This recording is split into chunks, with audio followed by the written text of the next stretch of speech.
Today, we're doing Tsukuba for 9 hours, so yeah, welcome to the stream. It's going to be a long one, about 10 hours, if I factor in like the intro, the outro, and breaks and everything.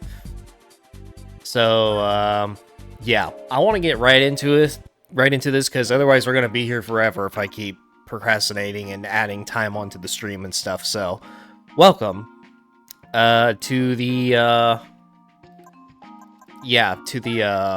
torture chamber. Oh no, wait. I hope my car's still here. There was a car that I wanted to buy here. Okay, it's still here. I thought it updated on me and I lost it. But yeah, we're driving the 22B in this one. So we'll go ahead and pick this up. And obviously we'll have to do the usual rigidity, the oil change. And we got to do a few mods to it as well, because these cars that we're going up against are actually around like 350 horsepower, so they are tuned up a little bit. So I'm gonna put some stuff on. Matter of fact, I think I'm gonna change the oil first so I can get a better idea of what my power is before starting. But while I'm already here, definitely need to pick this up. Absolutely. It's one of the most important things you can do if you're about to do a long race after picking up a used car. No VCD. I'll go ahead and get at least a stage 1 weight reduction. And yeah. My other choices were the Evo 3, Evo 4, and obviously like an older spec FDRX7, but I've kind of used all three of those kinds of cars a little too much in the series, so we're just changing it up for once. I do not want a wing. Why am I going to the wing shop? Wing shop, the wing stop. I don't know why I'm washing the car either. It's already washed. But whatever, I guess. Don't know what I'm doing. My brain compartment has not fully booted up just yet. Hopefully this will help. But I don't splash myself everywhere.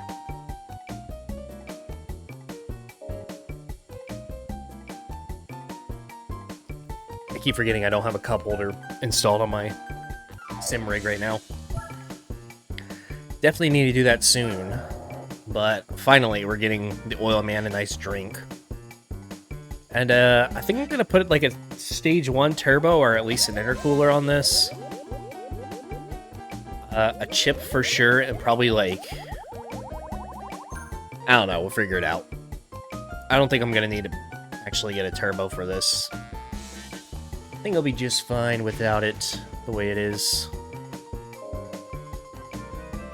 But I do want to put some wheels on it, so I'm gonna go here. Let's find some advance for this thing. Actually, I don't know what would. Oh, this actually looks nice. Definitely gonna keep it bronze, that's for sure. Or yellow. What do I want?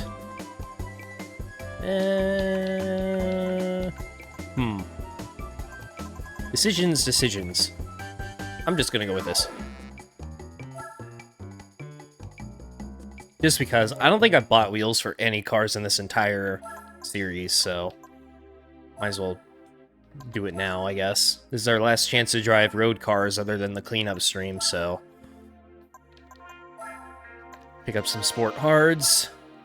No point in getting the softs, really, because my tires are going to be absolutely chewed up. And I think I'm gonna get semi-racing suspension. No, I'll just go ahead and get full. I don't think I'm gonna do any tuning to it though, so let's grab that. How much power are we walking now? So racing chip for sure. And I think the last thing we're gonna pick up is an intercooler. Wait a minute, is this a 5 or a 6-speed? I forgot. But I'm gonna pick up this stuff anyways. Except the differential. I think the differential actually makes tire wear worse. So just... Yep, I know I said I wanted to get started as soon as possible. We're dragging ass through these tuning parts, trying to buy everything. Actually, no, I don't want that, because then I'm going to be hearing racing transmission noises for 9 hours, and I don't want to do that if I don't have to. Alright. 356, that should be good enough. And, do I need brakes? Do I need anything? I don't think racing brakes actually do shit in this game, so fuck it. We're good. We probably got more than enough. Alright. On to Japan. On to Tsukuba. Nope, wrong race. Not yet. So yeah, 9 hours for 150,000 credits. Very insulting, but what can you do about it? Let's let the suffering begin. After I do a couple more things to the car. I keep forgetting about this part. So I did see an FD in here. I did not see what the other cars are just yet. I would love to drive an FD, but kind of already did it a few times. Okay, I'm going to keep the standard transmission because I don't want to be hearing that dental drill noise for the entire race. I'm going to raise this just a hair. Actually, 2.4 might be a little too much. I'll just do that and that. I'm going to lower the right height. Just to, like, something like that. I really have no idea, like... The tuning in this game I'm not as familiar with, so I'm just, like, shooting from the hip right now. Just, like, thinking what will be good and what won't be. So I'm just going to lower this a little bit. I'm not on super sticky tires, so I don't have to go super aggressive with the suspension or anything. And, is that it? I think that's it. 356 horsepower, stage 1 weight reduction, and then all that crap, so, yeah. Alright, we got a R34, a 330i, what are you doing here, you imposter? RX-8, a Legacy, which is definitely going to be in last place, and Spirit R. A white one, too, so based. Alright, well, 37 A-spec points, I definitely overdid this car, but oh well. It's over with. I'm gonna suffer with tire wear anyways, so that might make up for it. I don't know. But yeah, here we go. Okay. I already rammed the FD like immediately.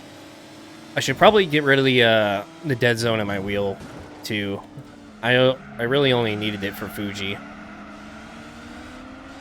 Don't really need it here, so I'm gonna fix that real quick. I really need to put my cup holder back on, so I don't have to reach past my mic to put my drink down on the table. Yeah, I think I made the suspension a little too stiff because it is like slidey a little bit, which I might actually like a little bit. I don't know.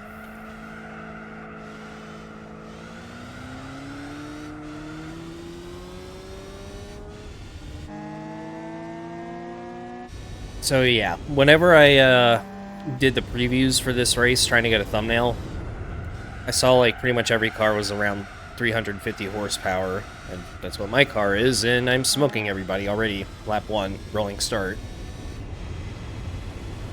That's a long overdrive.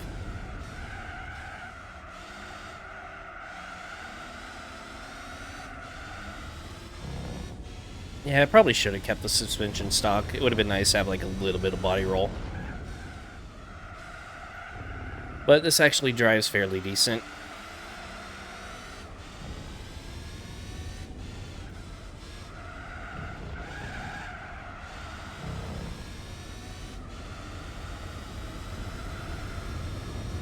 Oh man, 9 hours of this. Yikes.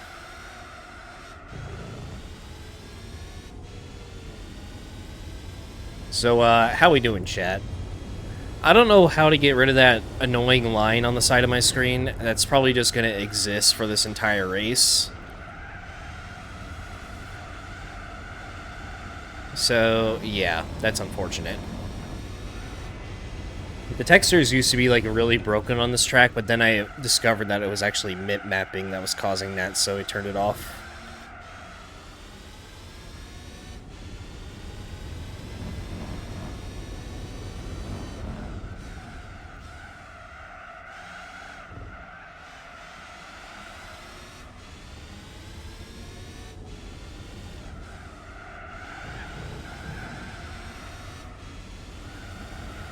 Okay, now that the tires are warming up, this actually drives, like, very well on the setup.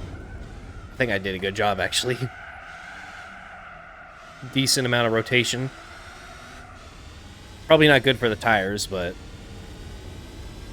what can you do? It is indeed 9 hours. 9 whole gluten-free hours.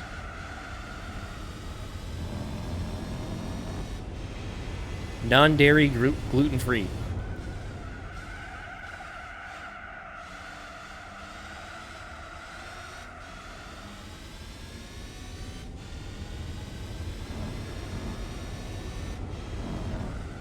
Yeah, if you use PCSX2, you can use just about any wheel on it. Whereas if you're playing on a actual PS2, you're gonna need like an adapter or something.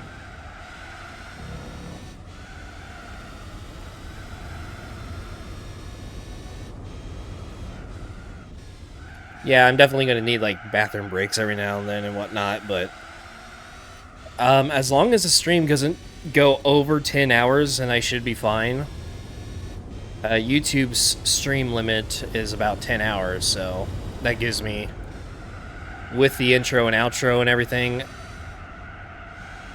we've already wasted like 16 minutes, but that'll give me like 45 minutes of breaks, which should be enough.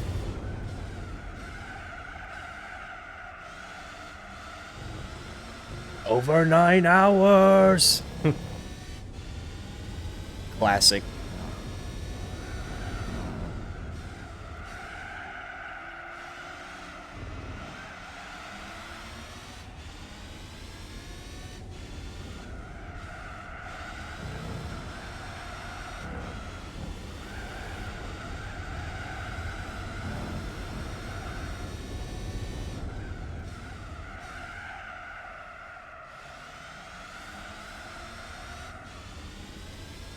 Yeah, that's actually, it's either 10 or 12 hours, I don't remember, but I mean, it's not like a hard set limit. You can easily, like, after you go past 10 hours, you can just create another stream, but it's annoying that you have to split it up so many times.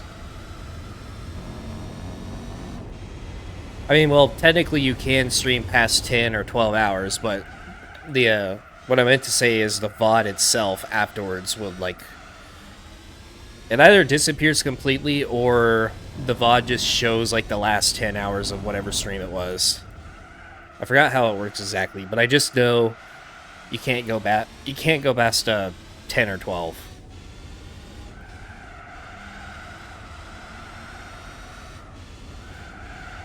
The understeer isn't actually that bad. It's rotating pretty nice. I just threw like a random setup at it and it seems to be working fine. I'm using the 22B, by the way, if you were wondering. With the... Okay, there goes my mouse. 22B with just like a random setup I threw at it. Nothing too crazy. And I might look like super far ahead right now, but whenever everybody starts going into the pits... Well, I think I might be fine by this point, but...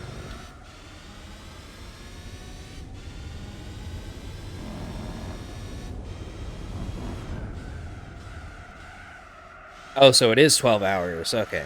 Because, yeah, I always thought it was like 10 for some reason, but 12 is just...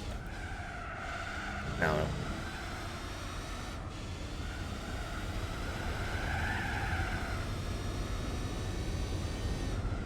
But for this car, I pretty much just threw, like, handling-wise, I threw the suspension on it, dropped it a little bit, stiffened it just a hair, Like 2.2 camber front and rear, and that's pretty much it.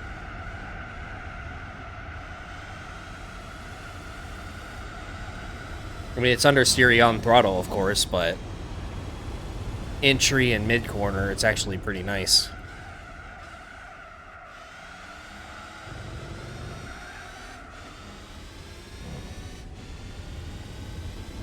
And I did not throw differentials or a VCD on it either, because I can actually make it drive worse.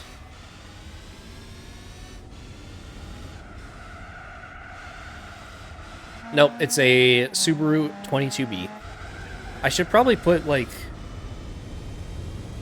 for future streams at least, I should probably put the car I'm using, like, at the top where there's a bunch of empty space.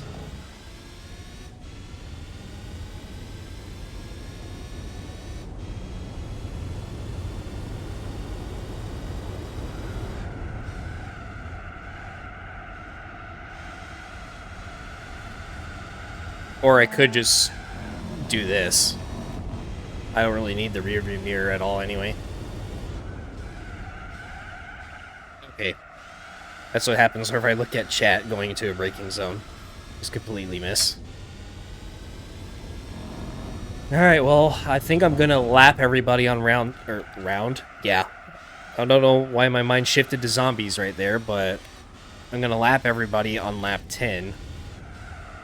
Seems like.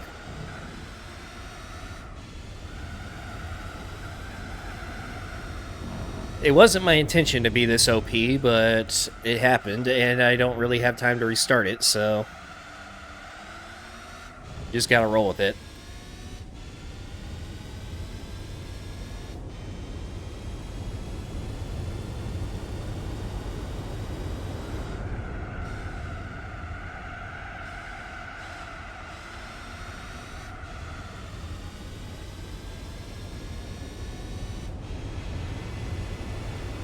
If I would have driven the Evos, I would have had, like, a lot of, like, entry oversteer. Because for some reason, like, with all Evos, they all seem to, like, just nosedive and just hook like crazy going into a corner. But going out, that's when all the understeer kicks in.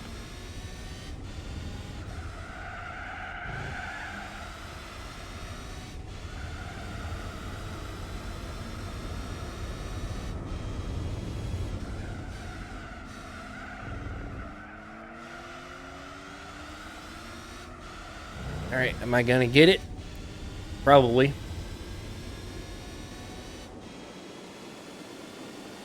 Or probably not.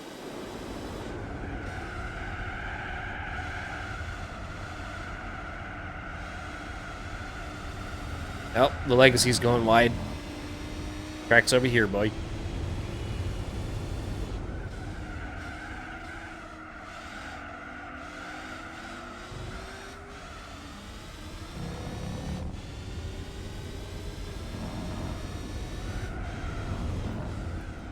Alright. FD, I don't know what you're doing in 5th place, but you gotta get a move on. You're disappointing me here.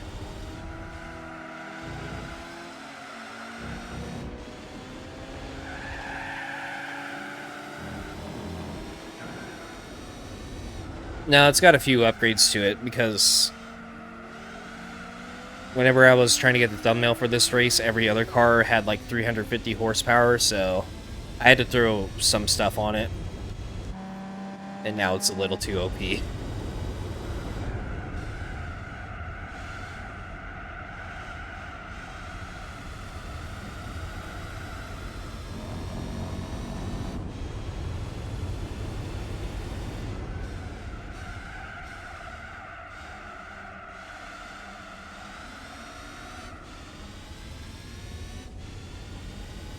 Once these fronts start to wear down a little bit more, it's gonna get very understeery. It already kind of is right now. I guess it was only like a little oversteery at first when the fronts were warm before the rears. This is a Fanatec DD Pro. And it's a decent wheel for the price, but you're going to get locked into the Fanatec ecosystem, which is going to drain your bank account, so choose wisely. I'm already thinking about changing brands myself, but not for a while. I gotta figure out where this channel's going after this series is over anyways, so that's not gonna be until like way further down the line. Logitech is coming out with a new direct drive wheel at some point. I think it's gonna be cheaper than their current one, actually. But not really certain on it. I would definitely look into that one, though. I like Logitech stuff quite a bit.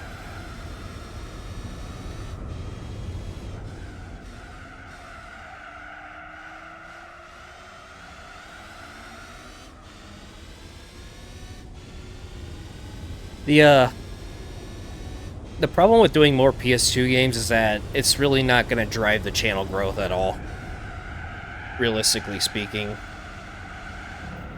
I'm gonna have to stick with, like, Gran Turismo, or even just, like, do something entirely new. But I haven't thought about it that much. I'm just focused on this for now. If I were to do, like, more PS2 games and stuff like that, then it would just be, like, a streaming series only on Twitch or something. I don't think I would make, like, YouTube videos of it.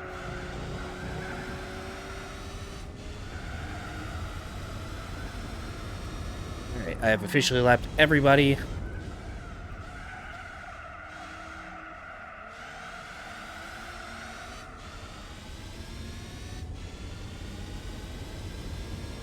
Yeah, who knows when GTA is going to come out, really. I think they're waiting for next gen. If they were to release it, like, just before next gen, that would be very dumb on their part.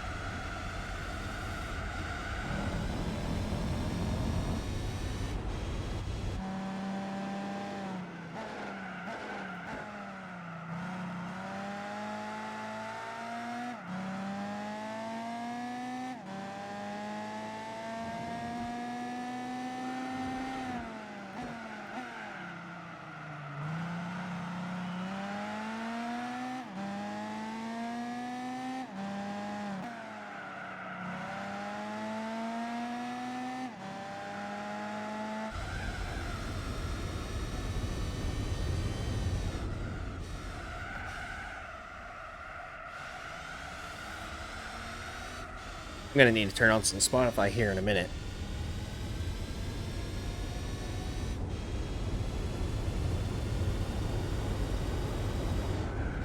Yeah, unfortunately, wherever it comes to, like, the gaming industry, everybody's started caring way too much about graphics, and now that devs are starting to push for better graphics every single time, it just, like, adds so much development time in between games, so that's why everything takes forever nowadays.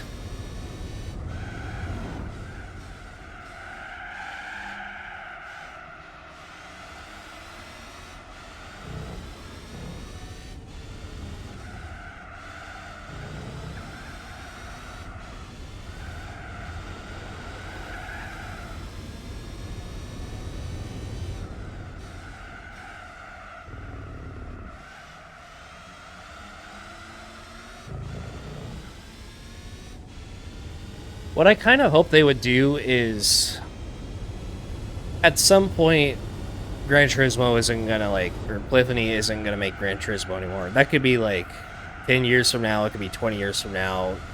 You don't really know.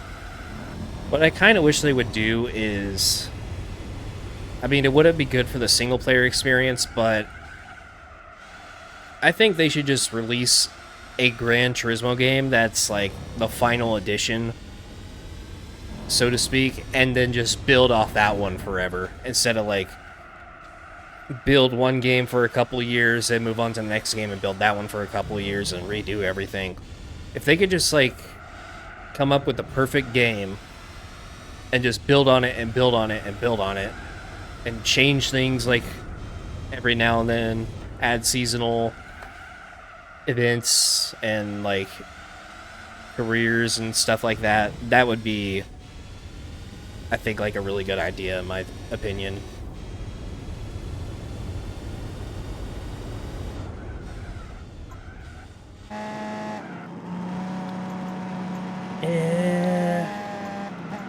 No, that's not a good idea. I was thinking about changing the rears to a different compound.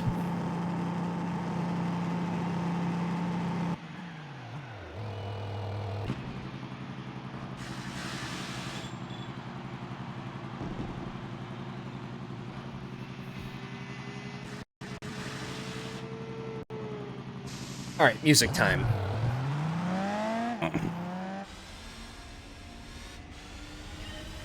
At least for me, I can't play music on the stream, of course, unless I find some copyright-free stuff, which is almost always crap.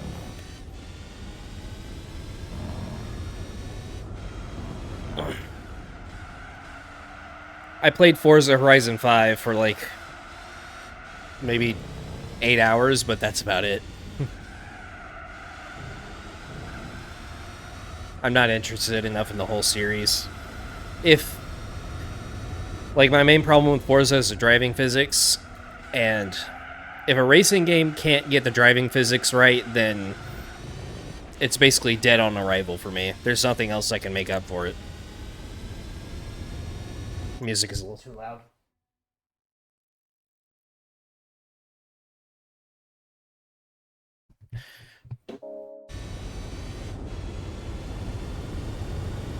Yeah, I could do that, but I really only know music from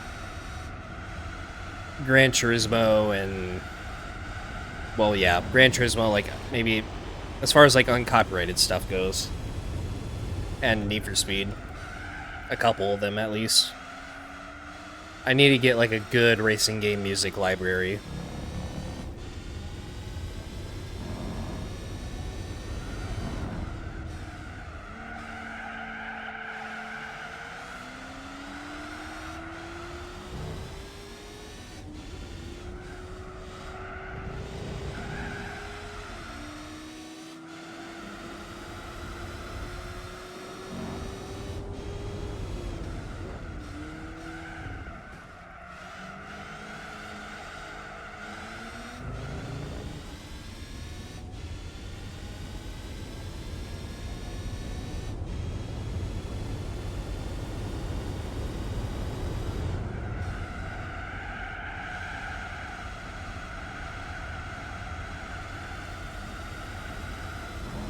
To be honest, I really haven't played that many racing games at all. I'm the type of person to find a game that I really like, and then I'll just play that game for years rather than trying out new things all the time. Like, it takes a lot for me to, like, not only be interested in the game, but also go out of my way to buy it. Battlefield 6 is, like, one example of that. I played the beta, I had a lot of fun with it, and I'm buying it in 4 days from now, so... Which means I won't be streaming on Friday or probably Saturday, because I'm going to be busy with that. But I'll probably be about done with it anyways by the time Sunday comes around, so... Right now, though, I am aiming to do the 24-hour race / 24-hour stream, not this weekend, but next weekend. From the 18th to the 19th, I think.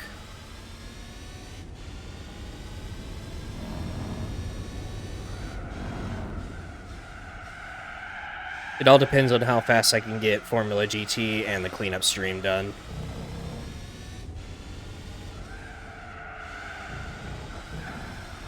And with that being said, there won't be any stream tomorrow. I'm probably just going to take the entire day off tomorrow, to be honest.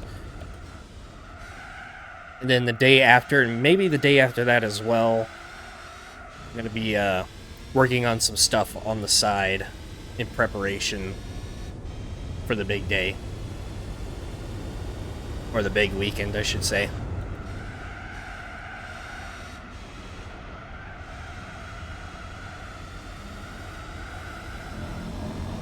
I want it to be a banger of a stream.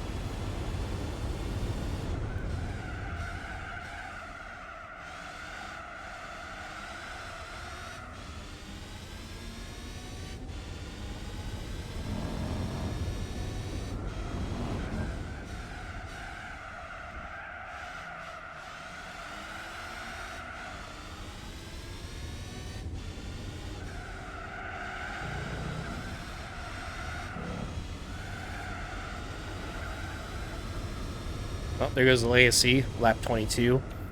Kind of lasted a long time.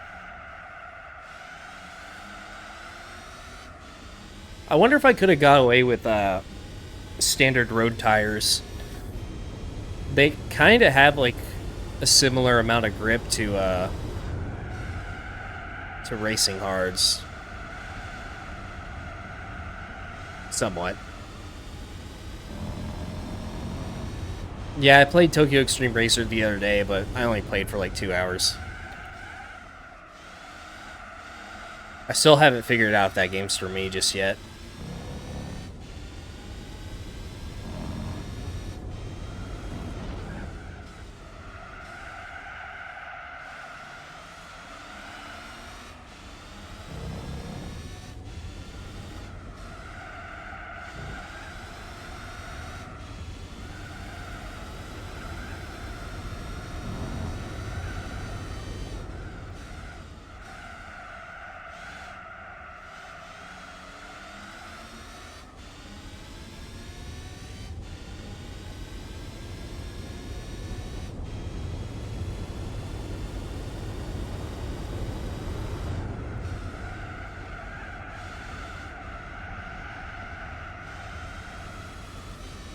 Nope, don't know why I downshifted.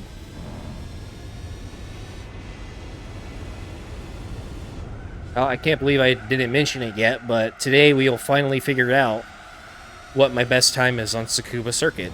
Lol. I think I could get a sub 1. I think this car's capable of it. Maybe with the slipstream, though.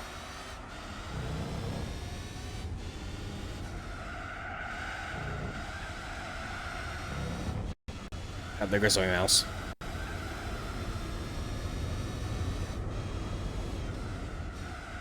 Maybe if 5th gear wasn't so long.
Got on throttle too early. That was on course being a best lap, but probably not anymore.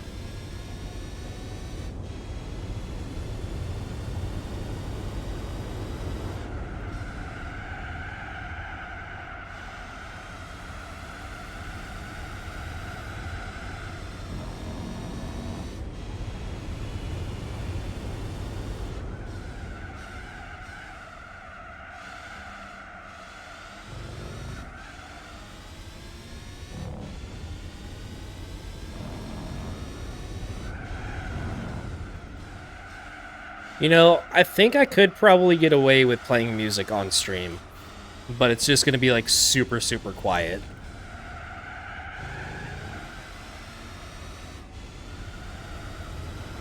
Because if it's like really quiet, I don't think YouTube could detect it, but I don't know.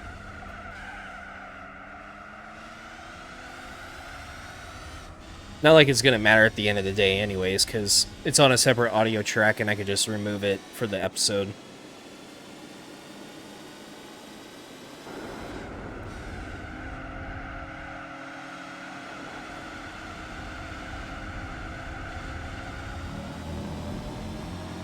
Slipstream.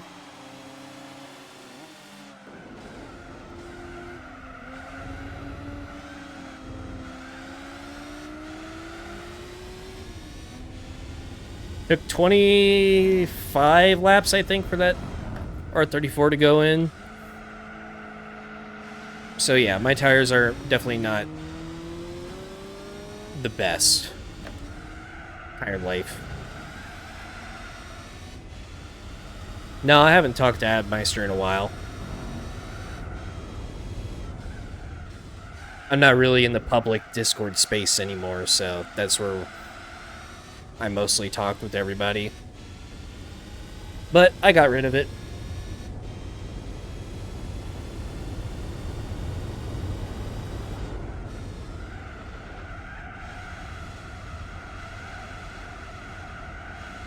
It was just like such a massive time waster. Just being on Discord 24/7, not really, like 90% of the time, not really accomplishing anything doing that.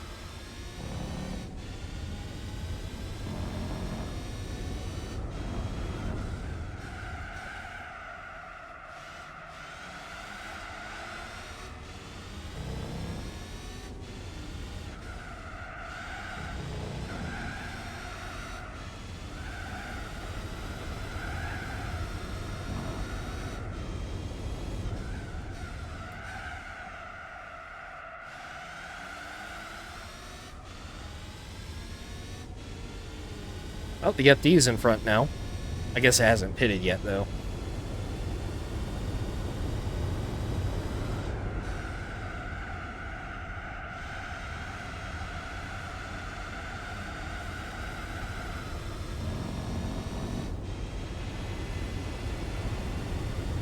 Oh, there's a 1.5.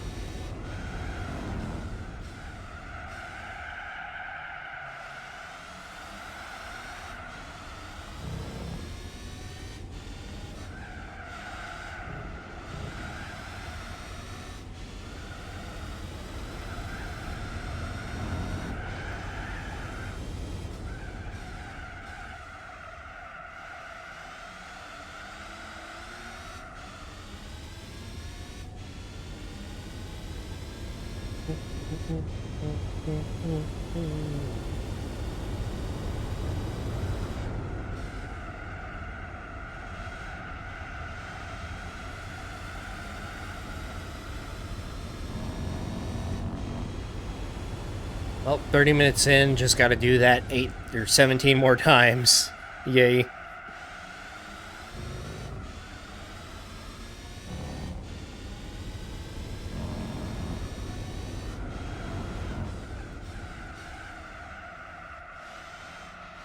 Just got to minimize my brake time.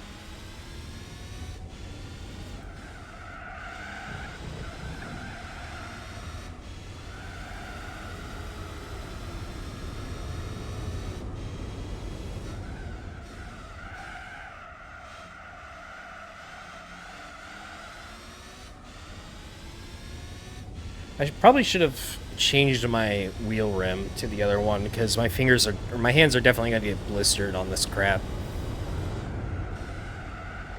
This wheel rim that I'm using right now, it's the like original Fanatec DD Pro one, and the material on this is like rubber, like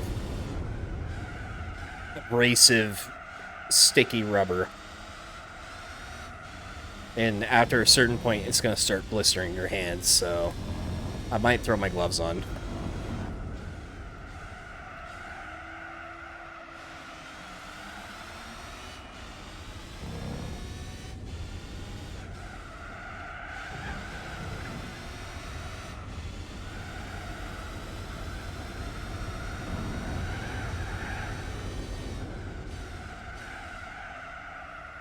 And use some socks as gloves, like little mittens. Me mittens.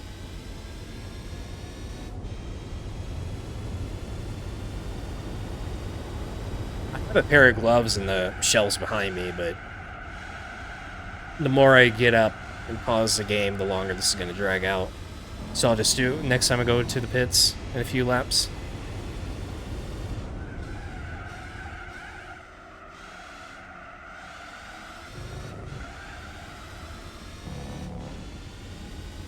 Nope, there's the FD. Looks like it's lapping the Legacy now. As long as the BMW doesn't win, I'll be happy. Bro shouldn't even be here. Bro thinks he's on the team. Okay. That happened.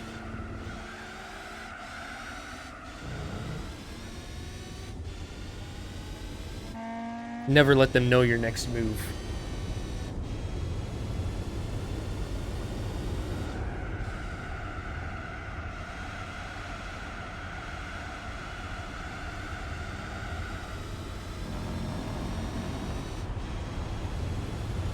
I'm not even going to keep track of like how many laps I've done on each stint. I'm just going to go in whenever my tires are dead.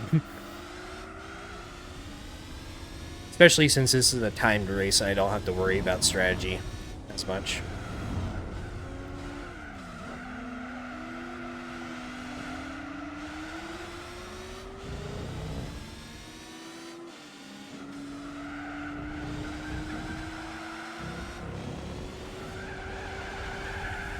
Alright, I'm going in now. Bonk.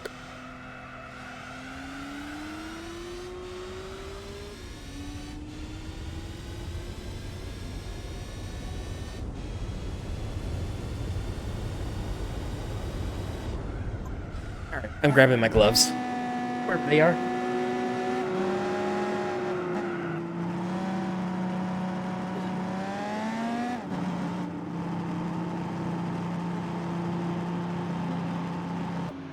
I do not need my hands blistering today. Or ever.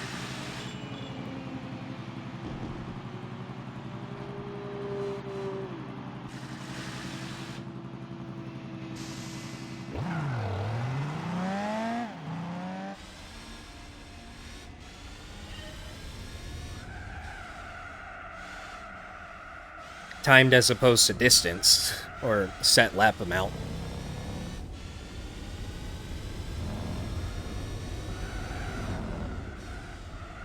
I forgot how many laps like you could probably do in a race like this. It's just barely over a minute per lap, so if you factor in pit stops too, it's probably like a minute 2 per lap.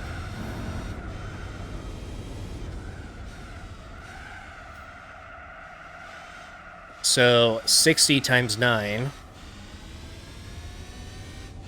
then minus a little bit off of that.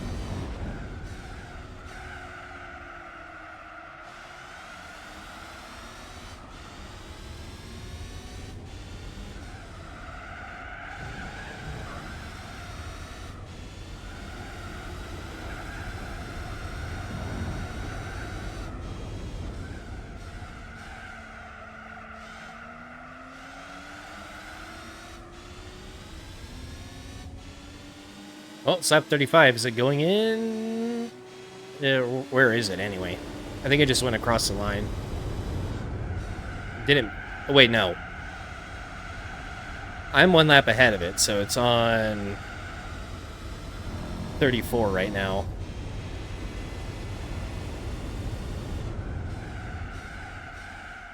Okay, that was bad.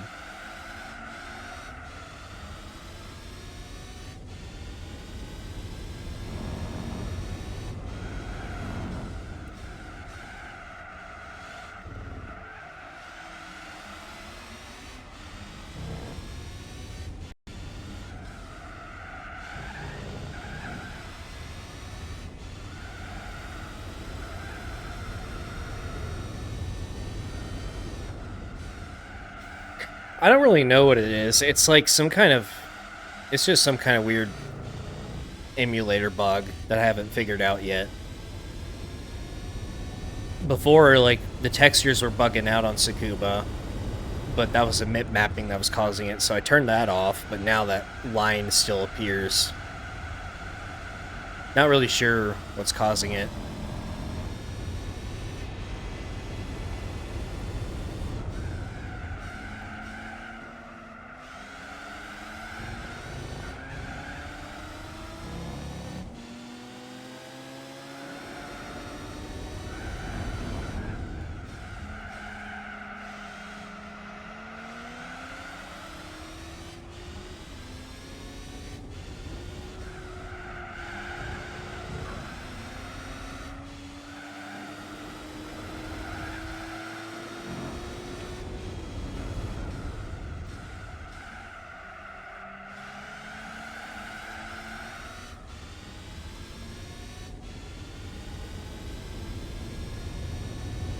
Oh, there it goes. So the FD pitted on lap 36. Because it's just one lap behind. Now 2.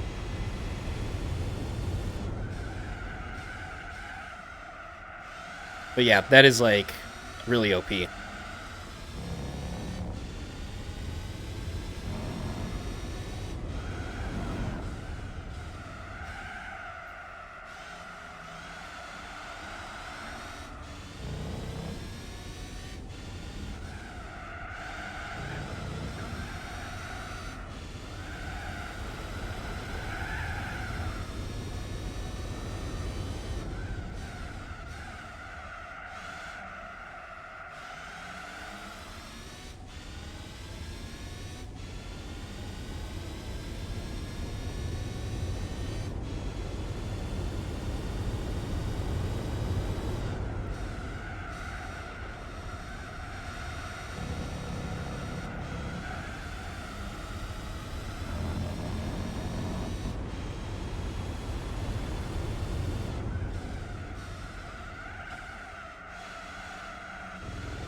No, I'd already lapped the Legacy, that's why it's close to it.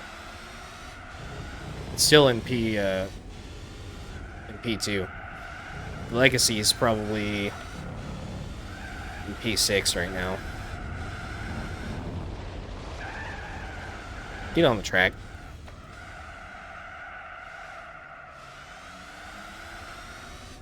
Yeah, the 32-bit dithering is definitely a nice addition. Before, if you had dithering on, it just looked like shit, so I ran without it for a while.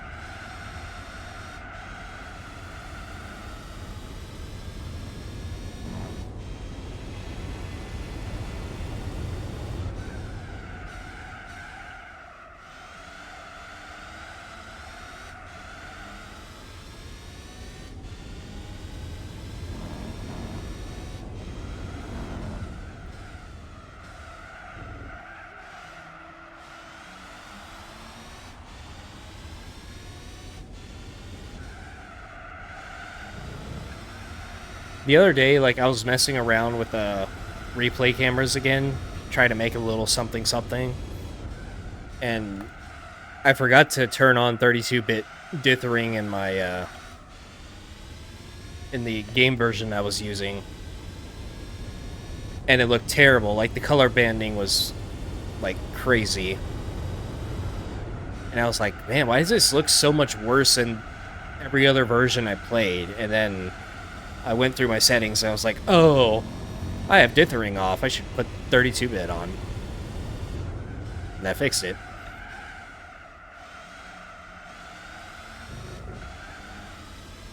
There goes the replay, which I can't save because apparently my memory card is full. So my fake memory card that's stored on a 8 TB hard drive.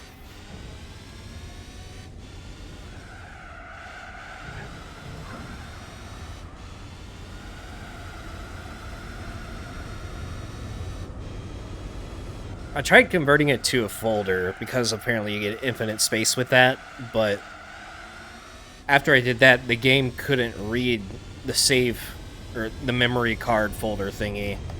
And so I was like, well, there goes that idea.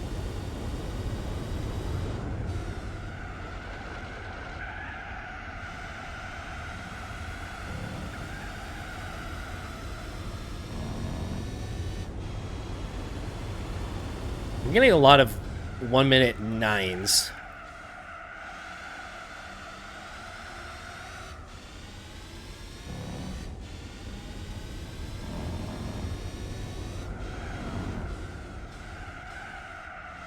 Or 1:09. That sounds cooler to say it that way. 1009.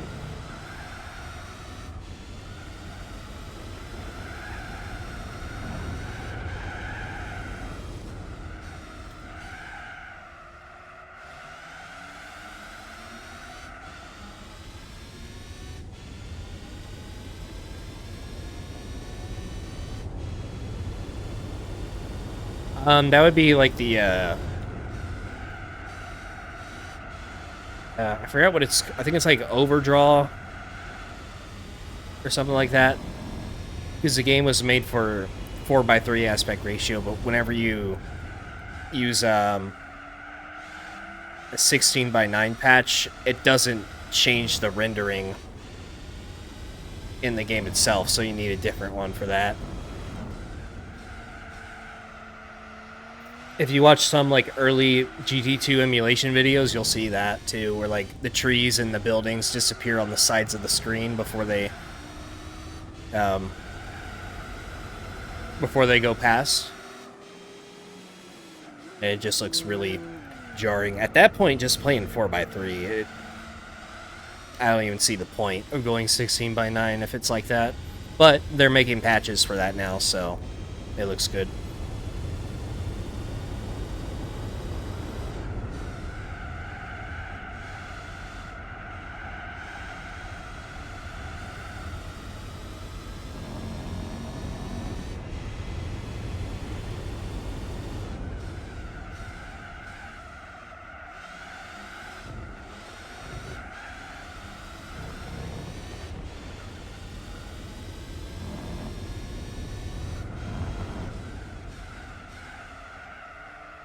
I might be wrong, but I think it was Silent that actually made a patch for that for GT2. I know he did the draw distance and 60 FPS, I think.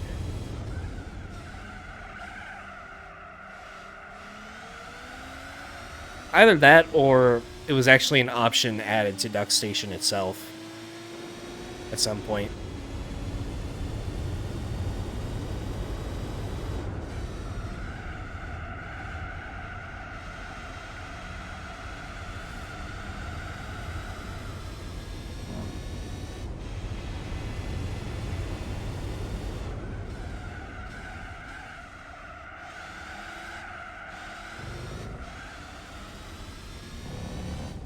I need to get back into GT2. I miss that game. I mean, I've had it this whole time on DuckStation, but I just never really open it.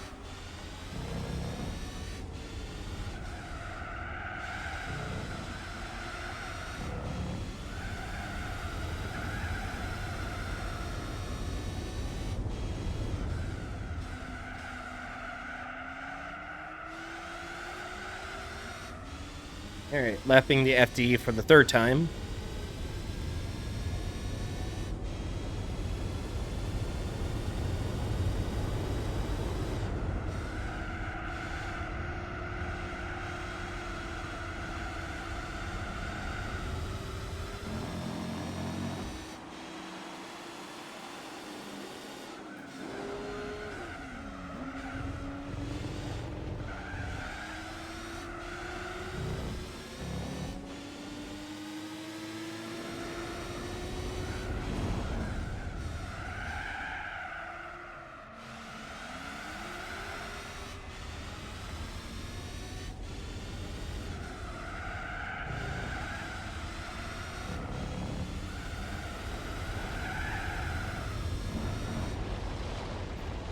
Okay, I don't know why I keep glancing at the chat at that part of the track.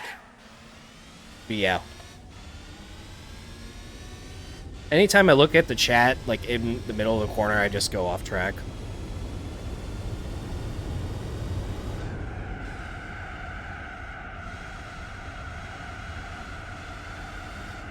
At least this won't be a fast lap, so I don't have to worry about that.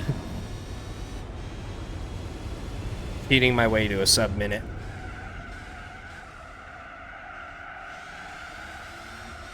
Sure, that was my best lap at Tsukuba Circuit. What cost?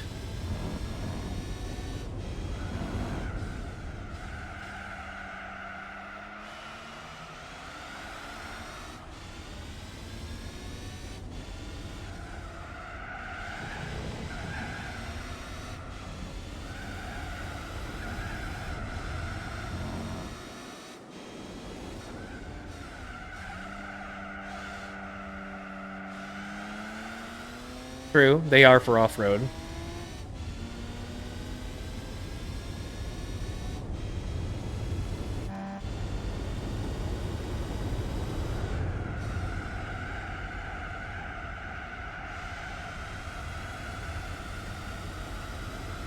Needs to eat some dirt every now and then. Already losing its shine. Okay, well, I guess it's eating dirt now.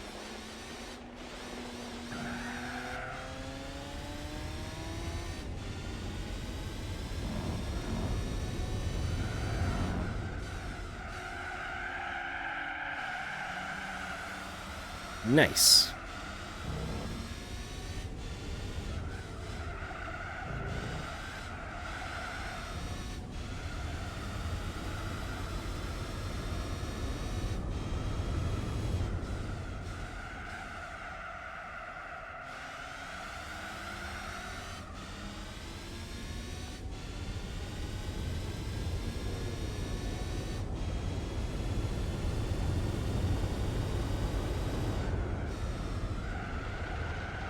If y'all want, I can put on music. I have the Gran Turismo 3 Daiki Kasho songs on my hard drive somewhere. I could spend like maybe a couple minutes just looking for them and putting them on through OBS. It'll just be like 4 songs playing over and over again, but it'll be better than nothing. And I could do it to where the stream plays that, and then I can listen to my own stuff without it being played on stream.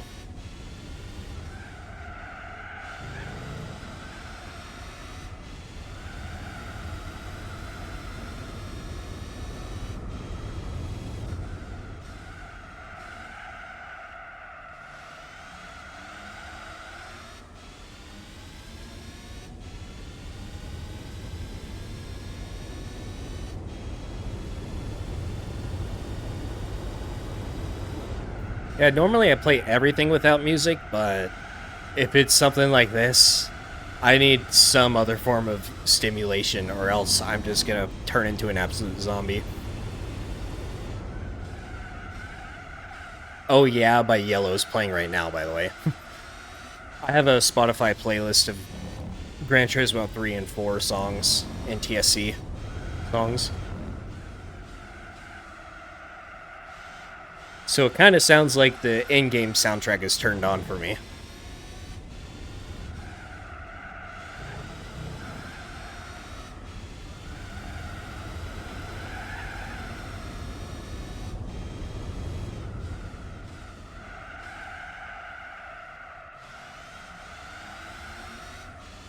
It's a Gran Turismo 3 Daiki Kasho, so I wouldn't have to worry about copyright for this.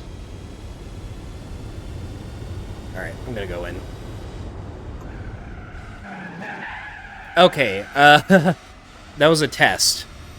I cannot full send it into the pits or it'll just yeet me back out. Good to know. Next lap I will.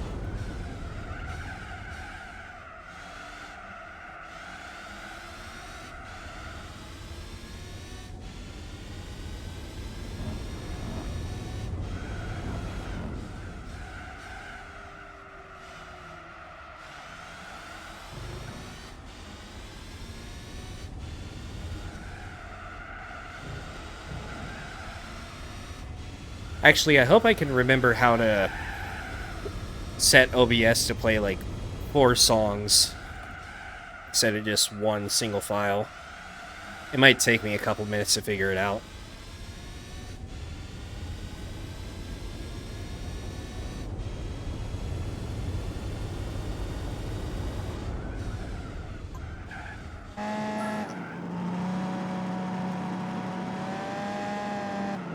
If I can't figure this out in like 30 seconds, then I'll just forget about it.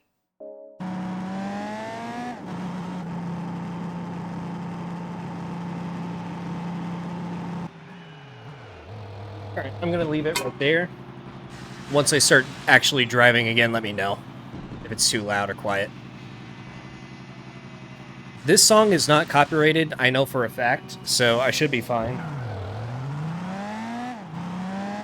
Like, I can't even find this song on iTunes or Spotify or anything. And I have, like, used it at my stream before. I'm trying to get my gloves back on. Let the game time run. Just let the game run.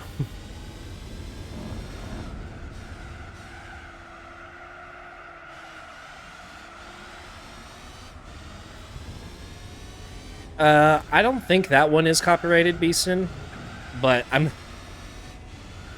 don't know if I really like that song in the first place. If it's the one I'm thinking of. There's a couple, like, GT4 Japanese version songs that are just, like... They're kind of milquetoast, really.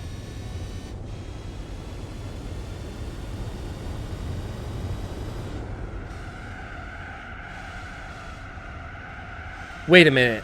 Is that the hick-sounding one? Like, that just does not sound like it belongs in this game at all? The one that starts out like... I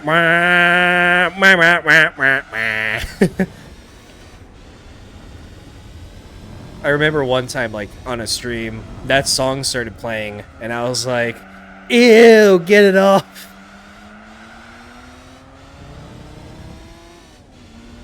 I was thinking of something else at first, but now I remember.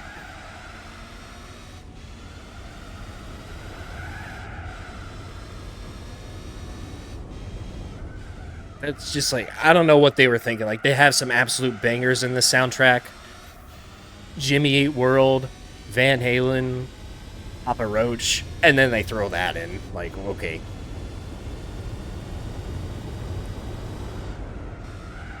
It's a song on GT4 NTSC that's just like... It's not even like one of the corny rap songs. It's not any like the pop or funk songs. It's just like, what are you doing here, bud?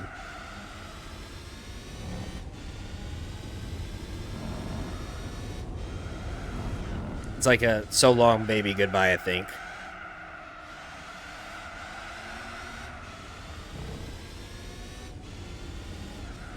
And yeah, I think that's actually one of the most aggressively copyrighted songs in this game. Like, they won't just claim your video, I think they actually mute it. Even they know how bad the song is.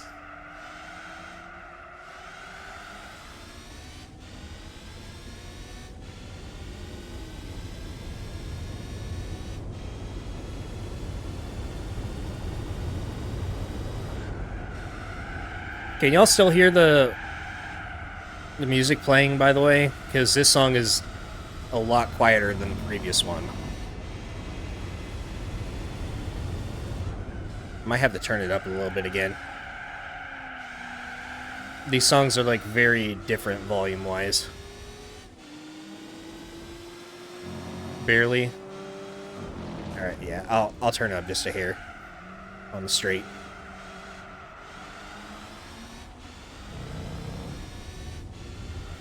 And then the GT3 Daikikasho song is gonna play, and it's gonna be like straight up, like, blow your eardrums out because of how loud those are. Just Mirage is gonna start playing, of all things. Just kidding, I don't have Mirage on this playlist. Alright, this should be a tiny bit better.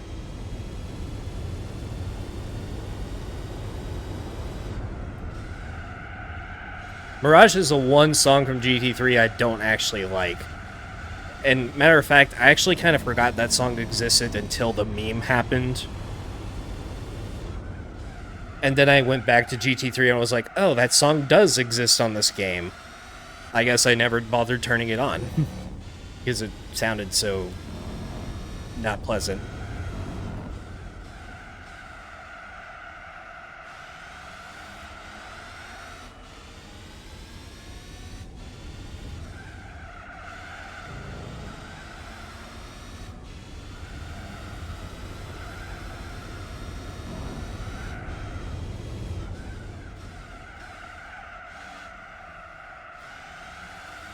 But yeah, tomorrow and the next couple days, I'm going to start adding some songs to a playlist. If you guys have any suggestions, let me know.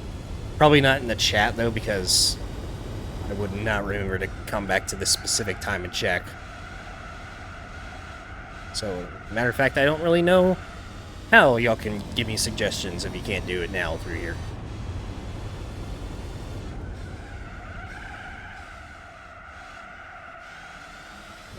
You know, I liked 99 Red Balloons at the start, but then I started listening to it more and more, and I didn't really like it anymore after a certain point. But I'm kind of the opposite whenever it comes to songs, though. Like, usually, like, the first couple times I listen to a song, I'll think it's, like, mid. And then I listen to it more and more and get familiar with it. I'm like, okay, this actually goes.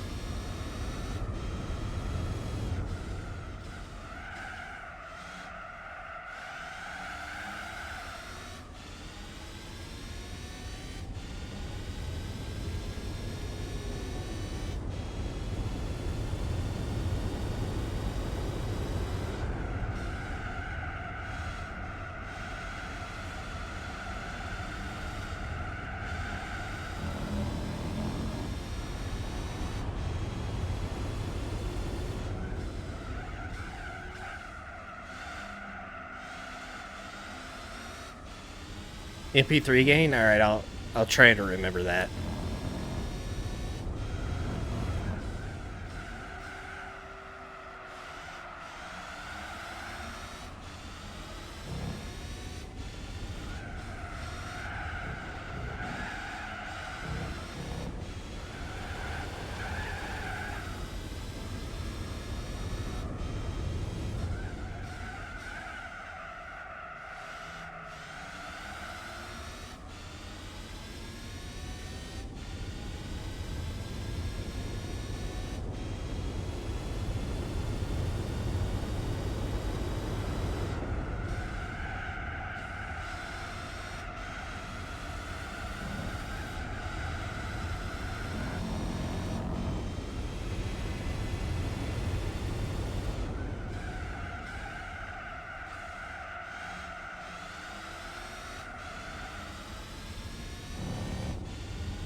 Speaking of, I'm wondering why that wasn't a thing in the first place, because without the polyphony dealer being open after you get a Formula GT car, you can't buy tires. So in simulation mode, you're stuck to mediums, but in arcade, you can set any racing compound you want.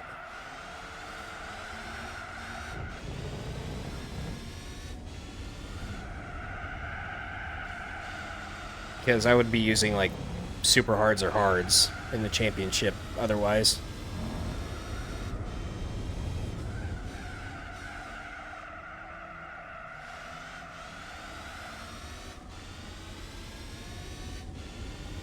Daniel, nice to see you again.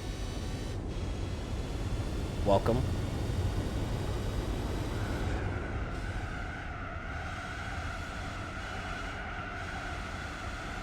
I guess they just wanted to keep the Formula GT car a secret, so they decided not to, like, add it to any showrooms, and then just overlooked having a dealership for it.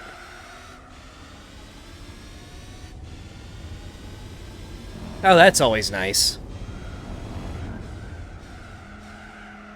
Yeah, YouTube just does things for no reason, or refuses to do things for no reason, quite a bit.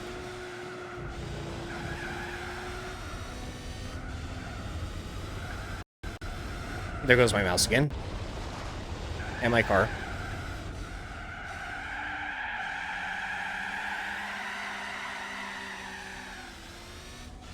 Dirty still.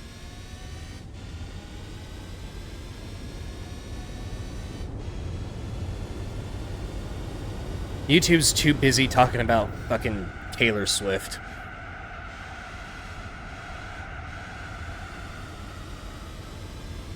They'd rather promote Taylor Swift over absolute peak quality content like this.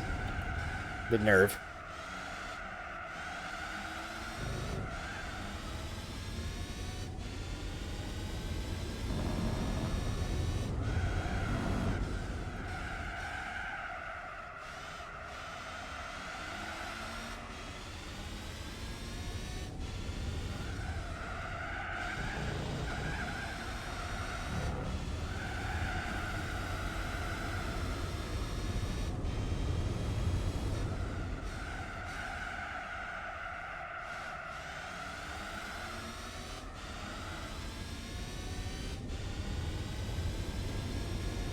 True. Twitch is like, there's so many reasons why I never stream on Twitch, but that's definitely one of them. The forced ads, the fact that Twitch still, to this day, it is October of 2025, and they still don't have AV1. Like, what is wrong with them? They're still using ancient technology of H.264. So there's that. They still don't have AV1. They don't automatically save your VODs. They get deleted after 3 months for whatever reason. Like, they're owned by Amazon. And they can't figure out their finances and learn how to run shit. Embarrassing.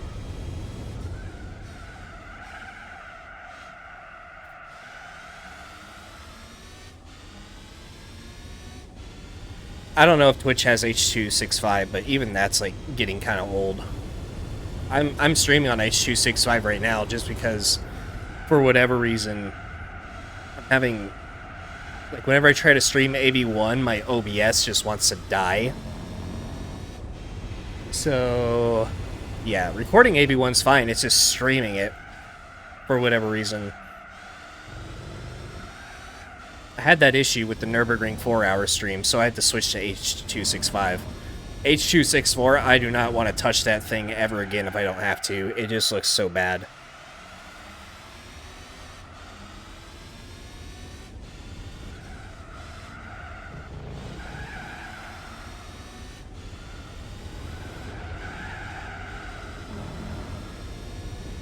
I don't even know what most YouTube ads look like nowadays because I've had premium for the last few years. But every now and then I will see like a YouTube ad, and it's just the most either cursed or degenerate shit you can think of. It's some fake Mr. Beast scam or a lewd mobile game or some other garbage. There's nothing like, there's no actual like real products or services on YouTube ads anymore. It's all trash.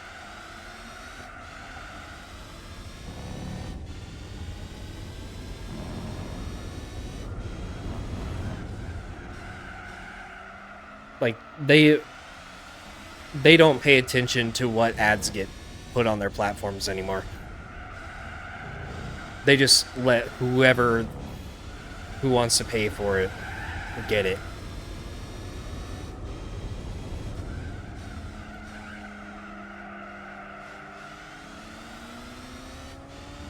Yep, it's a 22B.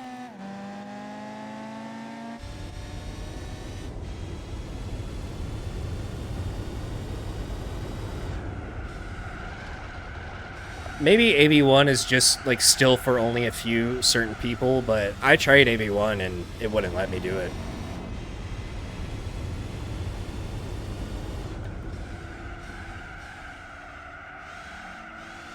Oh, here it goes. That's going to be significantly louder.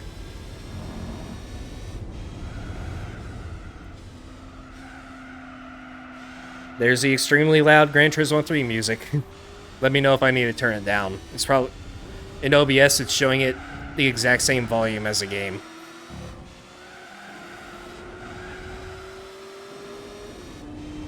Gotta love it.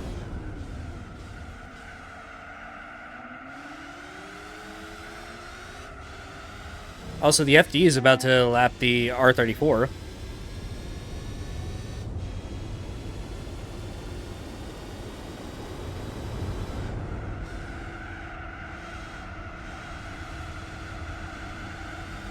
Yeah, really a lot of corporations don't care where the money comes from either, as long as it's coming from somewhere. I might actually turn it down anyways, because it's, even through my own headphones, it's like, quite loud.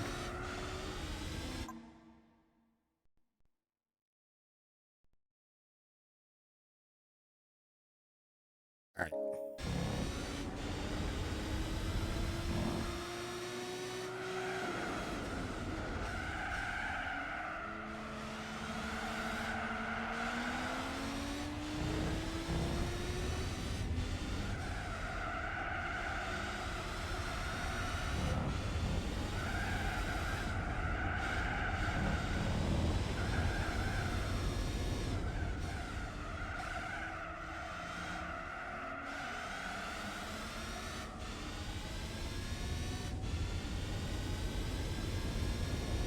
I've seen, like, the most diabolical shit when it comes to YouTube mobile game ads.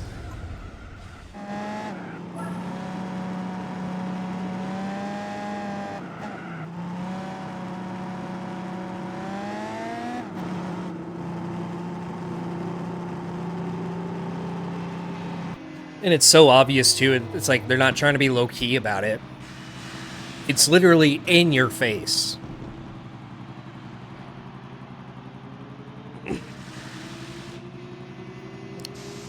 And they want to be all about protecting kids on the platform. Bullshit. They say one thing and do the complete opposite. Always. It's all just, what's the word I'm looking for?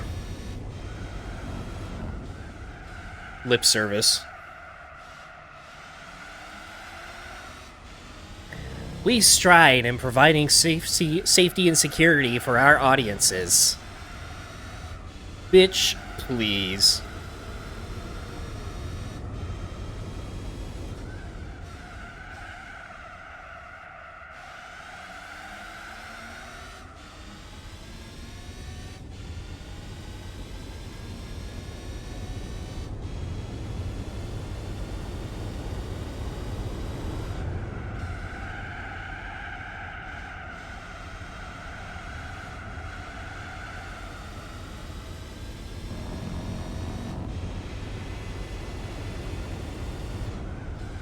Y'all remember that whole Kappa thing that came out a few years ago? And literally every YouTuber made a video about it saying that their channels were going to get destroyed. Well, didn't really happen because it turns out they said a bunch of crazy shit, and turns out Kappa is really pretty much nothing. And it's probably doing literally nothing for child safety or anything like that at all. So, just full of shit. Every single time.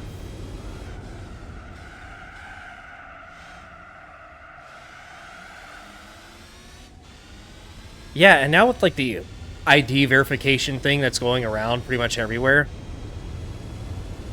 they're also saying it's for the kids, but you literally have a platform for kids. I don't know. This world's... I don't mean to be like a big old doomer right now, but yeah.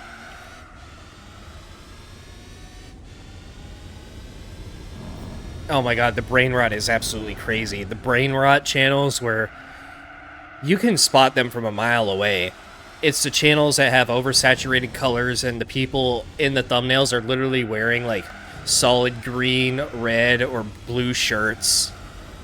They all have the zoomer perm. Every video they make is fake.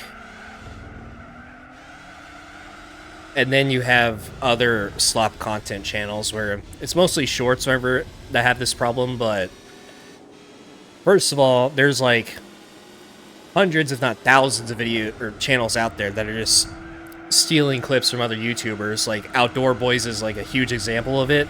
There's like hundreds of channels posting Outdoor Boys content. It's all the same shit. I think it's all from the same person too. Because if you come across like an Outdoor Boys video edit or short and you click on the channel description says almost the exact same thing as every other one of them. It's either going to have like a copyright disclaimer in it, which is complete bullshit because they don't know how it works and they think that gives them permission to actually upload it, or it'll say something like, these videos are not monetized. They are monetized. I just want to help promote Outdoor Boys content, yada yada yada. There's like several channels that it's like the exact same thing in the channel description. And then there's other channels. These are just polluting the platform like crazy. But it's a fake Twitter post with an unrelated video attached to it. So that's all fake. And then there's just some random dude. Most of the time it's just some random dude staring blankly at the camera, contributing absolutely nothing to it. Or it's like some other random video of a cat. Or I saw another one where it's like somebody's C8 Corvette. A very poorly filmed clip of it, but that shit's everywhere now too. And it's all getting like hundreds of thousands of likes. It's not like throwaway channels are just posting it thinking it's going to get views. They're actually getting real views. And it's so annoying, the fact that we're all competing against that trash.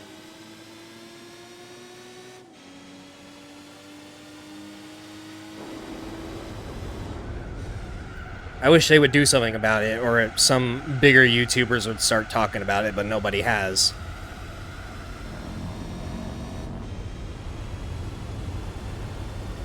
Yeah, I really need to... I actually have been working on it for a while, but I've been, like, trying to cleanse my algorithm of all the garbage. And this is, like, years of work. Anytime I come across a slop channel, I click Don't Recommend Channel. Anytime I see a short that's either AI generated or just complete nonsense, I'll hit Not Interested on it. And I'm just trying to train my algorithm to know that I don't want to see shit like that, but it still manages to make its way onto my feed anyways, so it's super annoying. So now I'm at the point where I'm just trying to stop watching shorts, like, at all. But I know, like, in the grand scheme of things, just one or two people here and there not watching shorts anymore because of it isn't really gonna change much. There's too many normies out there who will eat that content up.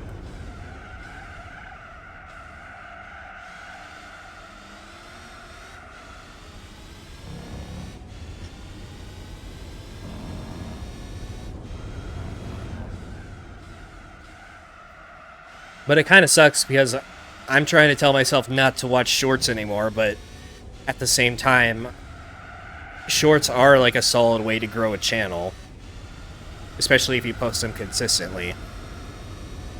So if I were to start posting shorts like maybe 3 times a week on this channel, it could like benefit it somewhat.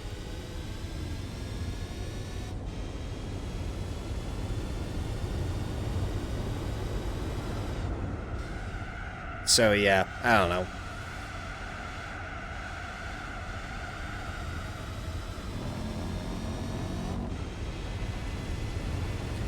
Have y'all also noticed that, like, every other time you open YouTube, do y'all ever notice that sometimes it just goes straight to shorts without you clicking on anything? You just open the app or the website, and it immediately plays a short all by itself. Just a random one, not even one from your subscriber feed. Is it just me, or is that actually a thing?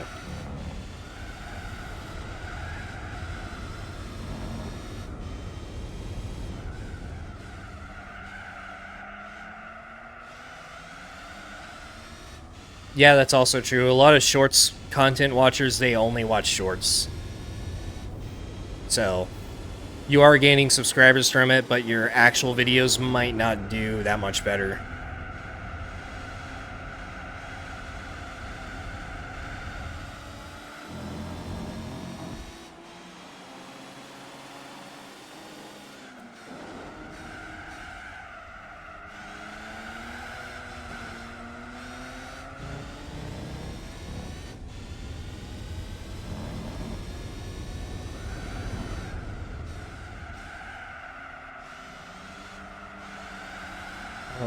I've actually tried to watch YouTube without signing in before a few times, just to see, like, what it will show me. Oh my god. I never want to do that again. It automatically throws, like, Mr. Beast, and I gave my best friend a Lamborghini prank. God knows what else. Some random Vivo pop star that I've never heard of. Late night shows. Nah, fam.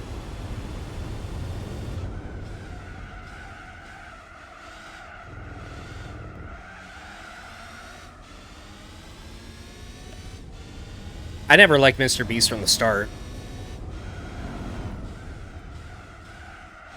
Actually, wait. I don't really remember what videos he was making whenever I first discovered him. But then once he started, like, exploiting people for content, like, saying, you have to do this, this, and this to get money, and if you fail, then you get nothing. It's like, we can clearly see what you're doing here.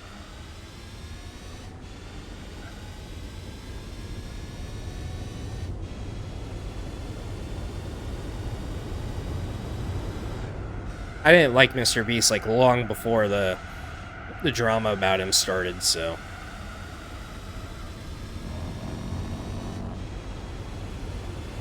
And his format kind of did, like, ruin YouTube to a certain extent after that, too. Because then everybody started using the font that he used.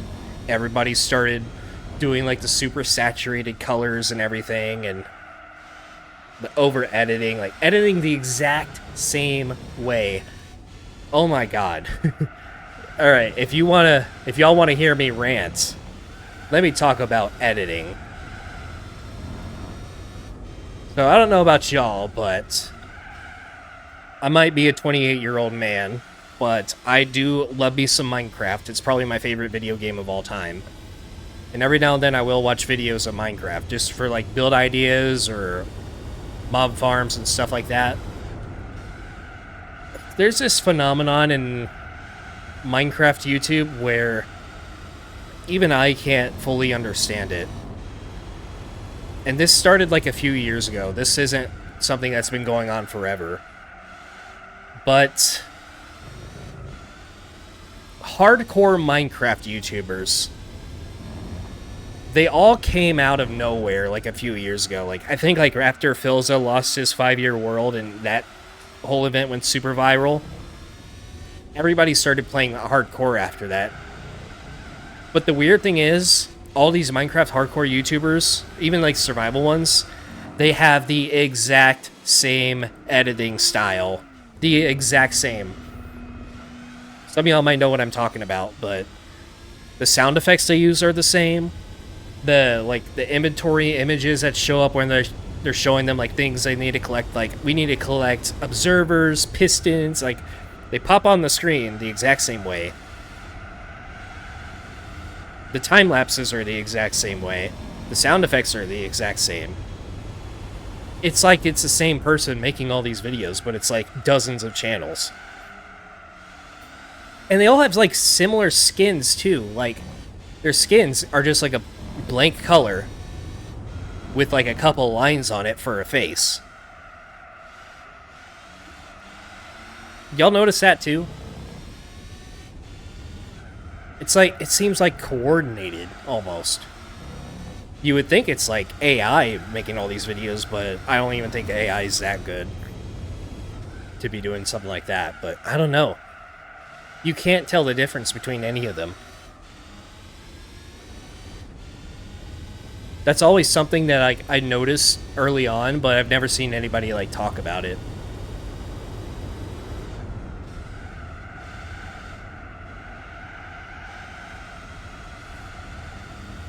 I don't know, YouTube is weird. The internet's weird.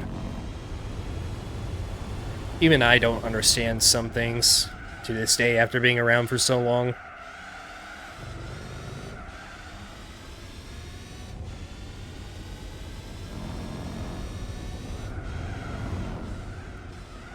And you can tell, like, some of these Minecraft YouTubers are totally faking their shit because the things they're building or the projects they're doing would take months of, like, in-game time, but they're uploading videos, like, every other week.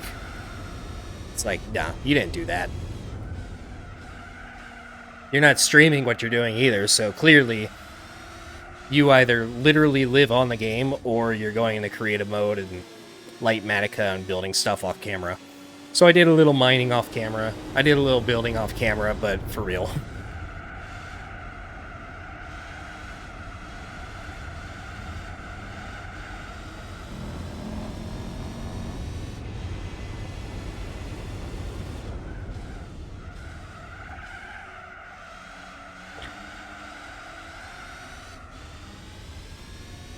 So yeah, also trying to filter that stuff out of my algorithm too. But it's just, every day, it's like a new one pops up. You can't escape it. I think the thing about the skins all being like very similar too, that's probably like another, instead of the Mr. Beast effect, it's a Dream effect. Because Dream, everybody knows what his skin is.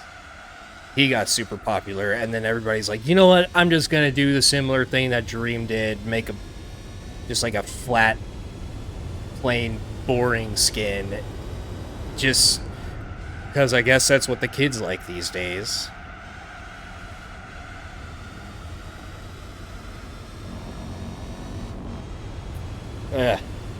Yeah.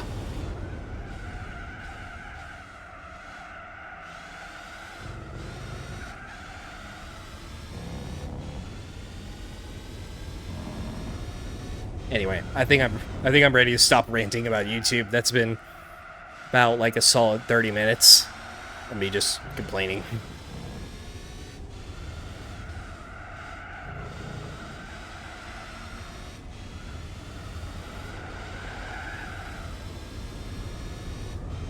I use iPhone.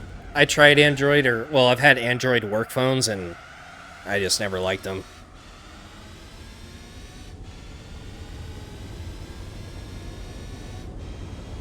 I went all out and got the iPhone 16 Pro Max with 2 terabytes. Yes, it was like $1,800, but I figured if I'm gonna buy a phone, I'm gonna future-proof it. And the way I'm starting to buy things nowadays, if it's something that I use all the time, then I go ahead and spend the extra money on it. If it's not something that I'm gonna be using every day, then I'm fine, like, saving money on buying like a lower like level version of it. Like, I'm not even in this rig every day. There's some times where I'll go like a week or two without sitting down in it at all. So that's why I don't have like $10,000 worth of sim racing equipment. This whole setup right here, it's probably like maybe, as of everything installed on it right now, it's probably like $2,500. But I have some more stuff back there. Some of it was given to me by Thrustmaster, and the G29 I bought myself like years ago. But if I was in this sim rig every single day, I probably would have upgraded by now to like a Sim Magic or like SimLab everything or something like that.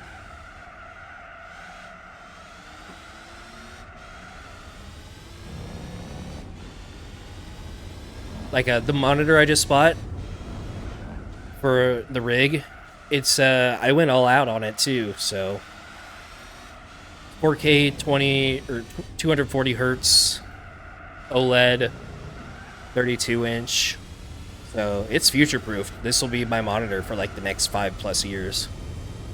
But it was $900. And really, I probably should have bought it for my desk because I'm at my desk every single day.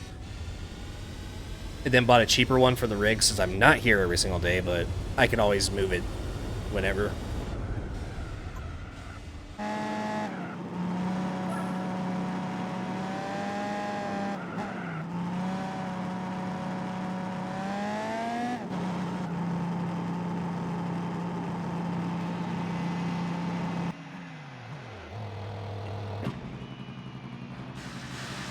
That's the Gordo chicken.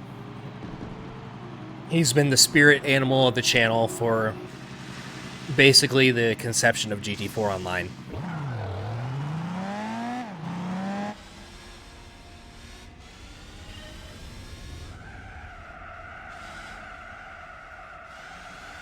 Yeah, I mean, Android does have some, like, cool stuff that I would like to have, like PS2 emulation, of course.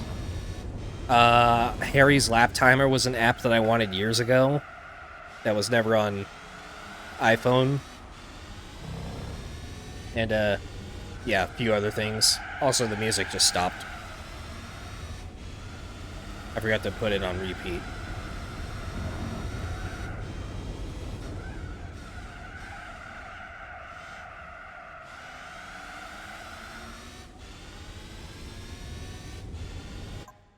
What's that?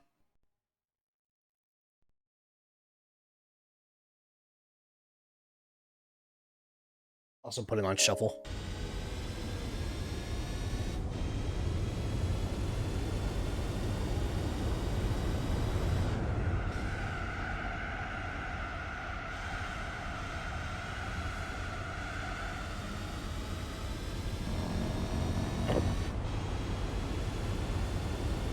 It would also probably be helpful if I, like, use the same platform for everything, too. Like, I have an iPhone, so it would make sense for me to get a Mac and...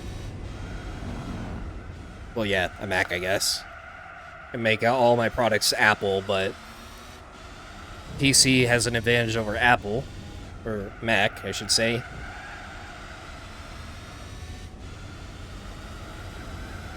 But I think iPhone is, at least for my experience, better than Android. And I can live without having to emulate things or using other Android-specific apps and programs.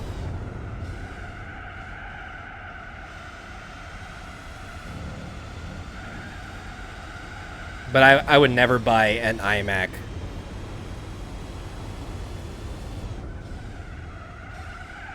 Or a MacBook. Or an Apple Watch. I've been thinking about getting, like, the AirPods, but I don't know.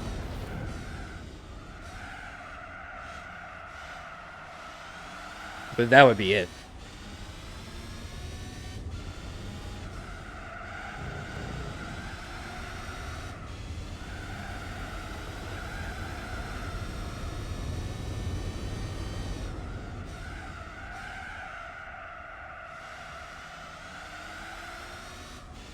I honestly don't know if fuel affects weight in this game. I haven't, like, dug into it and figured that out specifically. Because there are some things that this game doesn't simulate, like dirty air is one of them.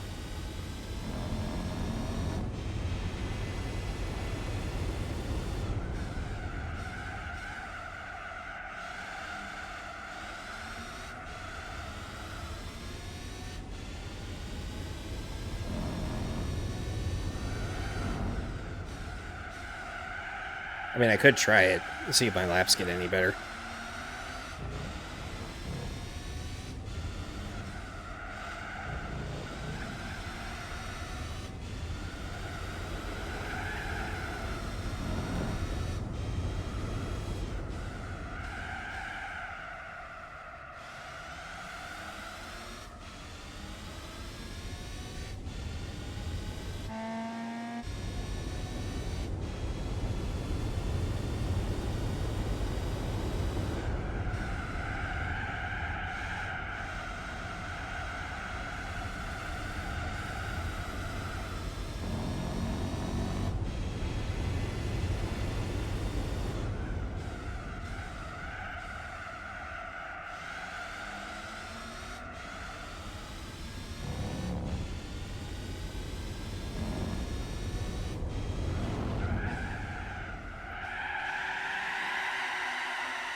Fail.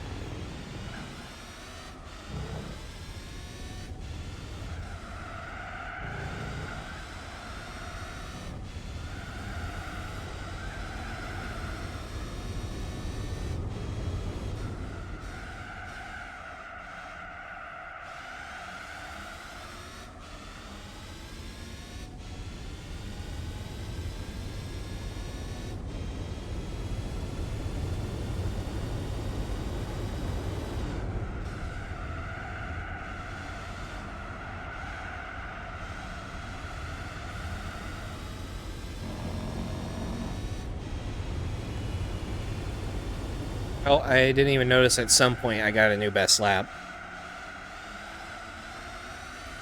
I still think a sub 1 is possible, but it would take like the perfect slipstream stat up, I think.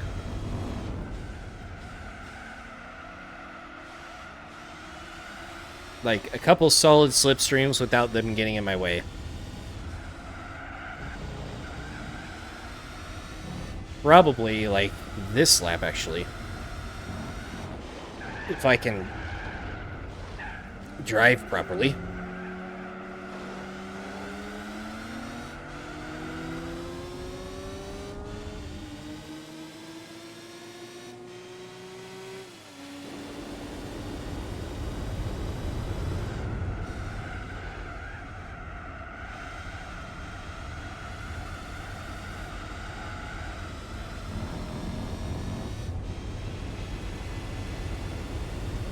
Yeah, the casual player is never going to notice if that's actually a thing or not, just playing casually.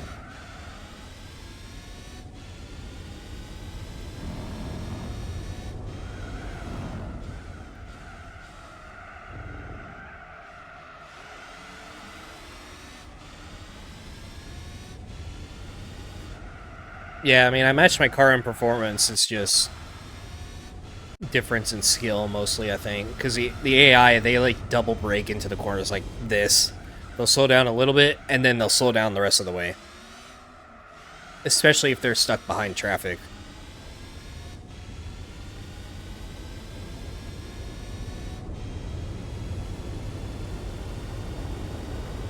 Yeah, I don't think this race is going to be long enough for rigidity to be that much of a problem.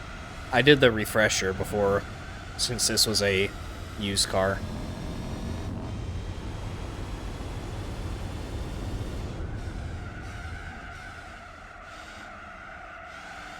It was definitely a problem in the Nürburgring and Lassar 24-hour, for sure. And it will be a problem again. Oh, you know what? It's going to be a problem with the Formula GT too. Unless they made it to where it doesn't have rigidity wear. Since there's no dealership to refresh it. I actually haven't thought about that. I know I'll be able to change my oil. Wait, no, I can't even do that either. The Formula GT can't go into GT Auto, I don't think. Or maybe it can, but it just can't put like a spoiler or wheels on it, probably. Yeah, I think that's the case. Maybe. We'll find out. Least favorite, Ice Arena. Easy. Ice Arena. What else?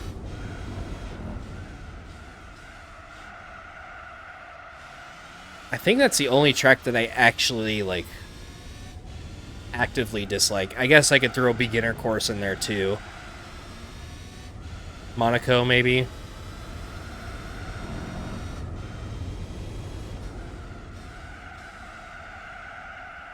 Yeah, I think that's it.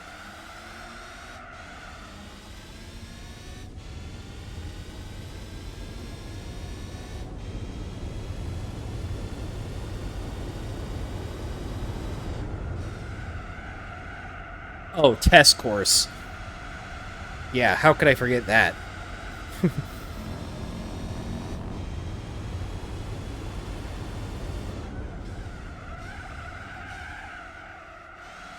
Test course doesn't get enough hate, I don't think.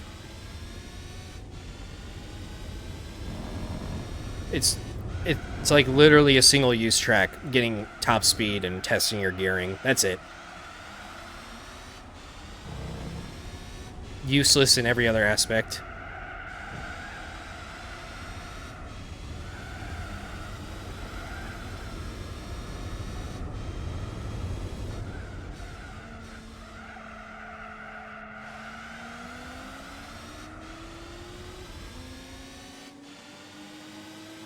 Yeah, I mean, but that's just GT3 specific. GT4's wheelie glitch isn't anywhere near as fun.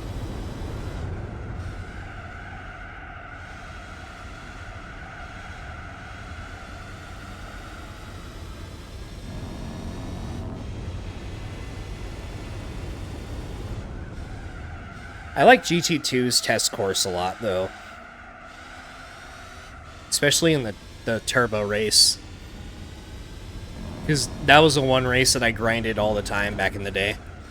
50,000 credits. You could get a decent prize car.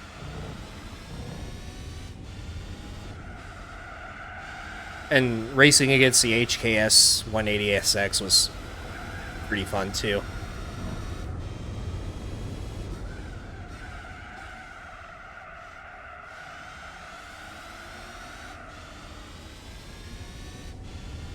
I didn't even know about the Red Rock Valley money grind race back then either. Just one race, 5 laps, you can get 500,000 credit prize car. Easy. Yeah. GT2 test course and its low poly banking.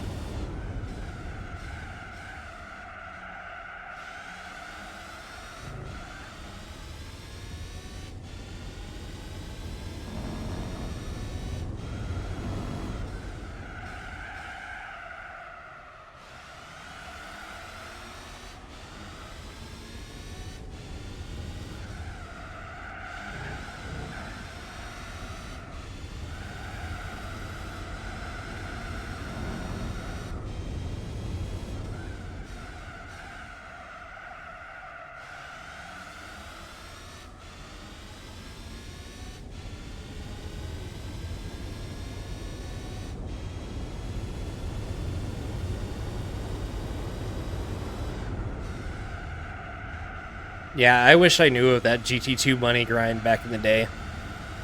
Otherwise, I probably would have just done that instead of test course over and over and over and over and over again. Whenever I first got GT2, I didn't have a memory card for my PS1, so what I did was every day that I wanted to play, I would hop on.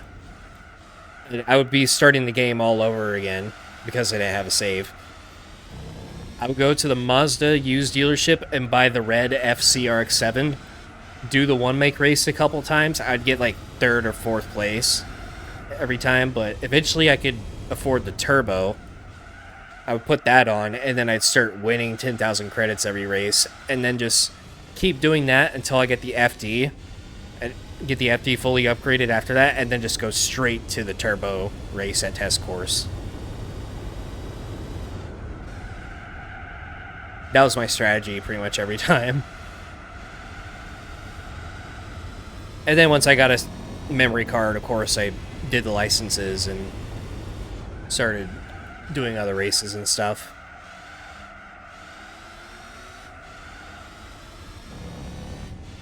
I also low-key don't remember the historic Rome race either with the cheating GT40. I must have had like the 0.2 version of the game or something.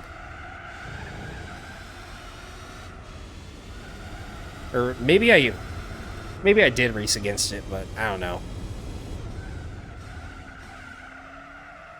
That was so long ago.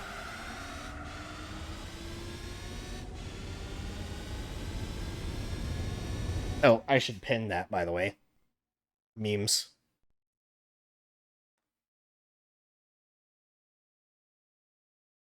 There we go. I meant to actually, like, pin that myself or put it on, like, the stream or on the screen or something. Put it somewhere. If you know, you know.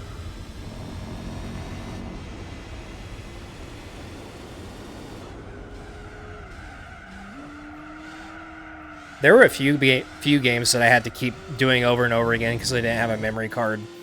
I think one time, like, I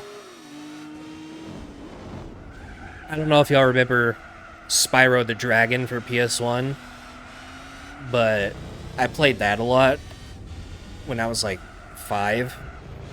So I had to, even back then, whenever I didn't have a memory card, so I restarted the game over and over again, but eventually I left my PS1 on long enough to actually beat the game, but it took like 12 hours or something. Good times.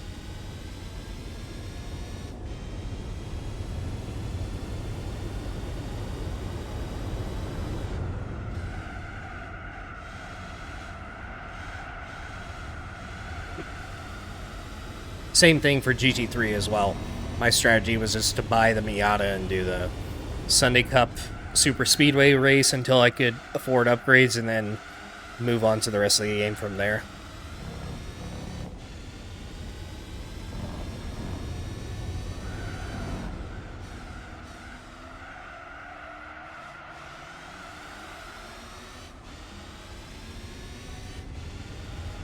With GT4, I think I just did the licenses until I got the 270R and then just took that car to special condition and farmed Toyota RSCs. And then I would go on like IGN and look up what the prize cars are for the events and then just try to complete those events to get the cars that I wanted. But I was never able to finish Mission 34, so I never drove the R89C. I never did Formula GT, so no Sauber. This was long before emulation, by the way, so I literally never had the chance to drive cars like that back then. Even the Toyota 7. I thought the Toyota 7 looked so cool in the showroom, and I was like, damn, I need to get that. But then I saw you had to beat the first set of one lap magic missions. And for the life of me, I could not finish the Tsukuba race. That one was like the hardest for me by far. I did everything else, but not that one. So I never got to drive that car either.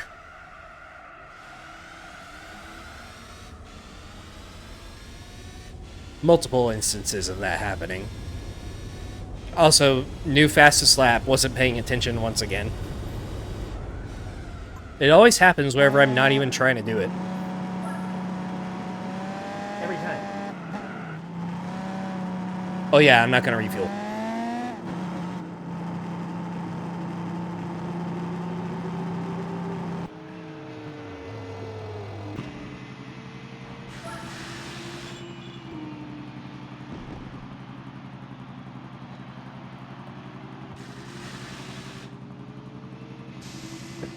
It actually took me forever to get my first Group C car in general on GT4.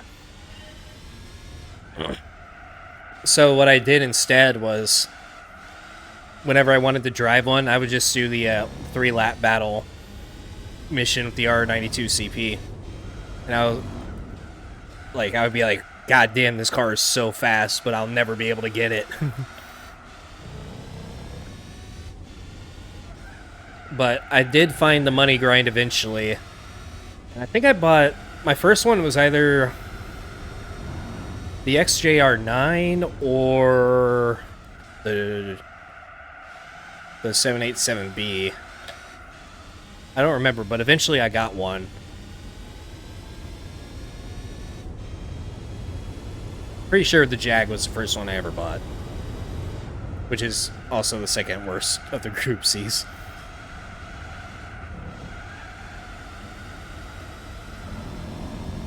Took me a while to discover the El Capitan endurance, I guess. IGN was such like a huge time saver back then. Just like having a whole list of the prize cars just right there. I remember seeing for Super License, if you golded the entire thing, you get the Ford Model T, and I was like, oh, so that's how you get that thing in the Ford dealership. I'm never going to be able to drive that. Because obviously I wasn't anywhere near good enough back then. I think like even silvers were tough for me at that time.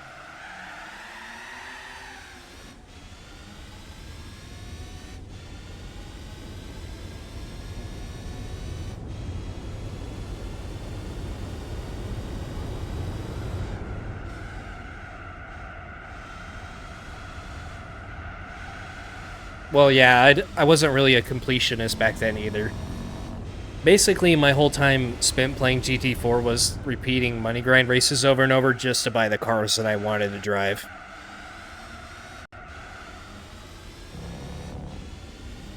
I never really like tried to go through like the European events or one-make races and stuff like that.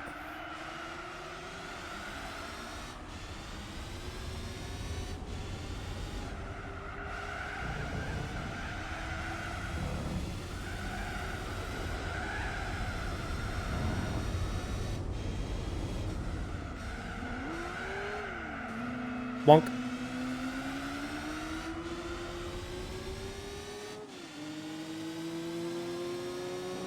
Nice little slipstream.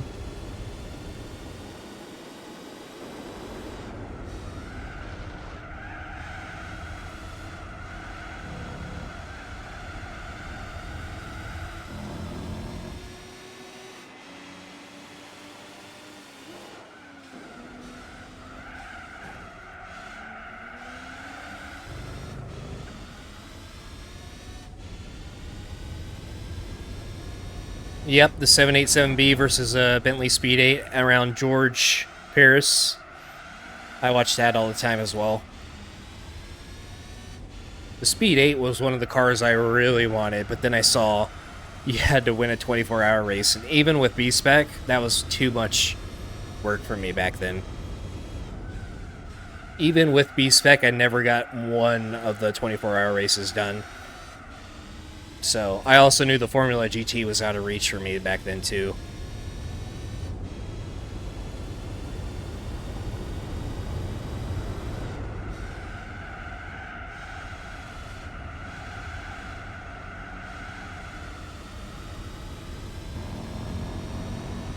Unlike GT3, though, I think the Formula GTs and GT3, I remember exactly what my first one was. It was the blue F90S. Or F090S. And I won it from the Super Speedway 150. I just took the Escudo and I wall rode like the entire race. I think it took me like 3 or 4 tries to get the car.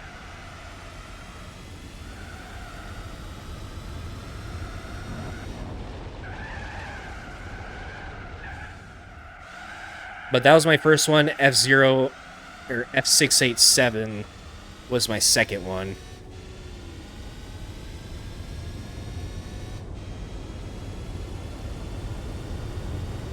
And eventually I got the 94S.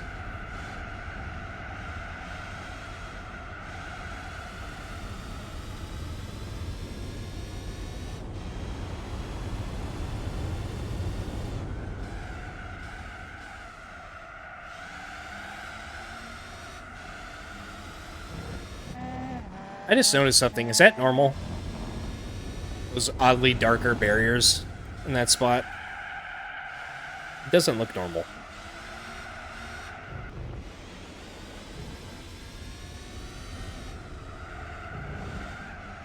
Yeah, it's I think the either the 687 or 688 is the fastest in a straight line, but the 94S is definitely the fastest around the track.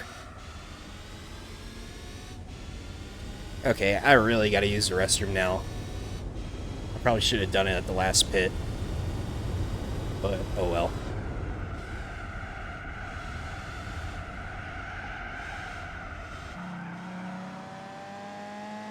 Car's getting filthy. Alright, BRB, it'll only take like literally a minute or two. Back to it.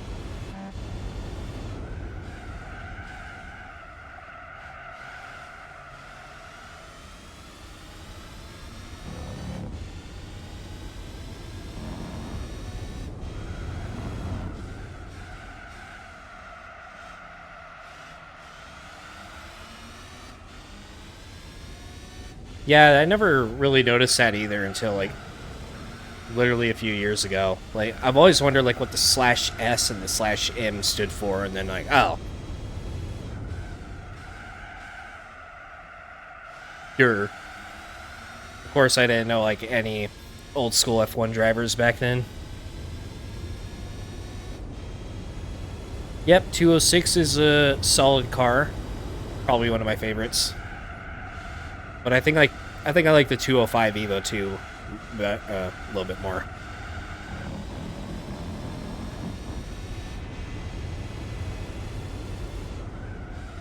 That's a solid one. The Evo 6, Evo 4.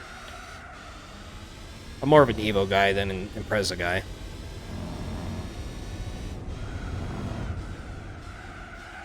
Skoda.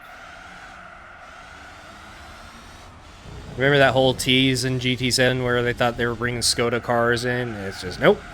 Just a VGT.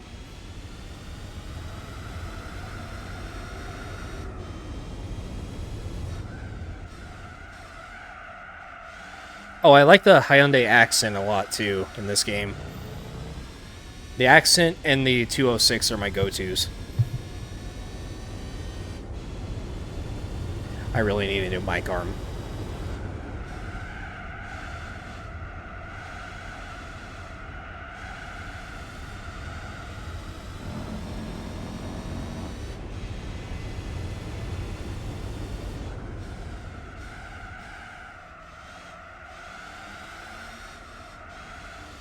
Yeah, but at the same time, the Evo could have gotten the same treatment as, like, the Mirage and the Eclipse and every other car every manufacturer is bringing back now. Just turn it into a hideous crossover or a slop sedan. With, like, no resemblance of its former glory. No, the Accent was it's from the base game. Both versions, I think.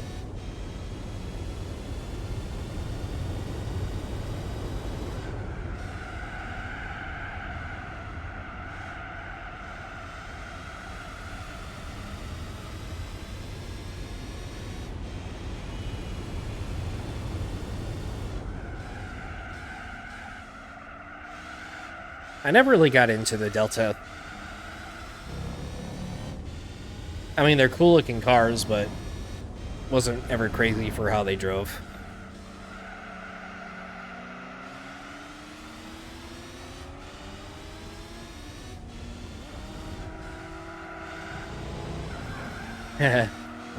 Wouldn't that be something? An Evo with a Boxer. Sacrilege. Boop.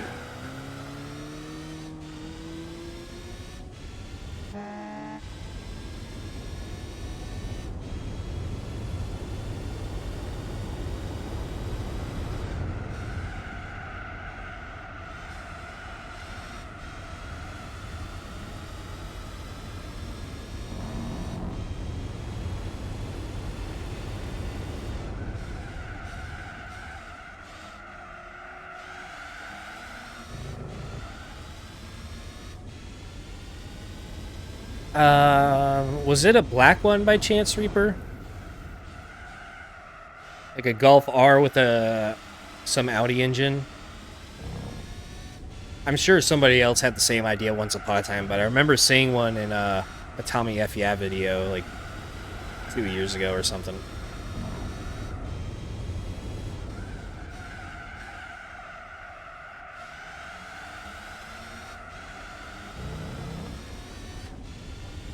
Maybe it wasn't a Golf R, but just a regular Golf with the RS3 engine or something, rather. I never really got into Golfs either.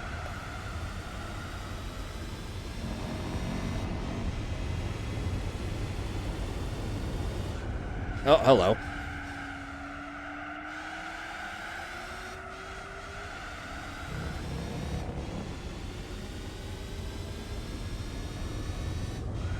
I don't know if I agree with that. I kind of like the Boxer engine. Well, actually, I shouldn't say I kind of like it, because whenever it comes to maintenance and actually fixing it, I despise it, but I kind of like the Boxer Rumble in my FRS. And a 3-cylinder just doesn't have that much potential in tuning. I kind of hope they don't do that. Unless that's planned for like the next generation and Subaru stops making their version. Then I guess Toyota would have no choice, but...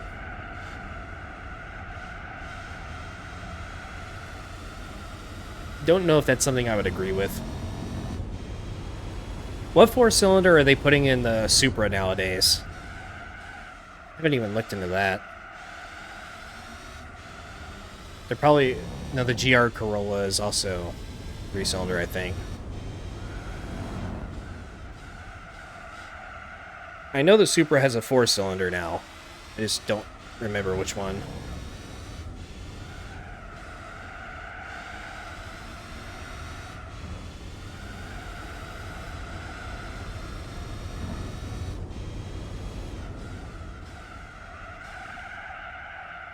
$400 to $450 without opening the engine.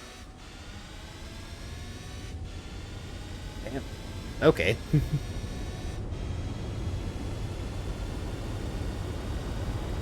Well, yeah, I know the Supra has an inline 6 from BMW, but they also have a 4-cylinder option, I'm pretty sure.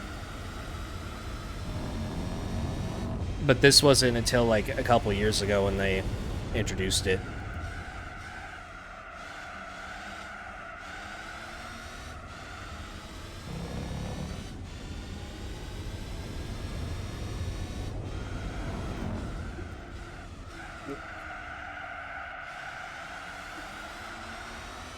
Yeah, that's still impressive, though, for just a 3-cylinder. Like, my FRS, it's the 4-cylinder naturally aspirated FA20. It has a supercharger on it. Mine does, but... those, you can push it to, like, 400, but that's, like, risky territory. A safe power is, like, 350 or 300 to 350. It's safe-ish.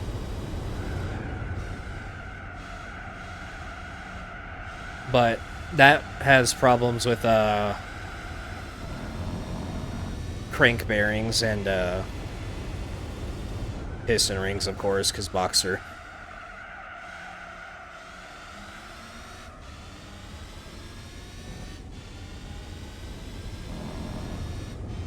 And the new generation has oil starvation issues, too. I think my generation has it as well, but it's... the fuel starvation issues come before the oil starvation issues, I think.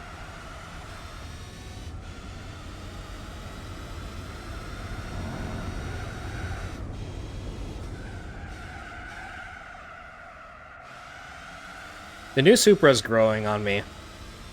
I don't like the BMW shit on the inside, but... especially like the back half of the car. I like it. Front half, not so much, but... I wouldn't mind having one.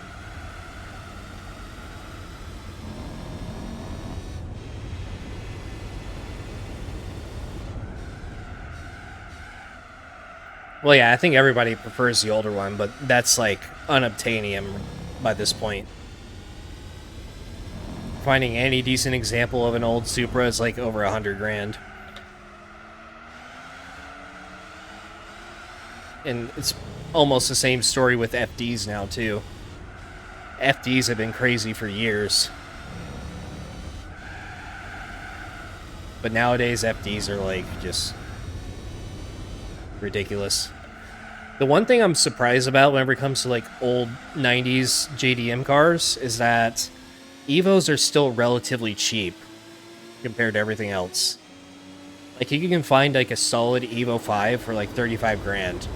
Whereas, like, an FD or a Supra in equal condition is gonna be, like, 75 to 100K by now.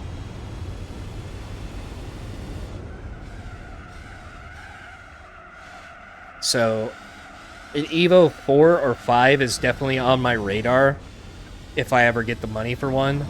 But that would have to be, like, in the next, like, 2 years or so before everything just gets crazy.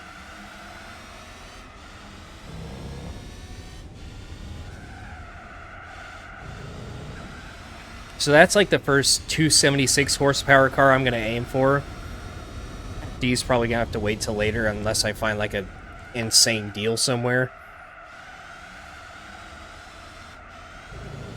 But I also have like other JDM cars on my radar too. This is like, I'm talking if I win the lottery or something, or YouTube blows up again. But Evo 4 or 5, Evo 3. Matter of fact, I think I might prefer an Evo 3 other than the other two. DRX7, obviously. Toyota Starlet would make like a nice daily. That or a Pulsar.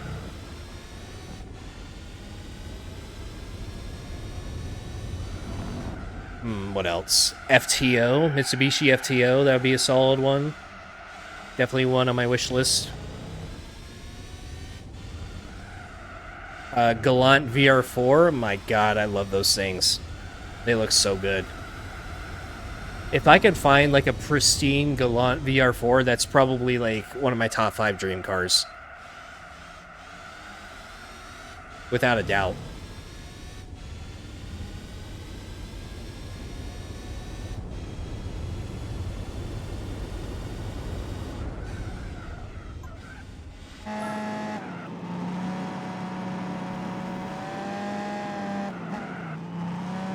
Oh, I would also like an NSX2 with the pop-up headlights, but all those are over 100 grand by now, so yeah, that's basically like a quarter of a house right there. Oh, fuel, stop.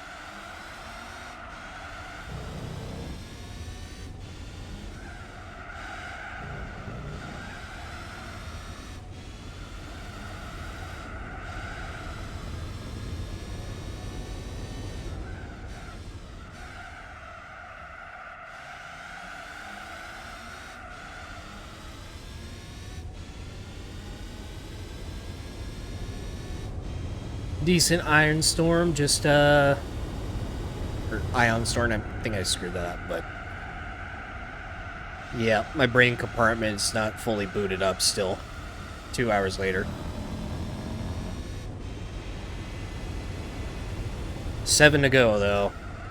I feel like I've been here forever already.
I might actually crack open another energy drink.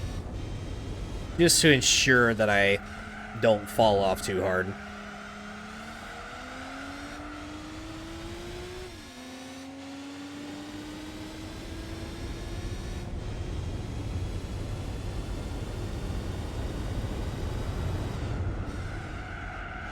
Yeah, to some of y'all it might be already 2 hours, but for me it's only 2 hours. I feel like we should be 3 hours in by now.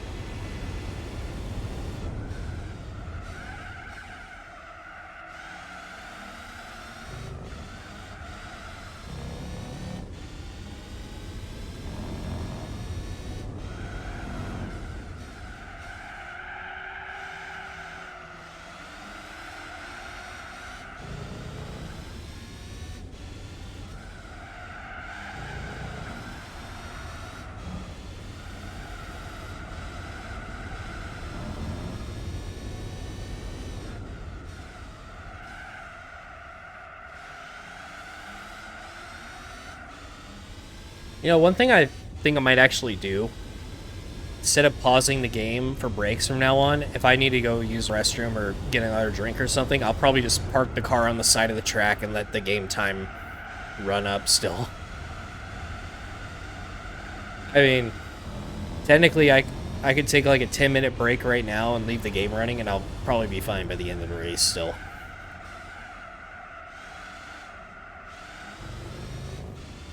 That would be cheesing it, I think, but who's gonna stop me? Still 100% A-spec.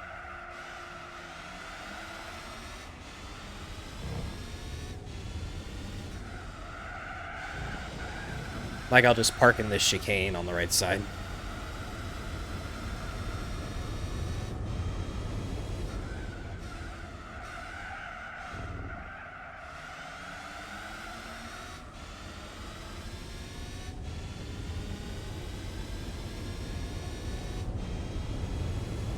Yeah, this is kind of like a stress test for the 24.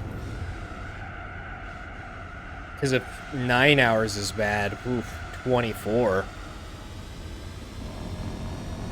Yikes.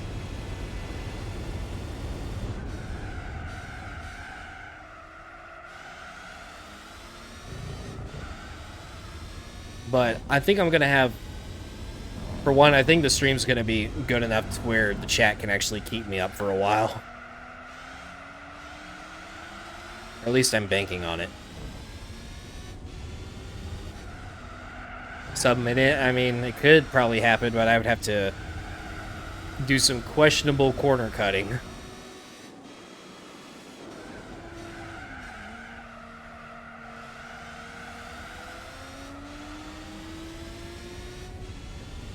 I haven't really been paying attention to my sectors either.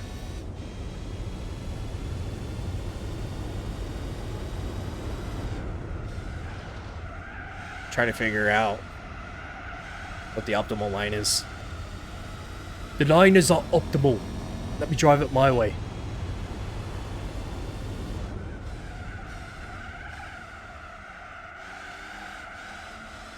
Hollywood moment. Oh, here we go.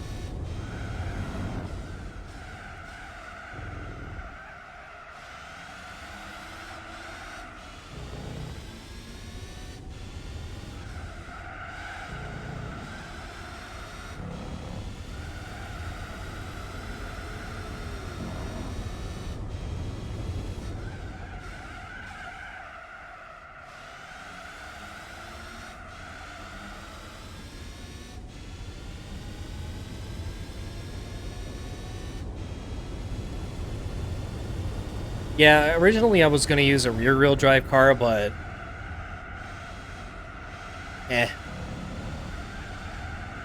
That would be the obvious choice.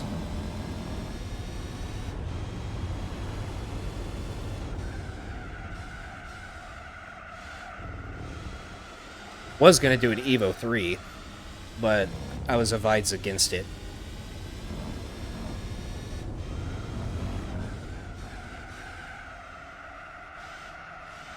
But then I looked in the used dealership and I found this, so I was like, alright. Gotta use the 22B at some point, I guess.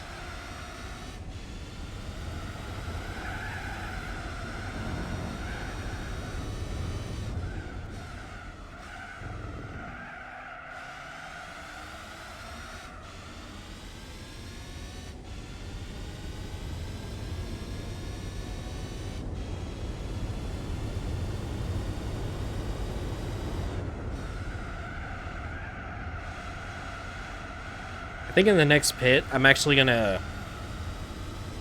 do a community post about the stream and see if more people see it, because like you said earlier, I really don't think these streams are getting like posted to my subscriber feed for everybody. So we could try it.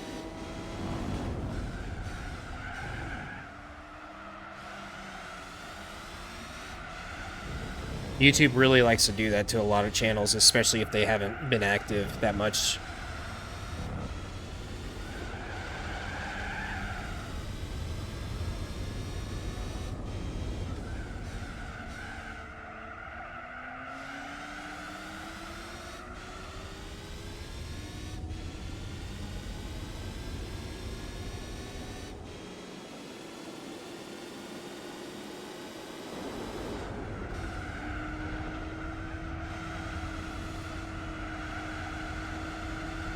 Yeah, I did schedule it like an hour or 45 minutes before, but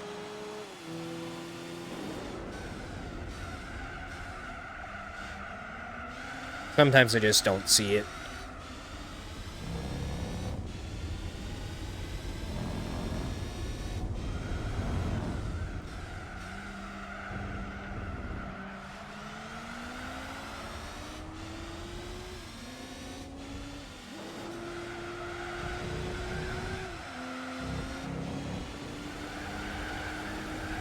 Excuse me.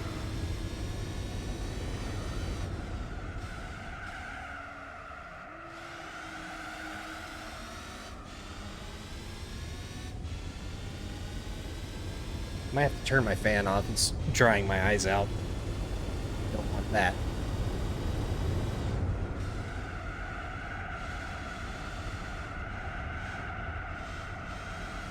Oh, I forgot to turn my light off too.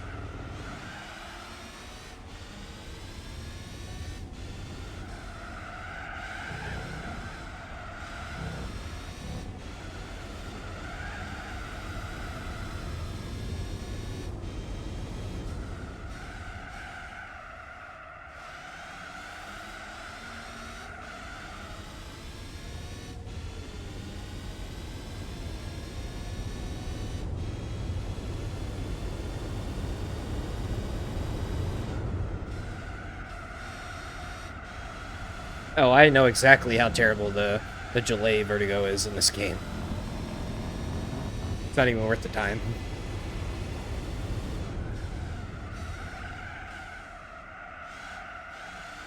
In GT3, it's decent, but it feels like a completely different car.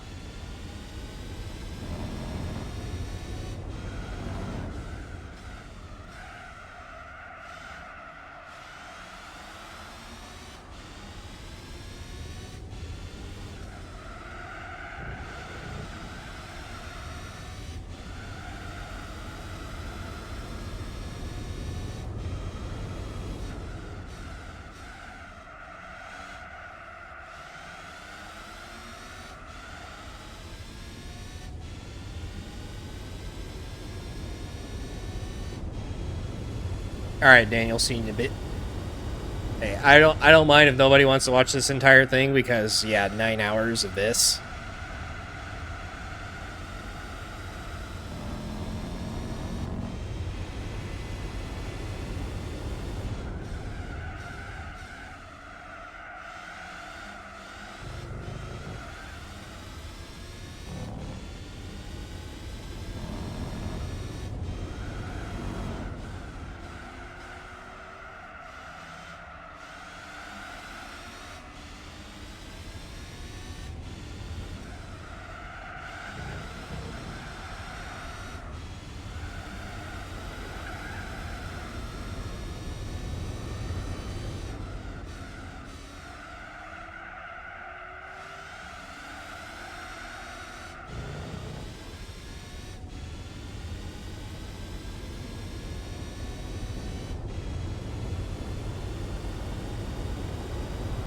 You know what's funny about that actually? There's an Alfa Romeo that can show up in this race that has an exhaust sound that sounds more of a Subi rumble than the actual Subis in this game.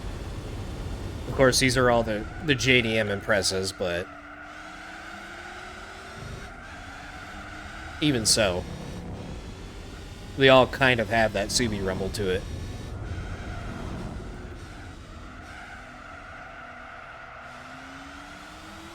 Unequal linked headers. That's what I have on my car.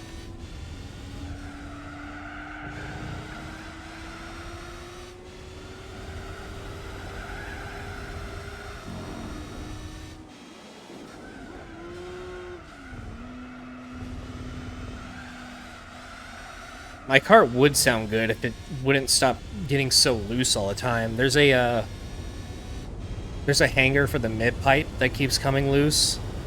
Or I think it's the front pipe actually. And the bolt keeps getting backed out. I'll tighten the shit out of that bolt, but it will always get backed out over time, and then it'll start rattling like crazy, and it sounds terrible. Either that or my O2 sensors would leak.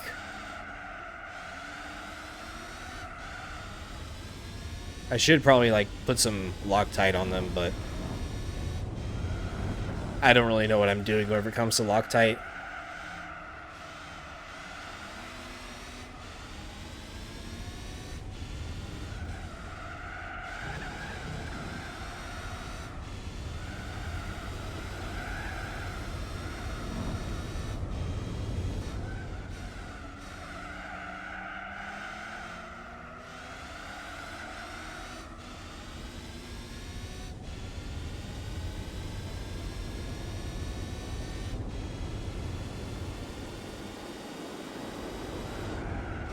Yeah, unequal length headers will give you the sound, but equal length will give you better power.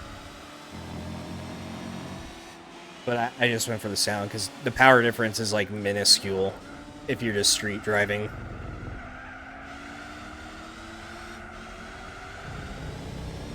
Yeah, it's always the loudest cars that seem to be the slowest.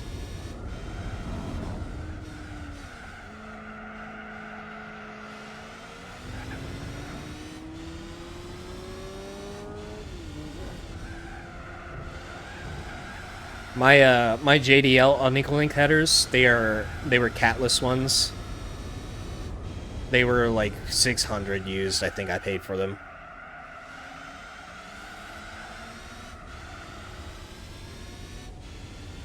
And then there was this one catback exhaust I was trying to get for years, but they discontinued it. It's called the Desod catback. And I wanted to get it years ago.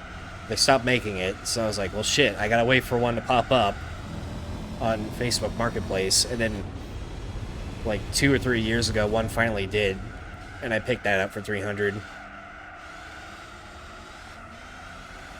I think, like, with all the rattles and the leaks out of the way, it's probably, like, one of the best sounding exhaust combos you can get. It sounds so good. It's loud, but I really like it.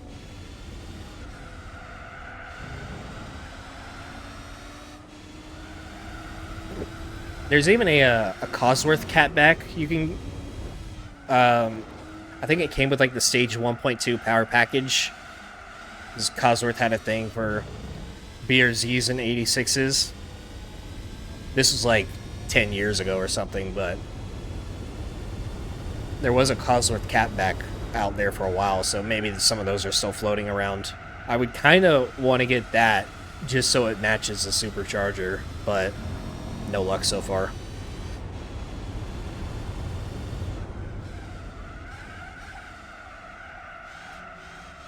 But if I ever get an X-Gen 86, the GR86, I'm probably going to go HKS with everything.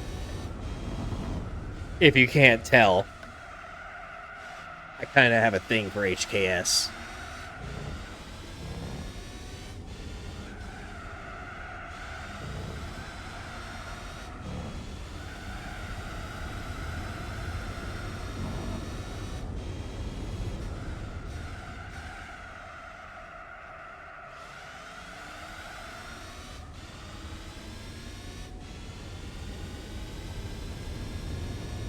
I still don't even know how much power mine makes on a dyno. I never brought it to one. According to the Cosworth with all the parts on it, it should be like around 270 wheel, but I don't know exactly. What was I about to do? Yeah. I'm gonna post the stream on my YouTube community page real quick. So, 1 second. My seat is soaked with sweat. That is gross.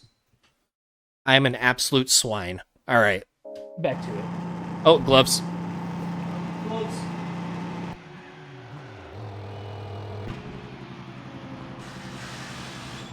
Fuel.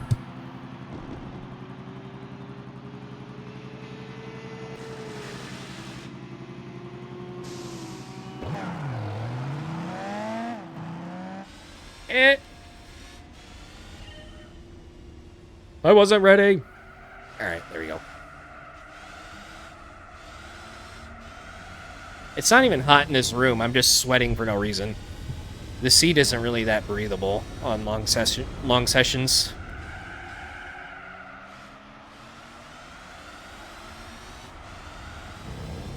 All right, I gotta stop taking so many breaks. I started this stream 2 hours and 45 minutes ago. We're only 2:24 into the race, so I lost 20 minutes just screwing around.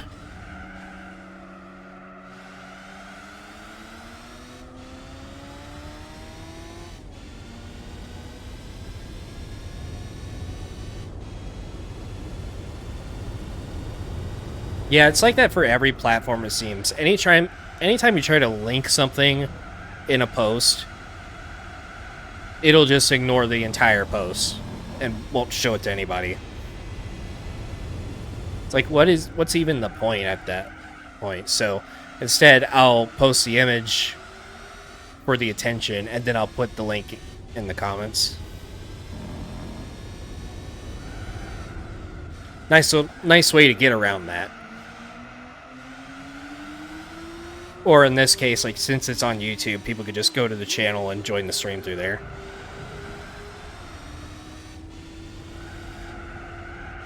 Oh, I forgot to bring back up my stream page, too. I could do that on the street.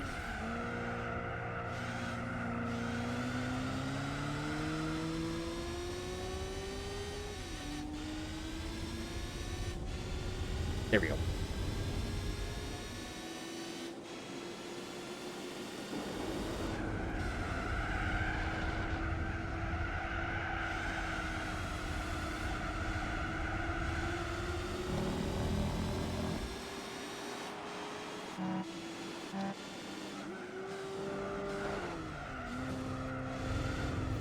I'm definitely going to have to get another drink in the next pit stop.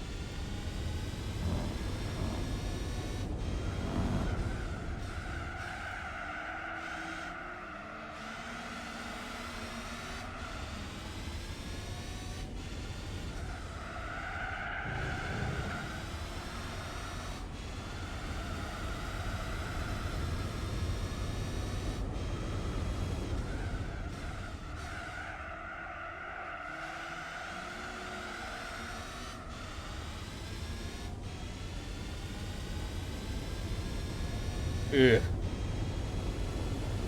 I can't believe this is only 2.5 hours in.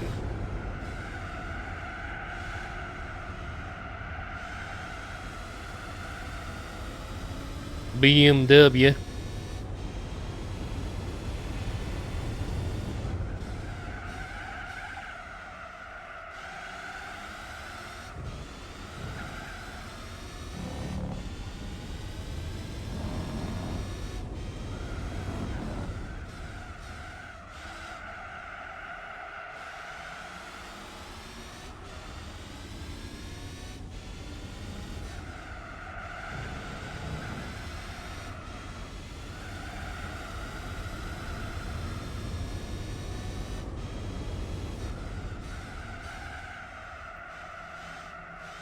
Oh, lucky.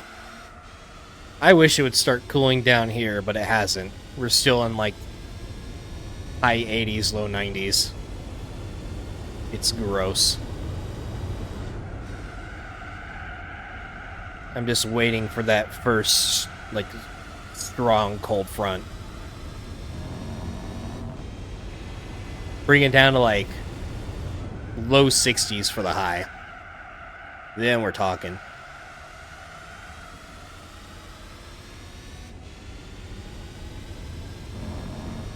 Literally perfect weather.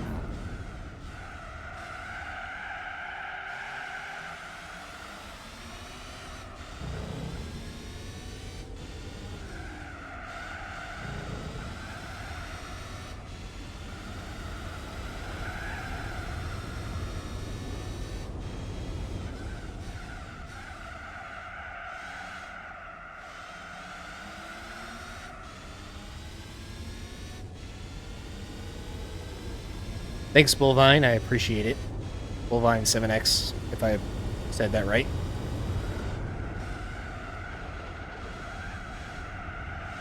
Yeah, here in Texas, our humidity could be like 30% one day and 90% the next because of the way the weather pattern works.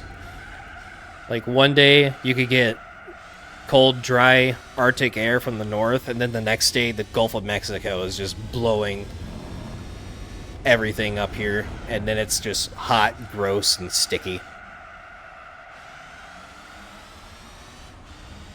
This year especially, it's been like super humid.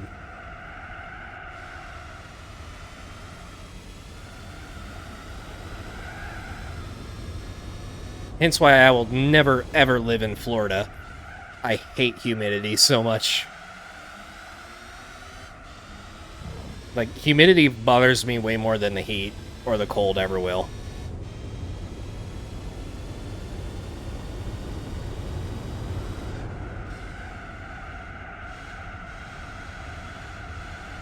It doesn't make it hotter technically, but it definitely makes it feel hotter.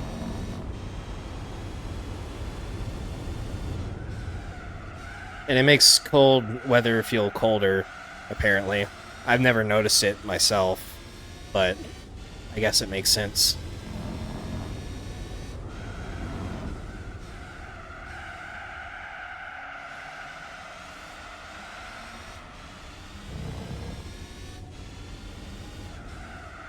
But usually in the winter, whenever the cold fronts come in, that's cold, dry air. Because it's coming from, like, the Canadian Shield in the Arctic. So that tends to be pretty dry.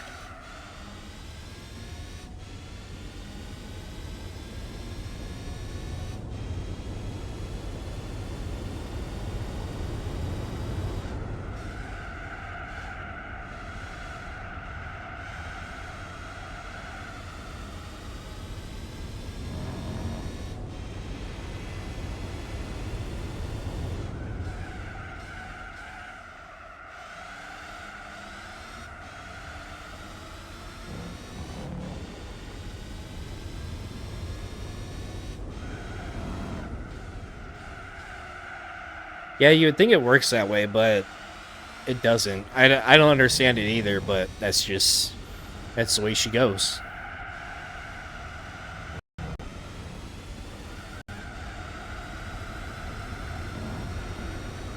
It kind of feels like the more humidity, or the more humid it is, the more it holds in the hot air.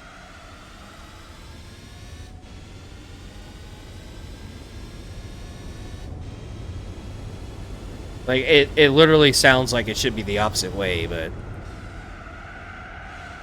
yeah.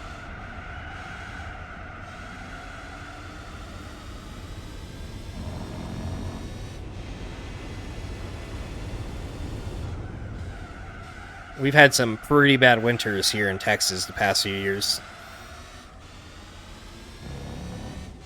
Most of it being like crazy ice and sleet storms. But we kind of live in an area where it doesn't really get cold enough to snow, so if usually whenever it does get really cold, it's gonna be like freezing rain. Whereas if you're further up north, you're more consistently like below freezing, so you're gonna get snow more often.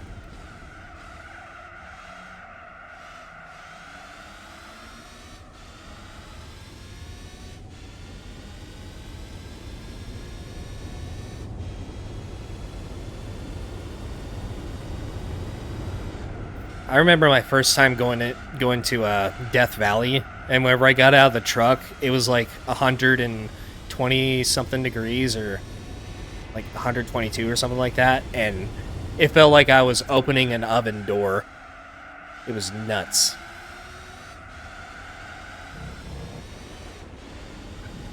Like, good luck surviving an hour out there. And the coldest I've ever been in was probably like low teens or something like that. It would have been like skiing in Colorado or something with like 30-mile-an-hour winds. Wind chill is what gets you.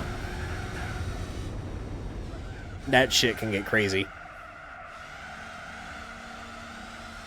Oh yeah, I think it was like night skiing at Keystone, Colorado. It was like probably less than 10 degrees and a little bit windy, but I really wanted to do like a night skiing run, so I just said fuck it. I did a couple runs and my hands were dead by the end of it, but it was worth it. I really like going to Colorado for skiing. I'm a big mountain man. Not really a beach boy. I don't like sand. It's rough, coarse, and irritating. It gets everywhere.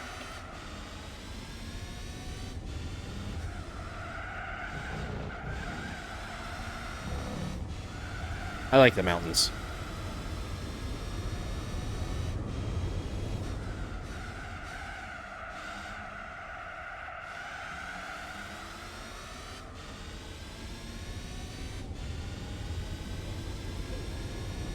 Oh yeah, it's probably never snowed in the Caribbean before.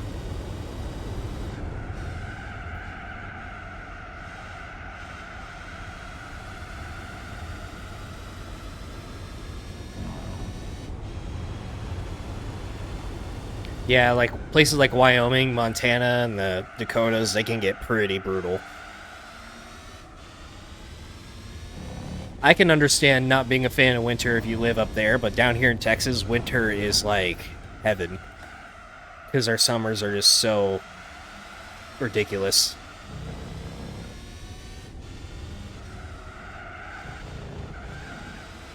Last year, like, summer last year here was... I'm surprised more people didn't talk about it. It was it was over 100 degrees, like, for like multiple week spans. Like I would open my weather app, it'd be like 100, 100, 101, 102, 104, 101, just like day after day. And this is when I worked at a car dealership as a photographer, so I was getting in and out of cars that had been baking in the sun all day. That was hell. But this year, I think there was only like maybe 1 or 2 days where it actually got over 100. Which was kind of surprising. So we actually had a pretty mild winter or summer here this year. But more humid than usual.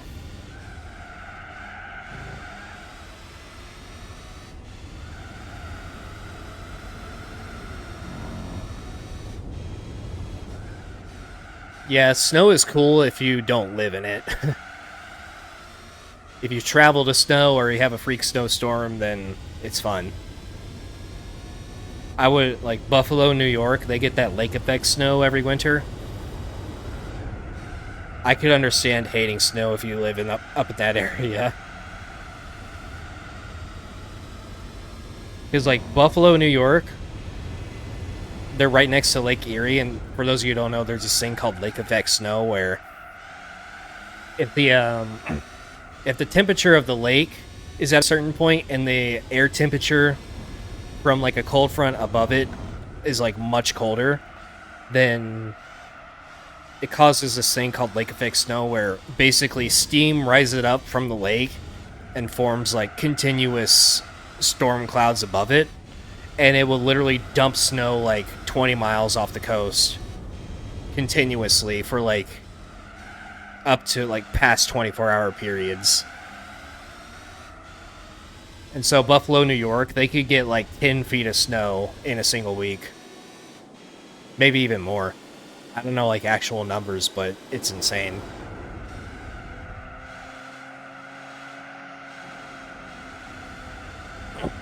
I think like even Lake Tahoe can get lake effect snow as well.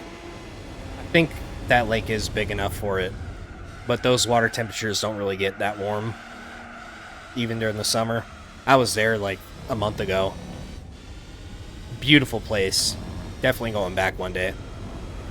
Unfortunately, like half the lake exists in California, so that's the downside, but it's so nice over there.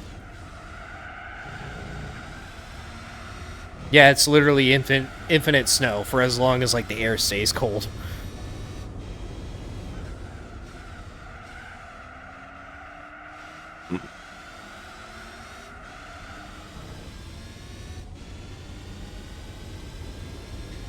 Yeah, that would be ideal. Having no risk of natural disasters and also no bugs. I can't imagine living in a place like Florida or Louisiana or Mississippi where you gotta worry about like cicadas and mosquitoes. My god, mosquitoes are like the worst things on the entire planet. And you just know they love that swamp. They love stagnant water.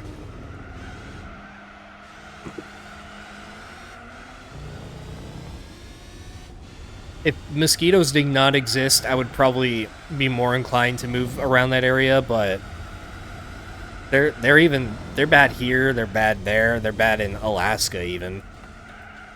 Like I think Alaska is probably like the worst place for mosquitoes. In summer specifically, of course.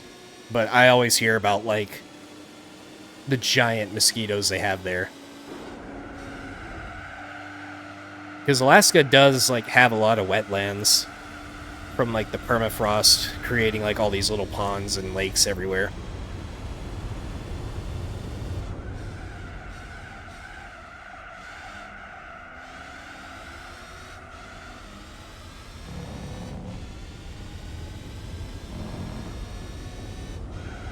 Yeah, we got black widows and brown recluses here too. We also have bark scorpions. I haven't seen a whole lot of them the past few years. I guess the area I live in is not really that like scorpion friendly, but where I used to live, there were scorpions everywhere. Matter of fact, I actually woke up one morning and I felt something on my shoulder right here. I'm laying in bed and I feel something on my shoulder. It's crawling on my shoulder. I jump and I slap it, and then a couple seconds later I feel a stinging. And so I swiped it away from my shoulder, and it flings across the room. I have no idea what just flew across the room. I don't have my glasses or my contacts in. I walk over, and there's a fucking scorpion laying right there, and I'm like, oh, fuck, I just got stung by a scorpion on my shoulder in bed. So that wasn't fun, but I guess it didn't release that much venom or anything, because it just swelled a tiny bit.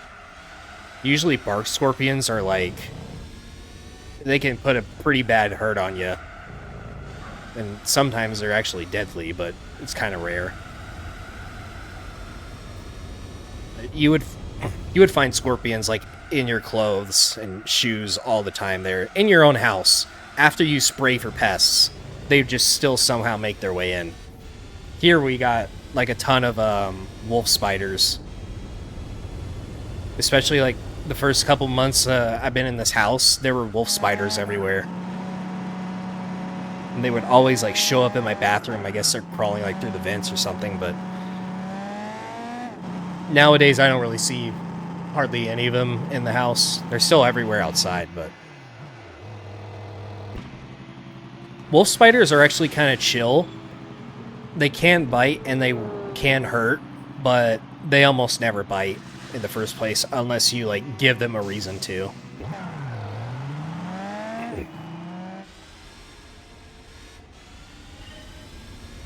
I'm not really that scared of spiders, but I am like kind of paranoid about like what's a brown recluse and what isn't, or could a black widow potentially be in this cabinet or whatever thing I'm digging in. I've only seen a few black widows before. They're kind of hard to find.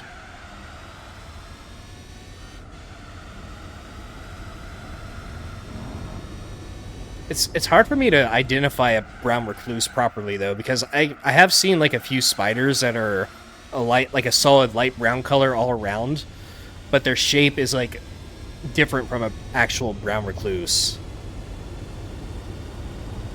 So anytime I see a spider that's that color, I automatically assume it's a brown recluse, and I just try to kill it or avoid it.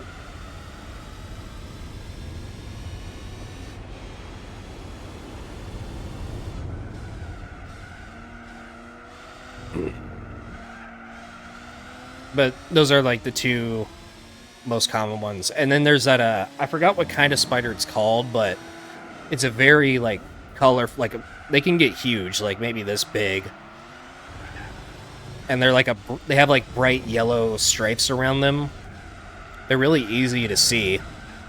And they usually like build their webs in like the corners of fences or between a bunch of tree branches. And those can hurt too, but they're not deadly. And sometimes, like, if you're walking in the woods, you can literally, like, run face first into one of their webs. It's happened to me a few times, actually. But luckily, the spider wasn't actually there to bite me. They can really jump scare you if you come across one. I don't think we have tarantulas here. I've never seen one in the wild, at least.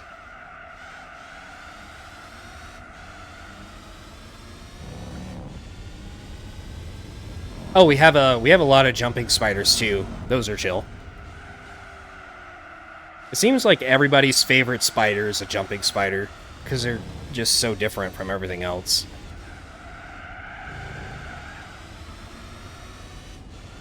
Of course, I never want to pick one up or mess with it or anything, but I like watching them.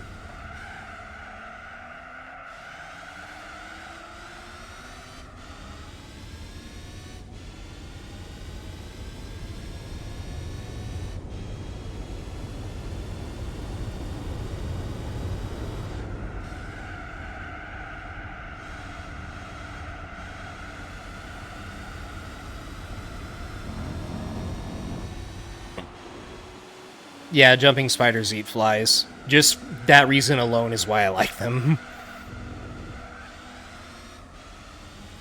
Like, anything that helps keep the population of unwanted bugs down, I'm automatically chill with, unless it's something that can kill me, of course. So, I don't kill wolf spiders, and I don't kill jumping spiders, but if it's anything else, and it's in the way, then your days are numbered.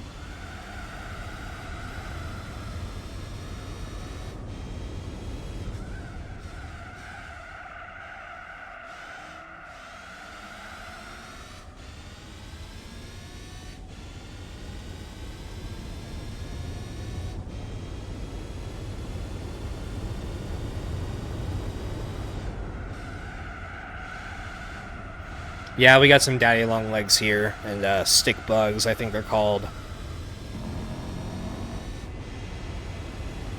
We also have a lot of dragonflies too. Those eat mosquitoes, even though dragonflies literally look like giant mosquitoes, or mosquito hawks, I think some people call them. But they're useful to have around.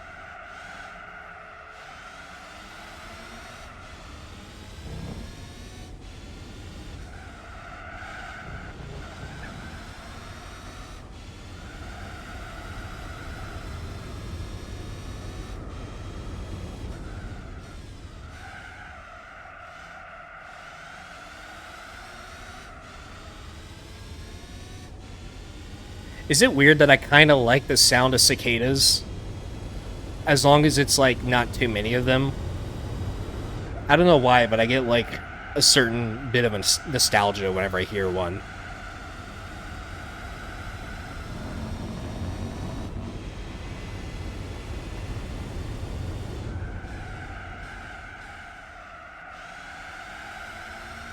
I guess it like reminds me of like fishing trips and stuff like that, where you're just chilling on the water and then you just hear cicadas all around you going wee wee wee wee.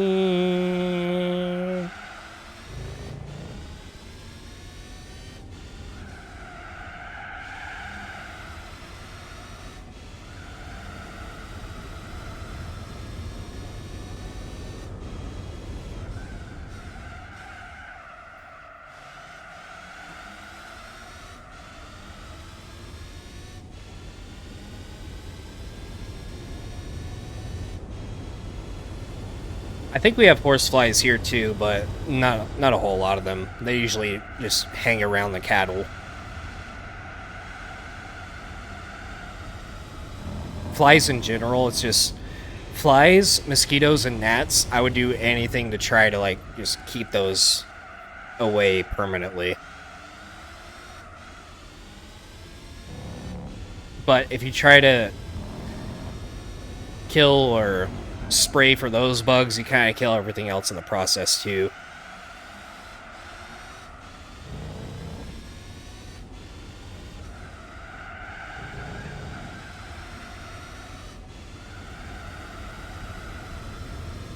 Yeah, I couldn't do Australia. No way.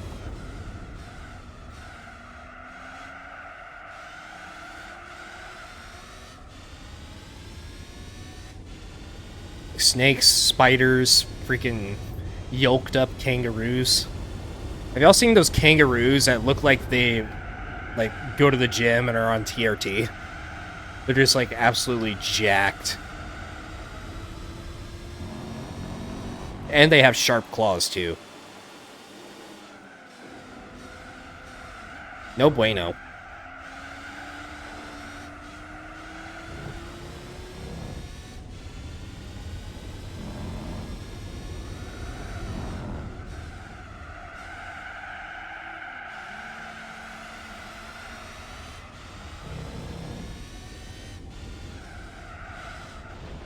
You know, that's something I noticed too last year when I was at the dealership. For some reason, gnats and flies were like super attracted to cars, and they would just be covered in them.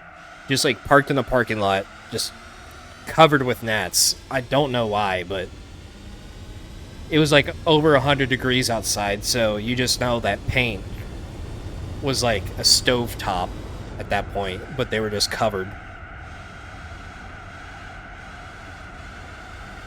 Not sure what the deal is with that. Wonder if it's like the car wash chemicals or something that the gnats are attracted to. My car is covered in dead bugs because the highway I drive on has a lot of bugs on the side of the road, so anytime I drive down the road, the moth sees a pair of headlights and it's like, oh, pair of headlights, I must go directly towards it at this thing that's traveling towards me at 70 miles an hour. Then just my windshield gets covered in moths.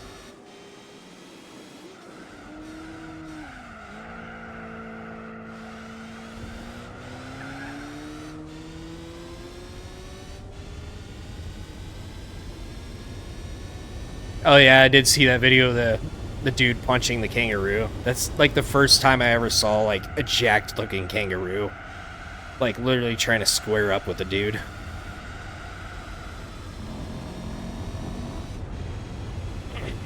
And the other day I saw a video of one, like this guy was parachuting, and as soon as he landed, two kangaroos ran up to him and started fighting with him. It's just like, alright, I guess they just want the smoke at any given time.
Not really. I mean, gnats are just like small flies.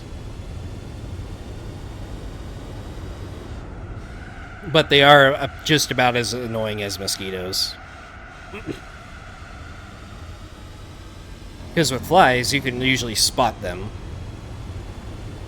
But with gnats, if you miss it like your first attempt, it's pretty much gone.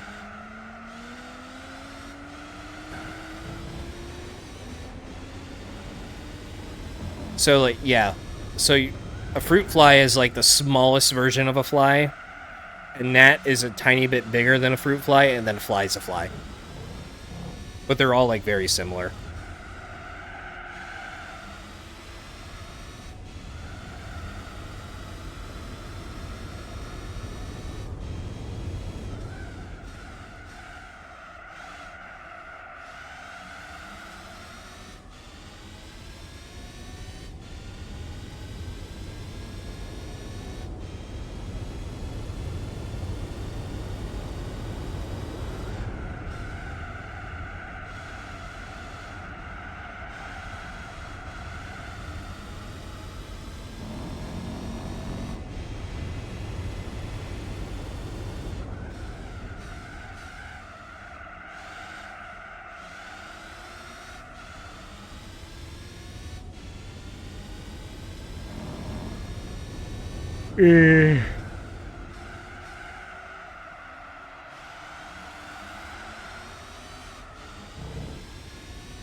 Yeah, it would suck whenever you get gnats, or the worst thing is whenever you get ants in your car.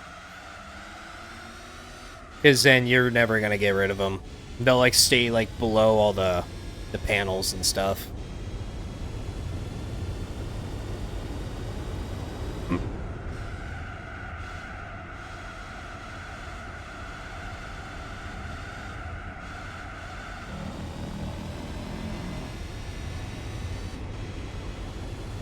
Yep, just a fly.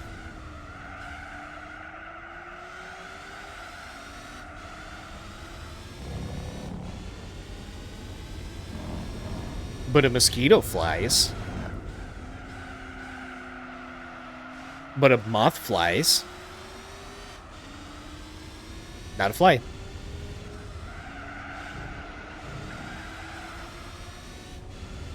A plane flies, but it's not a fly.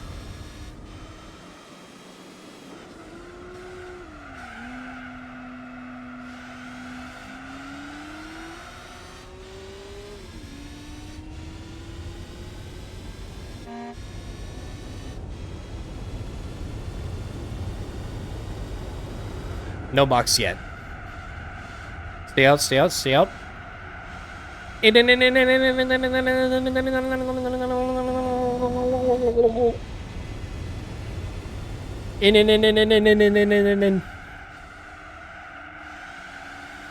A mosquito is not a fly, but it can fly.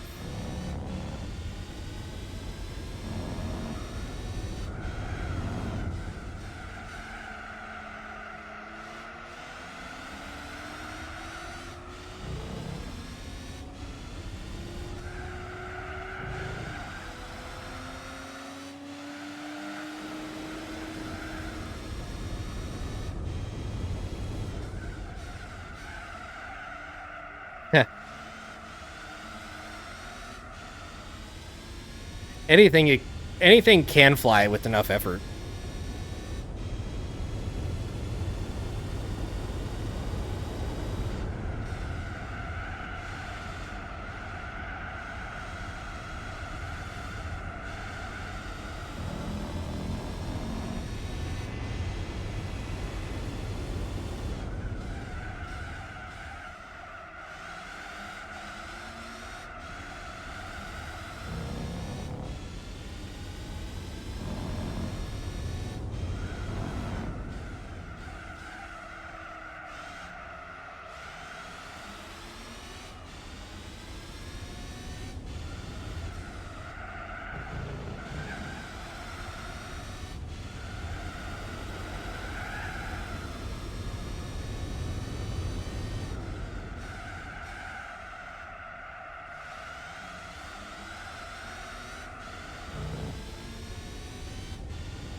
Oh, almost 3 hours in. Yeah, I'm just gonna go ahead and pit. All right, I need to go grab a drink. I'll be back in a jiffy. But I'm gonna let you get.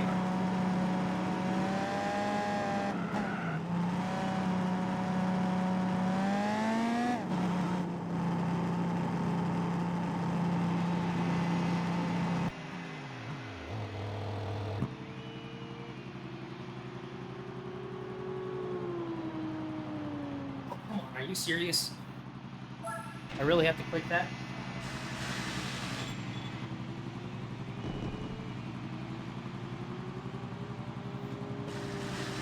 Not like it matters. I'm gonna have to pause the game anyways. I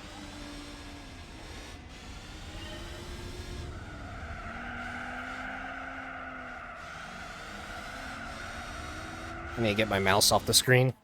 Yes, I have gone autocrossing, but just once, I think.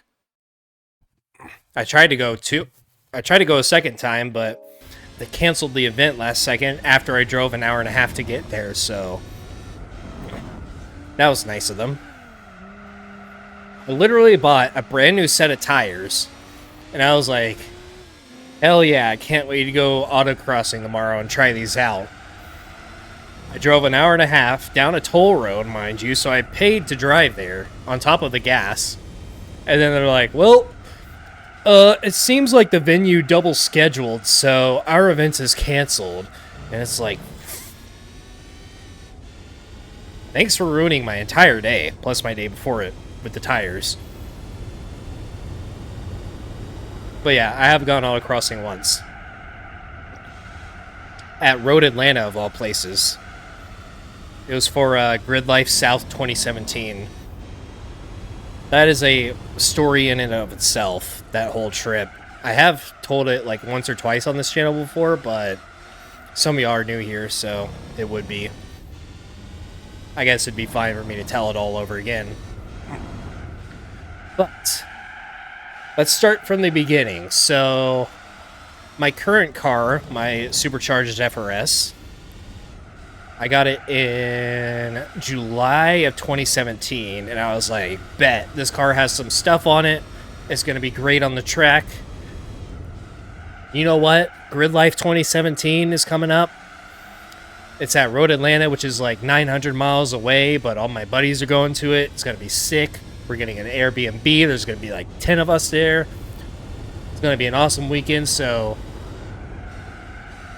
I spent like $500, I think, on a weekend HPDE pass, which high performance driver education. It's basically a track day, but you have an instructor with you.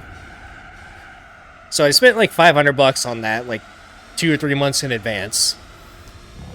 And at this point, I'm working 2 jobs. So I'm a sales porter at a dealership, or my first job, and then my second job, I'm delivering pizzas for Domino's in that same car. Hey, I wanted the extra cash. It was a good way to get some extra cash without absolutely killing myself with working too much. So one day, about a month before Grid Life, I was delivering pizzas, and my car throttle response just stopped working. I was just driving down the road, and then my throttle pedal basically dies. And my car slows to a stop. I pull it into like a parking lot, and I have no idea what's going on. The check engine light is on, and my throttle isn't doing anything. So I wait like 30 minutes for my buddy to show up with a scanner, and then he found the code. Couldn't figure out what it actually was. It said like direct injector circuit open. So it's an electrical problem, but I have no idea what that even means. So I'm doing my research online, trying to figure it out. And before that, actually, I found out that you can actually get the throttle to work again by just turning the car off and turning it back on again. Go figure. So if you either shut the car off and turned it back on again or cleared the code, my throttle was back. So I still drove it like the next few weeks, just doing that whenever it would show up. And like 2 weeks before the event, my car started working fine again, so I was like, alright, well, the code's not showing up anymore. I guess it was just being funny. So I ordered my first helmet, which is actually sitting back there. You probably can't see it. And I was all excited. I was like, hell yeah. About to drive to Road Atlanta for 13, 14 hours, and it's going to be a blast this weekend. The drive all the way there, zero issues with the car whatsoever. We get to Atlanta, or I pull up to the track. It's already like dark out, but I get my tech inspection done and passed in the paddock. And then we drive to the Airbnb after. The following day, I wasn't supposed to go on track yet. I think that the first day was a Friday, and my days are Saturday and Sunday. So I was trying to find some stuff to do on Friday. And there's an autocross event going on the other side of the track. So I went and I did like a couple autocross runs. And yeah, that's basically like the first autocross I did with the car, and my only ones. So that was a nice warm-up. That was fun to do. And then the next day comes. This is when shit hit the fan. This was a day I was supposed to go out on the full track and put some laps down and have a blast. But on my way to the track, the check engine light comes back and my throttle shuts off. And I'm like, well, there goes my weekend. This shit's back. It keeps coming, the check engine light keeps coming on like multiple times on the way to the track, and I'm like, well, I can't drive anymore. There's no way I'm going to go on track with this problem happening all the time. So that whole Saturday, I'm just sitting in the paddock doing nothing because I couldn't do anything. Bummed out. My entire weekend was over before it even started. And then the following day, Sunday, I'm sitting at the track and I'm like, you know what? It's best if I just go home right now. And for 14 hours straight, I was driving home with a check engine light showing up that cut off my throttle every 15 seconds to like 5 minutes. It was random whenever it would kick in. So I'm driving down the highway, throttle shuts off, check engine light comes on. I have my scanner plugged into the OBD2, and I just clear the code wherever that happens, and I get my throttle back. I probably cleared that code a couple hundred times on the way home. So, yeah, dude, I was on the brink of, like, literally losing it mentally. It was fucked. Fucked beyond anything I could ever imagine. But that's not even the end of it. I get to a town that's, like, 2-3 hours away from home, and then something weird starts happening with the car. Whenever I would go full throttle, the engine would start bogging down and misfiring like crazy. So I'm like, well, shit, this is the end. Something weird's happening now. The car is misfiring. I have absolutely no idea what it is. But I basically, from that point on, I had to use like half throttle all the way home. If I came to a full stop at a light, then I would just have to accelerate super, super slowly. So that last 3 hours turned into like the last 4 hours, but eventually, like through the rain, through everything. By the way, this was happening like during Hurricane Harvey, if y'all remember that. So I was driving through rain like almost the whole way home with all this happening. And I finally get home, I pulled the car in the garage, and I'm like, I can't believe I made it all this way. That was like 15 hours straight with all those issues with the car, but somehow I made it home. And basically the next 2 months after that, I had a backup car, so I just drove that for my daily. But I was trying to figure out what was wrong with the car. The first thing I came across was direct injector seals. That wasn't the problem. So, direct injector seals on the FRS are kind of a bitch to get to. Even worse if you have like a 100-pound supercharger on top. So, it was a 2-person job lifting the supercharger off the engine. And I didn't have anybody to help me for like weeks. But eventually, I got the supercharger off. I pulled the direct injectors, and the seals on them they looked fine, but I was like, well, everybody's saying it's just direct injector seals, so let's just go ahead and order some new seals, get a fucking tool that costs $100 for like this little piece of metal.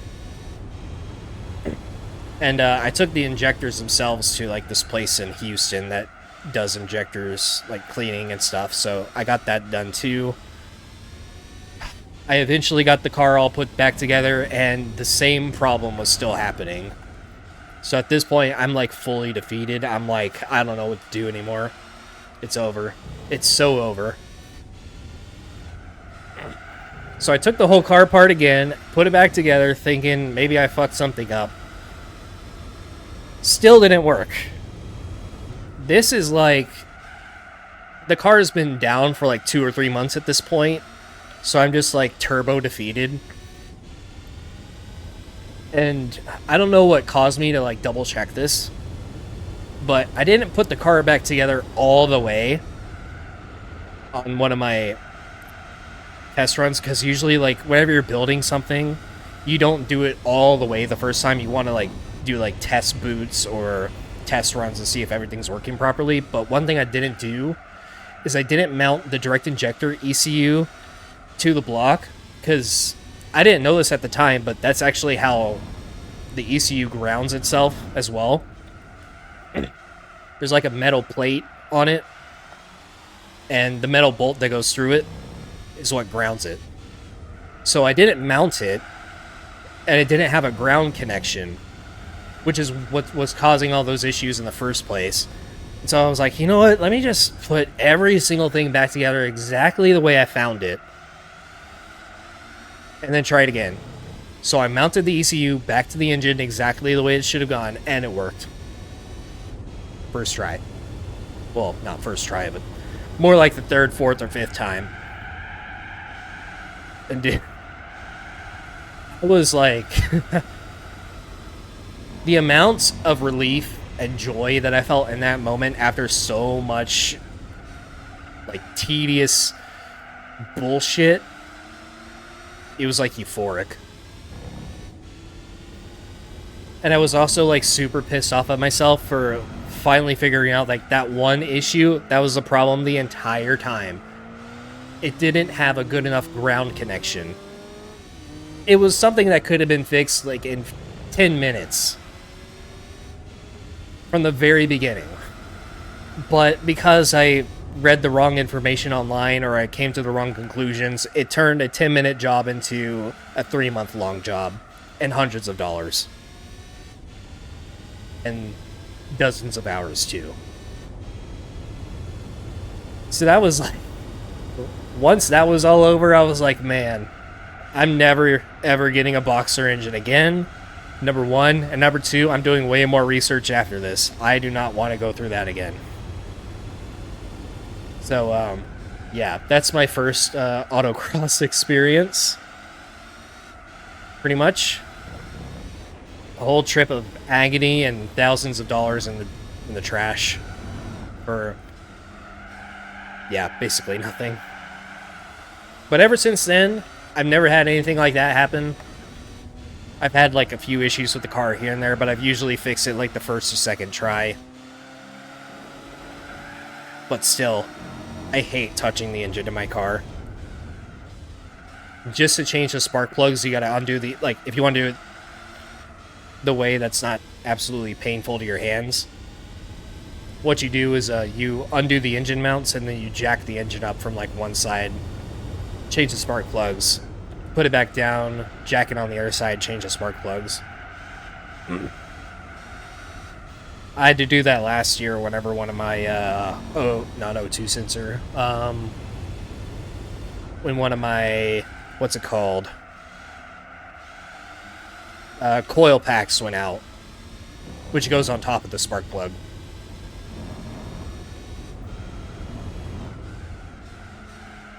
So, in the total of 8 years that I've had the car, I've had the direct injector ECU grounding, which turned into fuel injector seals somehow.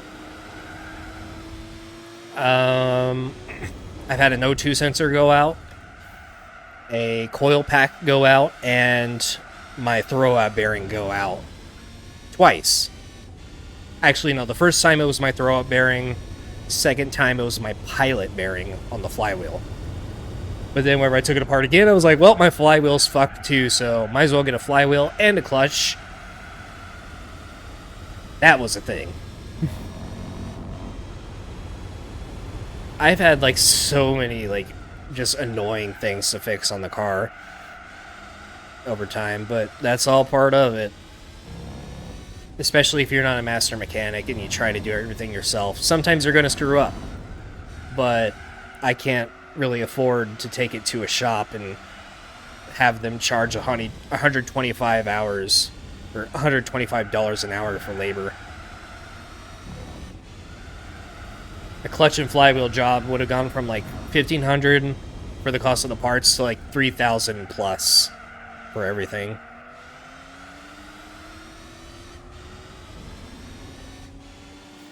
So even though it was super painful, I did do the transmission stuff by myself. But whenever it comes to like actual engine work, I'm never gonna bother trying to do that myself. I don't have the right tools for it, first of all. But if you screw up like an engine job, then that's just going to be even more money.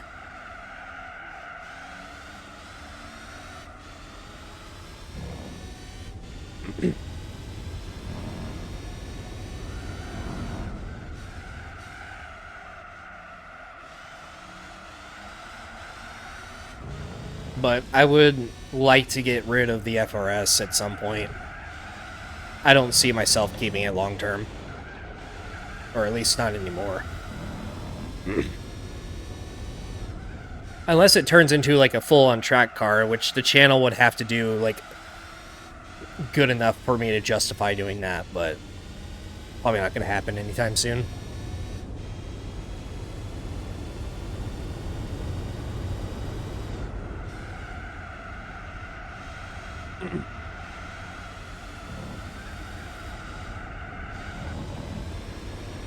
Oh yeah, I can't blame you. This is going to be a long one. I'd love to take a nap myself, but yeah, catch you later.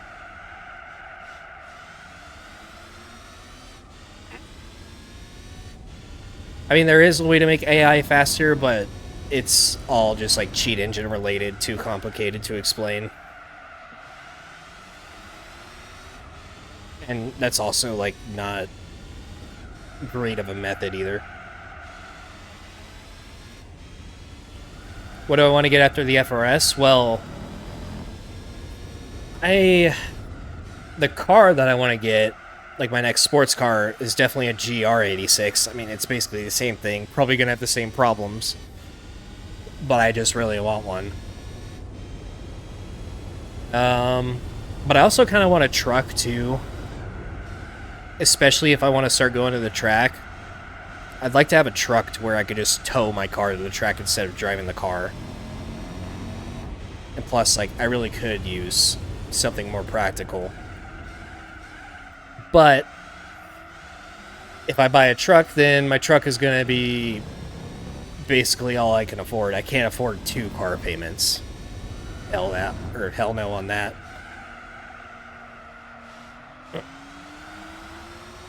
But right now, I can't really get anything. We'll have to see, like, what happens in the next few months. Project cars, though, it could be, like, a multitude of different things. That's another thing, too. Like, if I am going to have a project car, do I really want to waste it on a FRS? Like, I'd rather have something cool to work on, like an Evo or an FD or something like that. Putting money into a FRS, even if it's like a dedicated track car, just... I'd rather start off with like a Corvette or something, like a C5.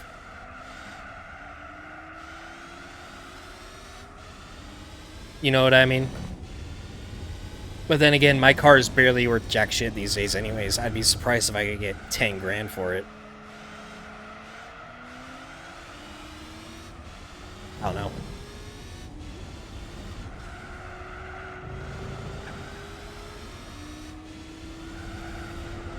I'm gonna have to see, like, I'm trying to strategize, like, my finances better. I don't want to get too into depth with it, of course, but if the channel can do, like, a certain amount of revenue each month, then I can justify, like, not only doing things more often with cars, but also, like, going to the track, buying project cars, and making content of it. But that's more of like a pipe dream. Not everybody can get to there.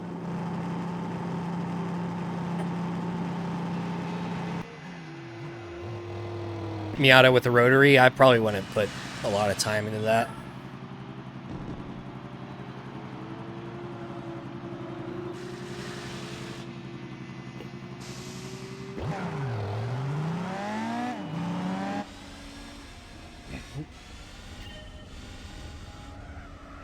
Like, realistically speaking, even if I get there in the first place, I'll only have time and money for one project car and one, like, daily driver.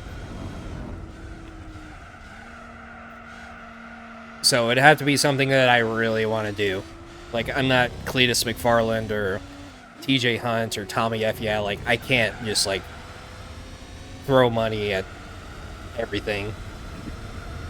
They have an excuse to do it because they do it for content, and they can technically write it off on their taxes, so they kind of found, like, a hack for that.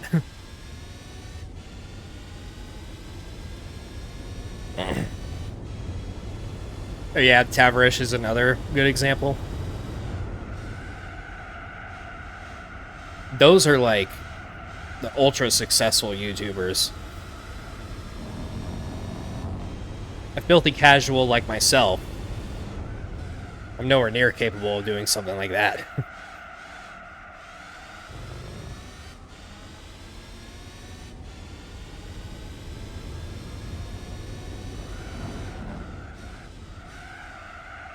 Would be nice, though. I've always been thinking about, like, other ways I can monetize the channel better. I don't want to do... I mean... Personally, I don't want to do, like, a Patreon or channel memberships, but it might be something to look into. What I really want to do is, like, start, like, a side business that's related to this. Whether it be, like, merch or something, I don't know. I don't really have that many good ideas yet. But basically, any YouTuber that you see with a lot of projects and huge car collections, they have, like, multiple businesses that are all, like, tied into YouTube one way or another. Adam LZ is, like, a perfect example.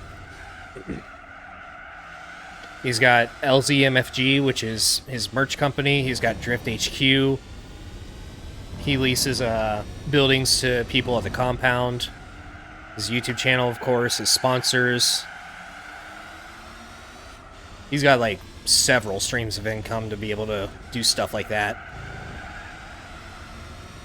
And that's all part of, like, scaling your brand and your channel.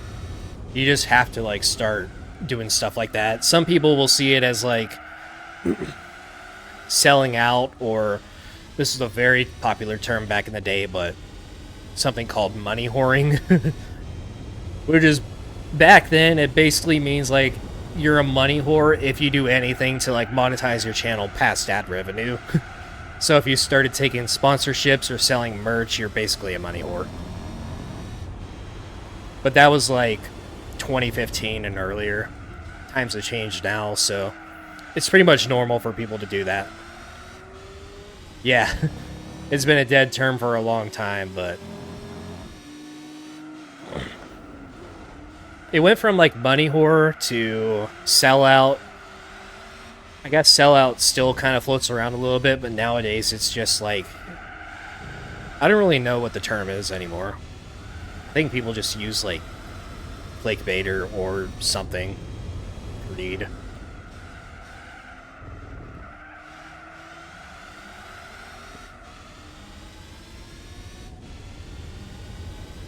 Yeah, always something to think about.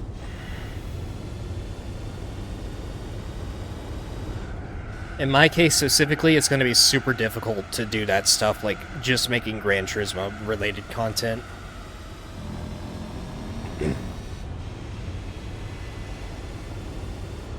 I'm still thinking about doing like IRL related videos on here, but it'd have to be something interesting enough.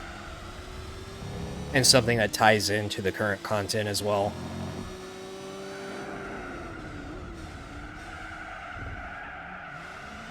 So I observe like a lot of channels and what they're doing, but trying to come up with an original idea is like a whole different thing. I've been talking too much, my throat's getting a little sore.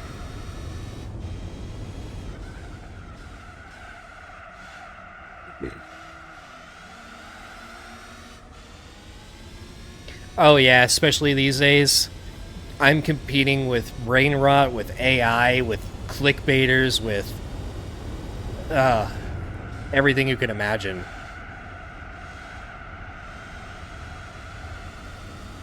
There's always going to be an audience for something, but if you really want to get like a certain level of success, you need to like... You need a little bit of crossover, you need a little bit of creativity, and you need a little bit of cheesiness.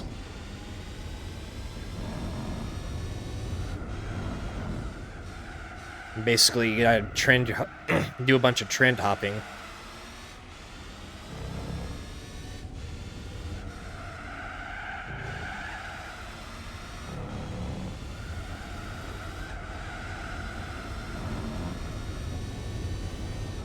Yeah, that is like a weird phenomenon, especially of the last few years. GT4 just blew up out of nowhere.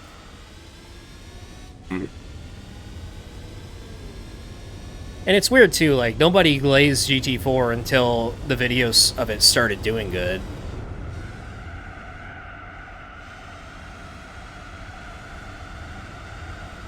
Like, where was the praise for this game 10 years ago? I don't remember seeing it. I mean, if there was, it was very little.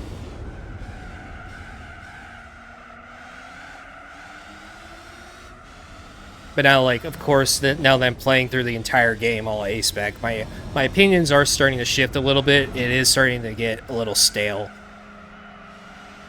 But, yeah.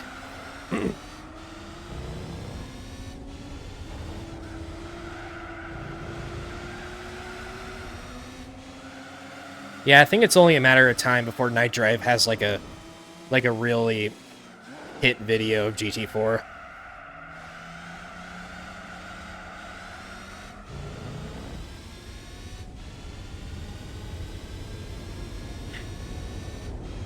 He's long overdue for a big hit.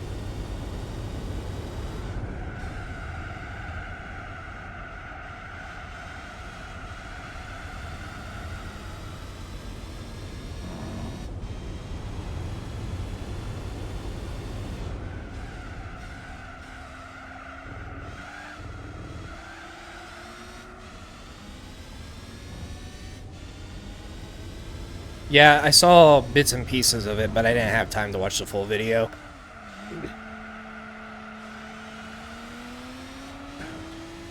Once this series is over and I can figure out my schedule with whatever new job I'm getting, then maybe we can start doing stuff together again.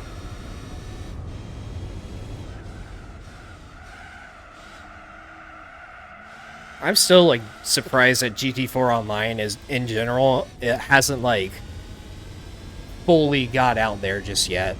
Because every video that I've made of it, it doesn't, like, really get past 100k views. Spec 2 did, for quite a few people, but not online. And I feel like online is still, like, the fact that it's a thing now is, like... I think it's more of a big deal, to be honest, but... I don't know.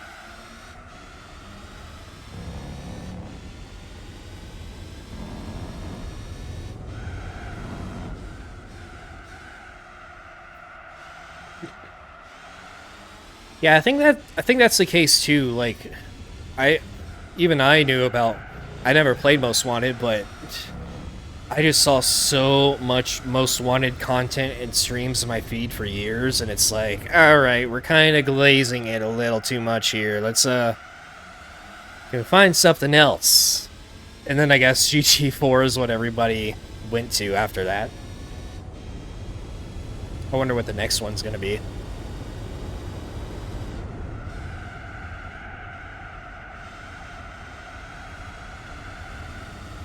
guess Pro Street had something like that happen with it too. It was like Most Wanted, Pro Street, and then GT4, or probably the same here and there, or at the same time.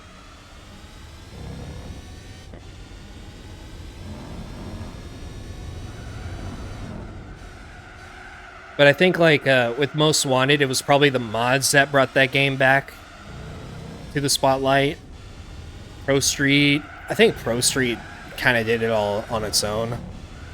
And GT4, definitely emulation and Spec 2 is what brought that game back to the spotlight for this game here.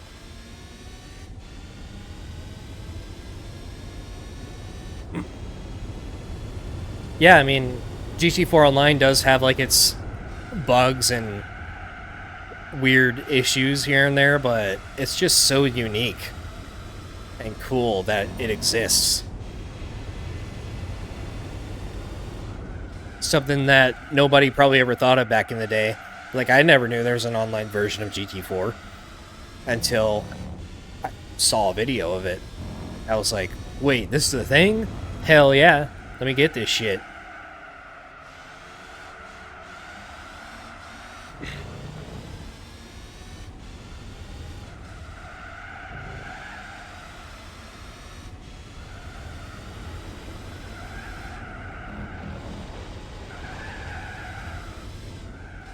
I think one of the problems with GT4 though is content-wise. So I think Dustin Eden was like the first one to upload like a challenge video that actually did well. And everybody saw that that video did well, so everybody else started doing challenges, and now every GT4 challenge you could think of has pretty much been done by now. So if you were to do the same challenge, you're basically copying somebody else. So I think like that subgenre of GT4 content, challenge runs, has been like used, abused, and now it's like no longer a thing as much, I would say. And now there's not really much else to do other than like screwing around online. Or like random hybrids and stuff, I guess.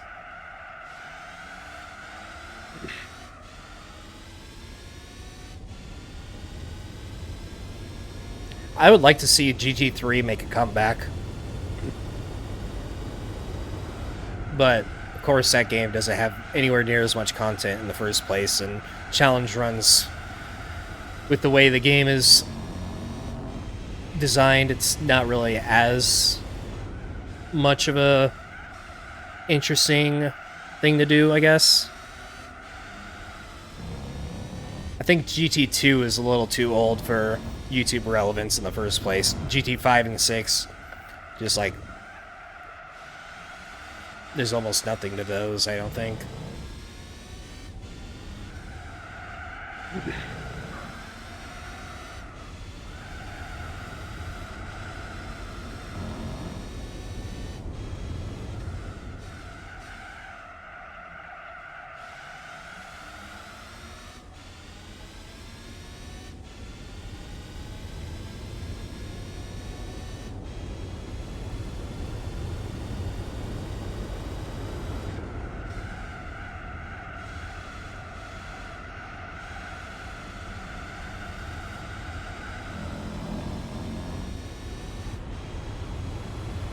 I think, like, I'm gonna try to make a video, like, going over the entire Let's Play whenever I'm done with it.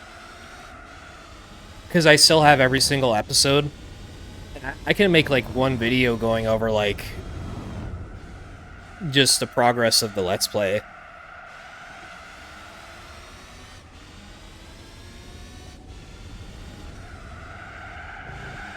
So, I might do something like that at the end. See how that does.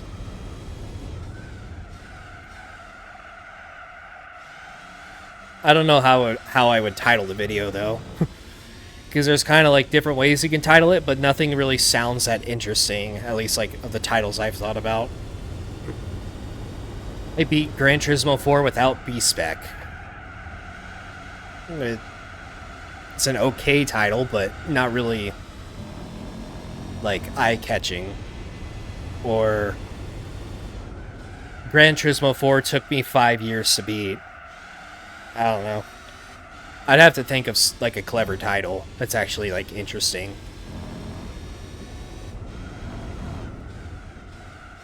Or How I Conquered Gran Turismo 4. I don't know. I'll have to think of something.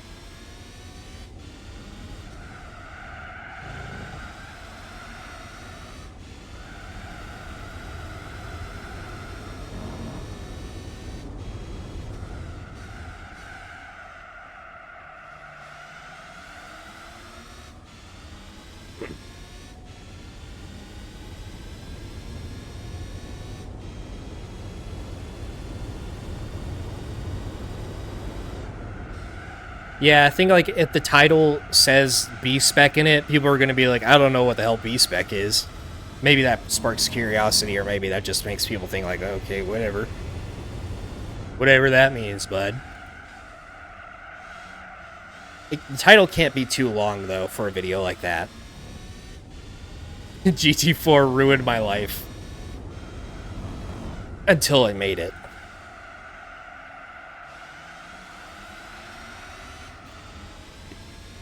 Alright, I'm going to have to use the restroom again next time I go into the pits.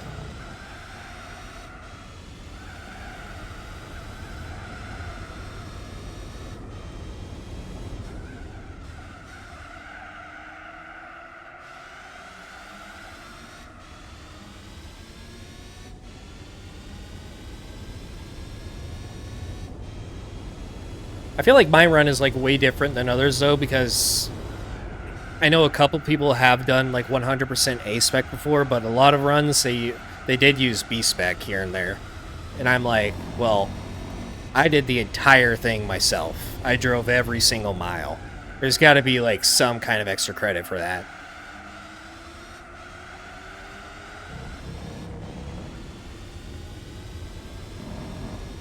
GT4's progression is flawed, and here's why.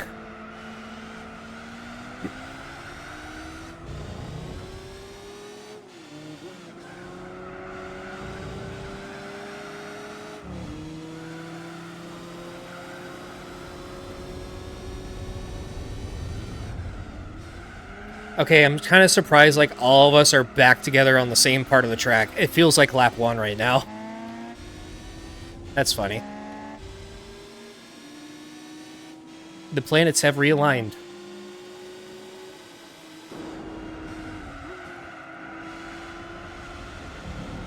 I might actually get fastest lap here because of this.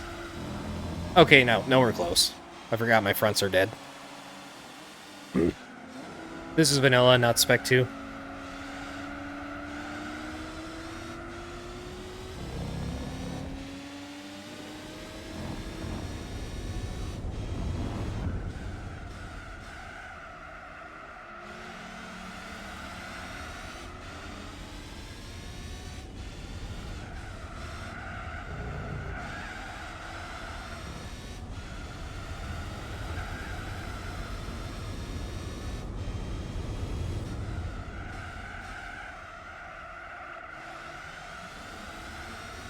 Alright, I'm going to go into the plits, what?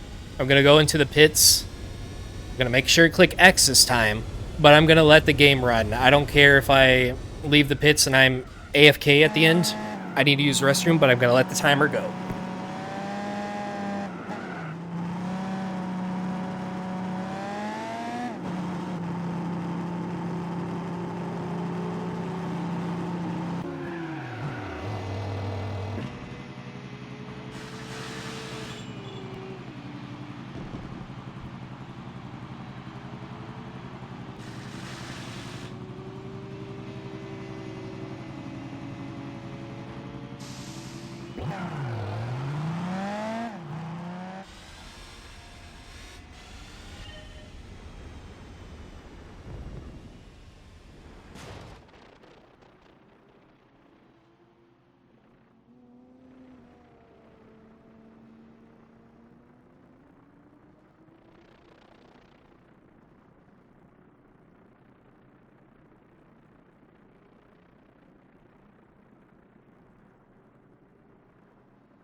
my life.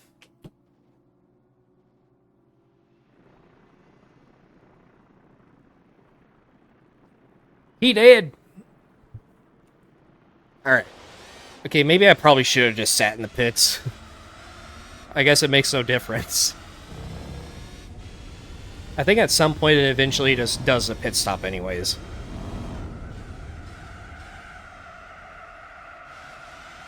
But yeah, the more often I pause the game, the longer this is going to take, so might as well just let the timer run.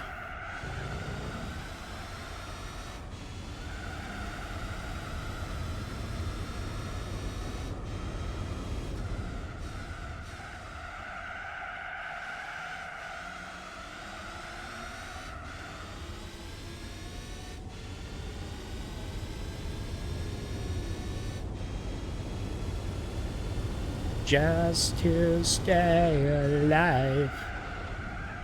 Alright, I'm not going to sing along to the songs because my throat's too far gone to be doing that. I'm going to voice crack ultra bad.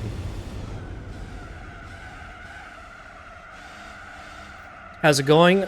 Semi-decent. I mean, we're not quite halfway yet, but I'm hanging in there for now.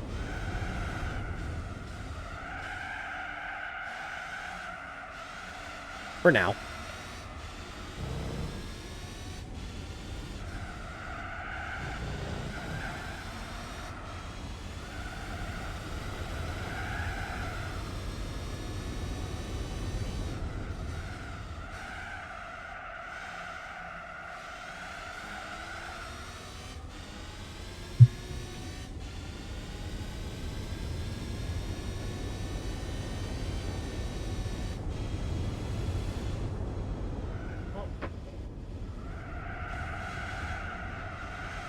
Just to stay alive. Oh, there it goes. Alright, no more of that.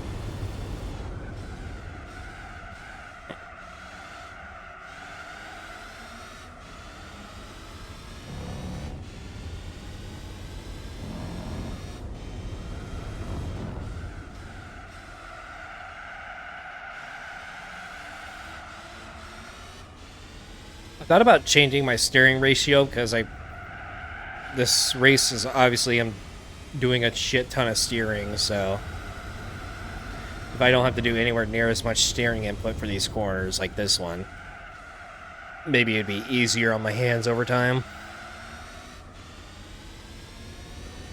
Here's why. Oh my. Those are some godly titles. Straight up BuzzFeed tier. Ironic for me saying that because I did title a video like a BuzzFeed article once and it did like 600,000 views.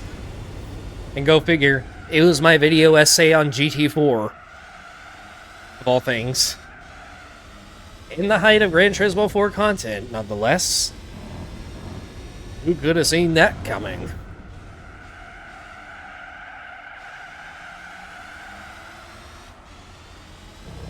Gotta love it. I do not like making video essays, but go figure the one video essay one of the video essays I did passed 500k views, and I'm like, well, shit.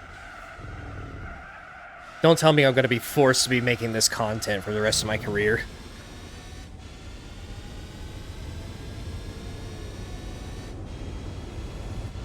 Yeah, this car does have some upgrades to it, but every other car on this grid does too.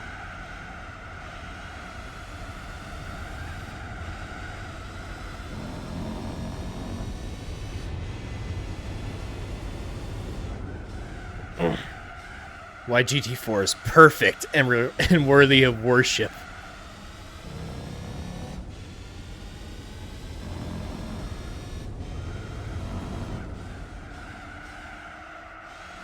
I want to make like videos that give me the opportunity to have hilarious thumbnails again. I feel like a title like that deserves a hilarious thumbnail. Like Kaz in like a Pope hat or something like that.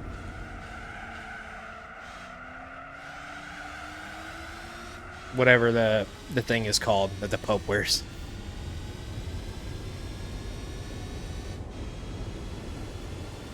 I've worked with GT4 and he's a fraud. Gran Turismo 4 just gave Gran Turismo 7 a huge problem.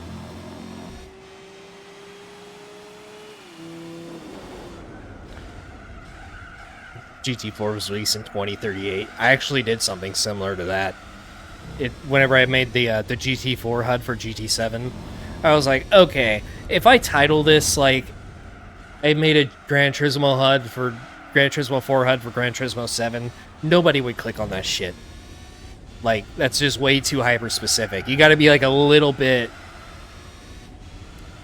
You gotta be blunt with your title. Trigger some curiosity with it. So, I just pretty much just said I turned Gran Turismo 7 into Gran Turismo 4. That was like pushing... That was pushing clickbait. Matter of fact, it might actually be semi-clickbait, but... It didn't really work out in the end anyways. It only has like 20,000 views.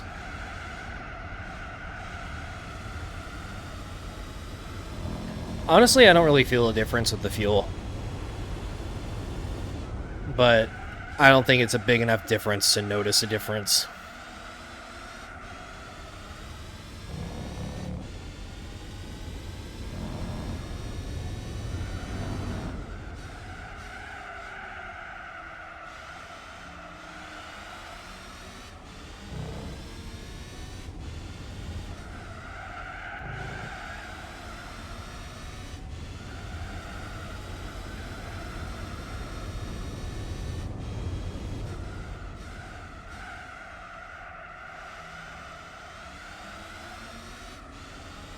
Oh yeah, I didn't even think of that. You could probably figure out if it is a thing or not with Cheat Engine. Why Gran Turismo 4 is better than Gran Turismo 7. Classic.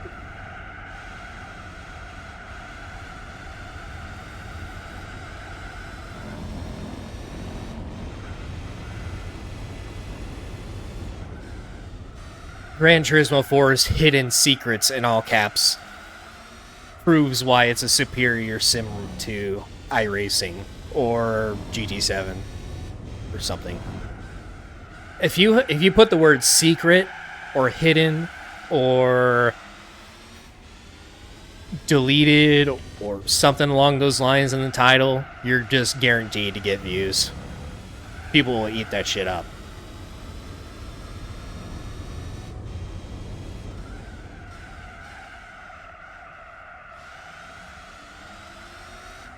GT7 can't compete with GT4 unless... Well, these are gold.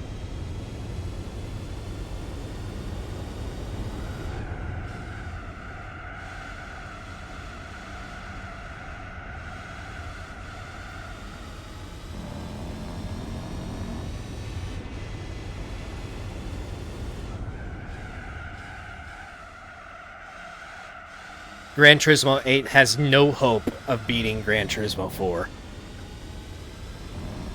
Here's why.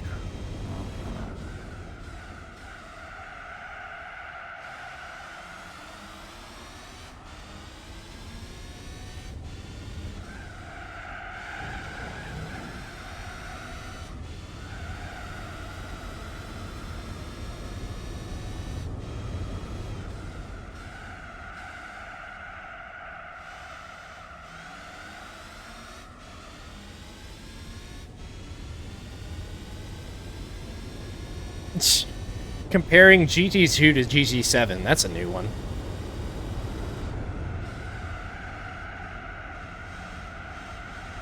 With this simple trick.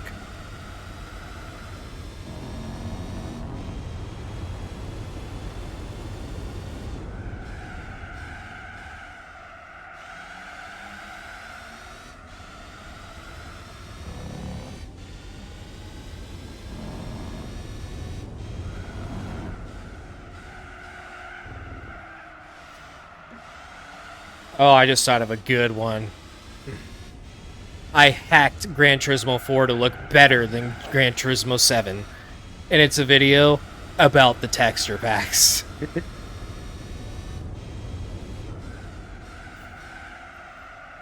That would have been a solid one back in the day.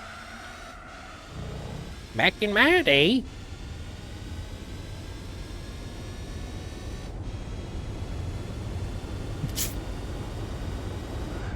That's something.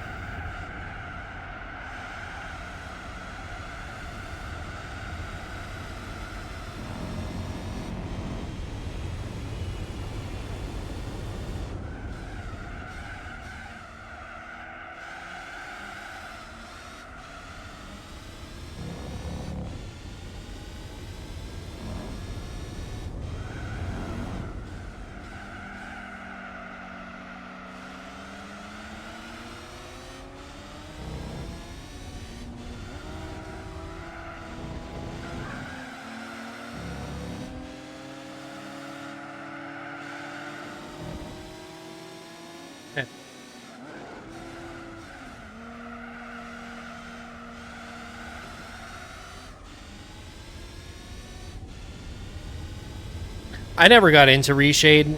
I just, like, the moment I downloaded the program and opened it for the first time, I immediately hated it.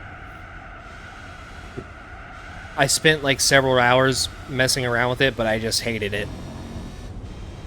So, I never bothered. I don't think this game needs Reshade. At first, I used, like, whenever PCSX2 1.6 was still a thing, I use the emulator shader config files, and I made some changes to it, but nothing crazy. But now I just play with nothing. I have like 56 shade boost and 54 contrast, or shade boost brightness 54, 56, and 54 contrast. And that's basically it. Other than like my in-game settings, which is these. Sometimes I'll change it to this, but yeah.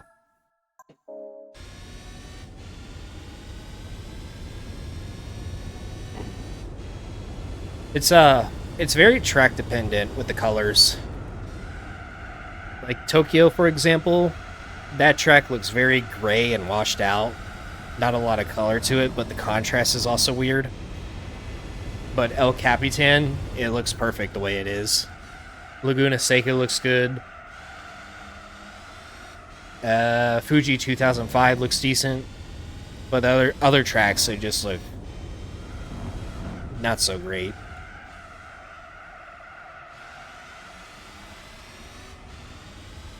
But if you're considering the year 2004 and the types of cameras that were around back in the day and the way things looked on TV, it was more fitting. Doesn't really hold up to today's standards, though.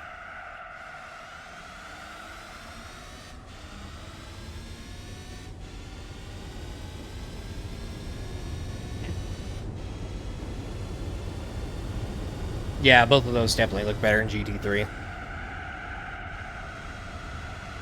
I've always found, like, the dusk and dawn time settings in these games to be weird because it would look like the sky looks like the sun has already set, and it's like the twilight hours. But then you would actually see the sun in the sky, and it's still like well above the horizon, which is like the sky shouldn't be that color at that time of the day. But I don't know. There's a couple of oddities with that. Laguna Seca, with the sun position in GT3, it's actually set in the morning and not the evening. Fun fact.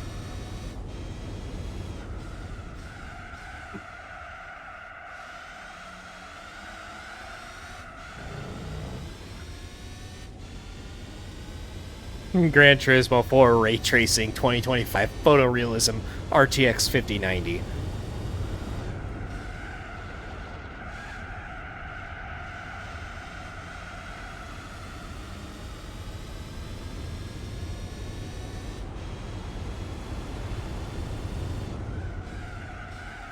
Nobody's put ray tracing in a Gran Turismo 4 video title yet, but it's bound to happen eventually.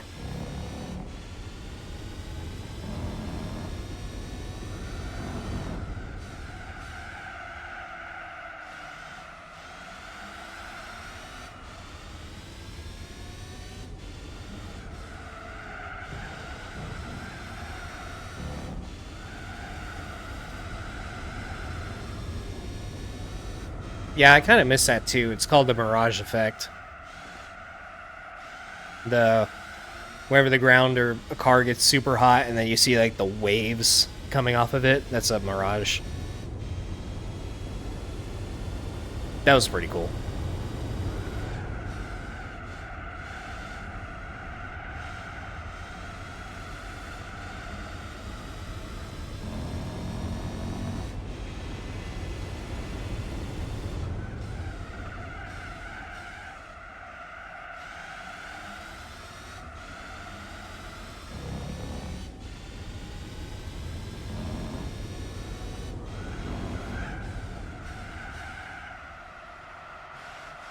Yeah, I got to pit again already.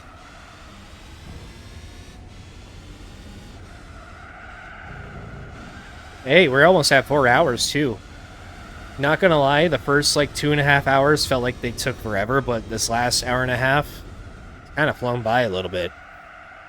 I guess that's what happens whenever I finally find something to talk about.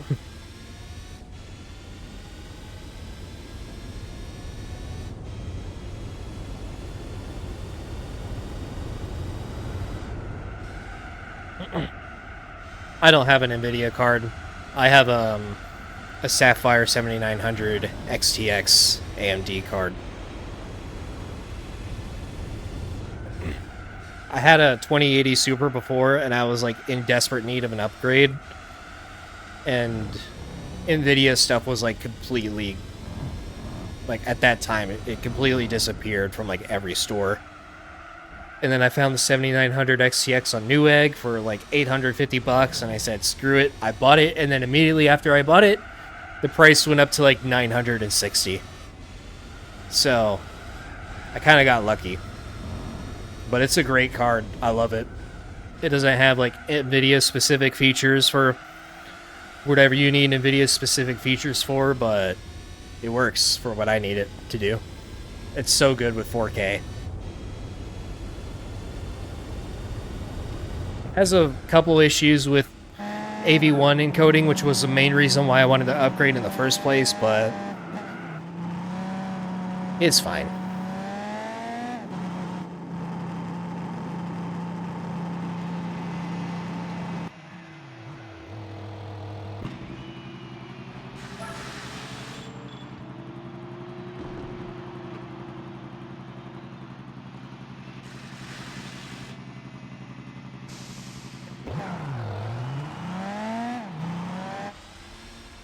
Oh, it's 4:20 p.m.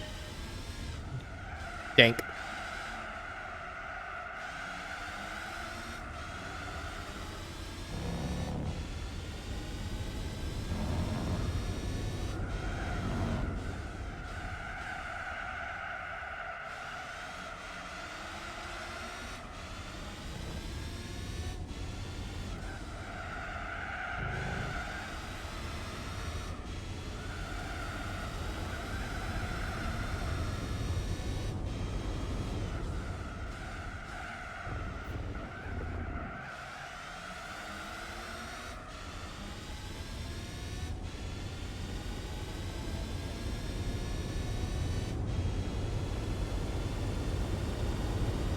I don't really remember GT3's sounds that much. I haven't really played it much at all the past few years. But yeah, some of the cars did sound better.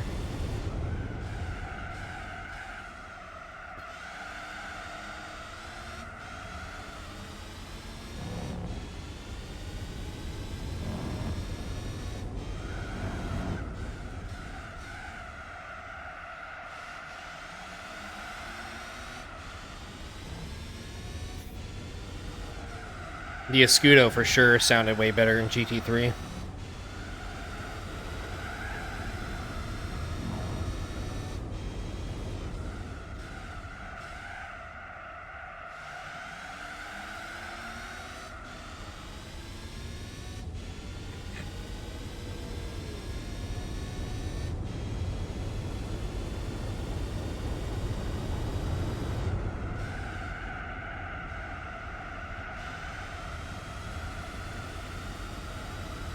The Vertigordo.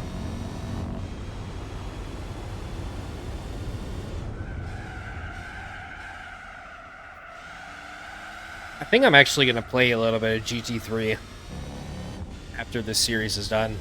Not on stream or anything, but just casually.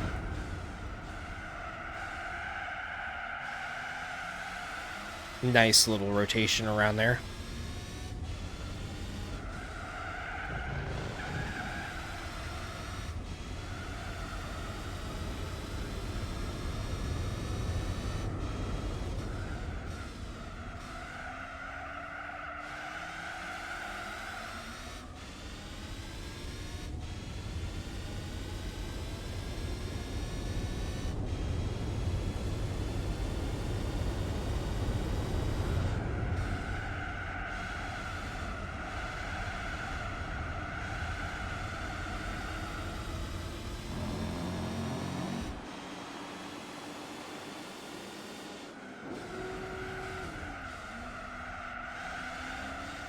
I kind of want to boot up GT2 and listen to the Demio racing mods sound again.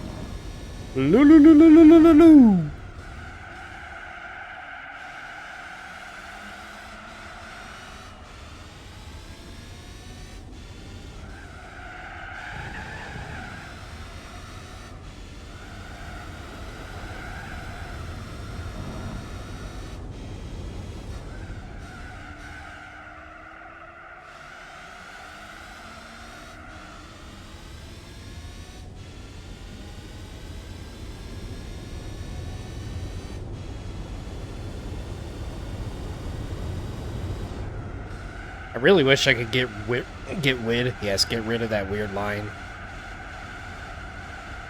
Kind of annoying.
Bonk.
This is the part where I ran out of things to talk about on my own. And it's also the part where this is probably going to start getting dragged out. Feels like. So I got 5 to go. I'm not even halfway yet. All I can do is just put down some laps. Let the time go by.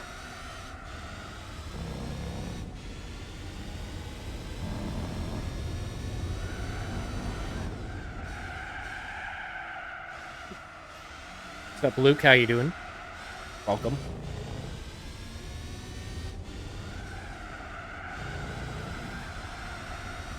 It's going good. I'm about to turn on autopilot mode. Feels like.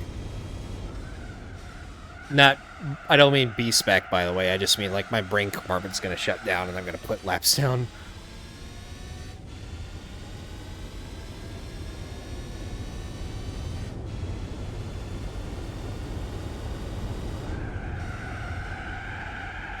You know, I'm actually thinking about doing a VC for the 24-hour stream, because I feel like I'm gonna need it. So I'll probably just, like, make a server with all the homies, and then they could just hop in and chat about whatever.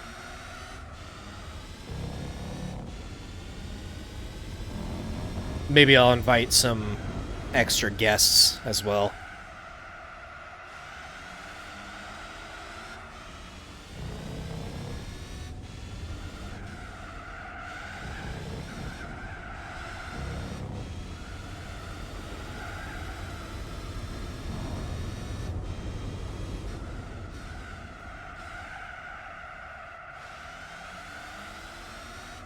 Even if, like, just me by myself trying to keep up with chat for 24 hours, I'm gonna get exhausted after some point.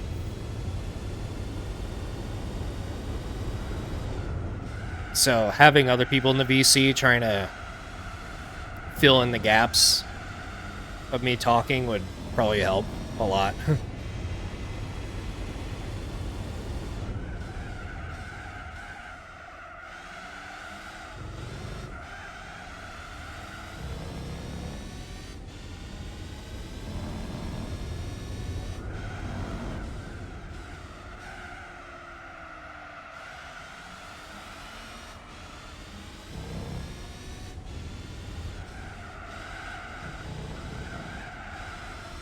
True, yeah. Lasarth, it's like... It's basically a 24-hour time trial, and you run into, like, random traffic here and there, just lapping people. There's no actual race. If you're racing neck and neck for 24 hours, and kind of setting yourself up for failure, because your car is going to start getting sketchy to drive after a certain point. And then you'll start making more mistakes, while the AI will still be mostly fine. And then there goes your 24-hour race.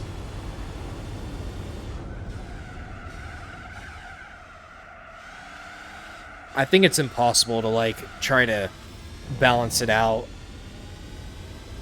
very early on anyways.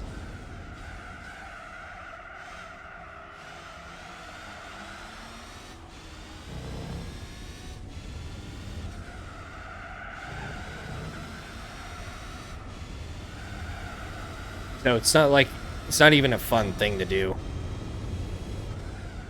It's just something you need to do. Unless you B-spec it, but I'm not doing it. I am that crazy.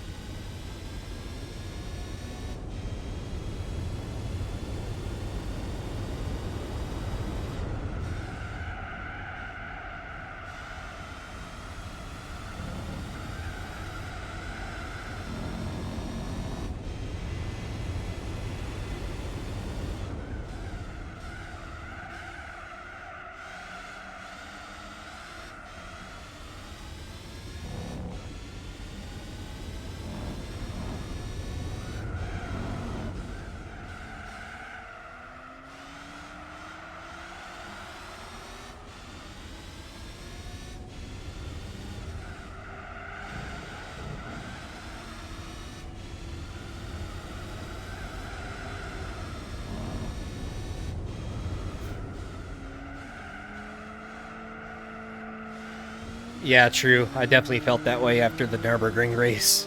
I was like, man, I don't want to do this anymore, but I had to. A few times.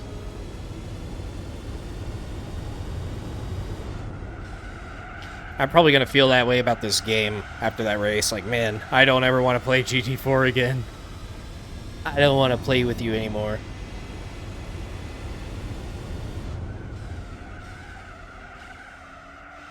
But no, I'll still be around for GT4 Online shenanigans.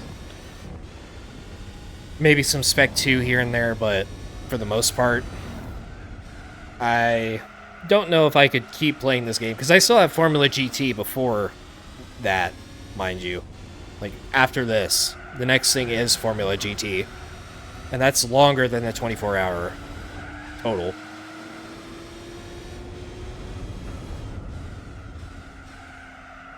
Driving cars that are insanely difficult to handle with a wheel.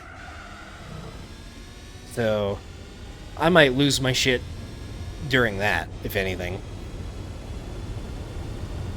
I think with the 24-hour race, I'll just know that it's the final 24-hour push of the series, and it'll kind of motivate me to, like, push through it and get it done.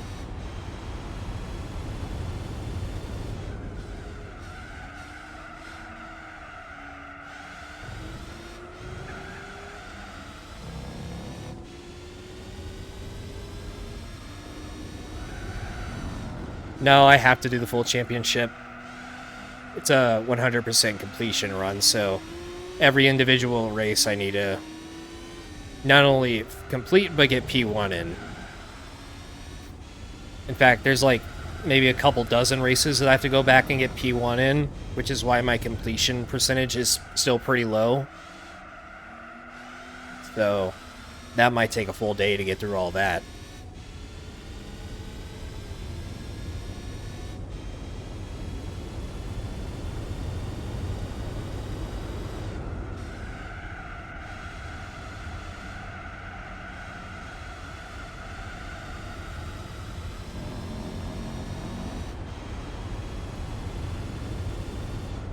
But I kind of wish I went back and redid those races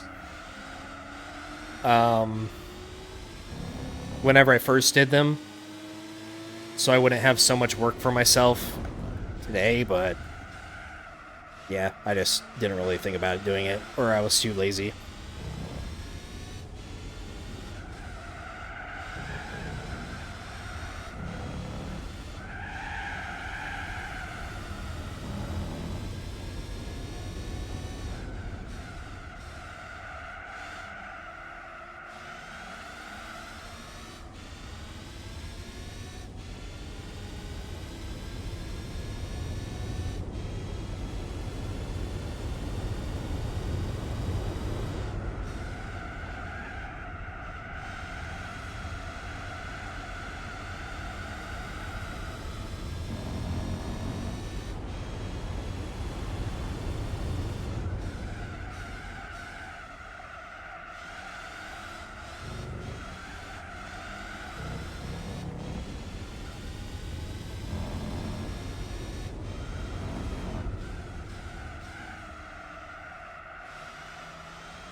Oh yeah, for sure.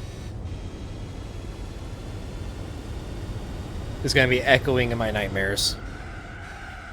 But the Speed 8, even more so, or the Formula GT.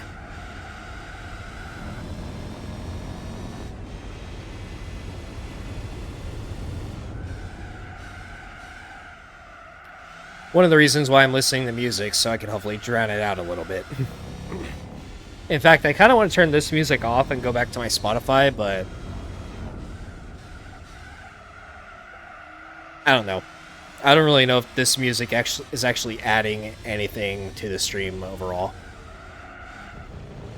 I guess it helps if I'm being quiet for longer periods.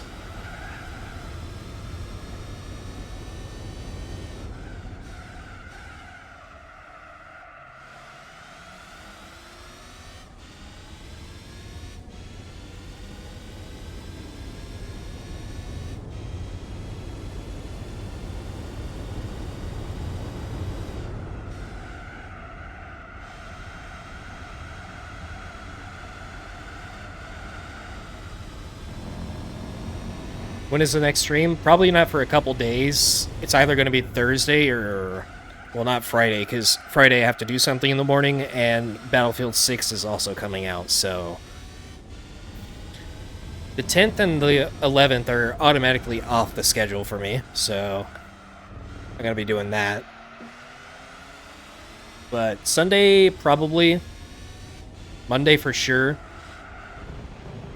This Thursday, probably. Yeah. My plan right now is to do 5 races each day that I stream for Formula GT, so that's going to be like 2 races in about 3 hours, so like 6 to 8 hour streams for each day that I do it. Because I would like to get it done in 3 days, but it might take 4. Hopefully not 5. And the plan right now is to do the final 24-hour stream, not this weekend, but the weekend after. Because I am going to start getting a little bit more busy towards the end of the month, so the sooner I get it done, the better. I might just have to... Today's Monday, right? So I might just only take tomorrow off and then get started with Formula GT on Wednesday. But I would have to get, like, so much done tomorrow, I don't even know if it's possible. So it's going to be like a last-minute thing whenever I announce it. Either that, or I just sacrifice the time that I was planning for Battlefield 6 and just, like, get through this as fast as possible.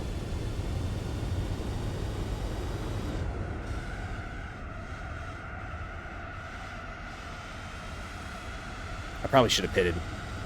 I need to use the restroom again, by the way, for the 3rd time. I don't know why it always happens. It's always whenever I'm not doing anything. I need to use the restroom like 10 times in one day.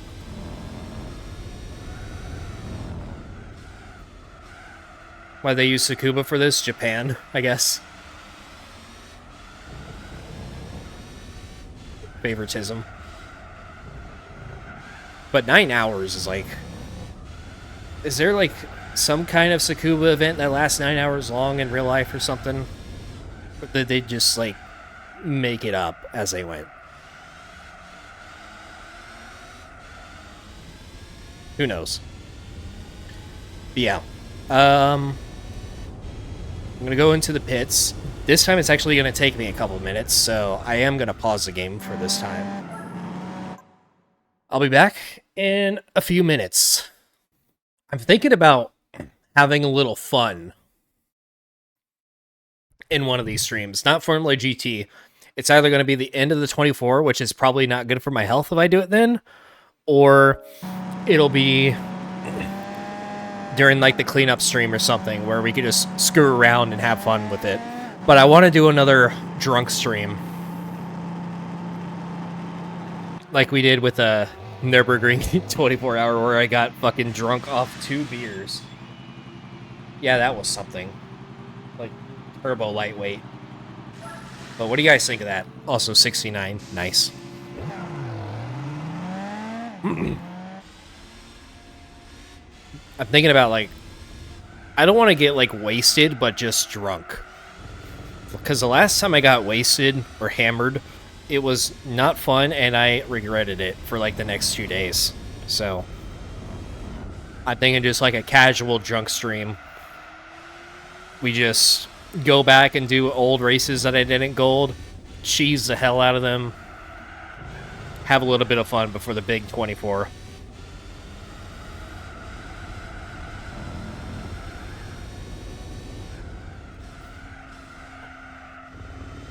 Wait, I don't remember drinking on GT4 Online before. I might have done it once, but... Unless we were all screwing around that day.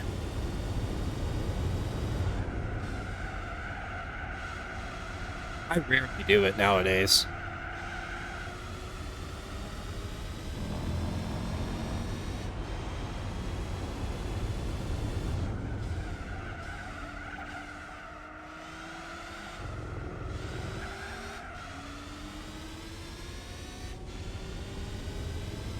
Do you remember what all we were driving? Because I think the first time we played together was when Mitsu showed up with the invisible car. And then Machine's bit was like just doing this.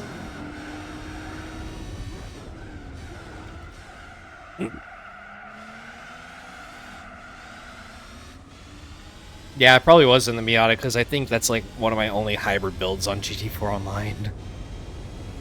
I made that Miata like year one, and then never bothered to make anything new after it. Let me move this.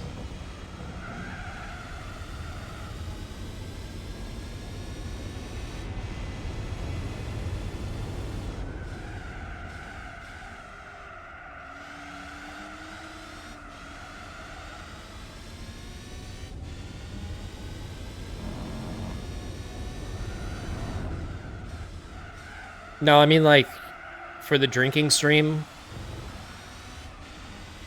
I don't really want to do it for the 24, because I have to stay up for 24 hours, and I'll be like on probably like 600 milligrams of caffeine by the end of it. So I kind of don't want to throw alcohol on top of being sleep deprived and like a shit ton of caffeine. So I'm thinking, like, for the cleanup stream, it's not really that important to do, like, to make those races entertaining. We're just going back and getting everything gold.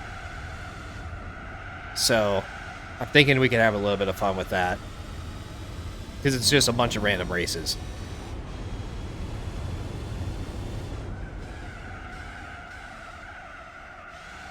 And it won't be like an actual episode in the series. It'll just be like a bonus stream that I'll throw in the playlist.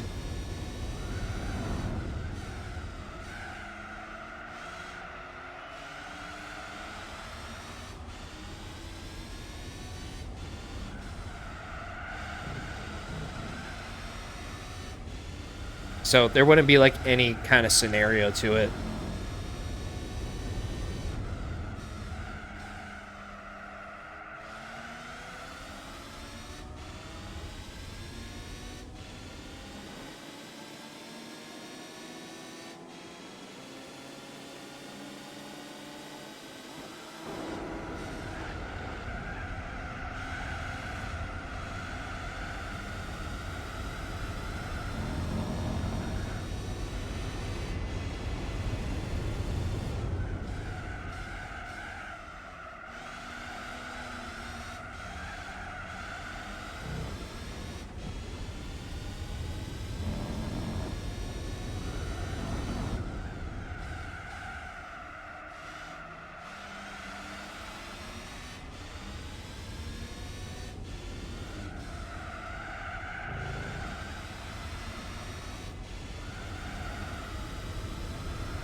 But now that I think about it, if I am going to do a drinking stream, it's going to have to be a few days before the 24, because I do not want to do a 24 on a hangover.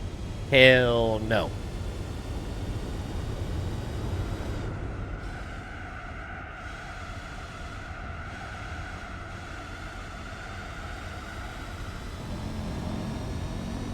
Don't want to do it on a hangover, and I don't want to do it while sleep deprived.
Yeah.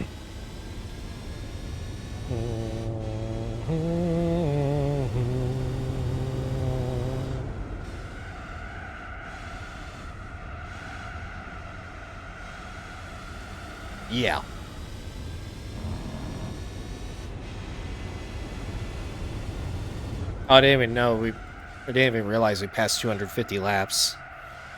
But just before the halfway point, so we're going to be a little over 500 laps by the end of it.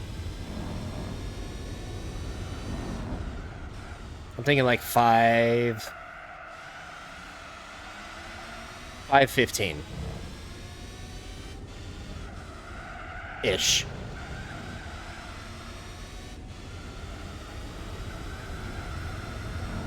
Depending on if I sit in the pits or not for my next few breaks.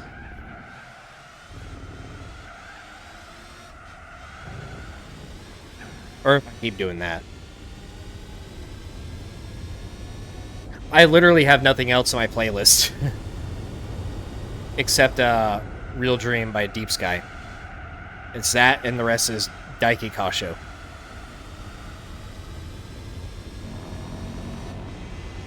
I definitely need to expand my playlist. But it has to be like copyright free stuff. Of course.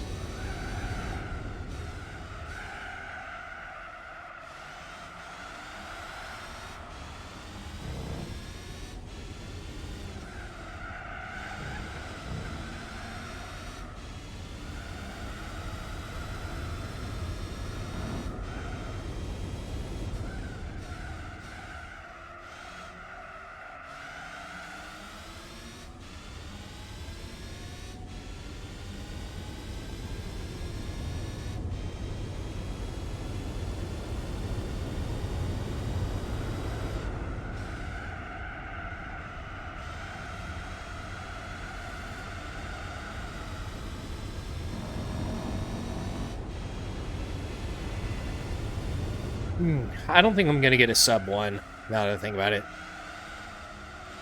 Seems a little too reach.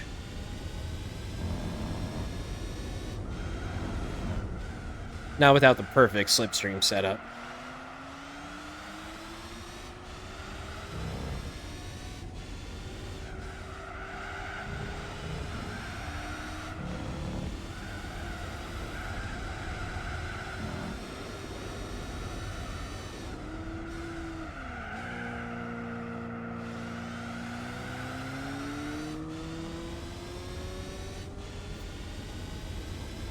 I mean, well, any music can be copyrighted, but some of it just isn't. So yeah, that also includes like instrumental versions of songs. It only takes like playing 5 seconds worth of a song for YouTube to catch it. So instrumentals and even covers sometimes can get copyright claimed.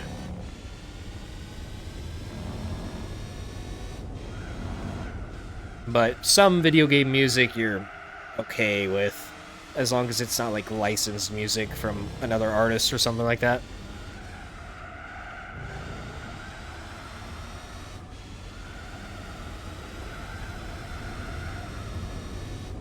Decent Alex just been suffering through this enduro almost at the halfway point just 50 seconds ago. So we gotta do everything I just did one more time, pretty much.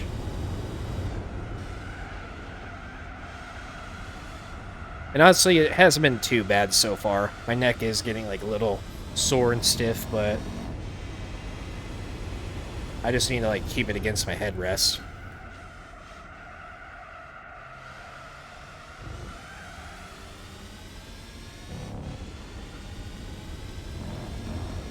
Matter of fact, I should probably find like the headrest pillow thing that I had for my other seat.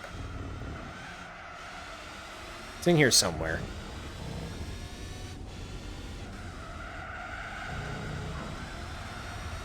I'm using the 22B with a couple upgrades.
Ooh.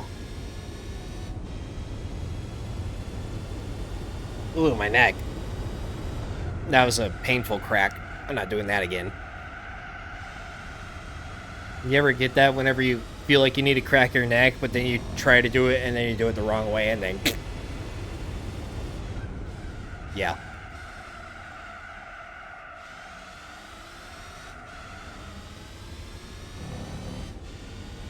Eric and Silva, what's up? Haven't seen you in a while.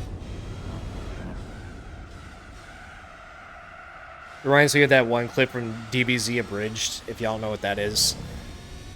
Where, Piccolo cracks his neck. And then Krillin's like, that sounded so good. Now I have to do my neck. Oh, my neck! Literally that.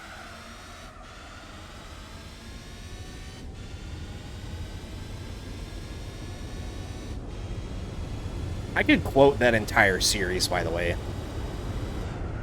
If we want to bring up a new topic. I watched the shit out of Dragon Ball Z Abridged in high school. I know, like, almost every line from it. Or at least I did know it, like, once upon a time. Probably forgot some stuff along the way, but...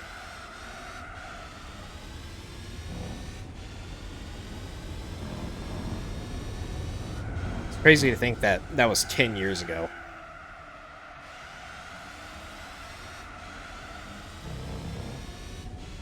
I think 10 years ago, it was like... in the middle of, like, the Cell games, I think. Or either that or right before it.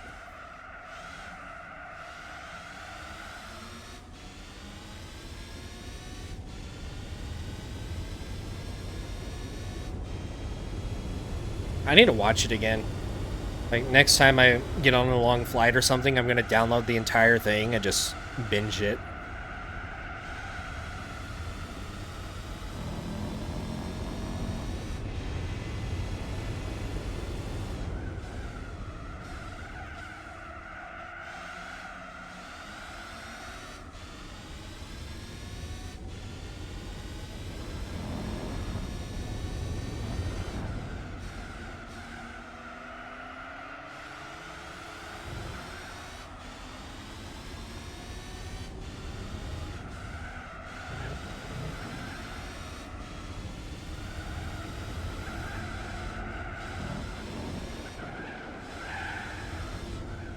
That was close.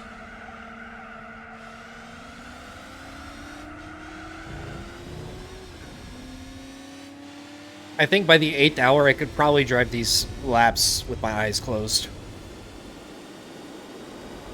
I might actually do that. Or at least, like, give it a shot.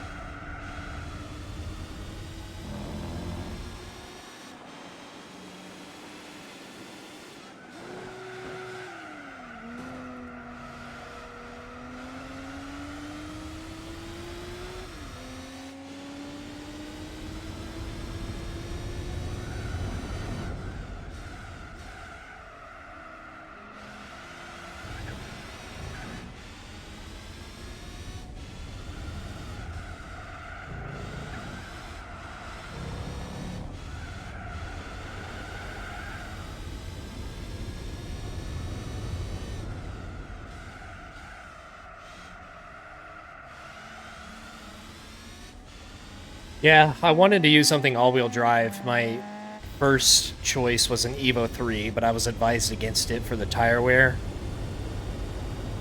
And I already used like a ton of the Evo 5 early on in the series, so Evo 4 is a little too similar to it. But I thought, you know what, I haven't used a 22B yet. It's in the showroom. Might as well drive it.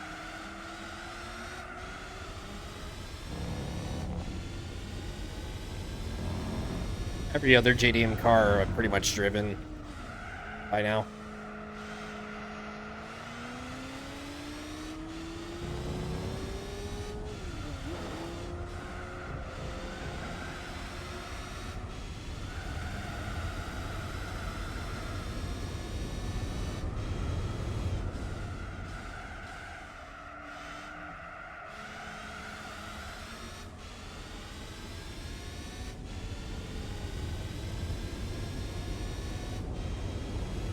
I would like to do a 100% run of GT3, but it's just... it's not going to do well on the channel. I just know that for a fact. Even this series hardly does good enough to justify it, but... started it a long time ago, and I tend to finish it.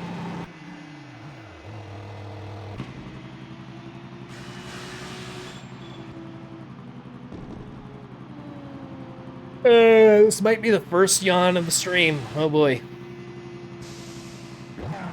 That's not a good sign.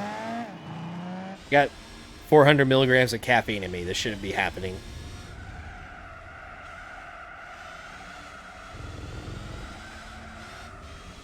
If I'm already this screwed up in 4.5 hours, I'm toast for 24.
This is the part where I lock in.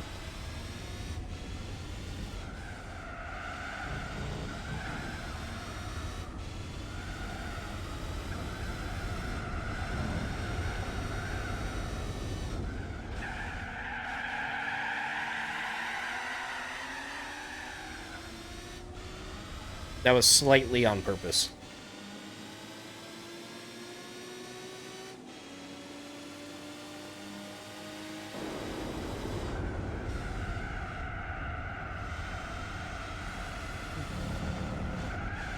I've been locked out.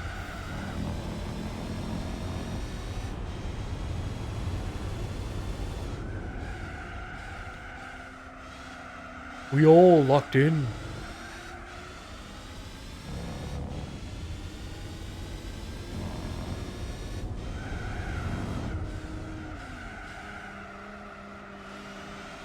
Every drift is a slide, but not every slide is a drift. Just like how every mosquito can fly, but no mosquitoes are a fly.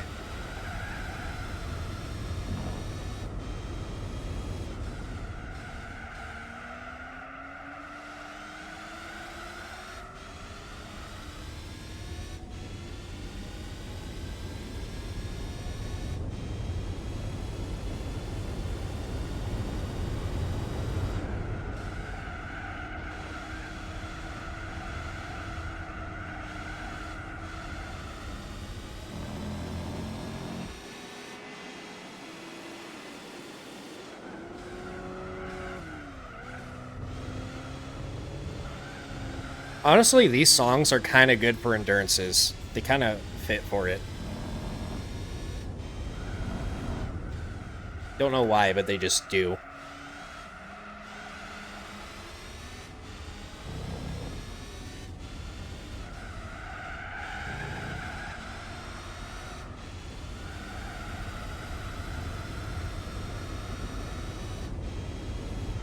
The rally lap, is that the chicane? Is that what it's for? I'm just familiar with the chicane because of a tourist trophy, because they use that layout of the track, but might as well.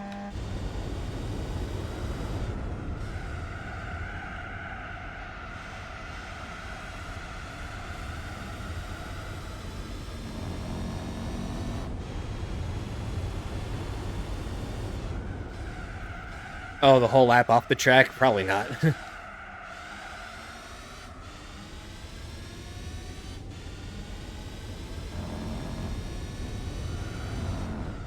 I don't know why I didn't think of that first. I'm like, oh, you mean the chicane?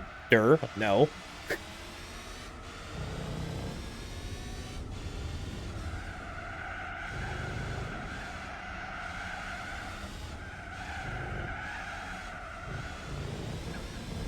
I could probably take that every single lap and, like, still be just fine.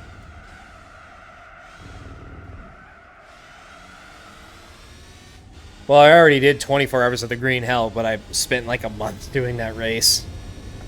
But yeah, I am kind of glad it's Tsukuba and not Gran Turismo 4's Nürburgring. GT7's Nürburgring is fine, but this game's Nürburgring, no. There's nothing pleasant about this game's Nürburgring.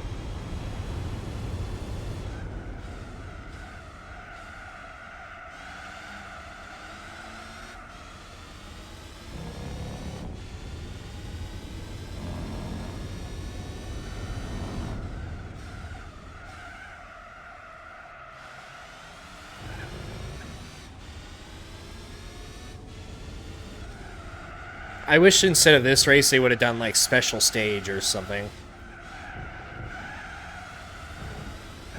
Spec 2 brought it back though, so.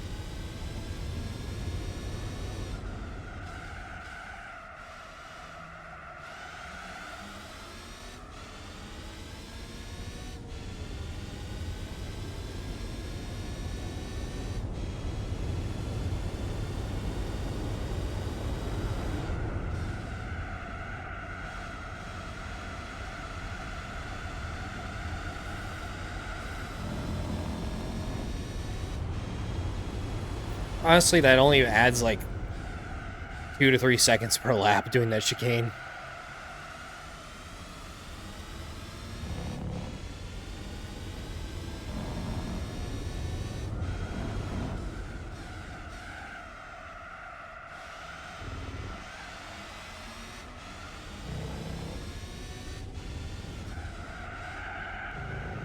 I'll hit it one more time.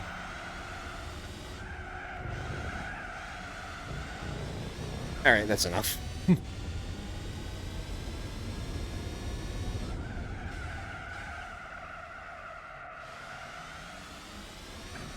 No, I tried to do that, but like 2 hours in, I had a really nasty headache, and I was like, you know what? If I'm already like suffering this much, just like 20 laps into this thing, there's no point doing the next 26 hours.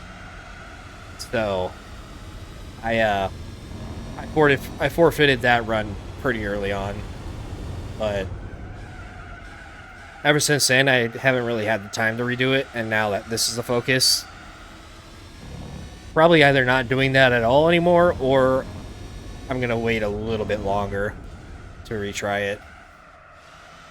First things first, I need to see if I can get through 24 hours on a regular screen. If I can do that, then maybe 200 laps in the Nürburgring in VR would be something worth trying to go for. But before that, my longest stream was like the Motegi 8 hours endurance anyways, which I was mostly fine for, so.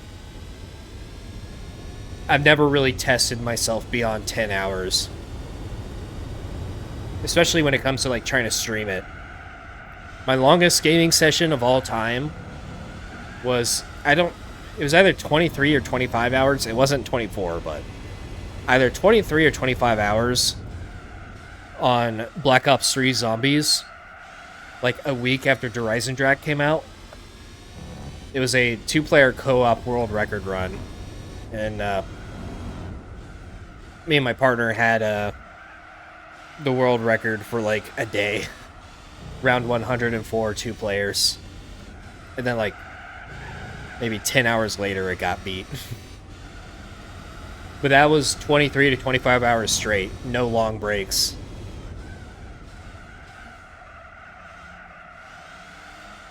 And I barely survived that. We died of natural causes in that game. We didn't really suicide or end for being tired or anything.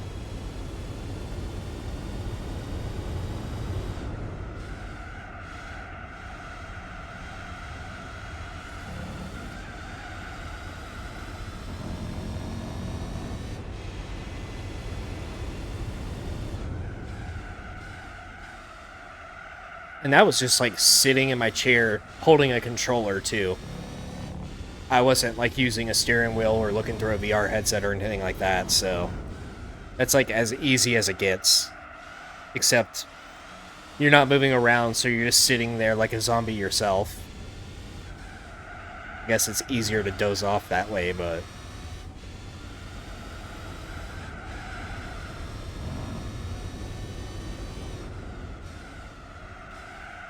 never really pushed myself beyond that ever since. And that was way back in 2016 too. Back whenever I had a little bit more energy.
Bonk.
Ooh, oh shit.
Sub 1 win, if ever.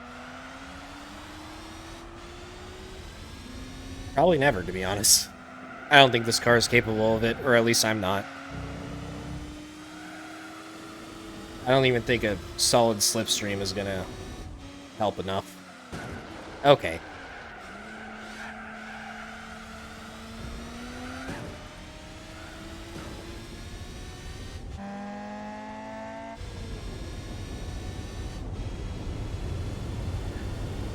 I think my brain compartment's gonna shut down.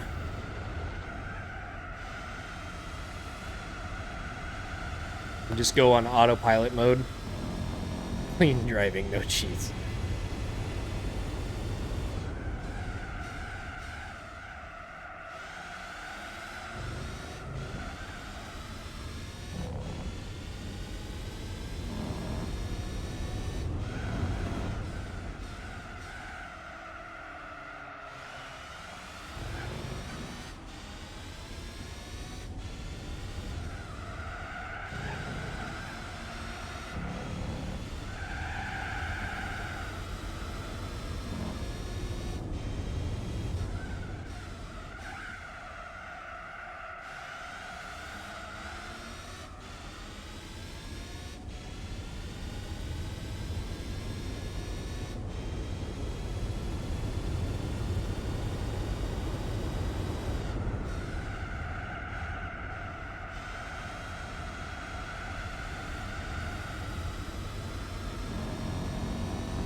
I think I finished a Fuji race in this amount of time.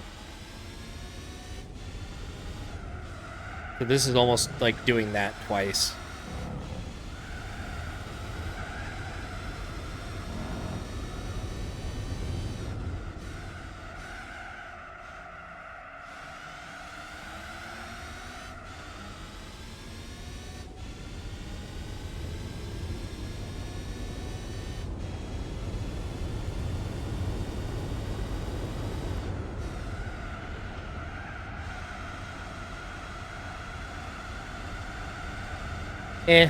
I mean, I can handle driving slower cars for 9-10 hours, but Group C stuff for that long, it's definitely tougher. And I'm about to do LMP 1 for 24 hours.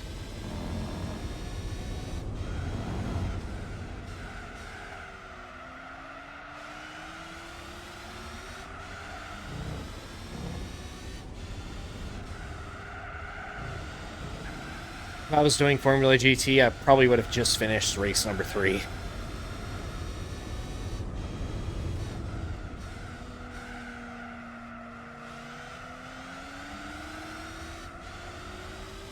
I've never been a huge fan of Fuji, to be honest. Especially not the 2005 layout.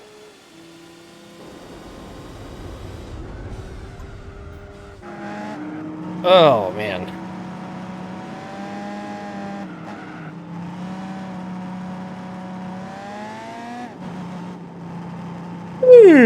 Second yawn. I'm getting hungry, too.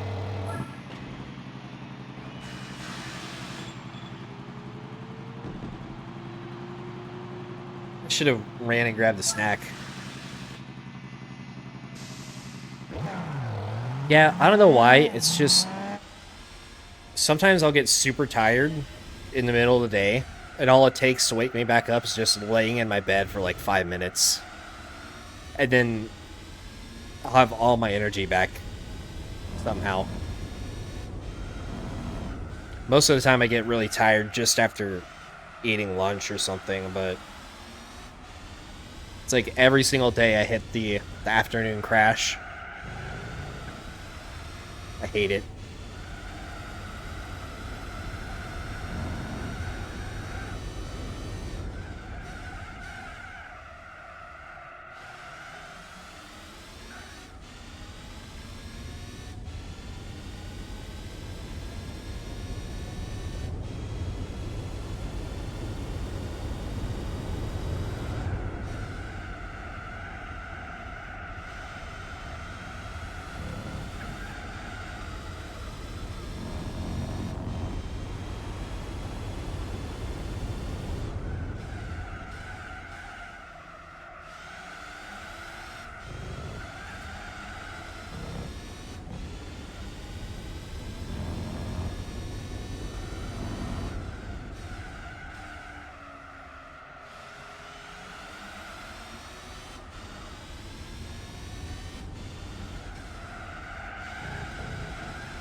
Alright, I'm probably, by the next time I pit, I'm probably gonna turn the music off and put my Spotify back on.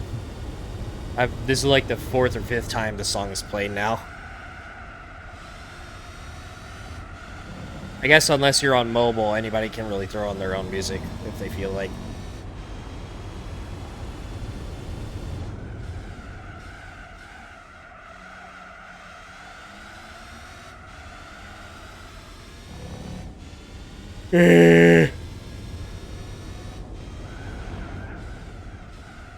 Also, I don't know why, but for some reason, like, it feels like the last couple years, I've only been able to sleep for like 6 hours at a time.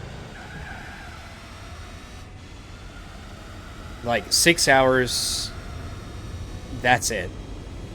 No matter how tired I was, no matter how good of a sleep it was, it's always just like a hard 6 hour limit, and then I wake up automatically.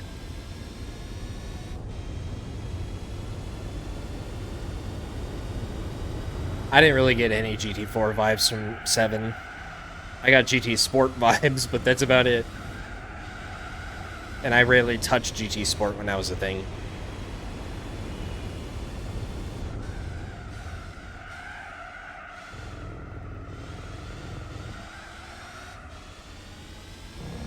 Oh yeah, I've had like 14-hour long naps before. And it was just random too, like I didn't do anything crazy the day before or whatever. It was just like, yep, I'm just gonna sleep 14 hours, I guess.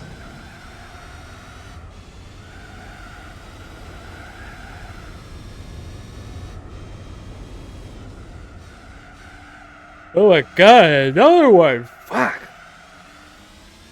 I have 2 what? I was about to say 200, but I meant to say 400 milligrams of caffeine right now. 400 milligrams of caffeine, and I'm still yawning. And my eyes are getting heavy. I think I'm definitely going to lay down for like a minute or two. Oh, 5-hour mark. Hallelujah. 4 to go.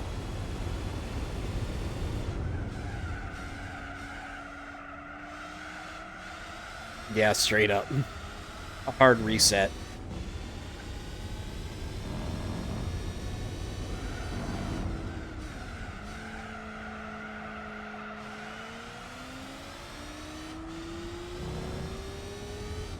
EBs and EBs to sleebies.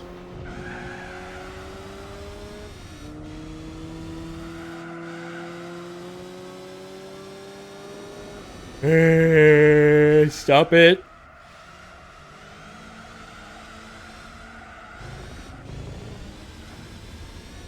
Dude, this is only 5 hours, too. Only 5 hours.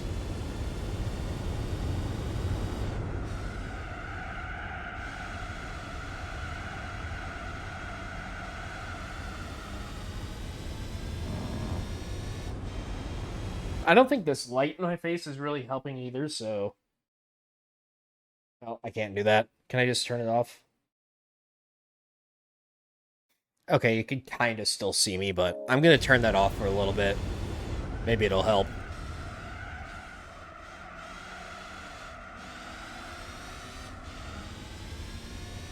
Now I look blue.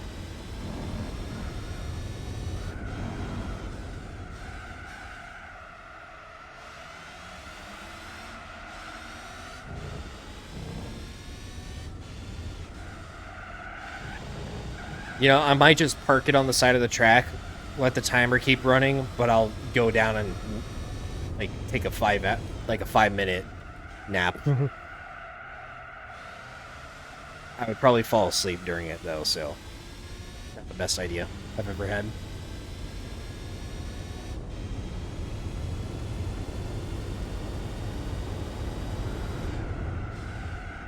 Being 15 laps ahead, that buys me about 15 minutes.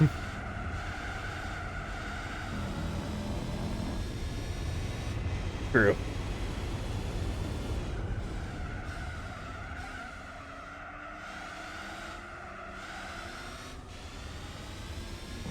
Yeah, I wish I could stop yawning, but it just keeps coming and coming and coming in waves.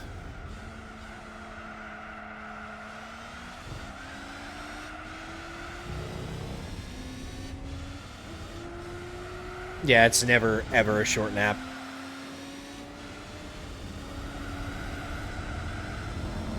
Yeah, I'm gonna get a snack.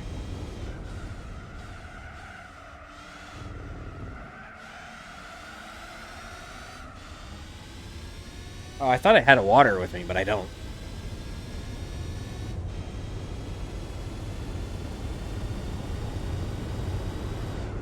Alright, next pit stop, I'm gonna take my 15-minute break, but I'm just gonna literally snack, like, right here. Just so I'm not AFK for 15 minutes. Holographic water.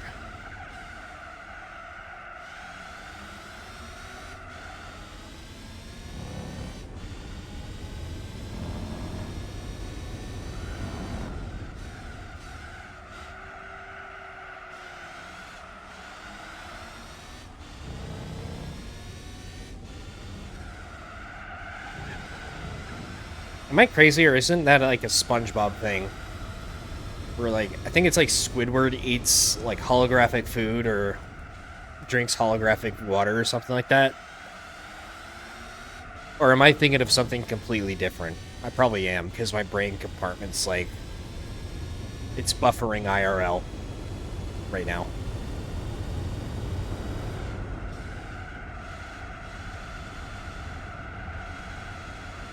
Oh, that's right, it is Plankton, holographic meatloaf.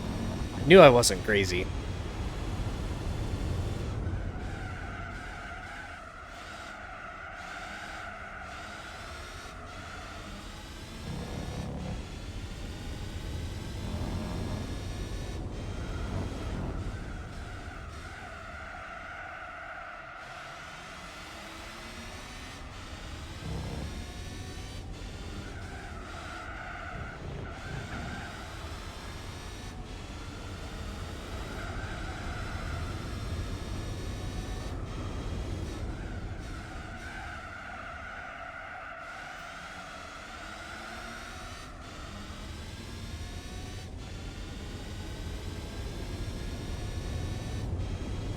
Yeah, very long overdrive gear.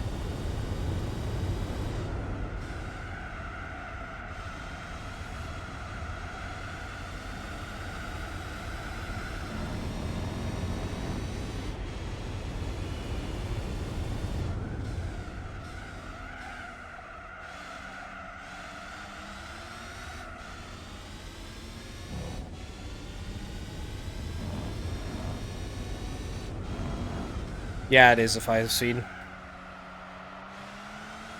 Could be worse. Could be an R32 or 33 transmission, where every gear is just yes long.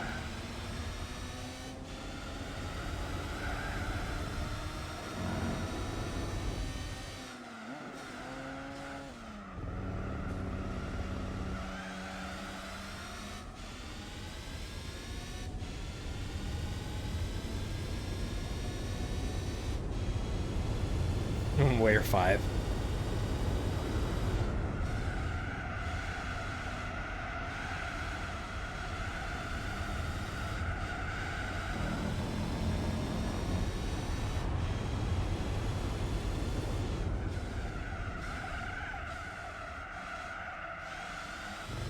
Well, most muscle cars only have a 4-speed anyways, or at least the old ones.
Honk.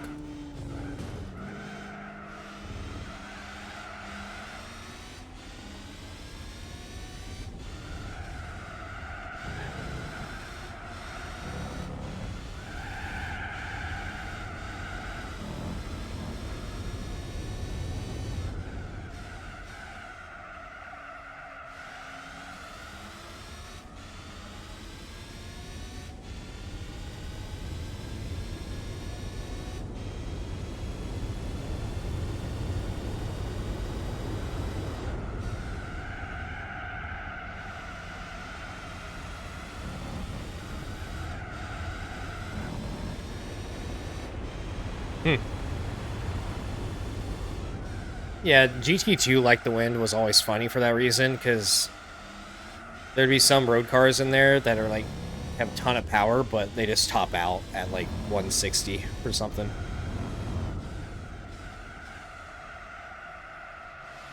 It's like, what's the point?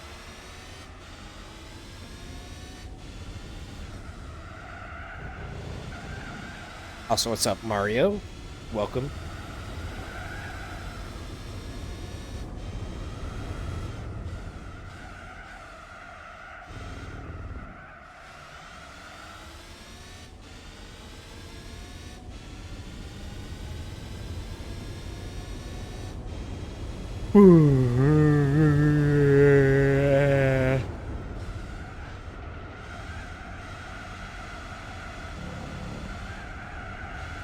Yeah.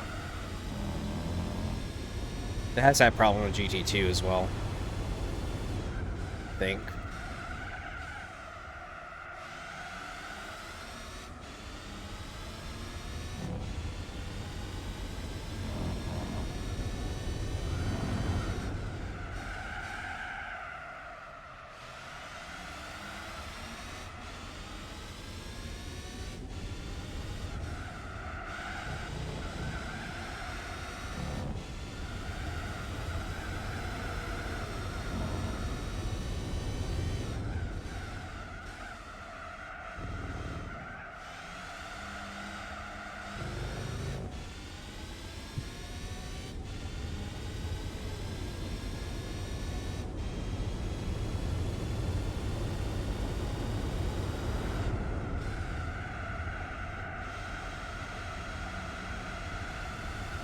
Oh, I highly doubt it. I mean, 50 laps is the limit anyways.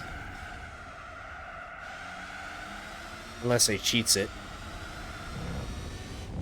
Or use, like, Fiat 500s on Nürburgring.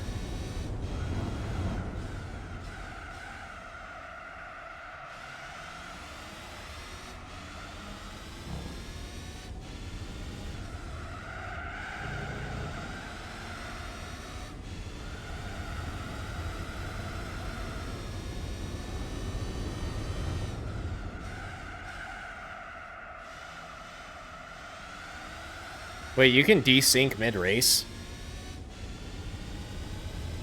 I didn't even know that. I know you can disconnect from the servers, but...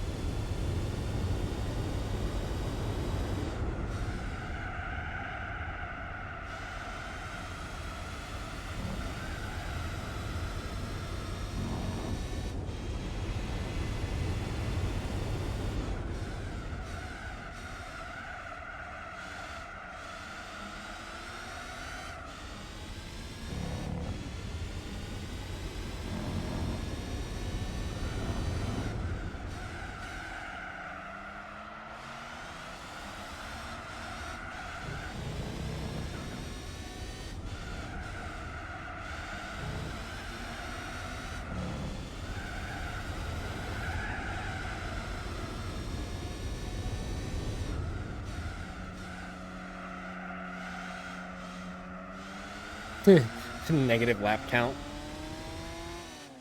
I wonder what that actually does.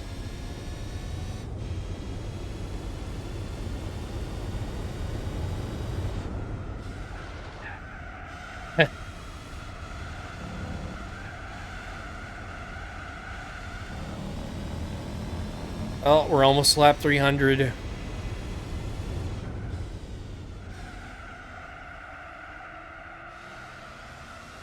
Yay, I guess.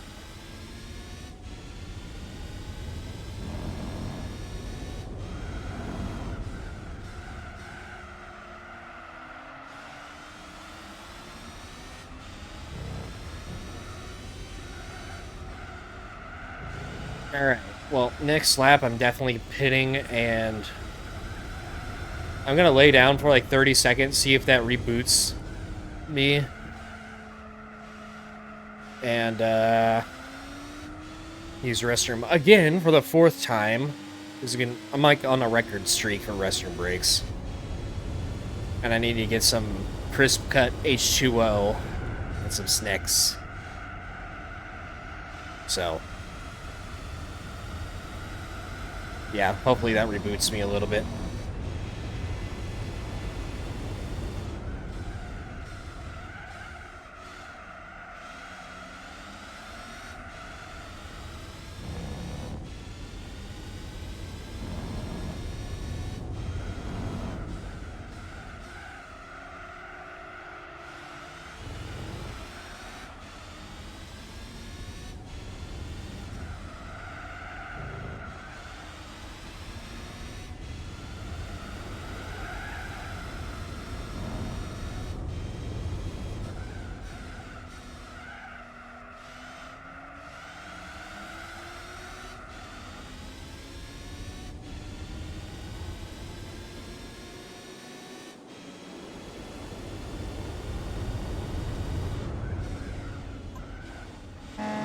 Okay.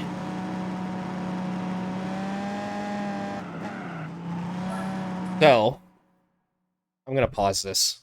But yeah, I'm gonna try to drive and eat at the same time. It might not work, but I can try.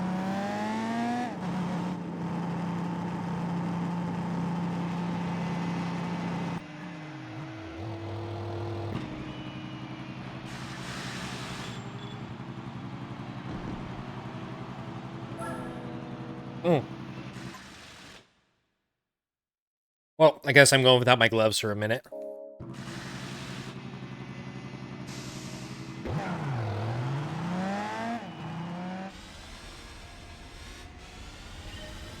But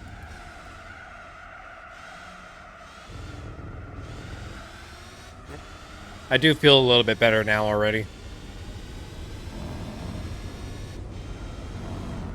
Laid down for a few minutes at first, and then after I got up, I did a little bit of running in place and got the blood flowing a little bit.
Yeah.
Boop.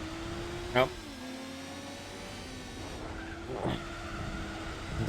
Wasn't quite a boop. More like a tickle.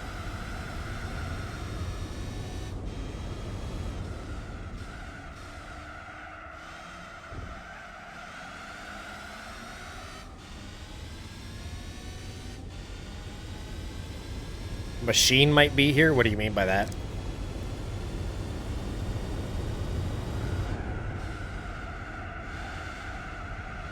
Oh, yep.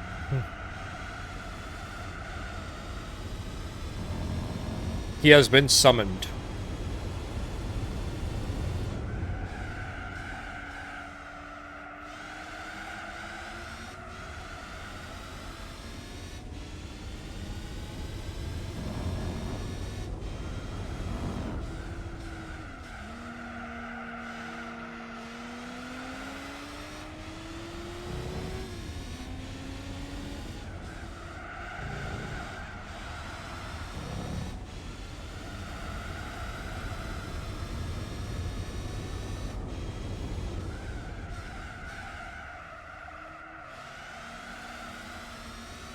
Mr. Spoon's fit fat. Mr. Spoon fit fat, fit fat, fat fit.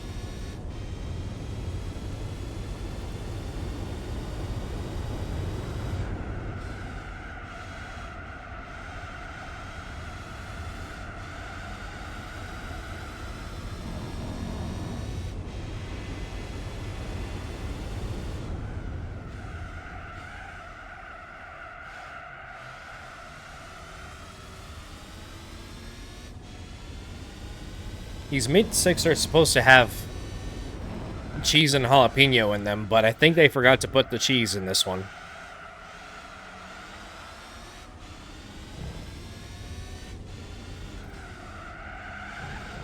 I ordered fucking jalapeno.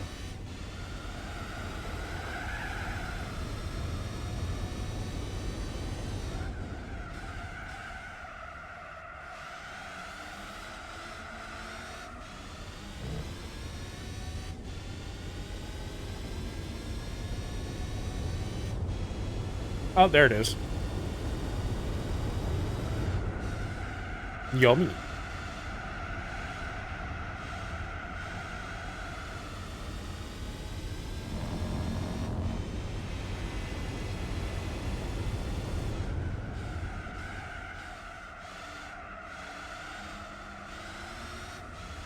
Play it at school.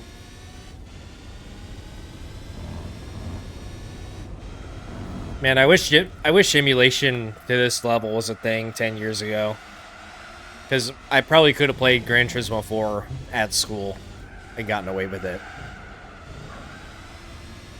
But back then, in our animation / graphic design class, we basically the computer class, we installed Minecraft and Halo 1 on them, and we literally did LAN parties on Halo 1. In school, in the computer lab. And the teacher didn't care. We barely did actual schoolwork in there. But man, that was peak. And the computers there were, like, way better than my home PC, so I could actually play Minecraft at 60 FPS. Whereas at home, I had to use, like, short render distance, and it was still, like, 30 FPS. It was terrible.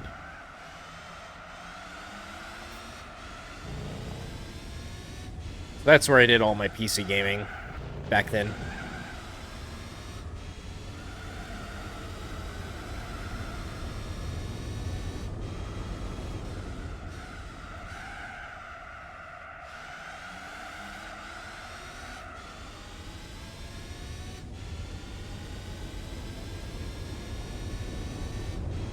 Those were the days.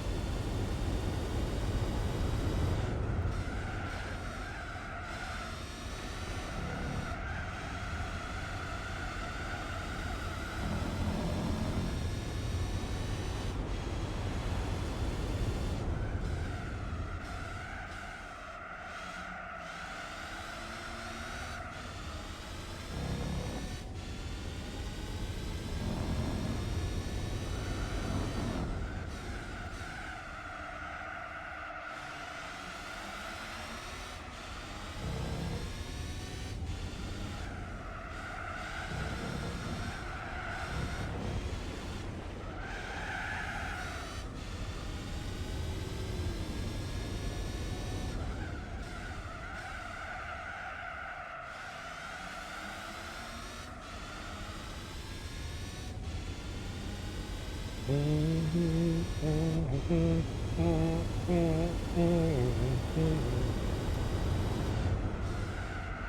know what? At the end of this hour, we'll only have 3 left. That's actually not bad. If you think about it that way.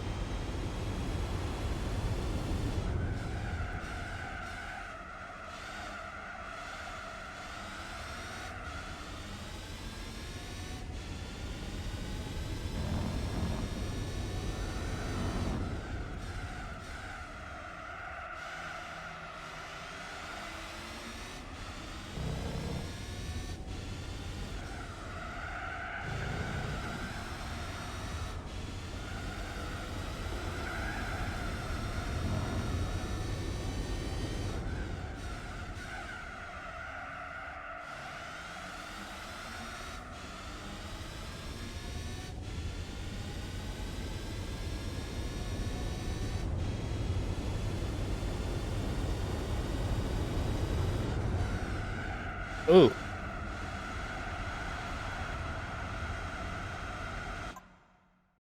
I think I just bit into a chunk of bone in my meat.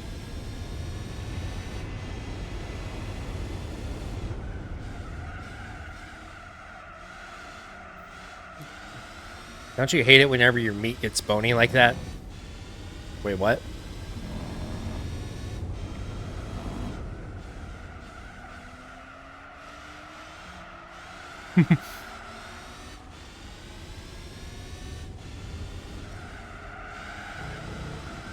I could have chipped my tooth if I bit down with full force.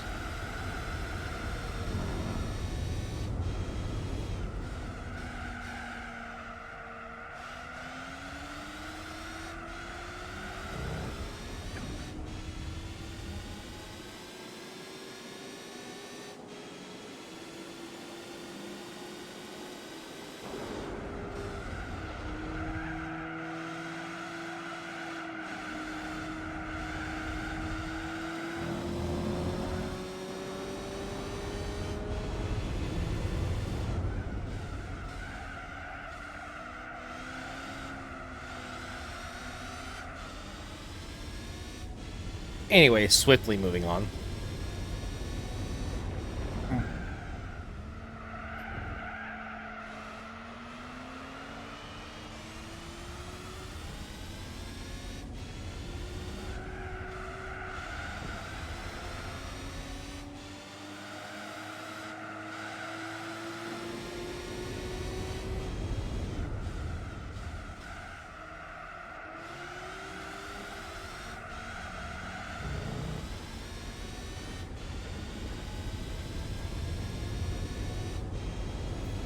Well, yeah, that's what all-wheel drive tends to do.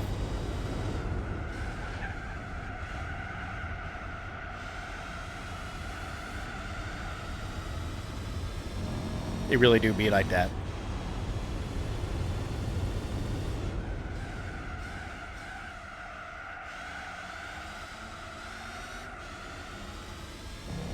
No, wrong-wheel drive is front-wheel drive.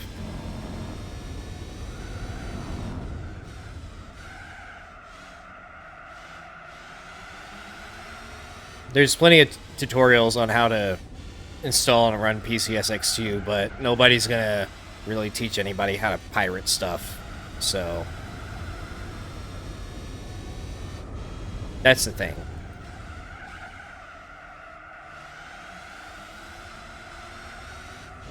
Because most people who are doing this are pirating, but my copy of GT4 is in that dresser.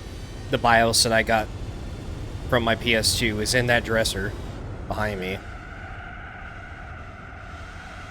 But nobody's going to teach, especially anybody with a platform, nobody's going to teach somebody how to pirate stuff and download things that they shouldn't be downloading.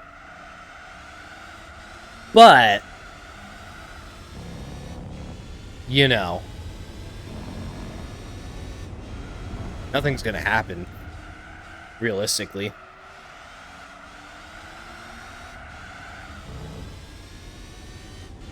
Also, Knight,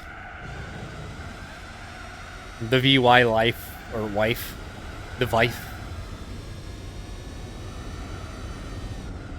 I still don't know what that means, by the way. Oh, and Daniel, we got the whole gang here. Almost.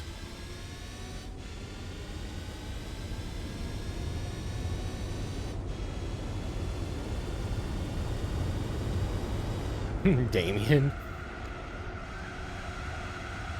Just missing Mitsu. And Chris, yep. And Fran.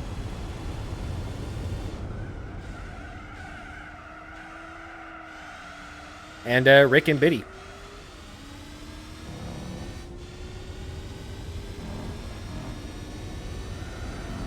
But most of Purgatory is here, so... Excuse me. Every wish is granted.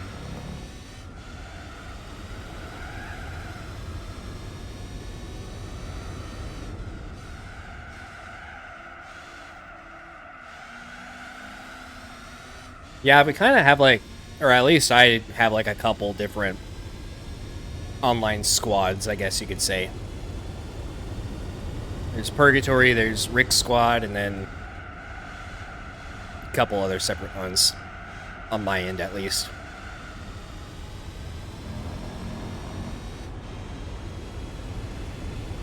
You are the real meme.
Ugh.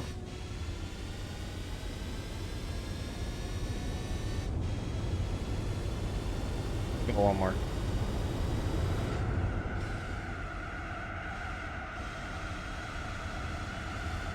Grip cheats.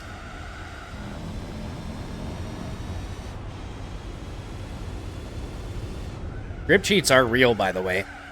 I mean, we all knew that, but there is a grip modifier value for the cars.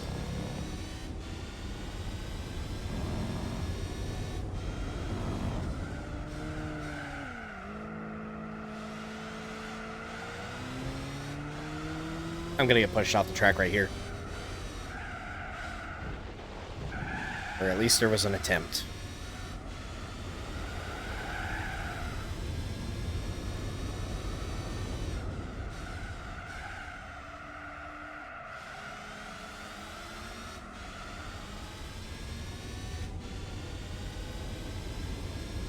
Oh, so that's why your HSR was so fast. Now it makes sense.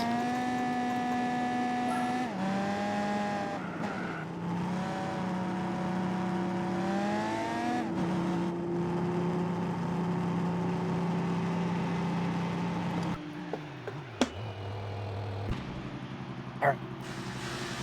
Some Mentos gum. I better hope I remember not to drink some Coke later on. Oh shit. Complete fail.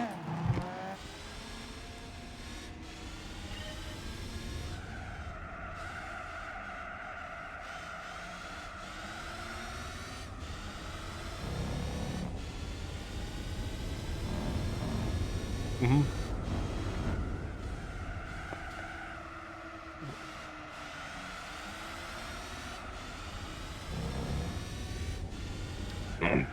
I put on... Oh, sorry. I put on some Yokohama wheels before this.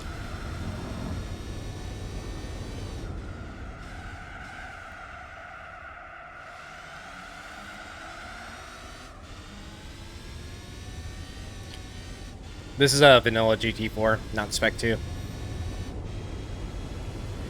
Also, pro tip, if y'all are ever feeling like kind of groggy or especially like nauseous, just chew some really strong flavored gum. That'll kick you back into gear real quick.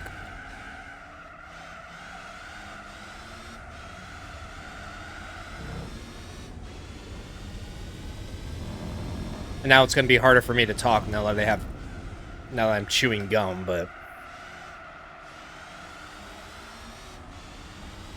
this only lasts like 10 minutes anyways.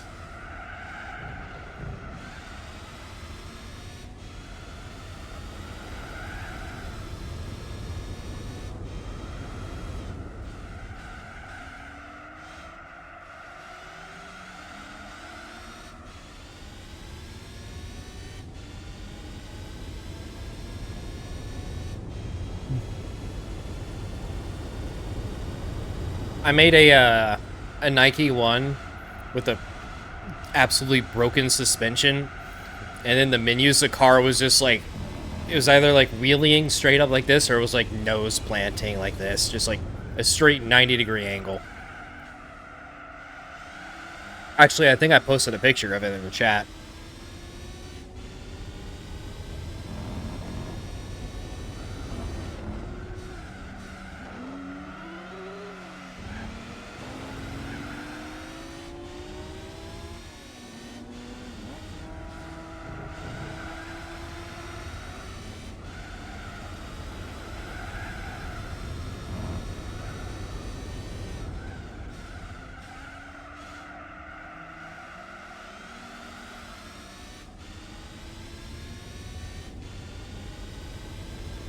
Do the one wheel thing on the motor carriage and just turn it into like a unicycle.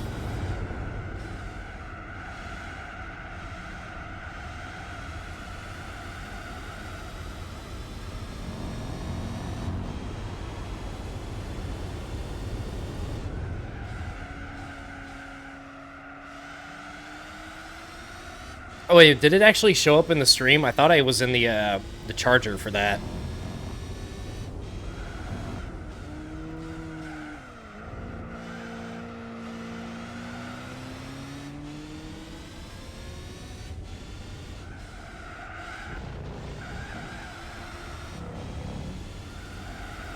I need to make the Charger Challenger on buggy wheels again, like straight up whistling diesel. I thought that video would do so good, but it went nowhere.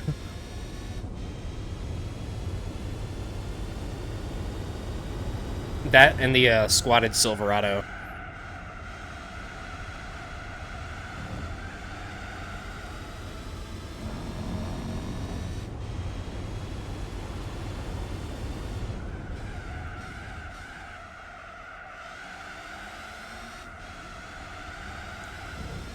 Honestly, I think if I put more effort into the videos and come up with clever titles and thumbnails, hybrid videos, like goofy-looking hybrids, could possibly do really well.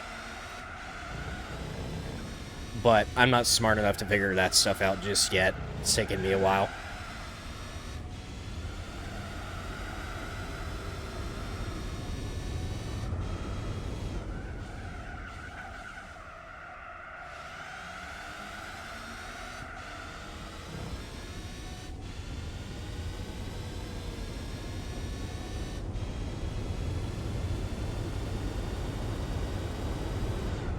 Yeah, I mean, you know, that could be a good way to get more, like, to milk more challenge runs out of this game. Instead of just doing it like, you know, normal car challenges or whatever. You make something absurd, and then you try to beat the game with it. But at that point, you could just, like, make it way too easy on yourself, and it's not really a challenge, but...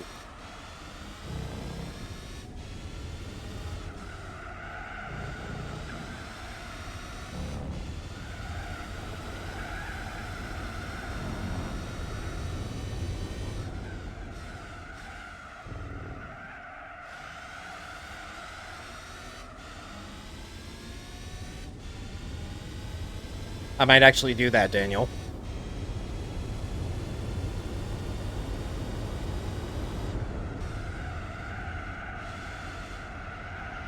I would have to, like, force add the car into my garage and then, do all this other stuff to make it work, but...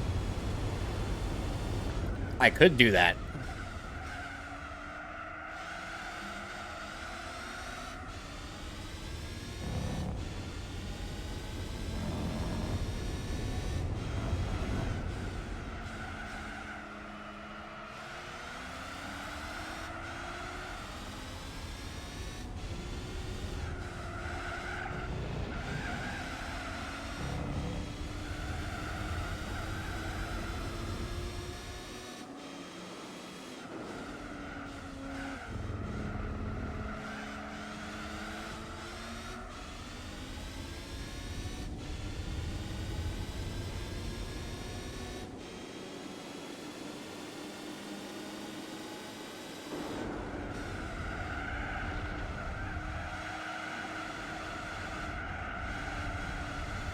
I should make it to where I set a power limit, and I'm not allowed to change, like, the racing mod, or, like, just whatever other things. Obviously, like, I have to limit the car in some ways if I could just do whatever to it. The main thing would just be, like, make it able to enter events, so... Wait a minute, actually...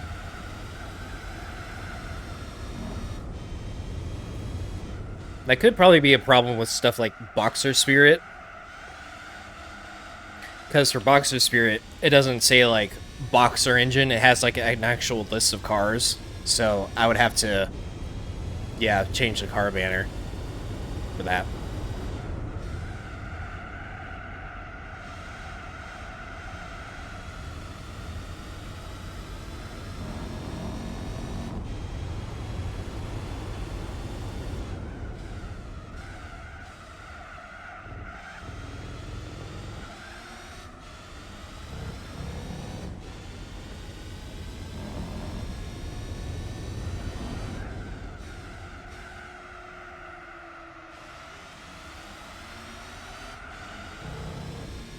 Cheating tips by night.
Power Slidle.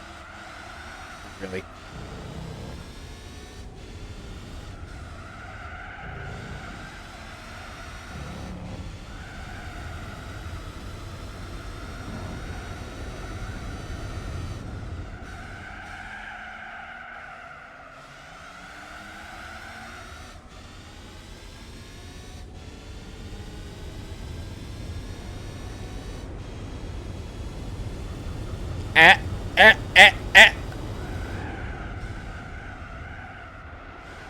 Oh, barely survived.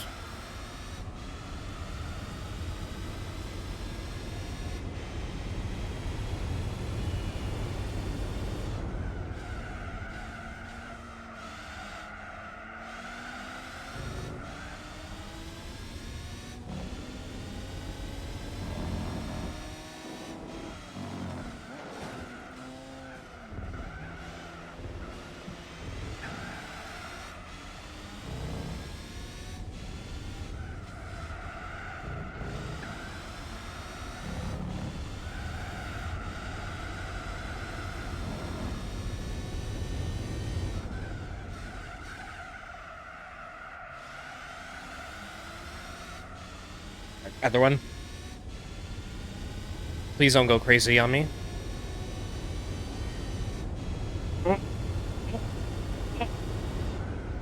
Got it.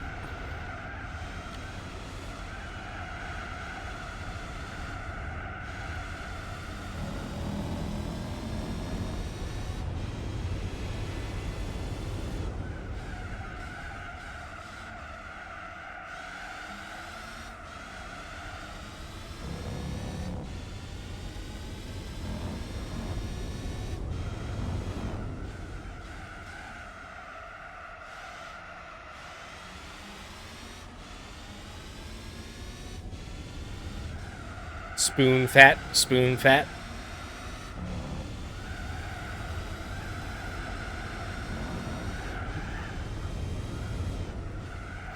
There's actually somebody in my IRL car dude group that's that races a Honda Fit. So everybody seems to be into Honda Fits now. So it would be fitting for me to either like buy my way into like a share of a car or just buy a Fit myself. Join the gang. Turn the meme into a reality. But I don't really have the money to be throwing at shit boxes.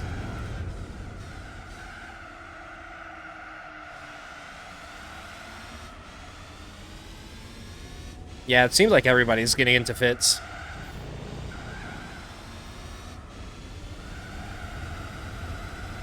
But if I do get my hands on one, I am totally throwing a spoon fat livery on it.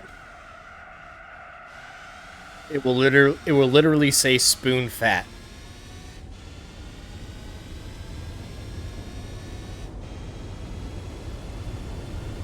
And there actually is a racing series local to me that's called the Sunday Cup. So I will build a spoon fat and drive it in the IRL Sunday Cup.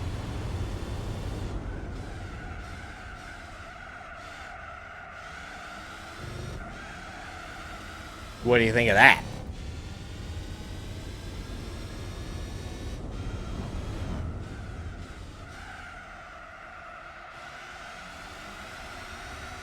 It'll be so cursed, it'll be like an RNG Gran Turismo 4 hybrid.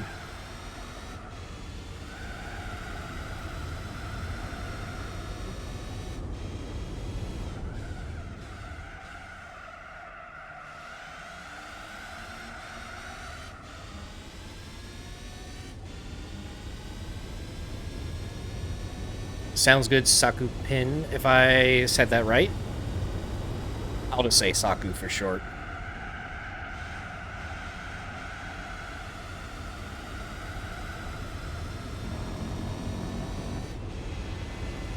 Three.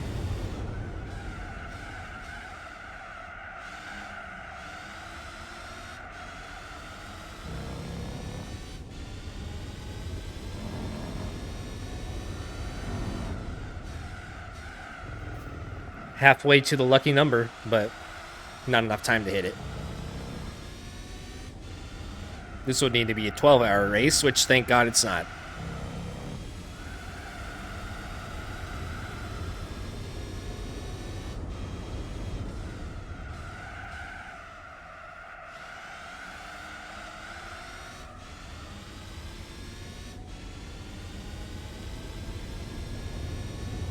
I don't think there is a race in this game where you can hit 666. Maybe if this was beginner course instead, but thank God it's not.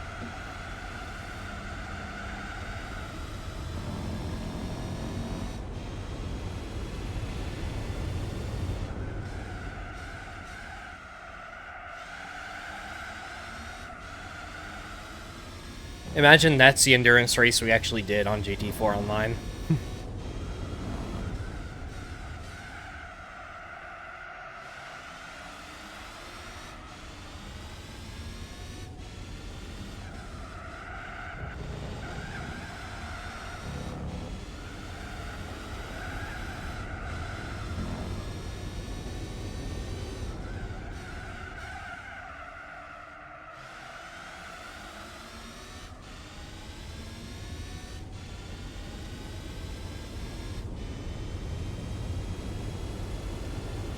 Yeah, it will desync just like right before the end, probably.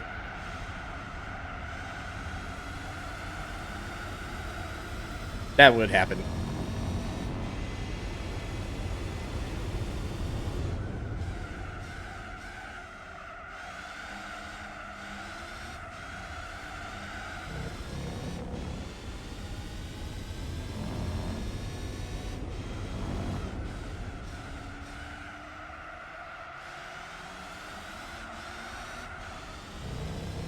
It might be a thing for like Tourist Trophy or something, but... Or maybe like PSP or GT5, maybe. Like a hidden track. I think they already found every hidden track in GT5, though.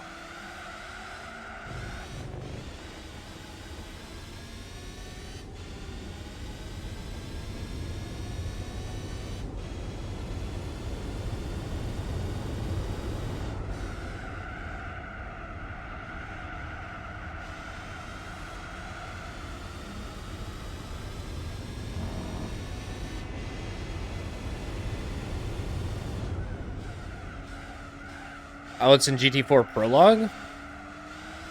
I don't think Prologue has, like, the same file formatting as 4, though.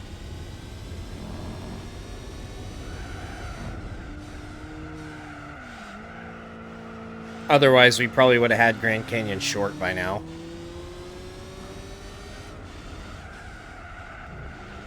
And those other weird, like, cone mazes.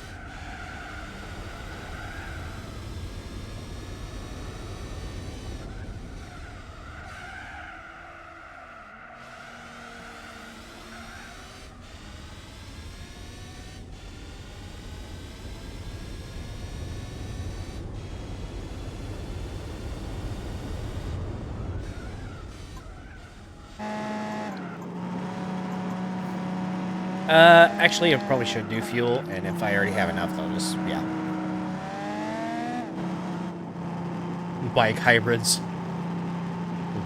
Dear God. I know exactly what you're talking about.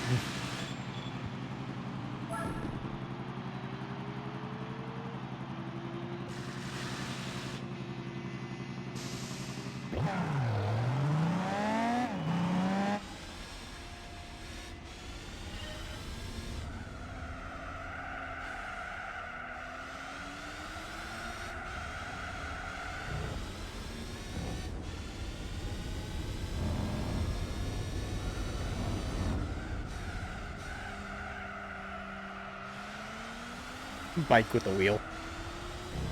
I wonder how that would work.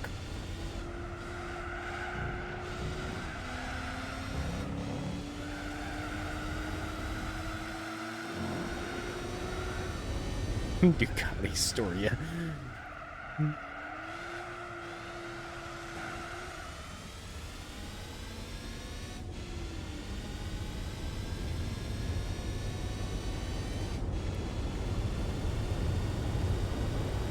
Oh.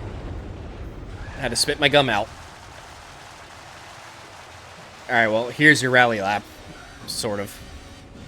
And cones, I guess, while I'm at it.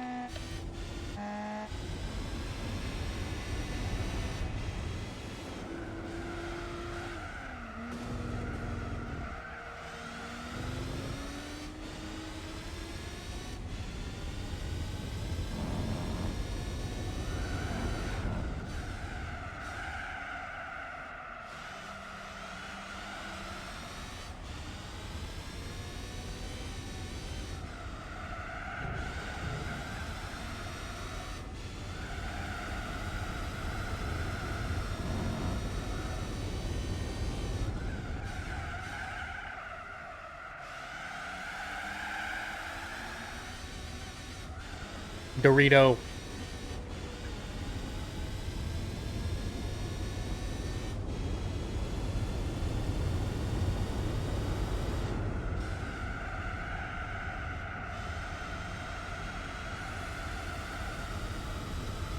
Cones everywhere now.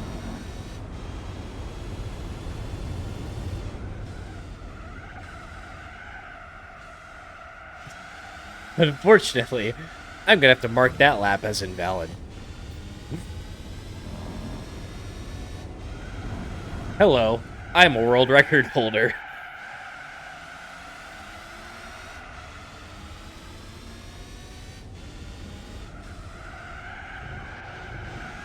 You know what? Might as well take out the rest of them. No cone left unturned.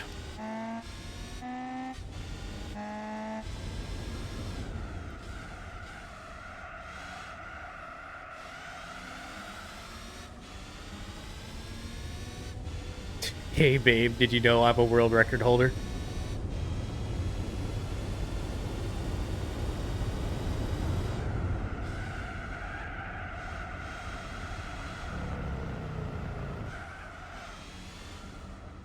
Boop. Every cone. All of them.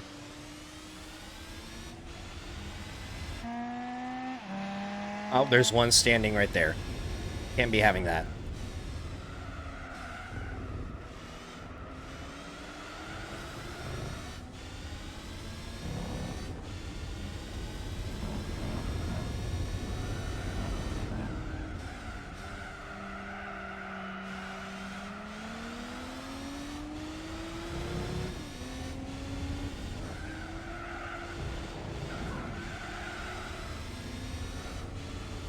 Yeet. Oh, there's another one.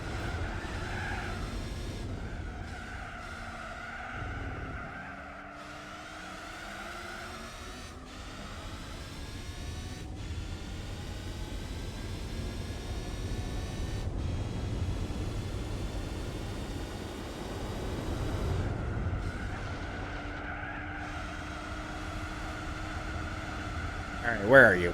There it is. Yeet.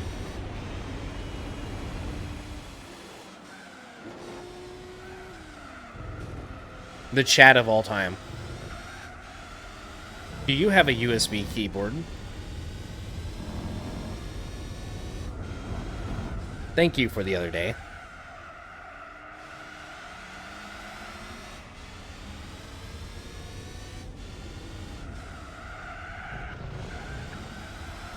Alright, one last cone.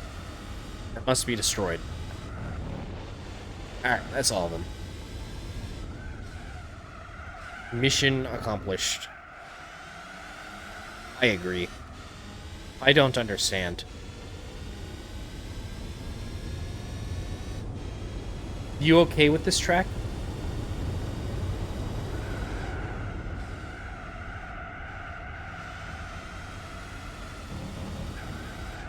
Shall we start the race?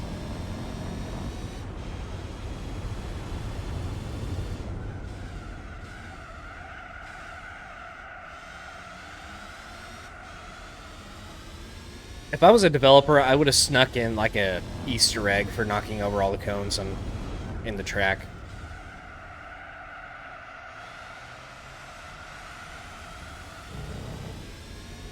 Just like hide it in the code somewhere.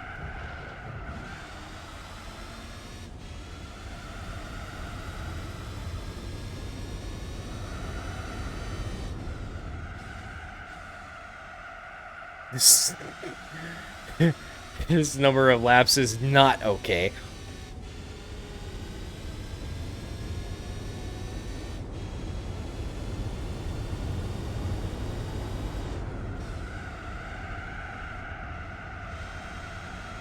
Do you usually play at this time?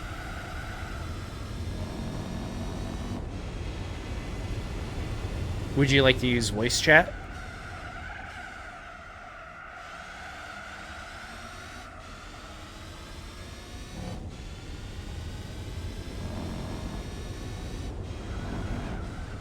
Oh man, imagine.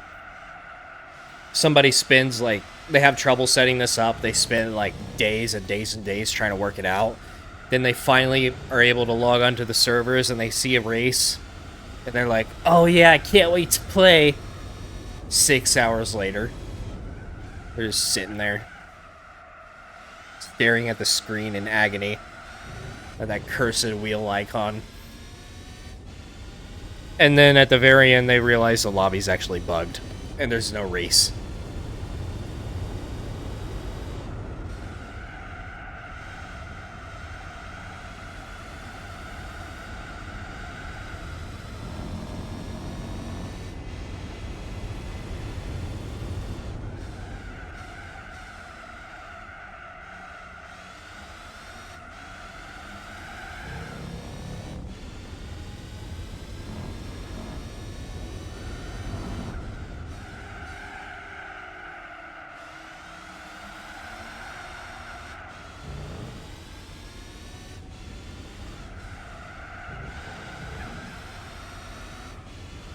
What does a sync fail thing actually say? It's been so long since I've seen it.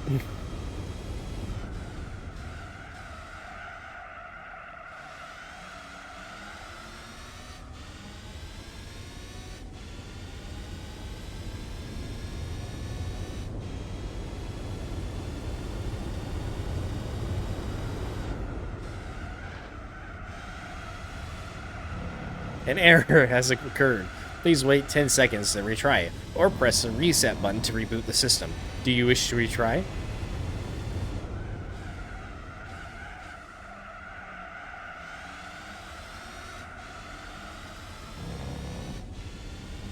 GT4 all error speed run.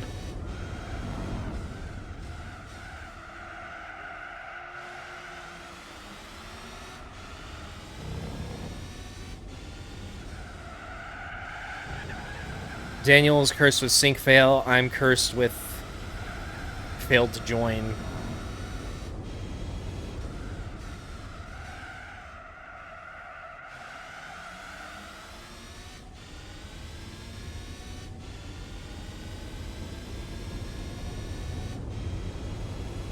(0007). Isn't it funny that some people block out that number thinking it's an IP address? They'll block that out, or like their default gateway or something. I'm like, bro, it's not what you think it is.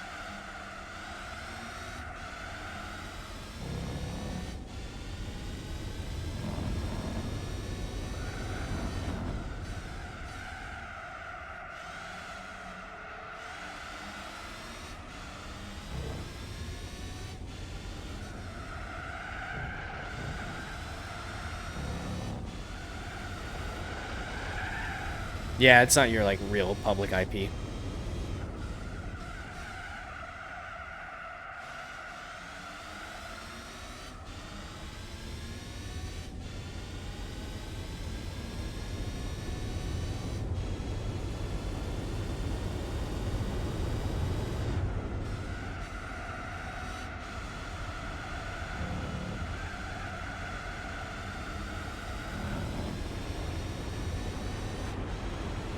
Alright, I guess this is the rally lap. We're already into it, so. Imagine somebody joins the stream right now and asks, what the fuck are you doing?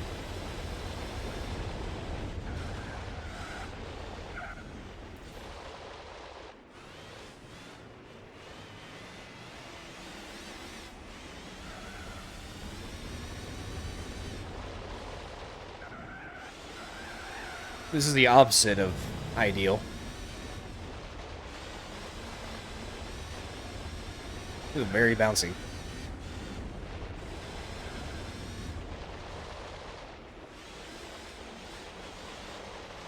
It's actually pretty decent all-wheel drive 22B and whatnot.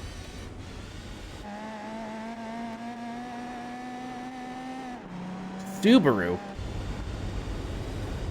Subarashi.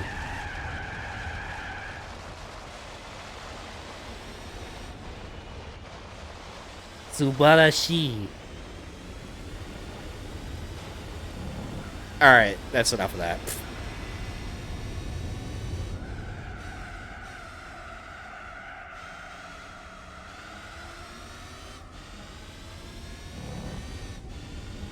Oh, yeah, I remember there was like 3 pages of lobbies. That was annoying. There were some cursed names a few times.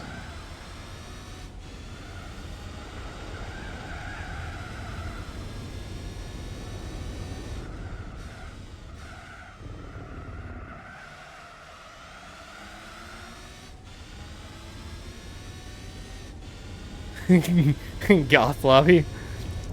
I remember that one. Yep.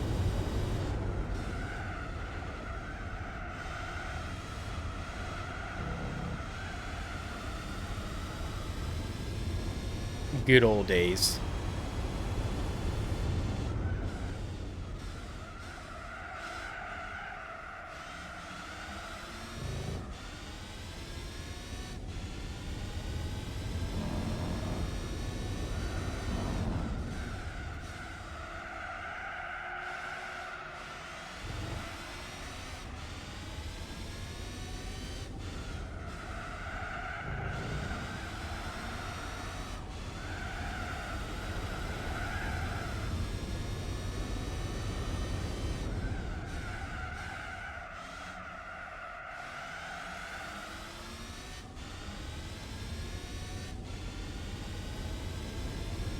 Mm.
E.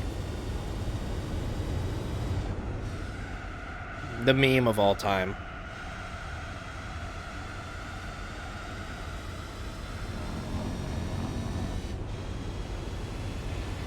That was a solid lap for being so mid.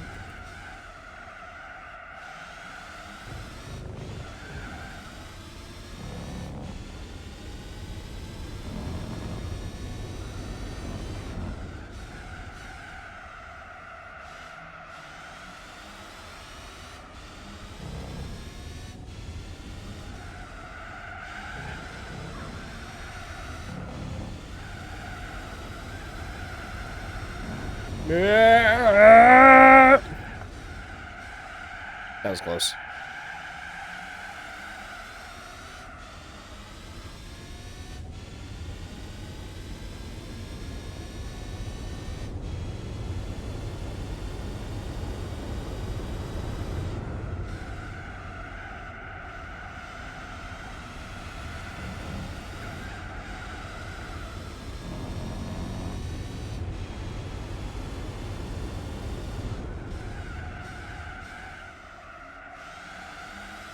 I probably should turn memberships back on so I can add emotes again. Definitely need to bring back the A.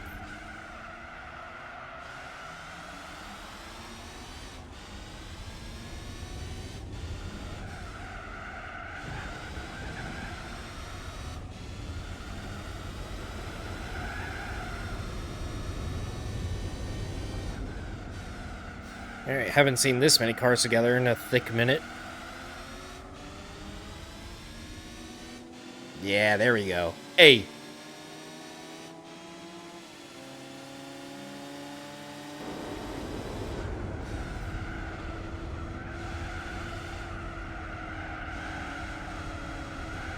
Okay.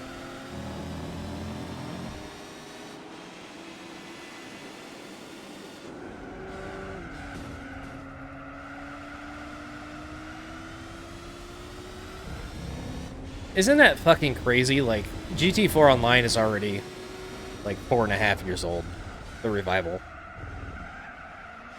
I was 24 whenever I played it for the first time. I'm 28 now. Like, can time just stop for a while, please?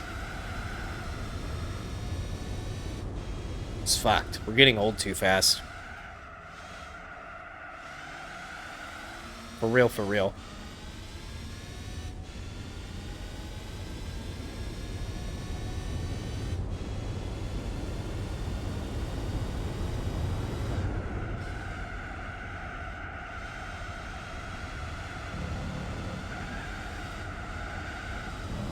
Give me one reason.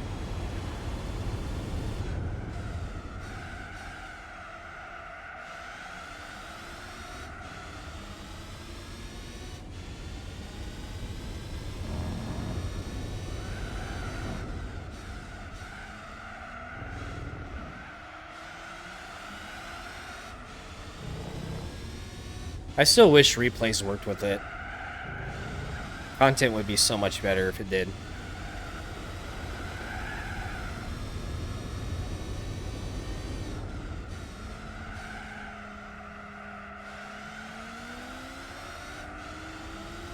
If we want replays, we're gonna have to do like the whatchamacallit. Where are you? Who's actively trying to block me? I'm pretty sure land does.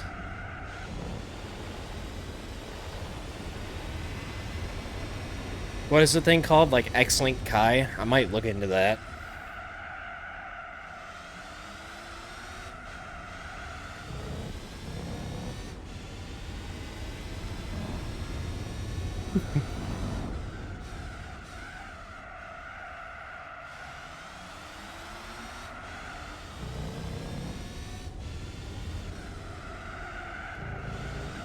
Although, if we did do that, we'd have to play vanilla GT4, I assume.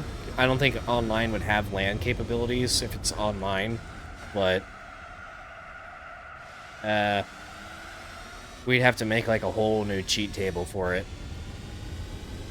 Maybe.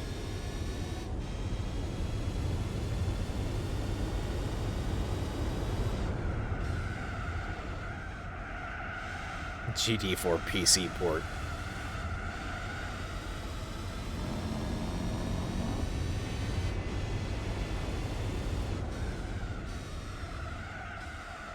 PAL. No. Inferior.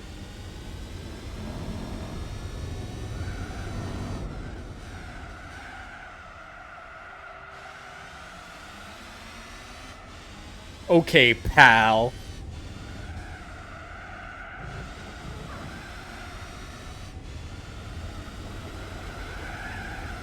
I still don't know, like, if PAL's soundtrack is actually any good or not.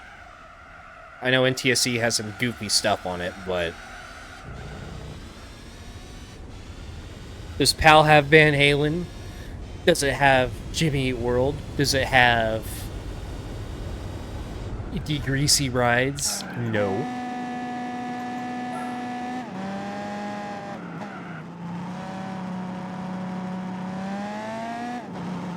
So long, baby, goodbye. You know? Wah, wah. I won't do that anymore, I promise. Wah, wah. Psych.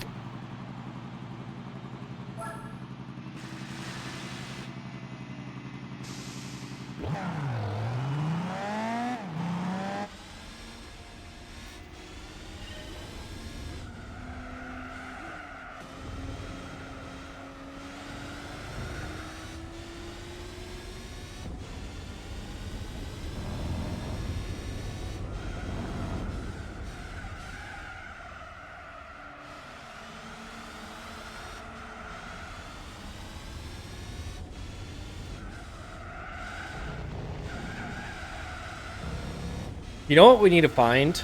We need to find the weight addresses for online. Because if you...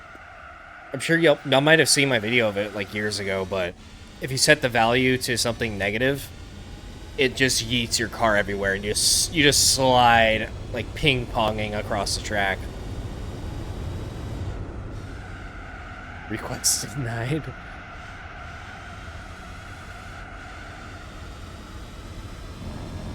But if we can find that value, that would be like...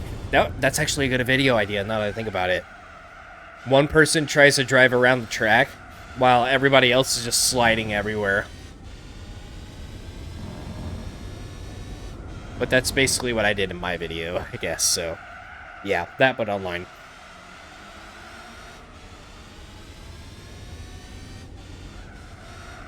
Oh, we did find them?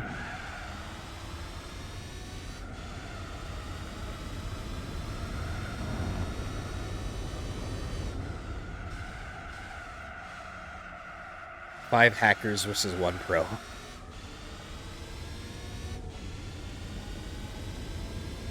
First hacker to win gets $10,000.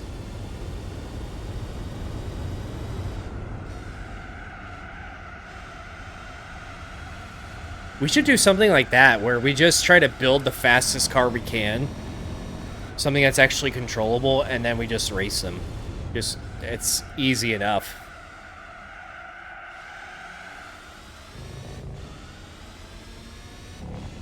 Or simple enough, I should say.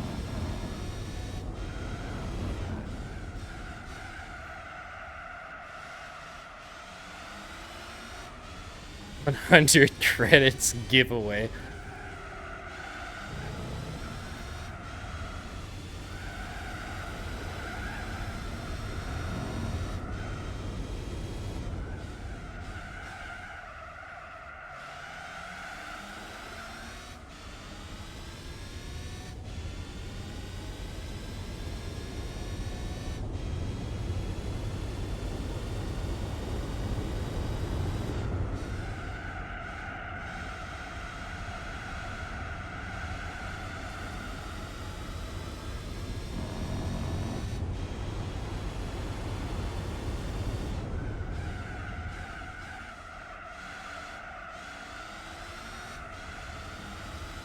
We should just do like a fastest circuit car, highest top speed, fastest drag car. And yeah.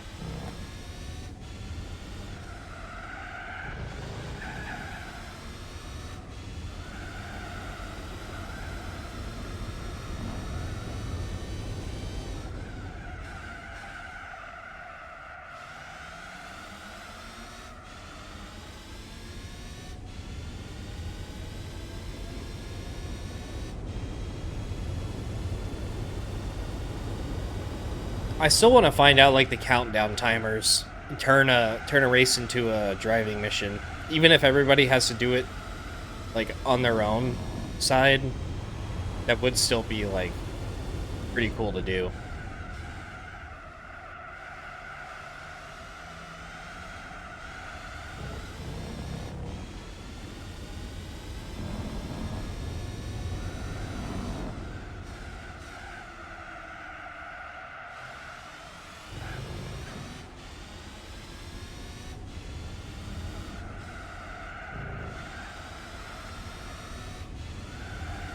Layer 0 bedrock.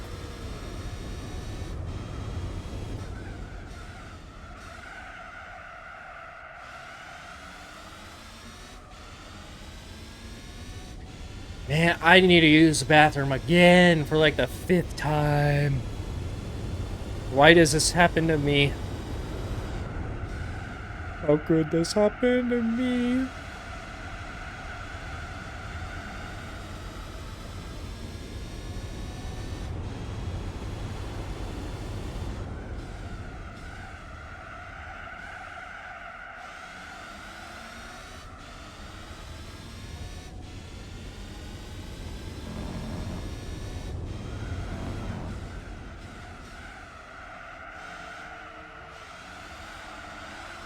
Wait a minute. I might have an idea on how to find the countdown timers. I'm going to talk about it in the Discord later.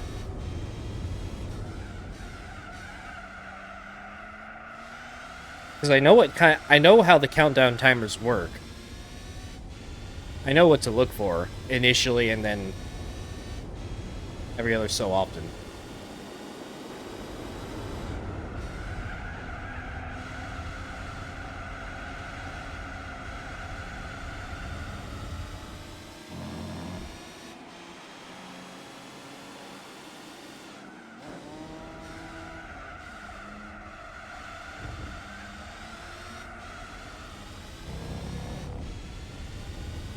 Or even if we could just find the event address, we can change it to a driving mission.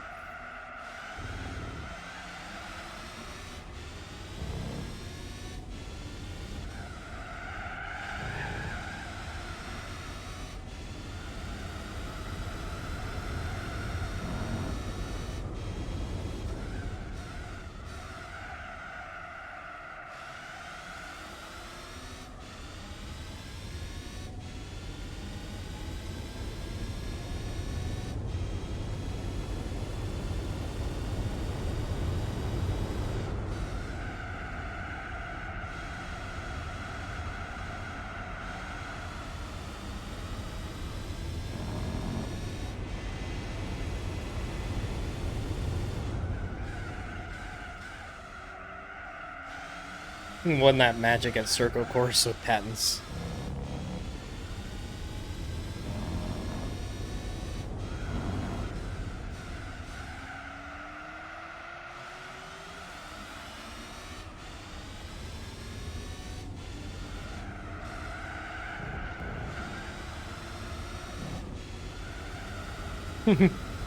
Gymkhana.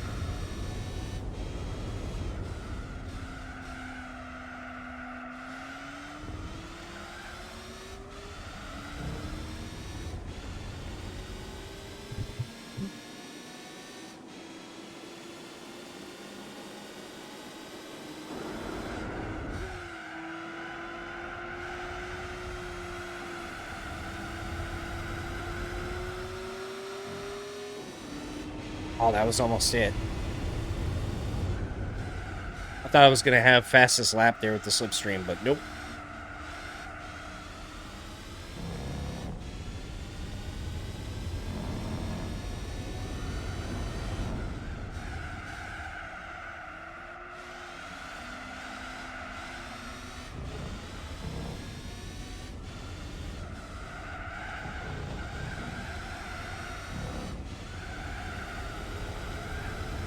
Fremont Street, Vegas.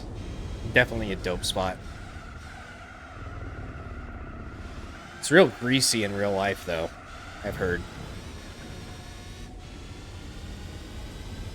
It's your best time at SS Grand Canyon.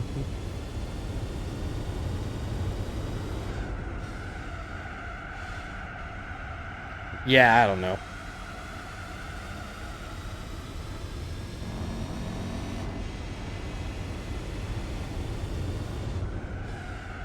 RNG ideas.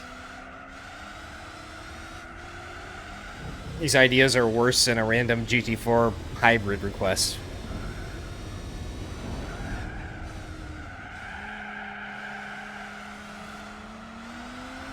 AI generated ideas.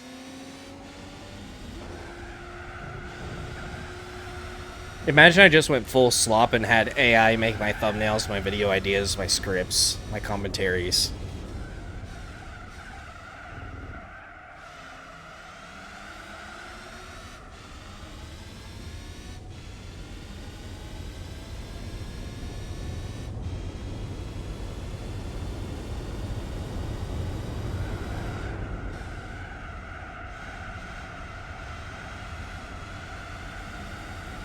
I'm using Think Deeper for this one.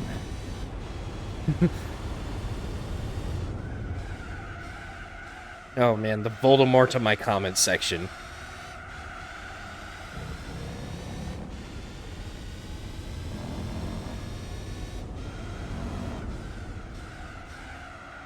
Hello, you are a world record holder. Thanks for subscribing.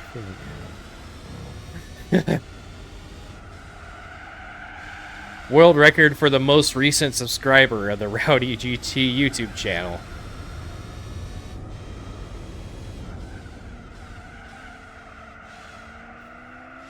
Technically, I have the world record for the fastest lap on this specific car with this specific setup at this specific time of day.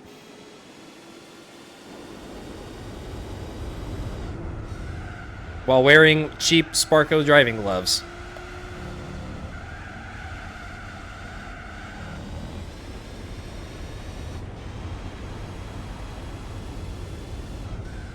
Formula 1 facts be like, most wins after eating breakfast tacos for breakfast. Or some random bullshit.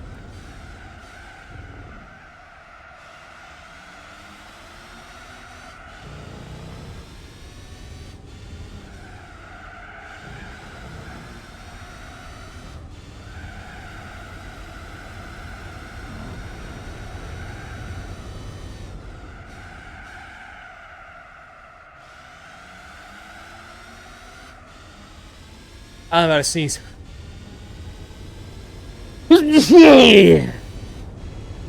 That was rough. Best to slap after drinking.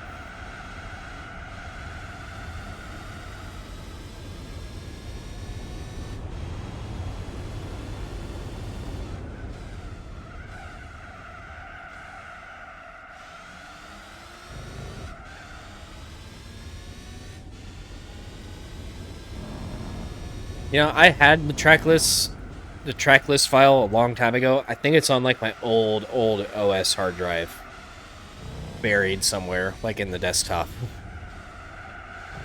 So I had that, and I had the ones for all the hybrid parts too.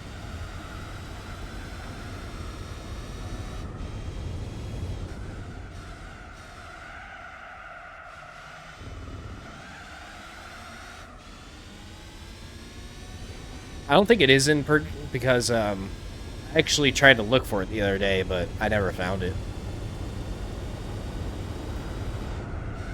I think it's a .csv file, which is like some kind of like knockoff spreadsheet thing.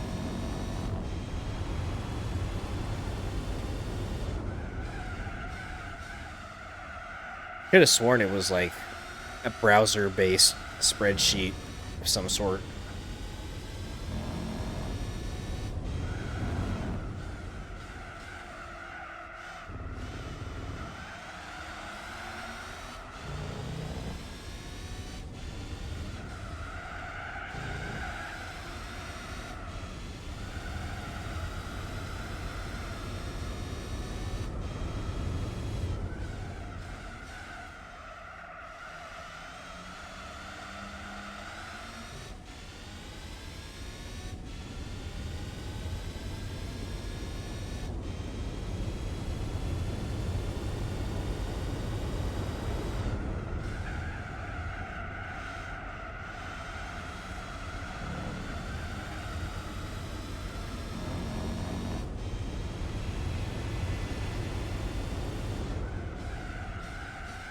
Oh, the track file doesn't have like any of the photo mode or like special track things on it.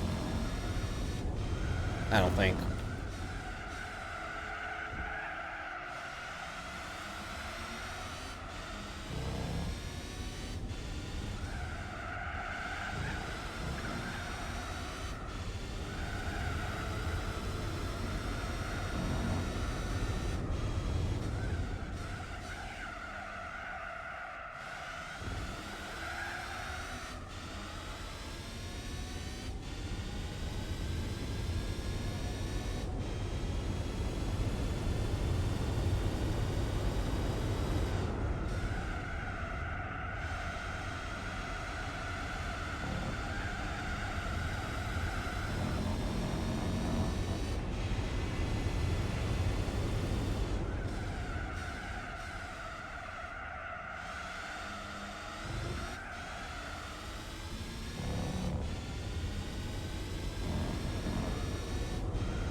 Nice.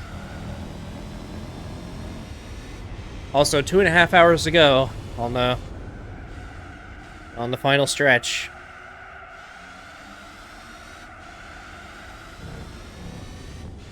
Feeling semi-decent so far. Oh, and here's everybody again.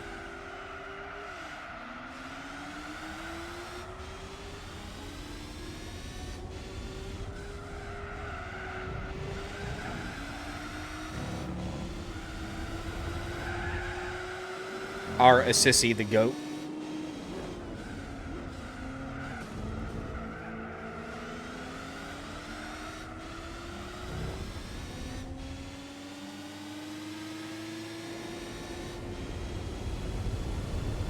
One more lap.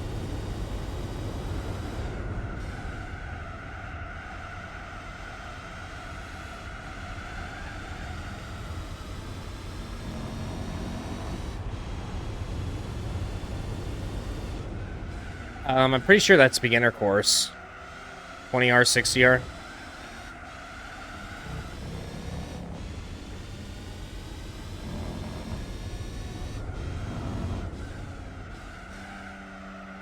It's a 20 radius turn, 60 radius turn. Makes sense.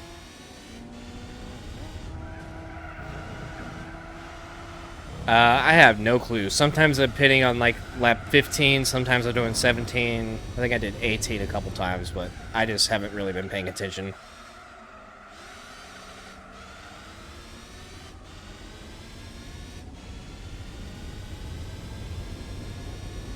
So 374 divided by 17, whatever gets closest to that, I guess.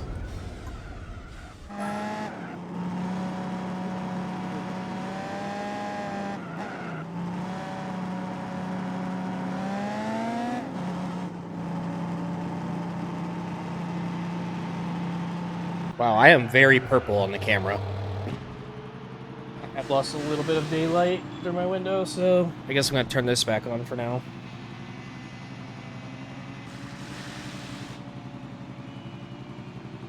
That ought to be good enough.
Alright, honestly, after this song, I'm gonna put Spotify back on and probably just turn the music off for the stream. I'm okay with the last 2-something odd hours being semi-boring.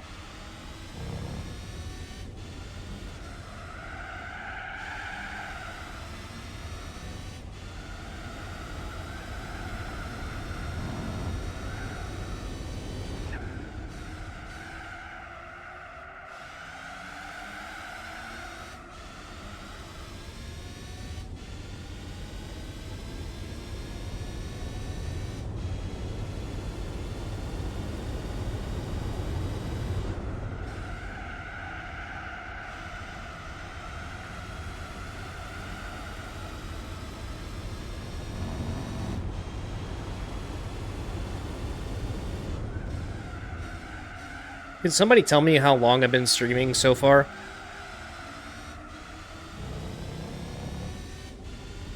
It's too small for me to see it across the room.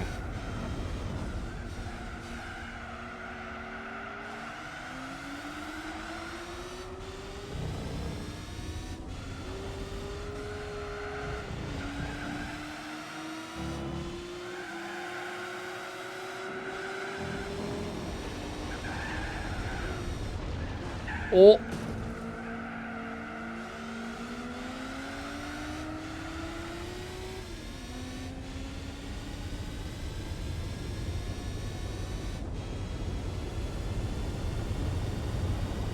No, like, how long exactly? I know it's been like 7 hours, but a little bit more than that, technically.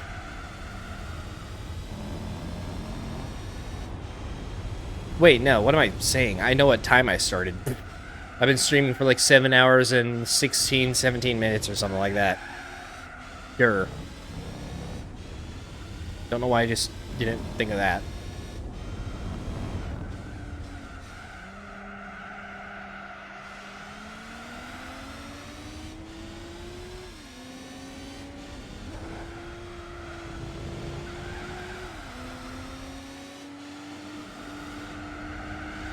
But yeah, I didn't see that. The chat scrolled up too fast.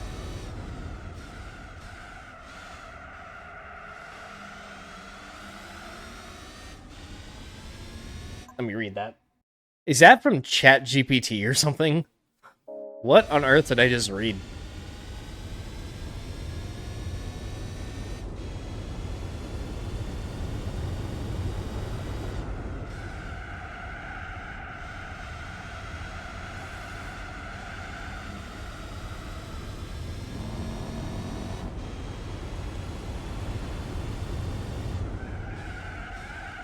Oh my god.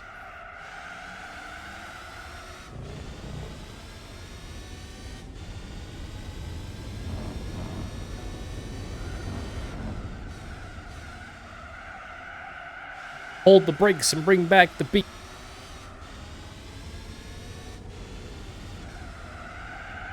Where's my crew chief? Where's my head rich?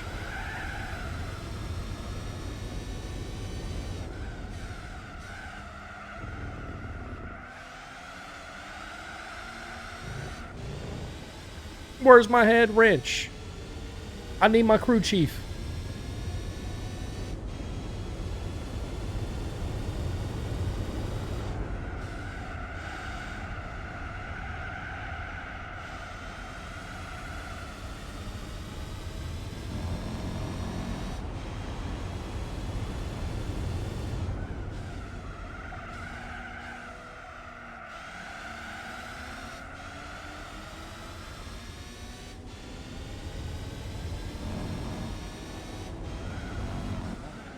Oh.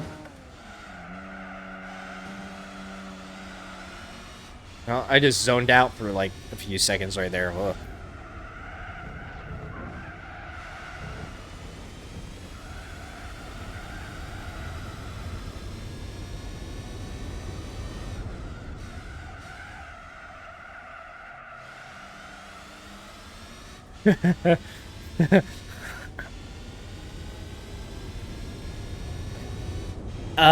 Well, this week is just getting started, but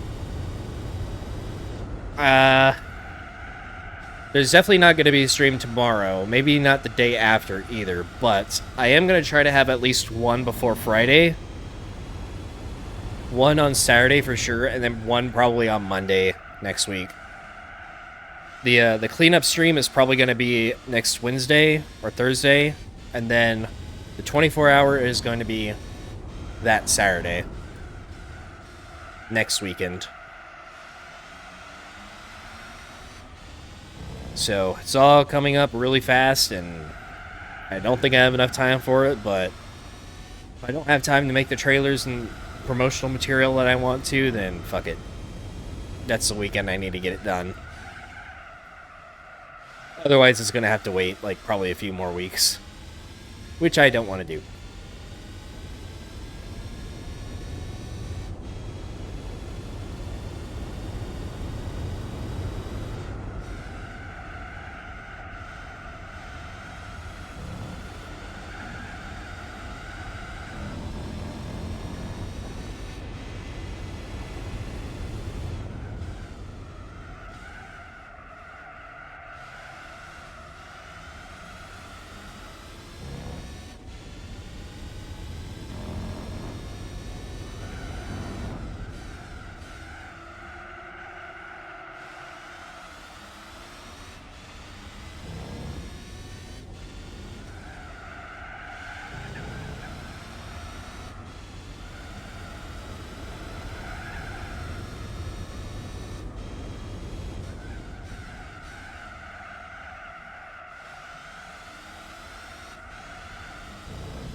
This song is going to put me to sleep eventually.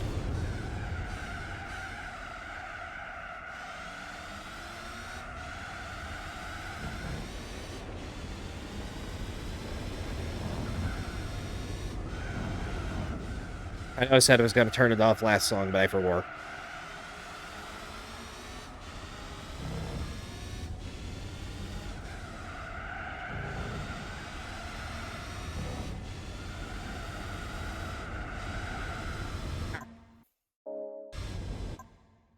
Okay, it's not playing good. I was about to say, let me double check and make sure it's not playing through the stream. What kind of fall off the map do you usually race with? Any muscle car on Need for Speed Carbon.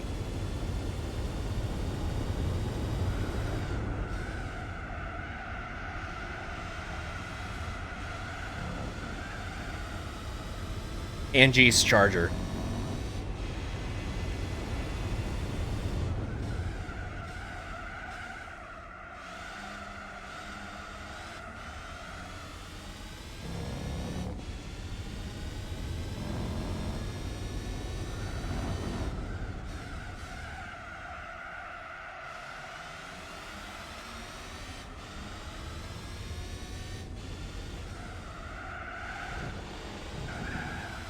Corner cut.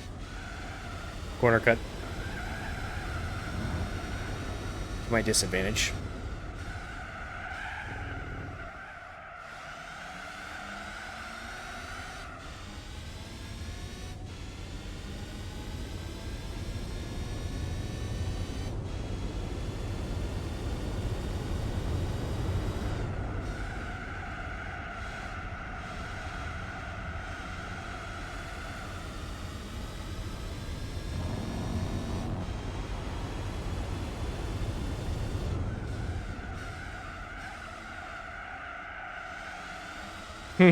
All four wheels were off the track, so it's invalid.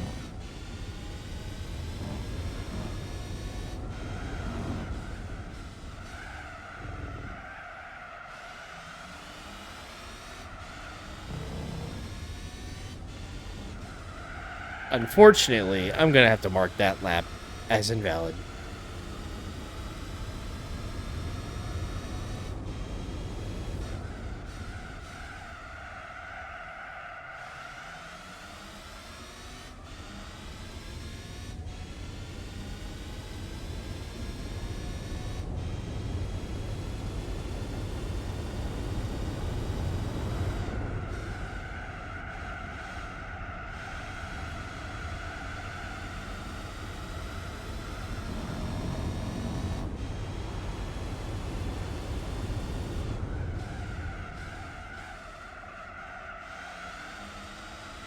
Memes. Yeah, you can stack up a few good memes over the years.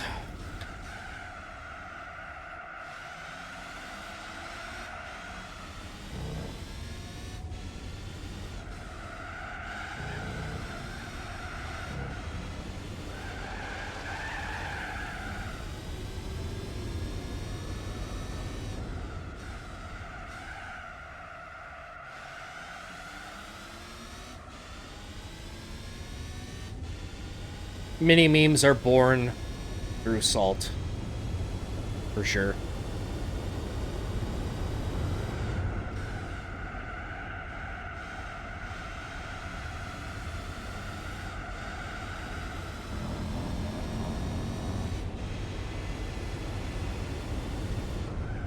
The license test that will go down in infamy.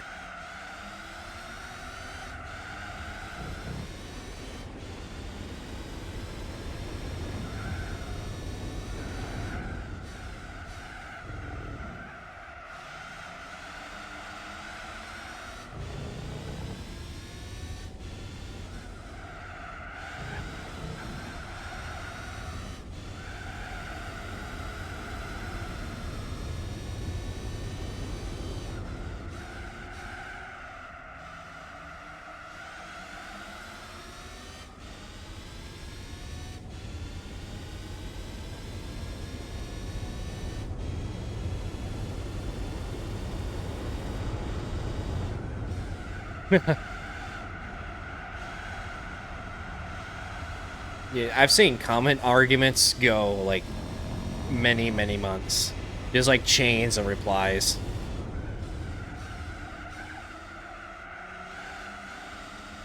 It's like, damn.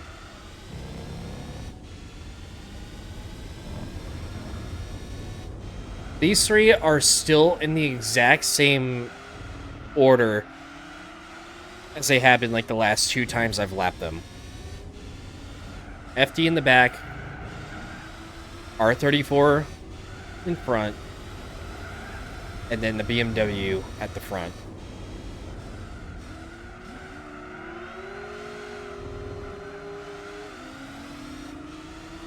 Like,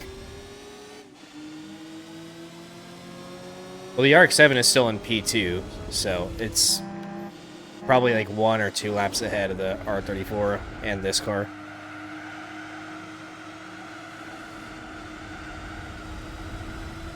So they're not really fighting for position. I mean, these two might, but I don't know.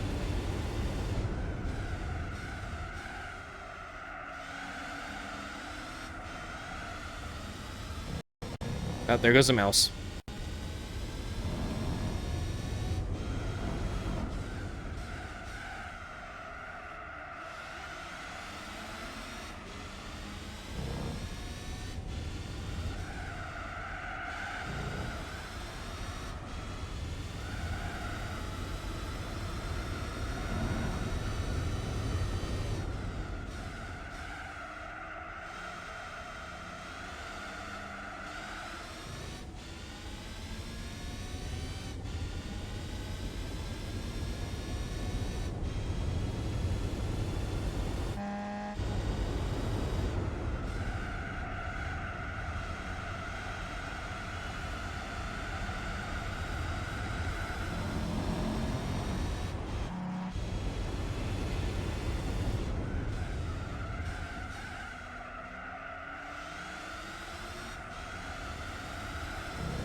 And now all 4 of those are grouped up together again.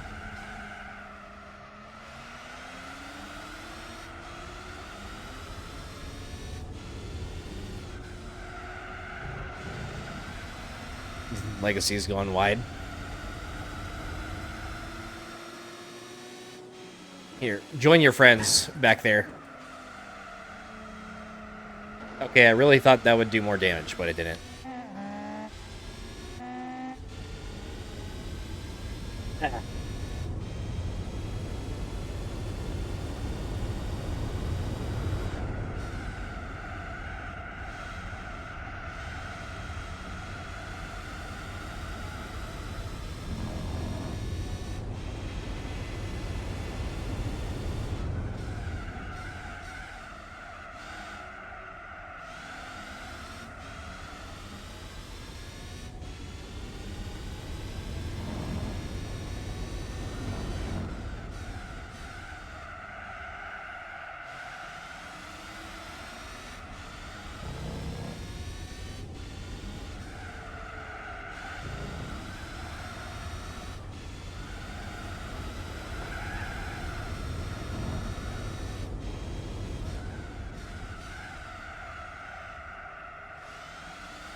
My eyes are getting sore. I need to turn the light off again, I think.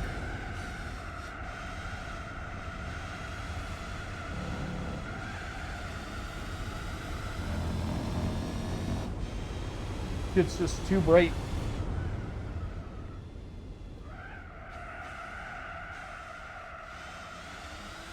I guess I'll just be pink the rest of the stream.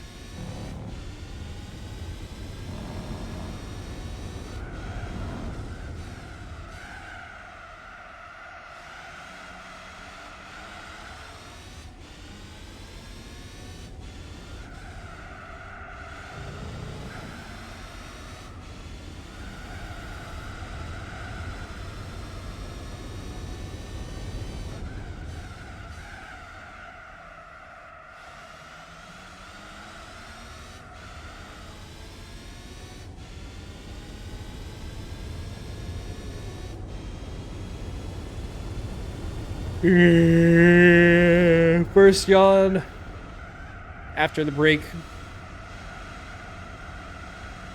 Speaking of break, he'd stop. Plus, I gotta do my 5th or 6th or whatever number we're on. Bathroom break. Bathroom bake.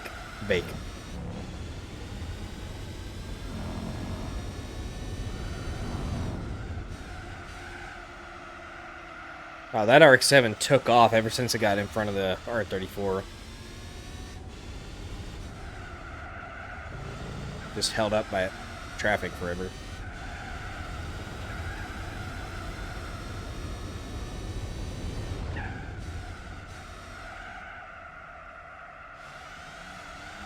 Alright, I'm gonna pull into the pits and I'm just gonna let it sit there. No pausing. No more pausing for the rest of the race.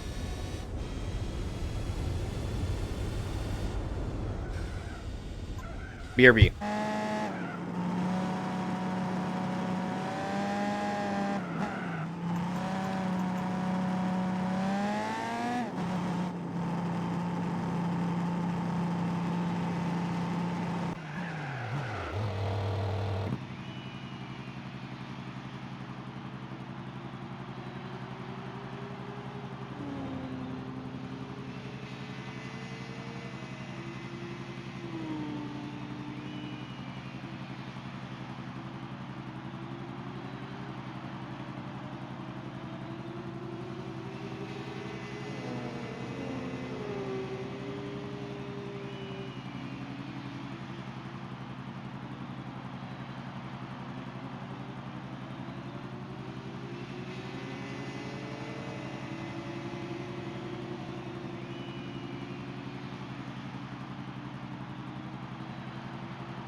Okay, I guess it'll just keep sitting here. I guess it does that for an infinite amount of time.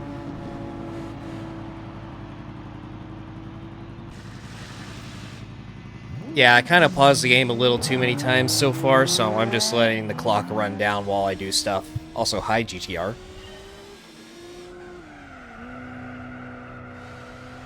Everybody's like in pairs of 2 right now.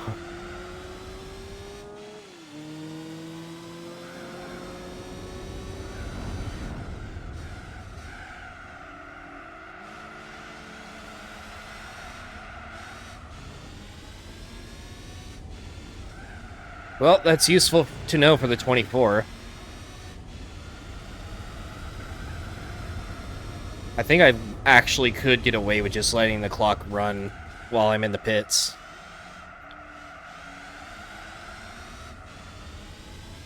I'm going to set the grid, for that race, I'm going to set the grid to where there's no Group C cars. Make it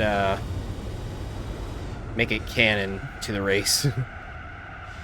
That's not the right word, but yeah. It's Lasarth with chicane, so there shouldn't be Group C cars.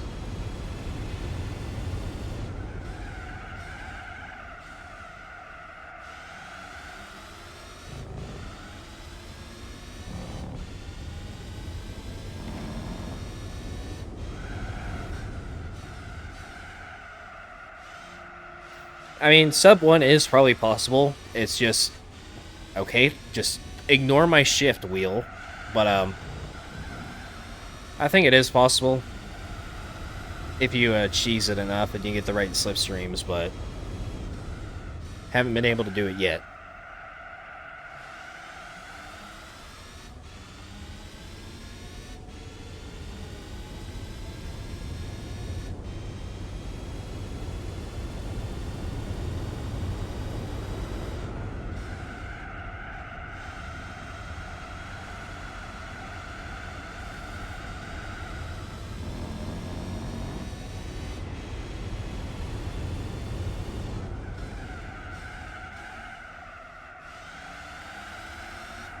I'll probably throw on mediums for the last stint.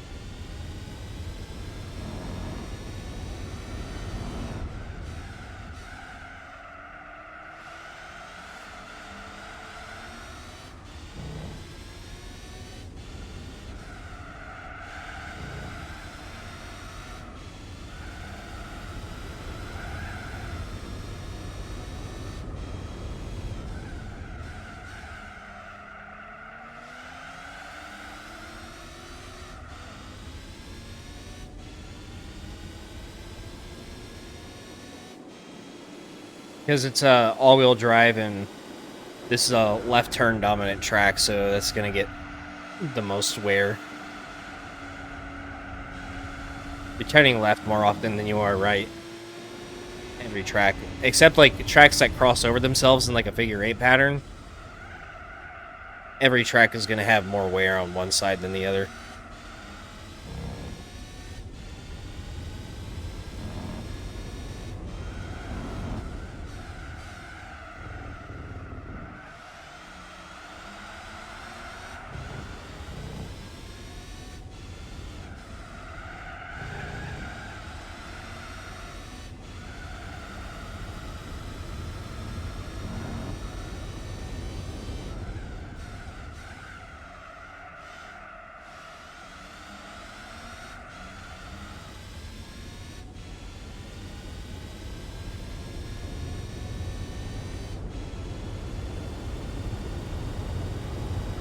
Did I say left turn dominant?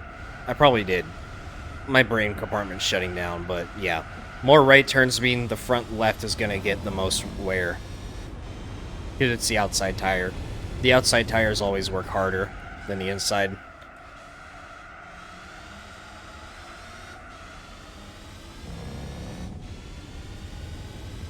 Because that's where all the weight's going.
And 7-hour mark. Few more to go. Thank fuck, but also, oh fuck. I might actually have a couple drinks.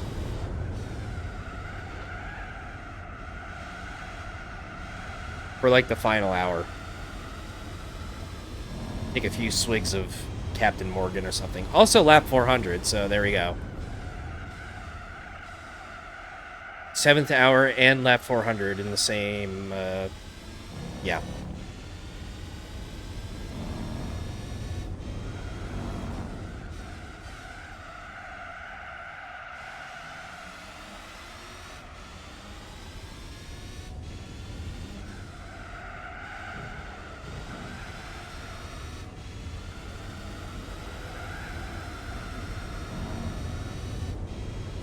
But if I do have a couple drinks, it's going to take me like 10 minutes to get the drink stuff ready, so... Otherwise, I just crack open a beer. Which I only have one left. Drinking and driving. Hell yeah.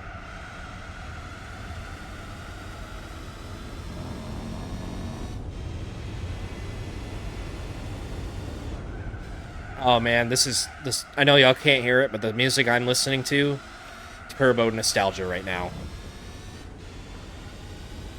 Dreams by Van Halen. I used to listen to the song like off a CD player while playing this game. Man, good times.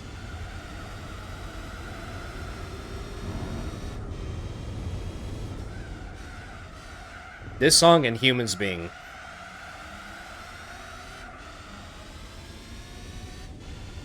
So to me, those two songs basically existed in GT4 this whole time, even though they really didn't.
Yeah, I'm probably gonna need luck.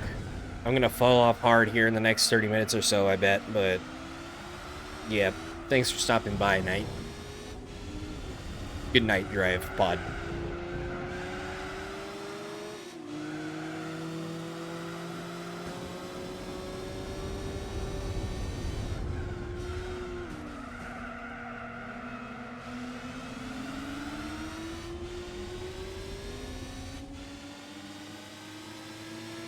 Boop.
Oh, not quite.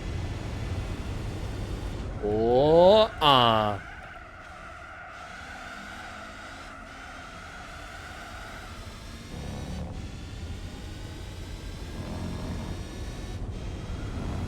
don't think a sub 1 is doable.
Oh, right.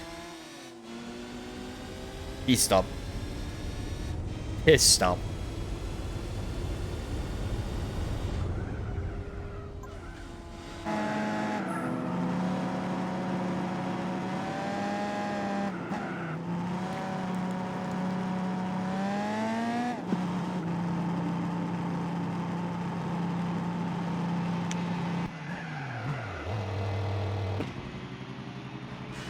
Oh, man. Hanging in there. Oh, fuel, stop.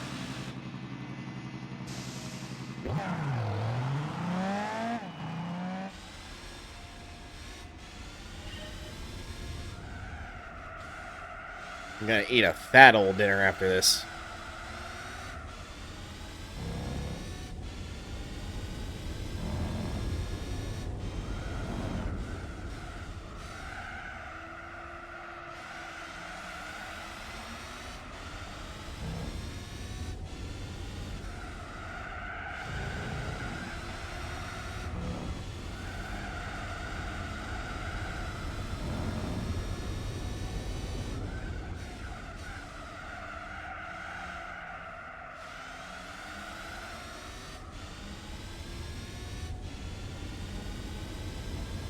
It's almost 8 p.m. here, so off by, what is it, 13 hours, 11 hours?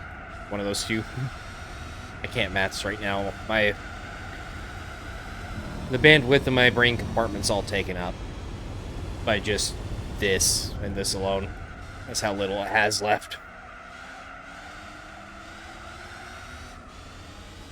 I'm on power save mode / autopilot by this point.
Nope. Just 1 hour 45.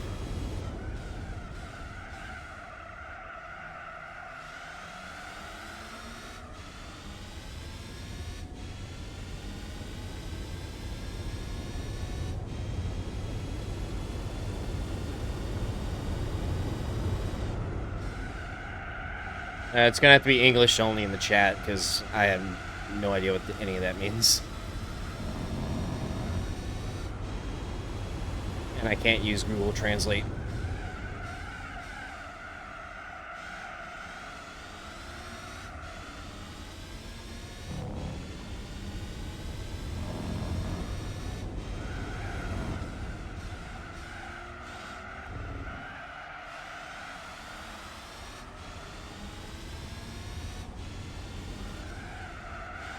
How did you manage to break 3 of your memory cards? Oh boy. Oh, I guess I never even thought about that. Like, what if you corrupt one of your saves messing with stuff? Oof. That would be bad.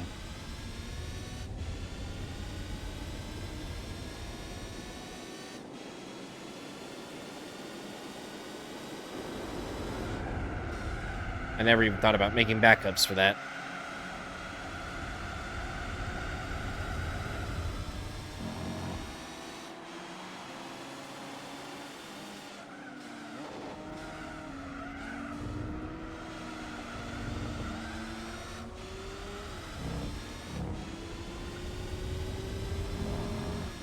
I just made a backup of this one, like, yesterday, I think. But I should do it again after this race.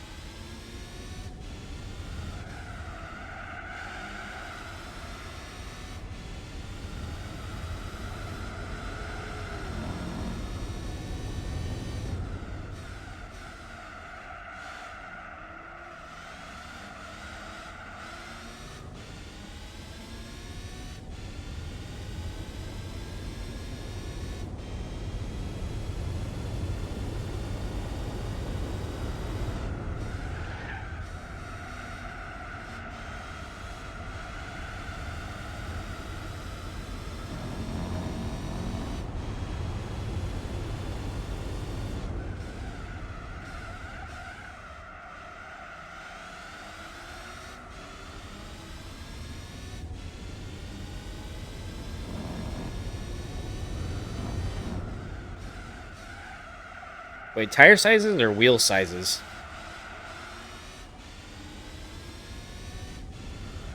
Because I think we already have wheel sizes, don't we?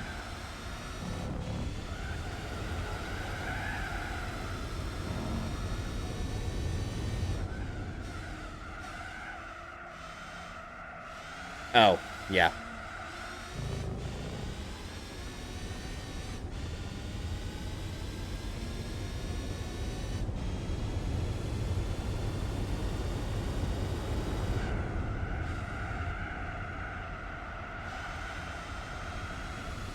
Bet.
Yep, we have about 100 minutes left, so that should give us plenty of time to get past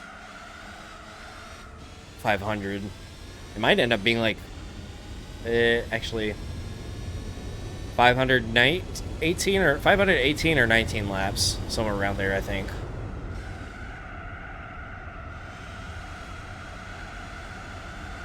Probably 17 actually with pits and stuff. 515 to 518. Let's just say that.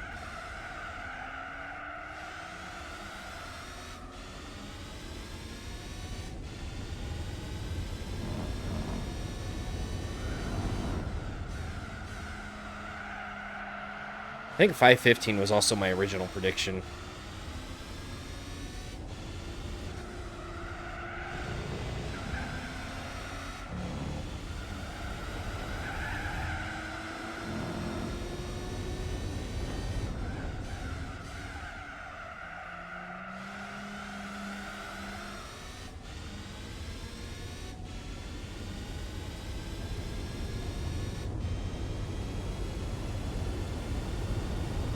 Oh, 420. I almost missed the magic number.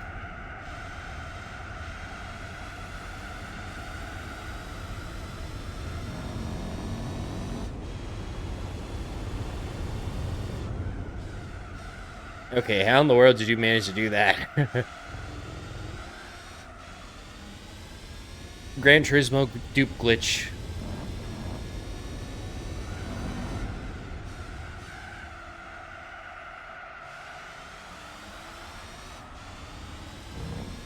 Oh, Turbo Lover by Judas Priest is playing based.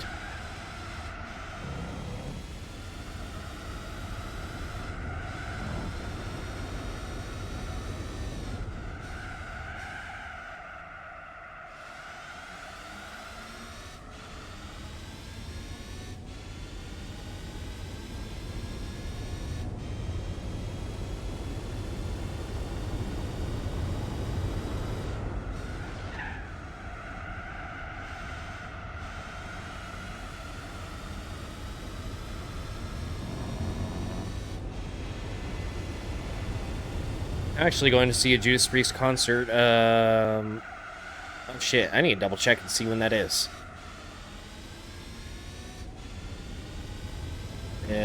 I kinda forgot. That is a crucial thing to remember.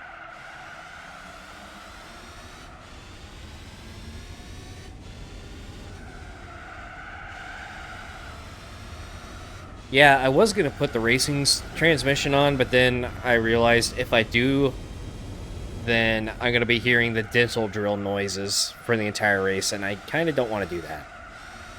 We'll save that for Formula GT and the 24.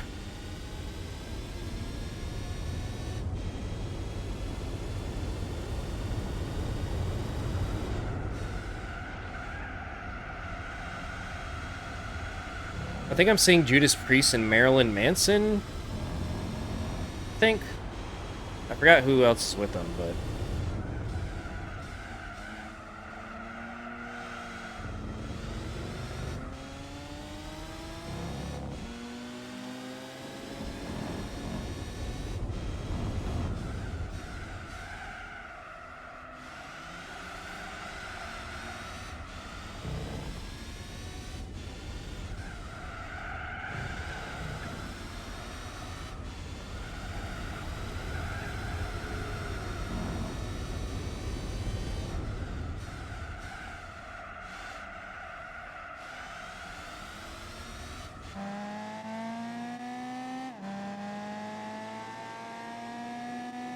Fat boy.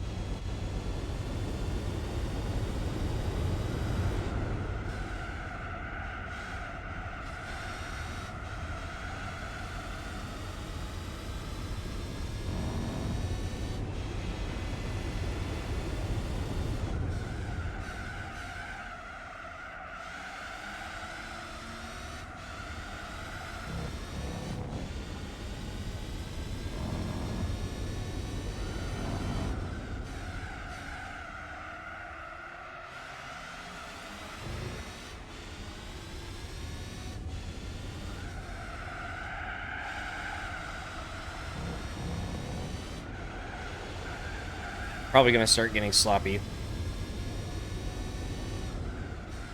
Sloppier.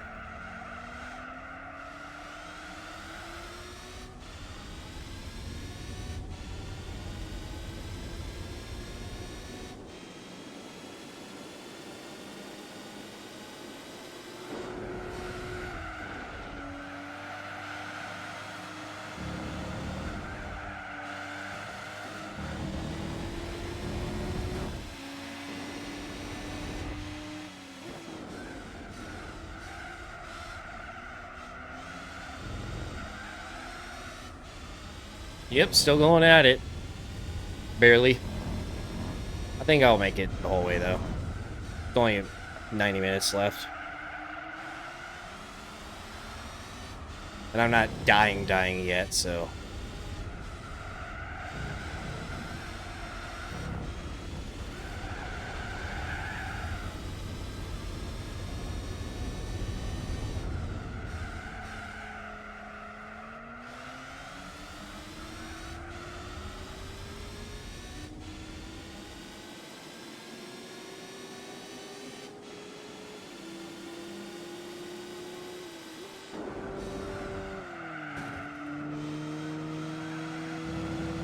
Yeah, I mean, it was an idea, but at the same time, I kind of want to train myself for the 24, so if I can manage to do the entire 9 and survive it, then that'll give me like a little bit of a confidence boost for it. But a 24 is 9 times like 2.6 or some shit. So... yeah, it's like doing this twice in a row plus 6 hours. Quick maths.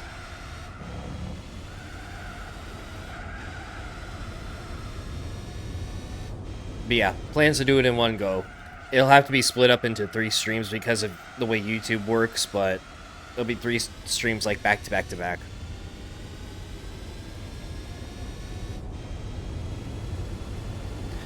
But I'm hoping that that stream will be good enough to where it can keep me busy the whole time, and I don't have to like doze off or anything like that. I'm gonna have like a voice chat with guests and probably like a Spotify playlist party or something like that, and yeah, just find multiple methods of keeping myself entertained and staying up for that long. I mean, I can stay up for 24 hours pretty easily if I try. It's just sitting here and doing this for 24 hours, that's the hard part.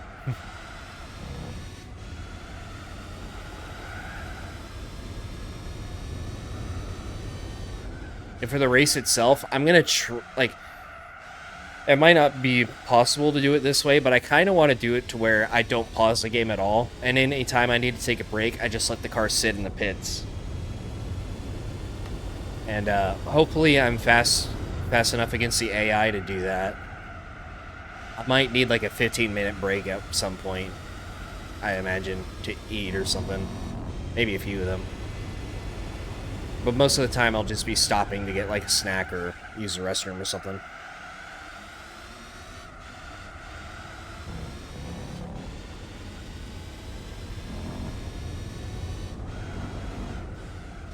So driving semi-decent is going to be a big factor.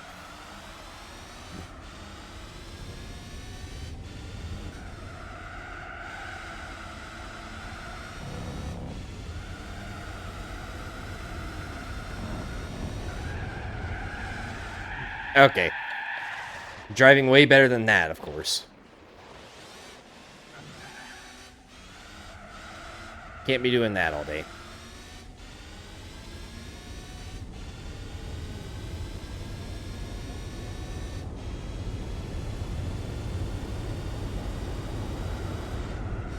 Chassis wear is going to be a big problem in like the third half of the race. The third half? Nice.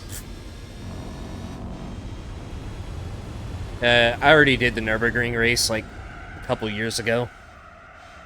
But yep, that was all A-Spec as well. But that was like split up over the course of a month. I did like, the first stream was like 10 hours, the second one was like 6 or something, and then the last one was the rest of it.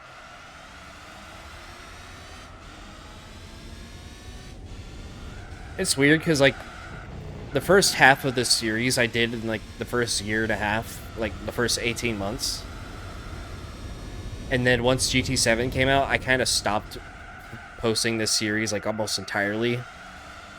And I would just post, like, an episode here and there. Until now, like, I'm so close to being done with the whole thing, I'm just like, screw it. I'm speedrunning the rest of this.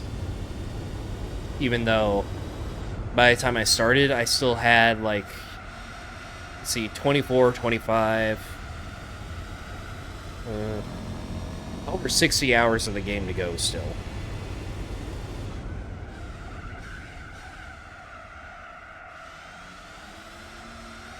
And I've only done like 10 of those hours before this race.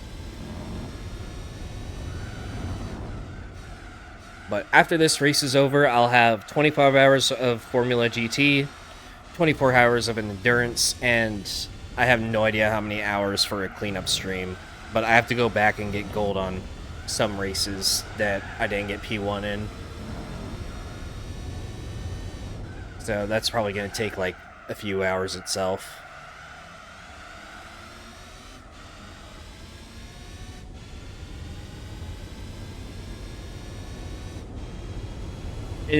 Formula GT could be really boring too because the AI aren't really that good or that fast at them, but they are very hard to drive on a wheel, so I might be spinning out all the time.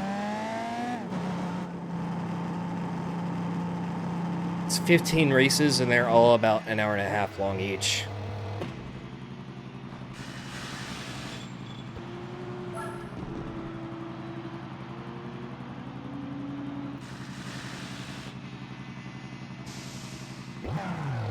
But I'm gonna plan on splitting that into 3 separate streams, at least.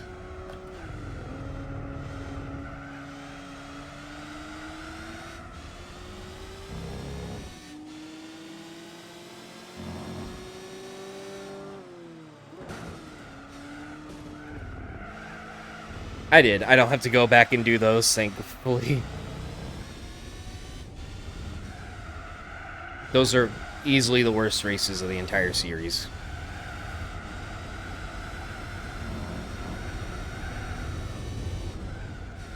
I drove a Camaro SS for them. Tuned up one. It was so bad.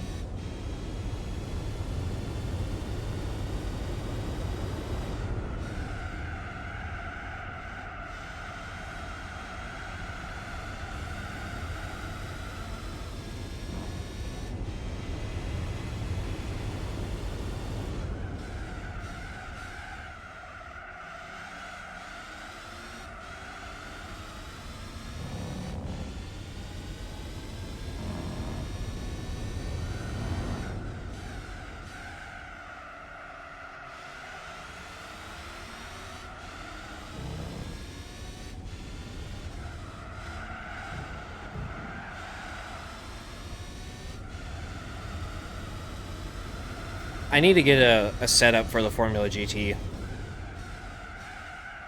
Something that can make the car a little bit more drivable.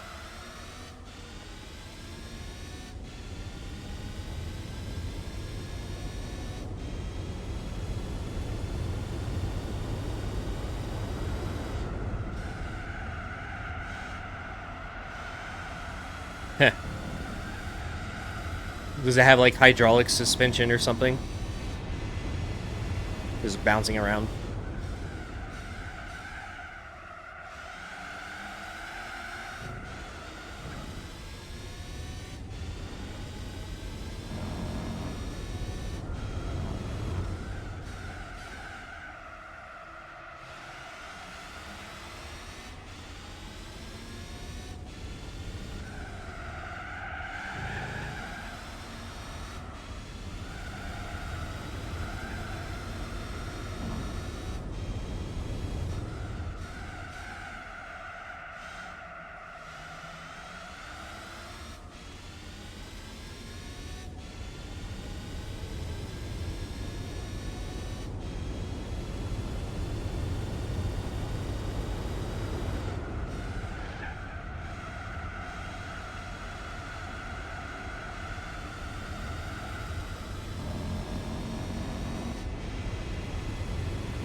Nope. Thought I could stay on the track there. That was probably on course of being a new BR or BL. BR. Battle Royale.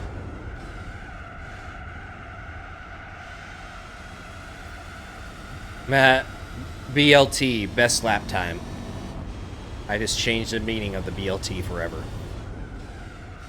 Yo, what's your BLT on Tsukuba circuit?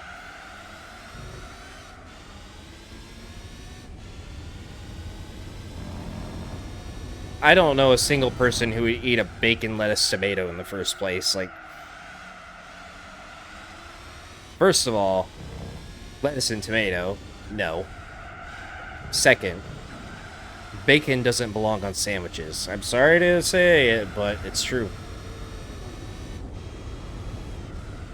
Anyway, that's that. Yeah, I imagine with broken suspension like that.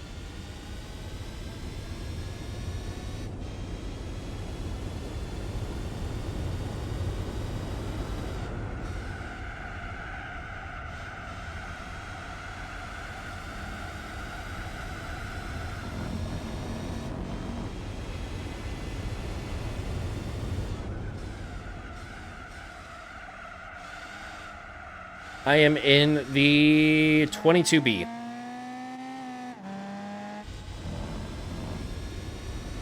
The wide boy. With a few upgrades to it.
$80 minutes to go.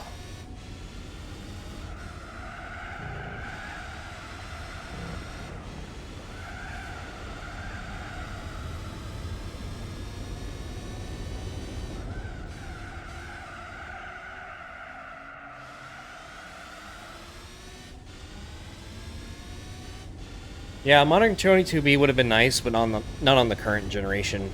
On the previous generation would have been better, or the one before that.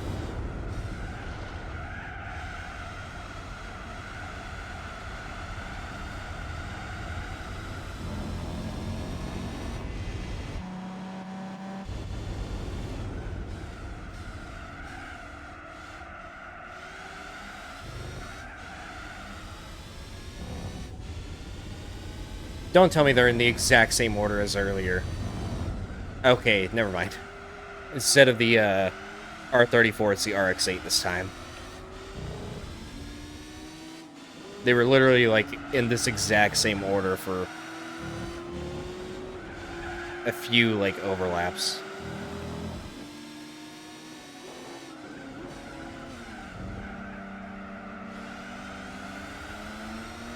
Boop.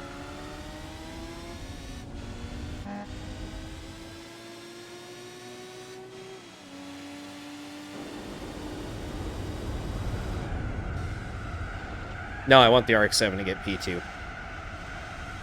I mean, it's probably, like, multiple laps ahead of the everybody else anyways, but... the everybody else.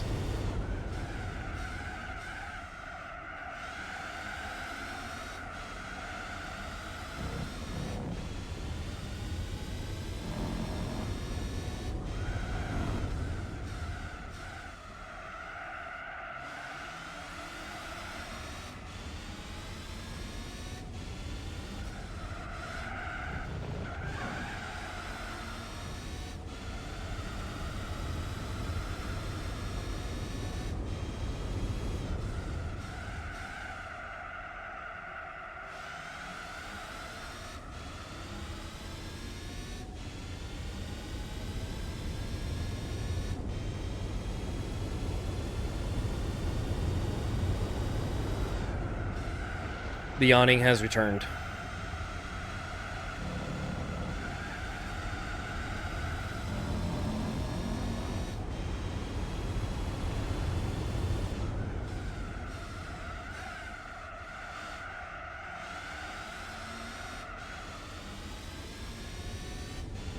Yeah, the RX-7 is my favorite, but I kind of used it a lot earlier in the playthrough, so kind of thought I'd change it up a little bit. Plus, it's like the obvious choice.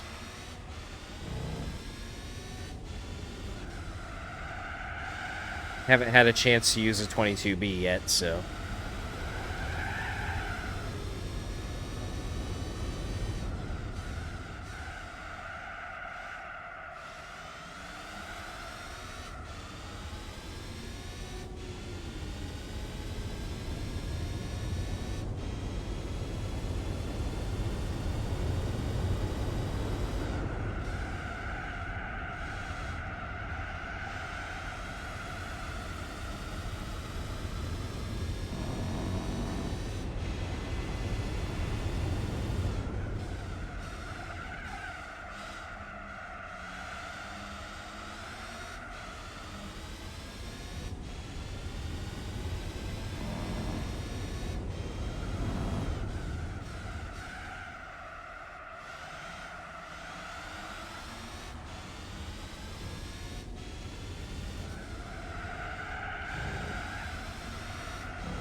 Yeah, I thought about using the NSX too, but I also used that twice already as well.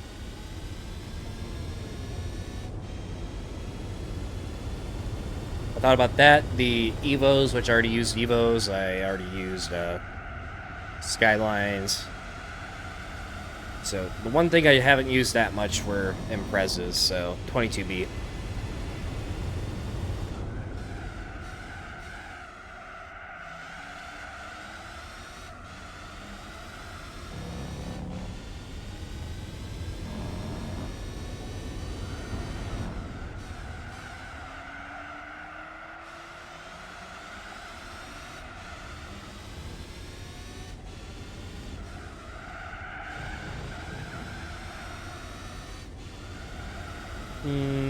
Actually, I don't think I have used the Supra at all. But the Supra is not really that great at circuit racing to begin with. It's like one of the worst of the JDM cars, performance-wise, in this game.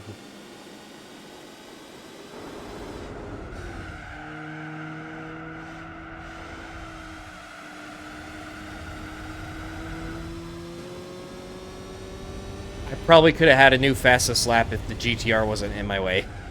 I think that bump just ruined it.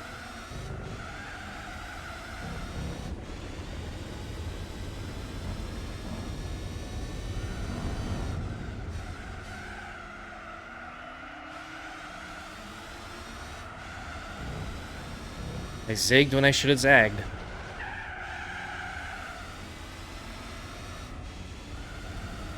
Oh, 444. Just noticed. I like how I noticed the funny laps like towards the end of it.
Yeah, Toyota seemed to just stop all their sports car making at a certain point, and nowadays they're back to making the most out of anyone. Keeping the manual alive.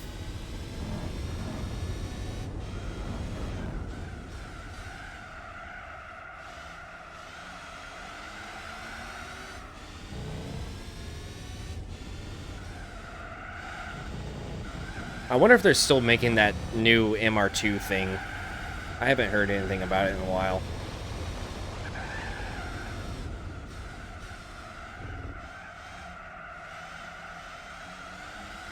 Oh, I've been taking a break here and there, mostly for the restroom. But whenever I do get up, I usually just leave the game running in the pits. The more I pause it, the longer this is going to drag out.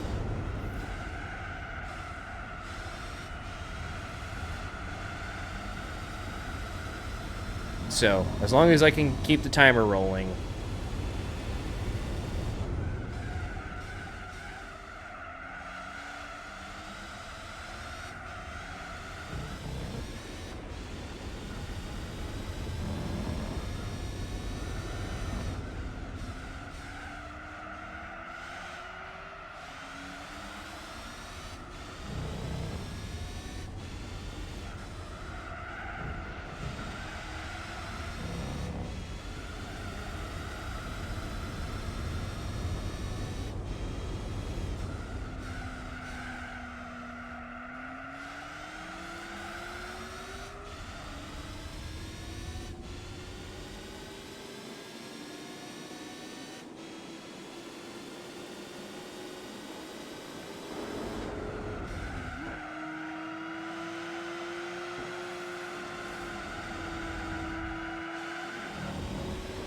It was a dirty air that doesn't exist in this game, I swear.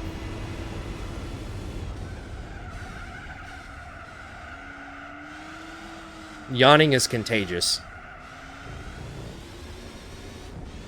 True fact. What's up, Udon Senpai? How you doing?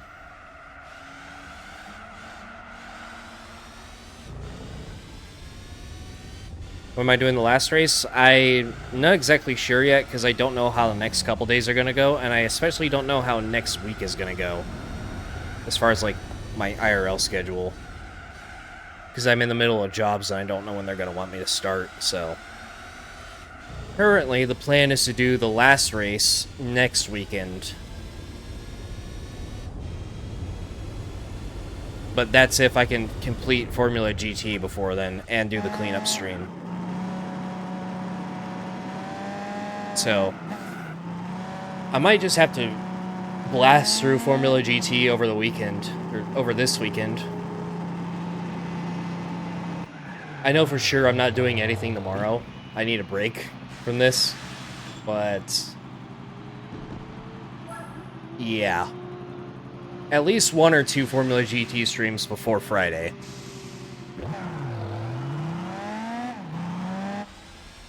And then the third one, either Sunday or Monday, depending on my schedule, of course. And then a cleanup stream sometime next week. And then the 24 starting on Saturday.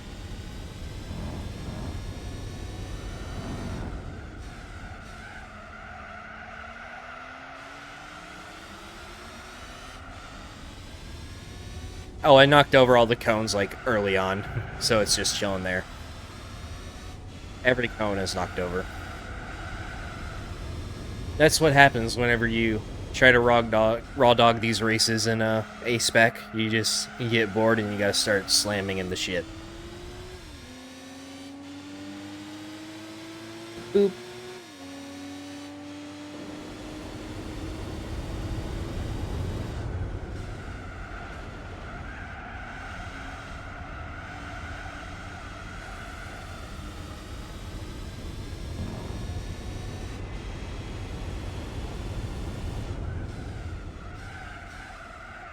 This game does stuff to you.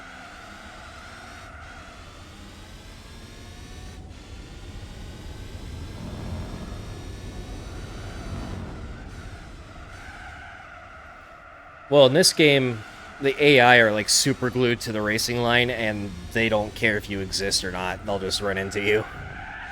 In GT7, They're scared to overtake each other.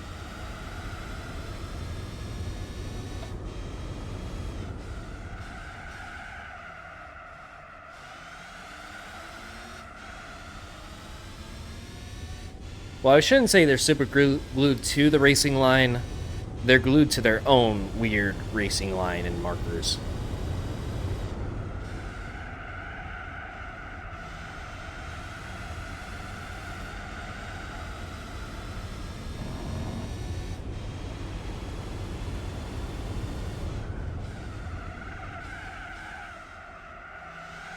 Also, if you haven't done so, drop a like on the stream. We're at 77 right now.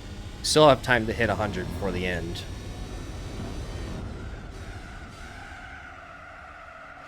Let's see if we can do that.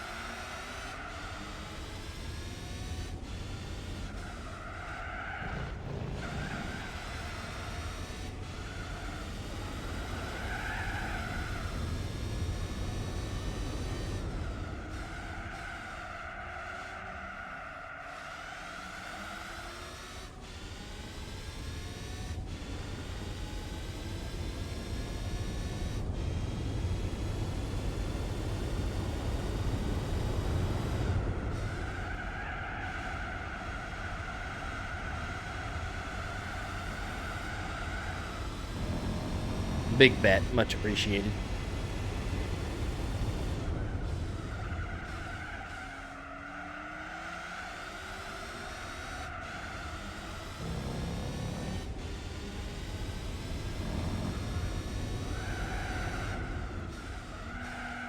Alright, lapping the RX-7 for the 23rd time.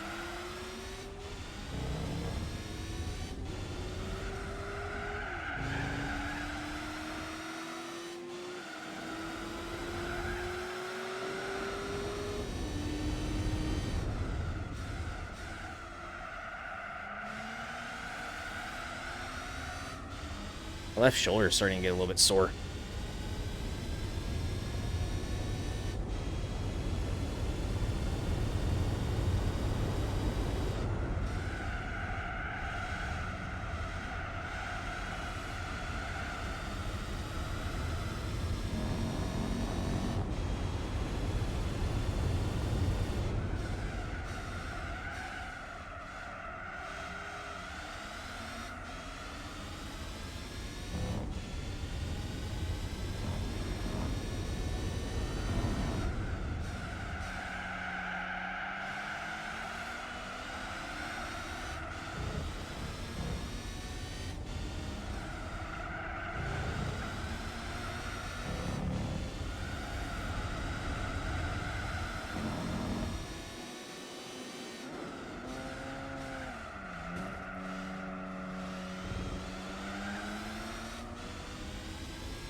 Ugh.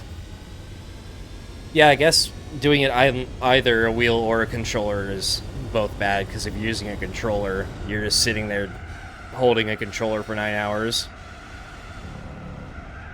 And if you're using X for throttle, your thumb's going to get sore after like 30 minutes. So it's either that, or you're working your arms the entire time. It's not even like an arm workout either, it's just you get tired after a while. I wish it was kind of a workout, though. But I can't really turn up the force feedback anymore. This is only 5 science units. Pork.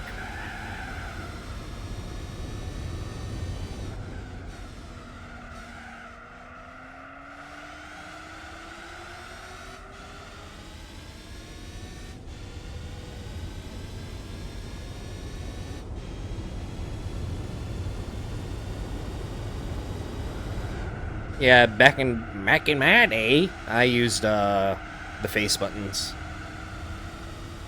Now, if I am playing a controller, I use triggers. I just don't really like the right stick that much, because you can't use brake and throttle at the same time.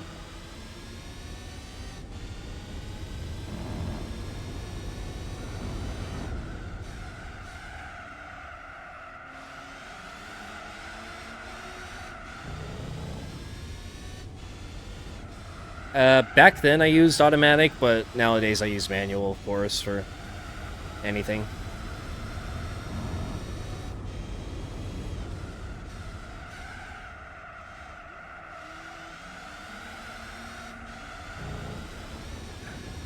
But on more arcadey style racing games like Underground 2 and Carbon, actually I think I use manual on Carbon, I don't remember, but stuff like that, Midnight Club 3, I just stick with automatic because you're changing gears way too often to pay attention to it. You'll just slam into a wall and go from 200 to 60 in an instant.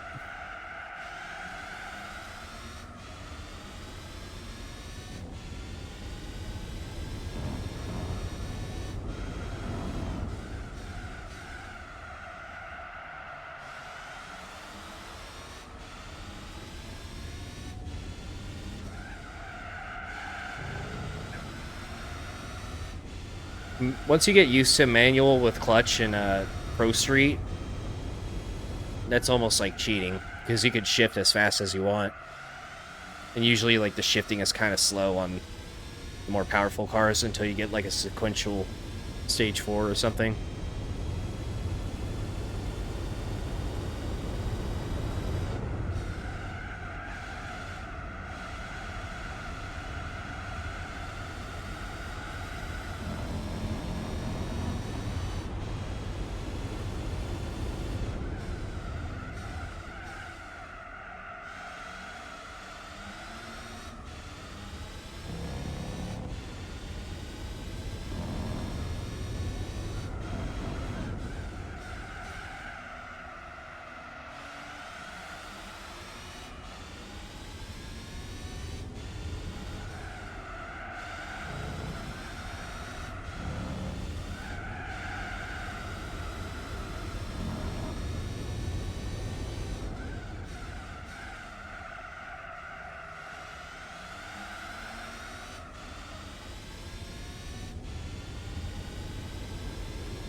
Oh, 8-hour mark.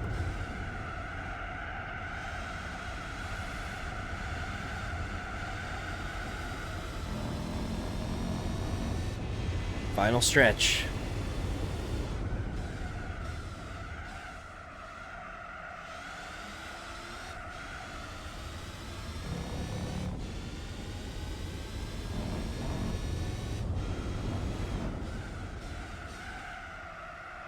Yeah, like, especially in the drag races, like, you're wondering, like, why the competition is so close, even after you fully upgraded your car. And then, like, you start using manual with clutch, and you're like, oh, okay. That's how I beat everybody else.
For the content. For the cloud. The cloud.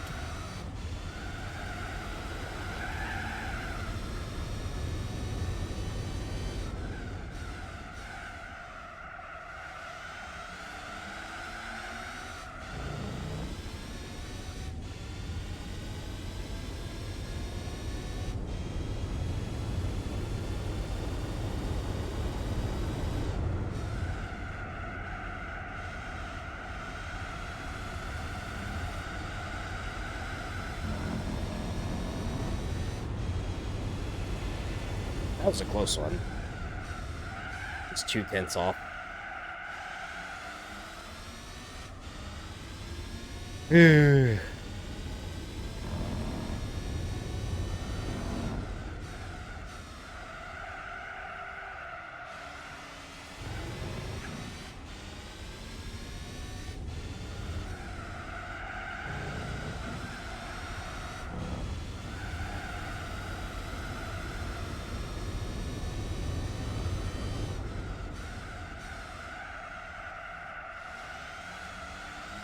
Yep, Gordo never sleeps. He be walking.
Yeah, it happened super close, like, dozens of times, like, between, like, a double lot 5 and 7, like, over and over and over again, but it's just that last couple tenths. Can't seem to find it.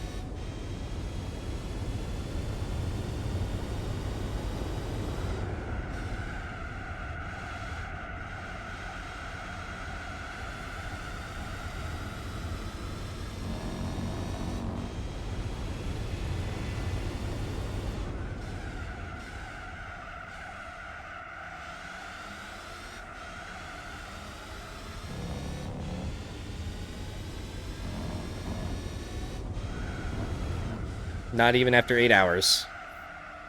Because most of the time, your brain just starts to deteriorate. Mine's probably too far gone by this point.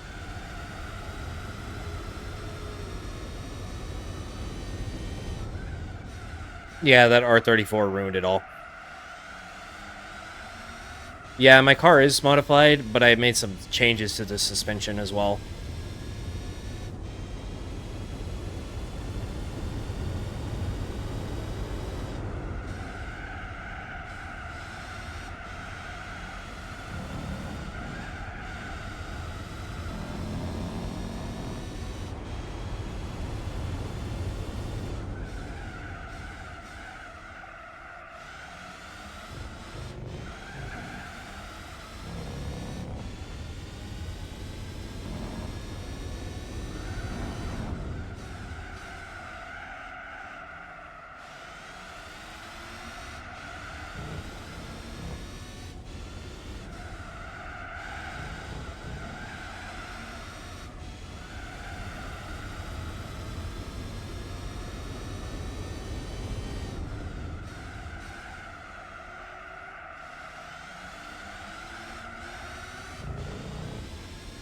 Alright, 15 minutes ago, or 52, 51 minutes ago, about 17 minutes per pit, but I can't math that fast, so let's just do it.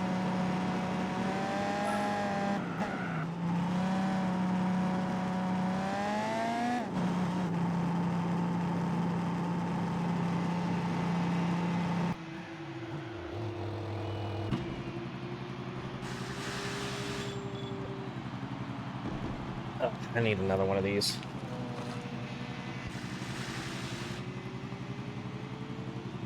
Up.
Uh, 48 minutes left of brain rot and torture.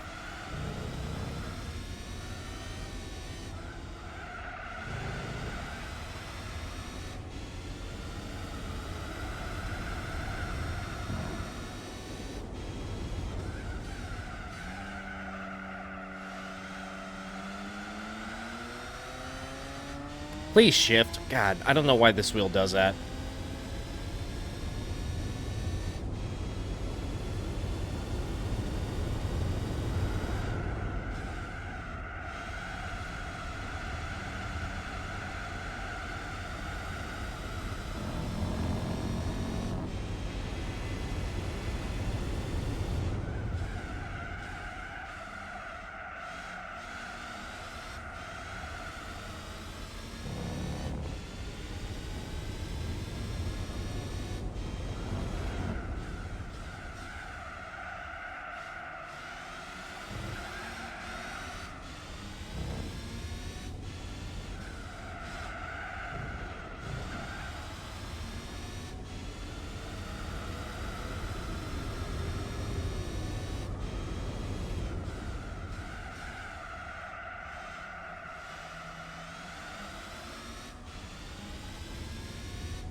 How do you like it?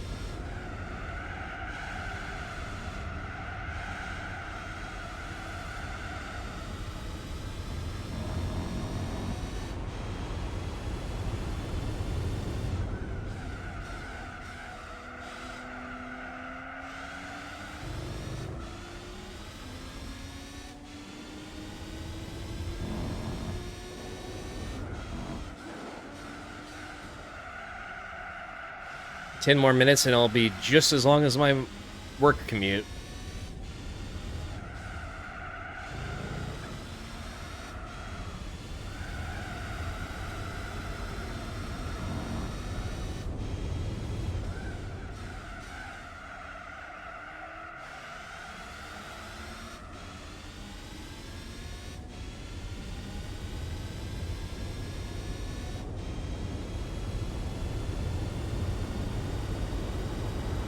There is no time limit on the grudges I hold against the AI.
Oh, bonk. You will not hold me up any longer.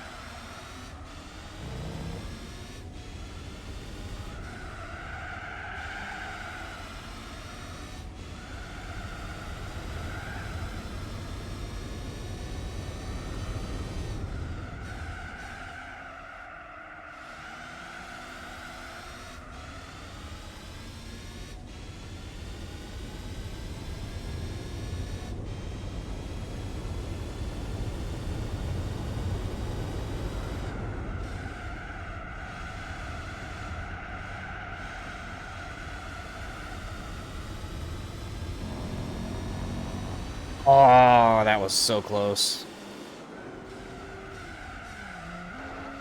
400ths off. 40 thou.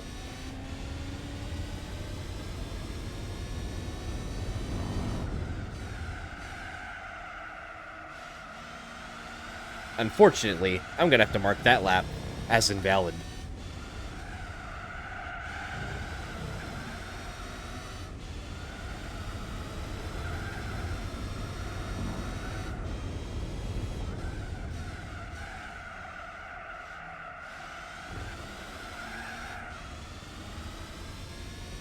That's all you can really do in this game after a certain point in these endurance races. Just try to beat your own best lap. Otherwise, it's just driving in circles.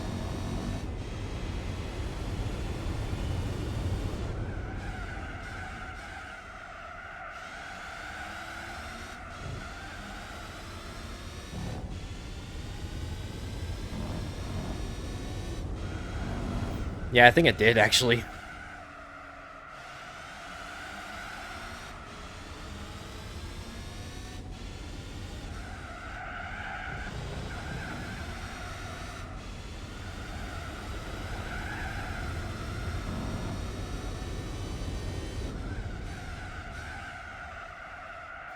I still haven't put on the medium tires, which I can do for my last stint. That'll be an easy sub one.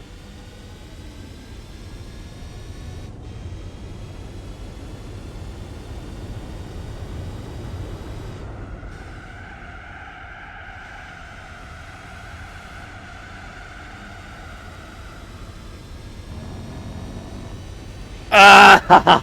6th thou. Damn it.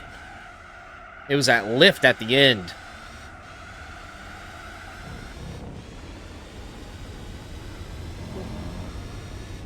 And that was with no bumping or slipstreaming, too.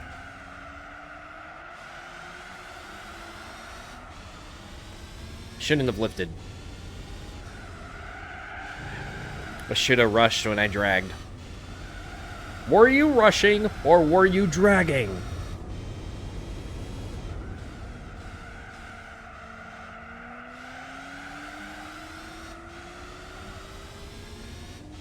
Oh, here's a fat slipstream. Until it gets in my way again. The rest of the lap hasn't been fast enough, though. So, it's not going to make a difference.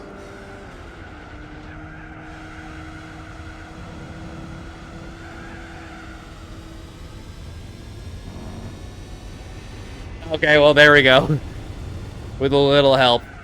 You screwed me over the first time, but helped me just a hair this time.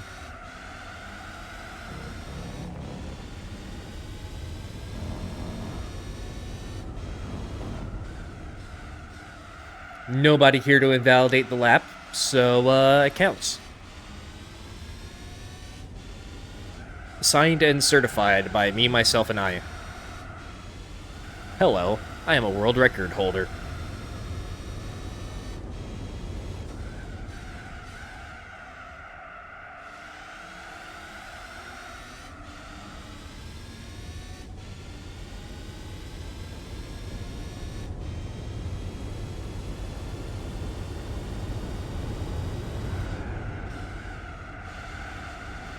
But I'm going to throw the mediums on next time I go in, and we'll get it piece of cake.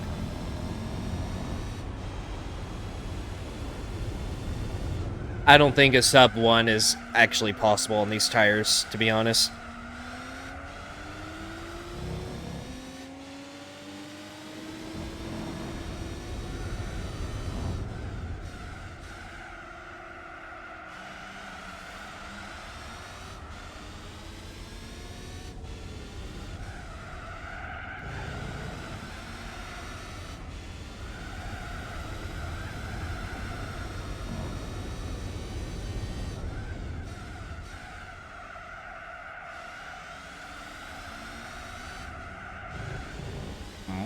Okay.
How tired am I? I mean, I was more tired earlier, but I've kind of been, like, in waves this whole time.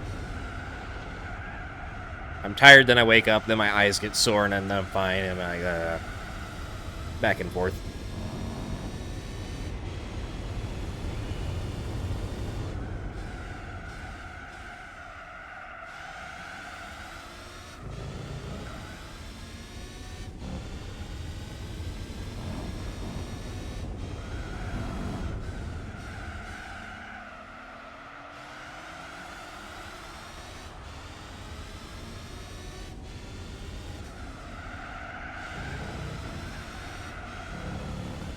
Too wide.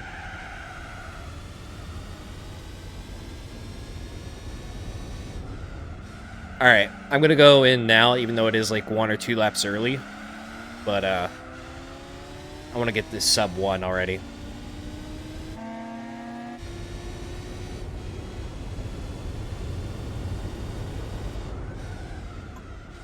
Alright, medium, medium. Make extra sure I don't accidentally go into B-spec mode and ruin this entire thing. That would be something.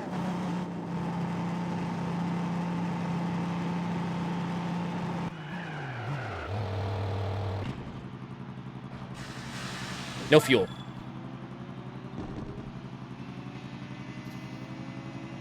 Reverse Lightning McQueen. No gas, just tires.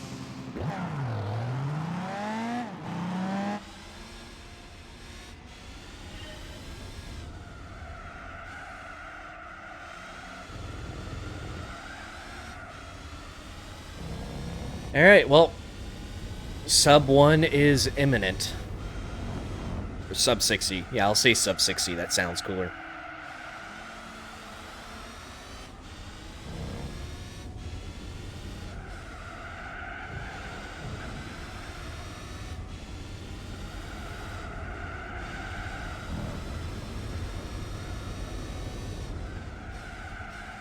Accidentally going into B-spec would disqualify me from the entire race because this is a 100% A-spec run. I can do 0 B-spec miles.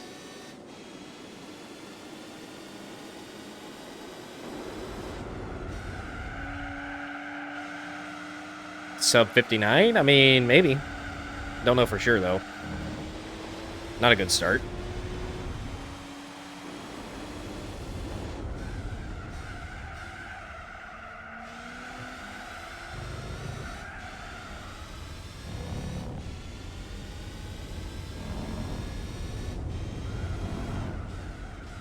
Tires still aren't even warmed up yet.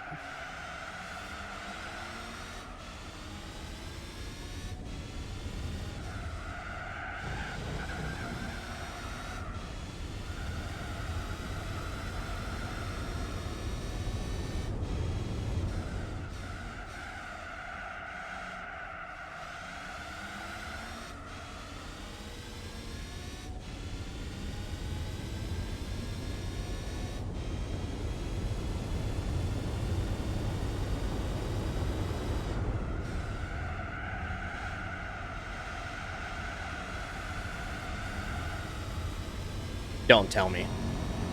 Okay, well, even for a lap like that, getting that close, good sign.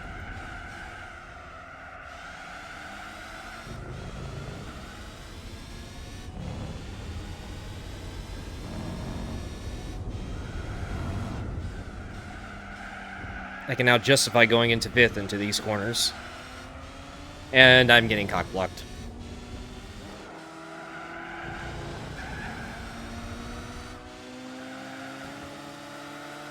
Can't do nothing.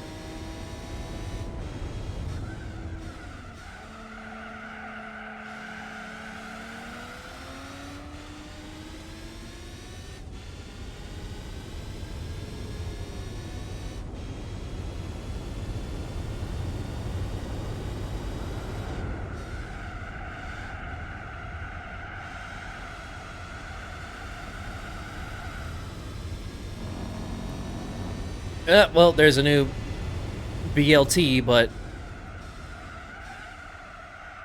this is it right here. Nobody in my way.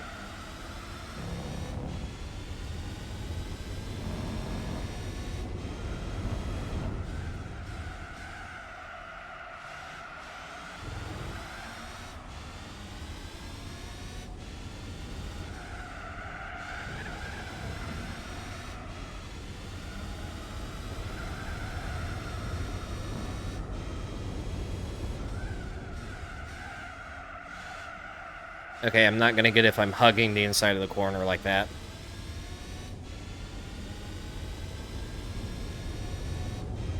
This one might not be it.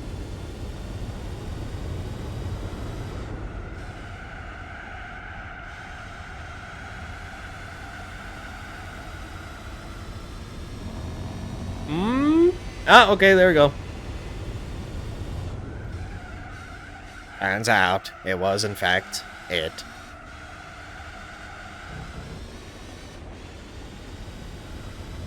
Alright, well, race is over. I can pretty much just park it on the side of the road and let the timer run down.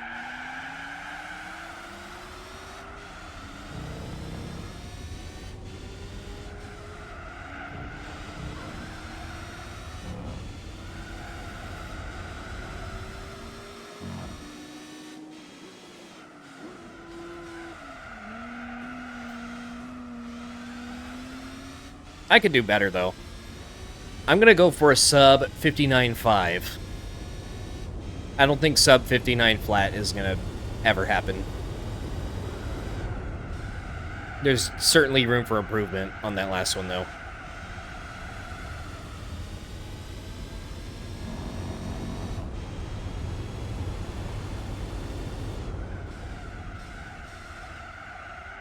Not a good start. Hit the apex, yes. Way too early. I'm still using my old braking points, which I shouldn't be.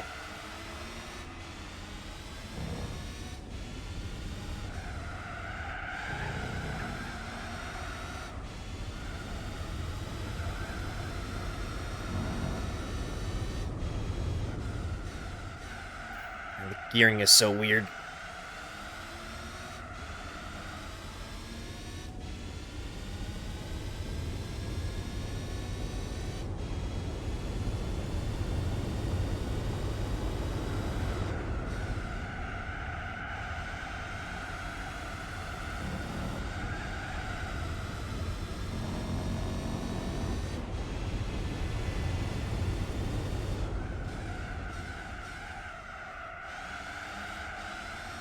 Alright, that's more like it.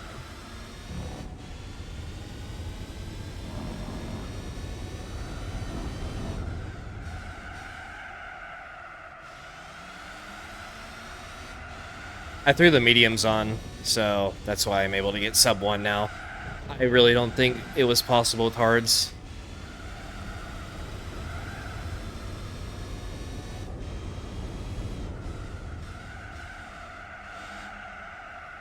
My best time on Tsukuba circuit. Revealed.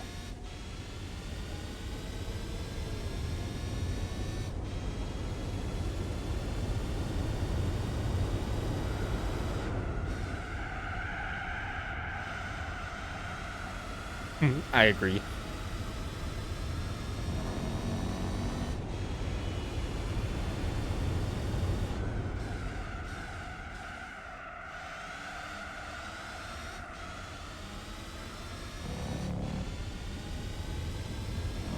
They're doing like maybe a minute 3 per lap, I would guess, so maybe by this point I could probably park it, but I'm not going to. I'm gonna keep driving.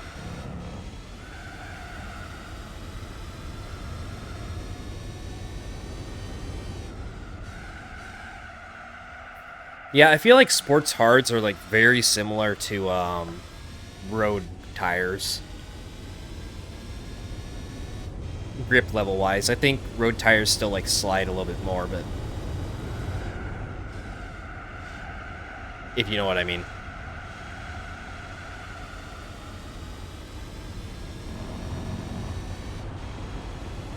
Hmm? 957?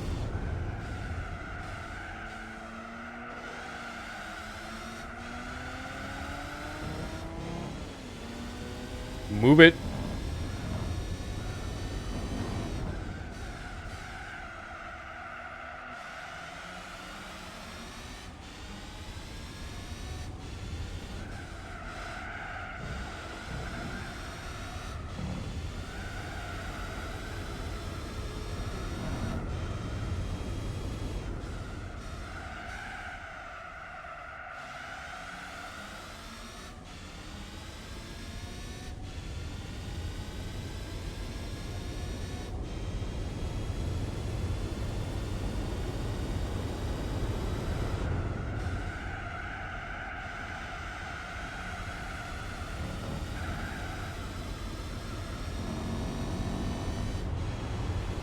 934.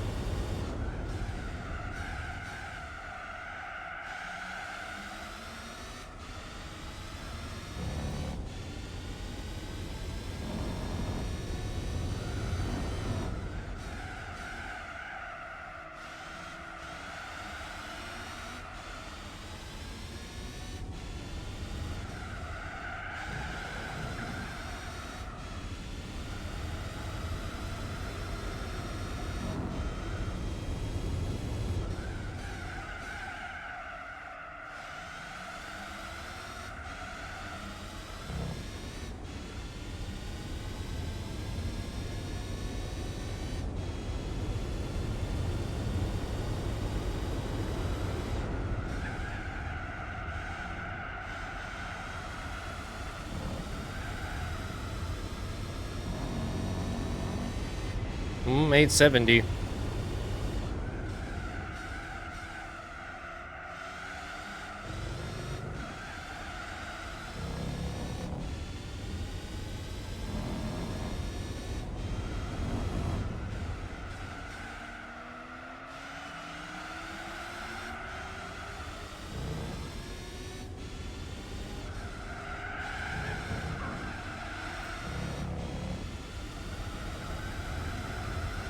Stay on the road.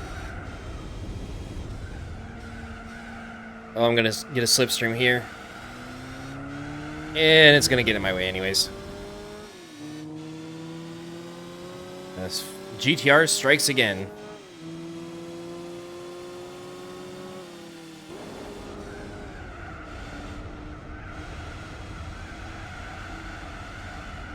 Going a little wide there, bud.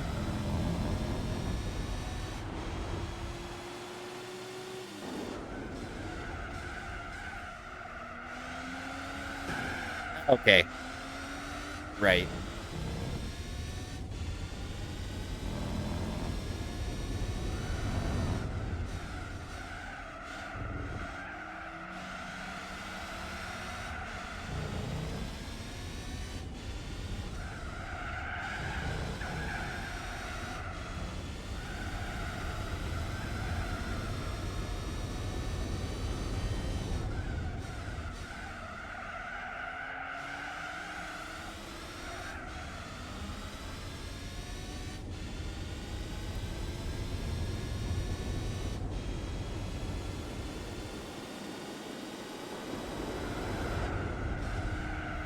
Don't you dare do it.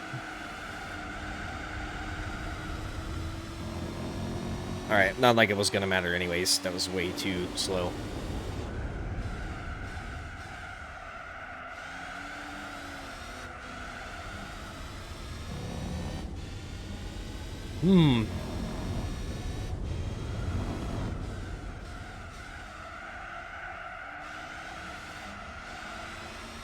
Looks like I'm gonna have a few more pit stops.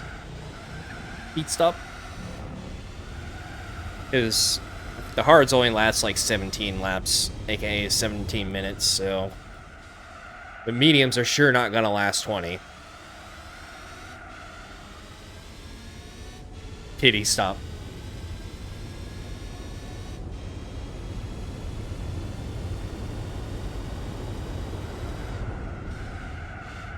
Unless I just switch back to the hards with 17 to go, which I might actually do.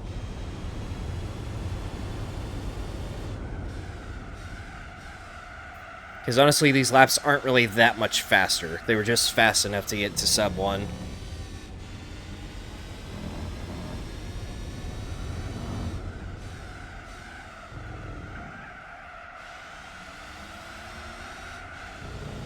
Time-wise, less pit stops better.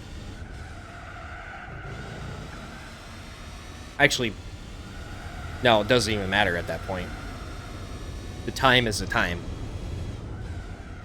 Sure.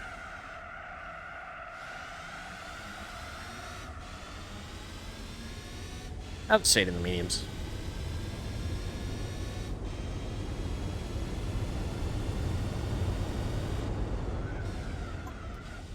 "20 minutes!"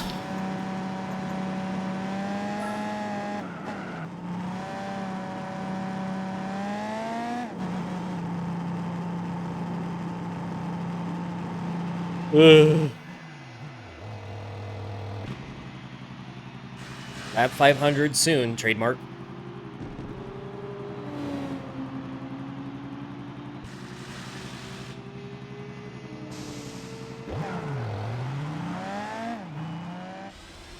I literally could sit in the pits till the end, if I felt like it.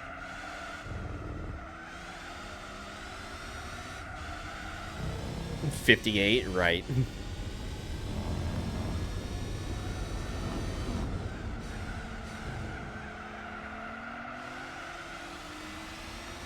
Maybe after a driver swap.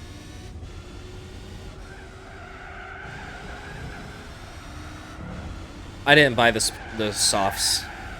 Just bought the hards and it already came with the mediums.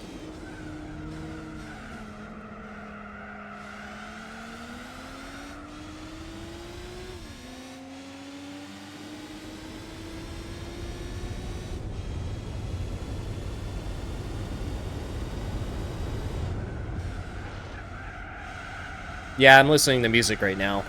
Current song, Van Halen, Dreams.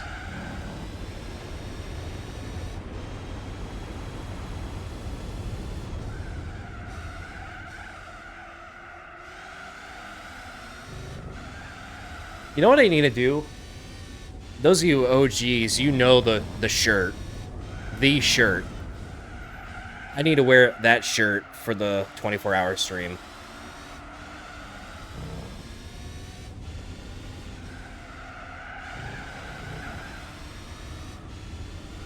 I need to find it.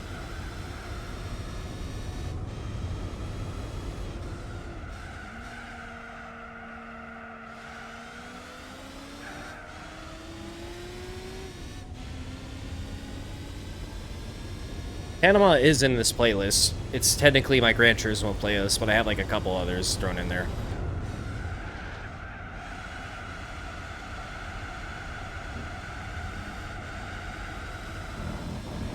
Taylor Swift, delete your account.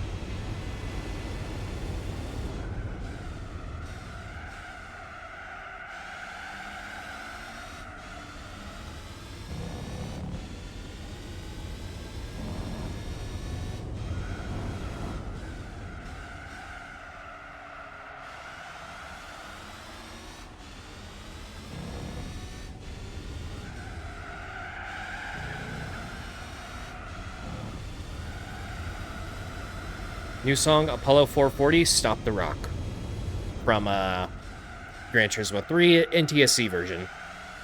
Goated song.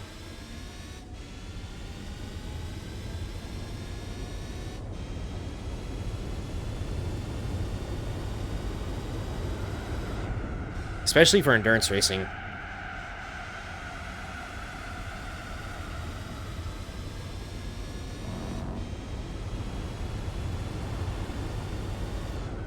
Wait, today's the actual 5-year anniversary? I didn't even think of that. I thought he passed in like November or something.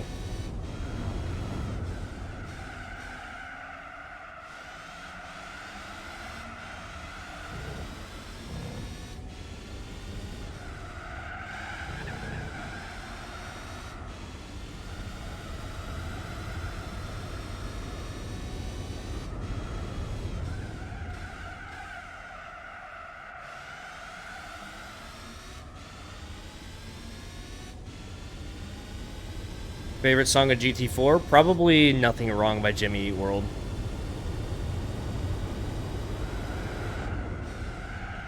Okay, I screwed this one up. That probably could have been a new BLT, but nope.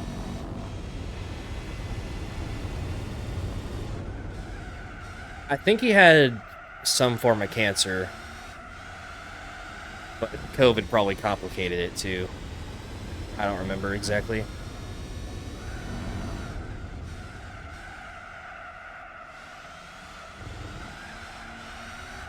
Yeah, BLT, best lap time. New phrase I coined. Bacon, lettuce, tomato. Who even? Who even? That is like the most milquetoast sandwich could think of.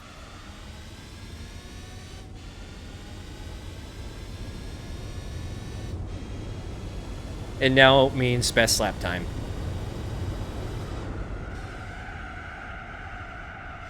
What is your BLT on Tsukuba? That could be a shirt. Good shirt idea, BLT. Best lap time.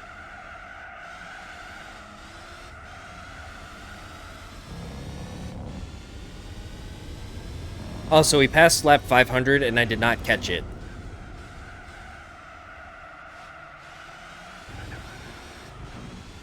It's 14 minutes to go. I think we are actually going to get 515 laps, like, on the dot. Depends on how this pit stop complicates it.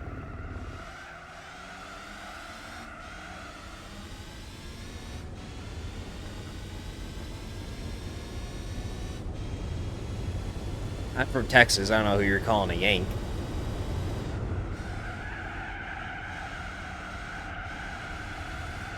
I don't know who you think you calling Yank.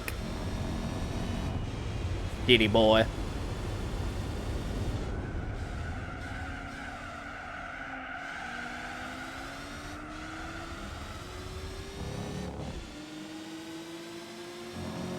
No, I didn't buy softs.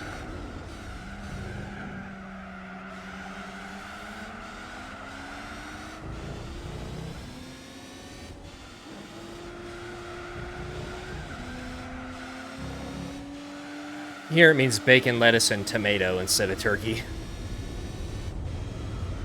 Which is like, I would never put lettuce or tomato on a sandwich under any circumstances, and bacon doesn't belong on sandwiches or burgers. It just doesn't work. So it's like the worst possible combination I could think of.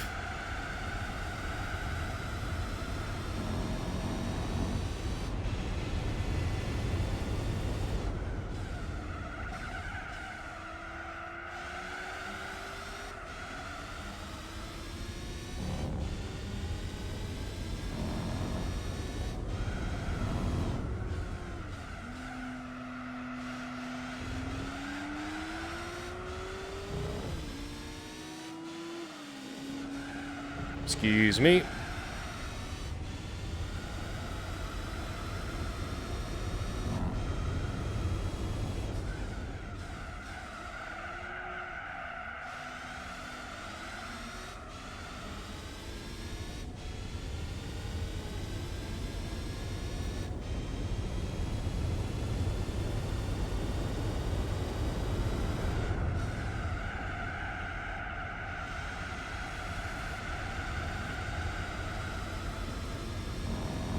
And nope, not quite.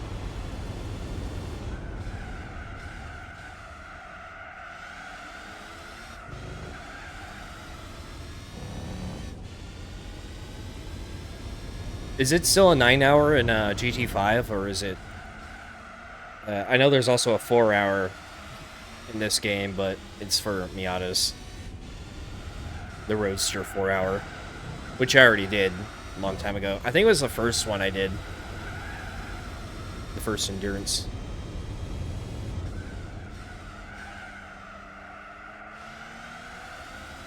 I don't know what the relevance is for, like, Tsukuba and 9 hours. Like, is there an actual real-life event for that or something, or...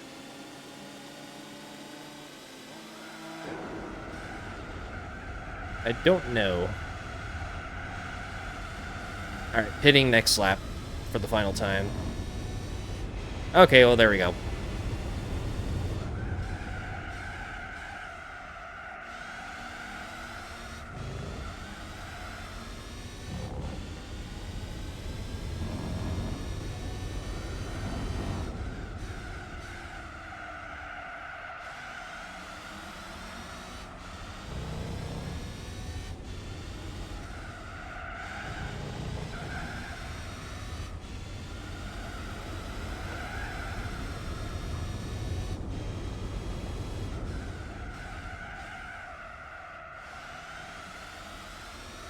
Okay, I'm not gonna pit this lap because this one's been pretty solid so far.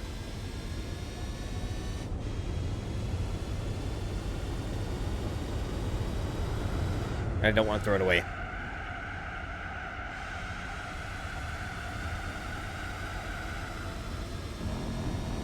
Yeah, nope. Alright, hitting this lap for sure.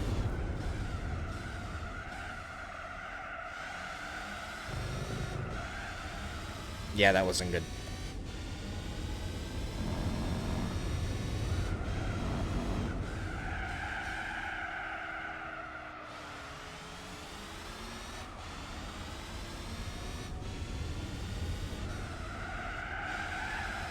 Gotta hit the chicane one more time. For the memes.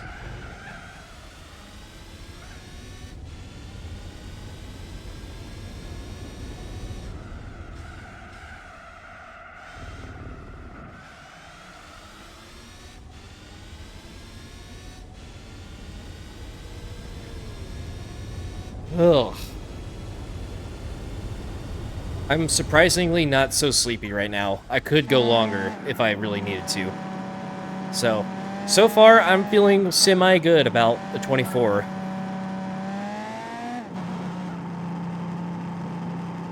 I just need to expect, like, big ups and downs the whole time. I'm gonna get super tired at one point, and then I'm gonna be fine, like, another hour or two later.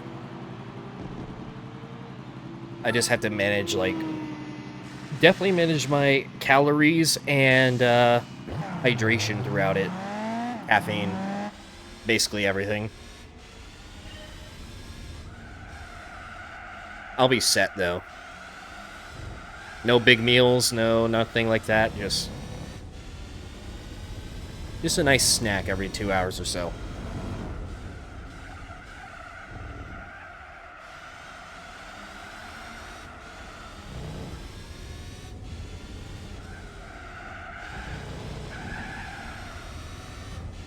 How many hours have I been running? So far 8 point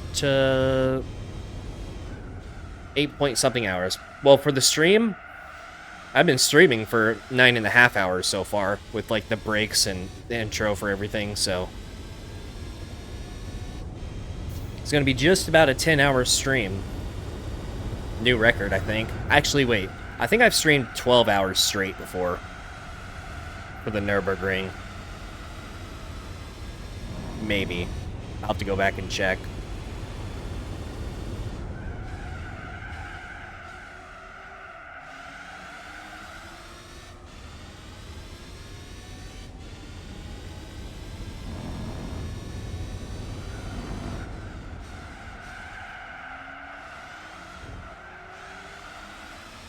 If anything, like, the worst part right now is the fact that my neck is sore. Like, the back of my neck right here. I need to find my little pillow rest thing for my seat. Because if my neck gets sore early on in that race, I'm pretty much screwed.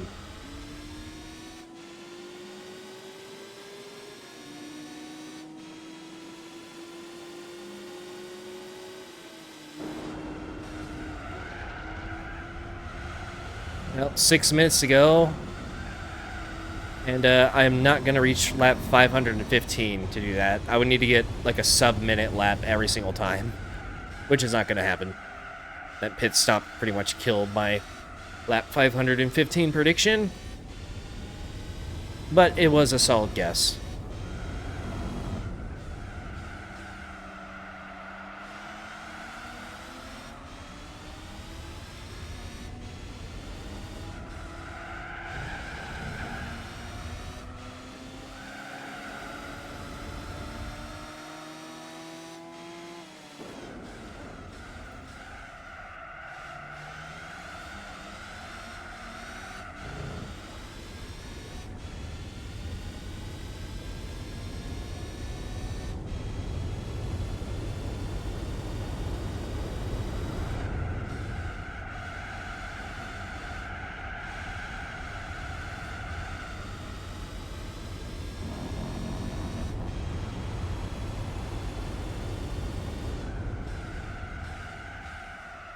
Just a couple laps left to get a BLT. Not gonna be this one. That was a bad turn 1. Actually, wait, that's an 090. That's solid. Surprisingly.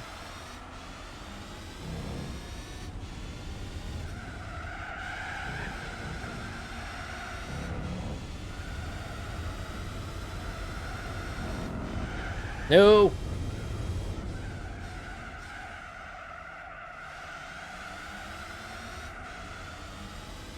Yeah, I'm gonna miss a 515 by a few seconds, it looks like.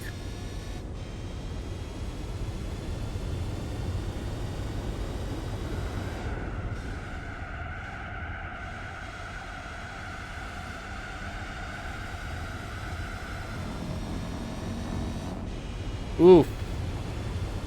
10th off.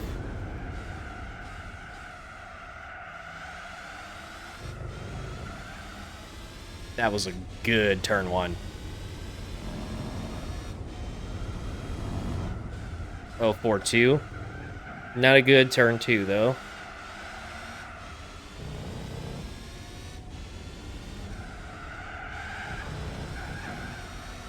That was amazing. Couldn't be more perfect, I don't think. Oh, this wasn't good. There it goes. If you brake too early for that, you kind of set yourself up to fail the rest of it by apexing too early.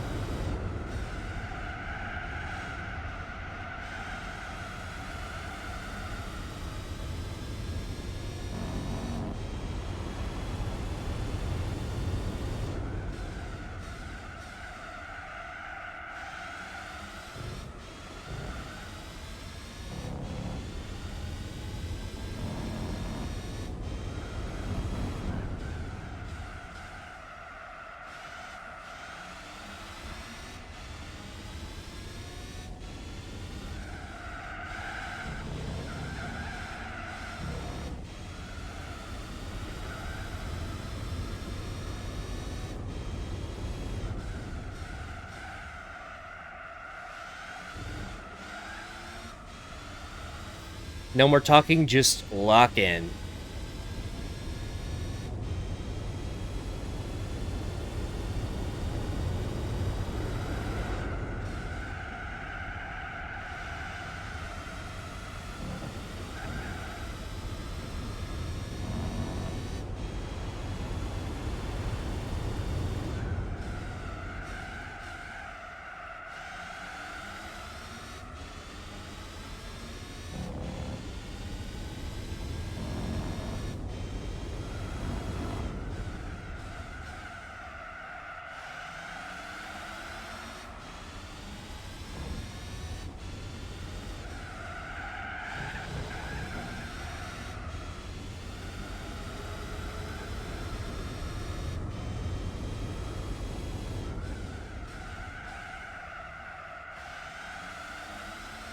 That's what I'm talking about.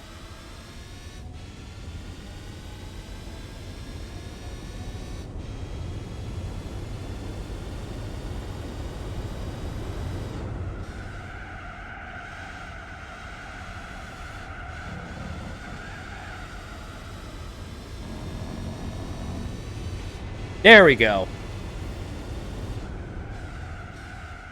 Just by the hair of my chinny chin chin. But that's going to be the best lap of the race right there, 5:13. Still, like, a couple areas of slight improvement I could have made. I think, like, a 59.5 is possible. Like, a high 59.5.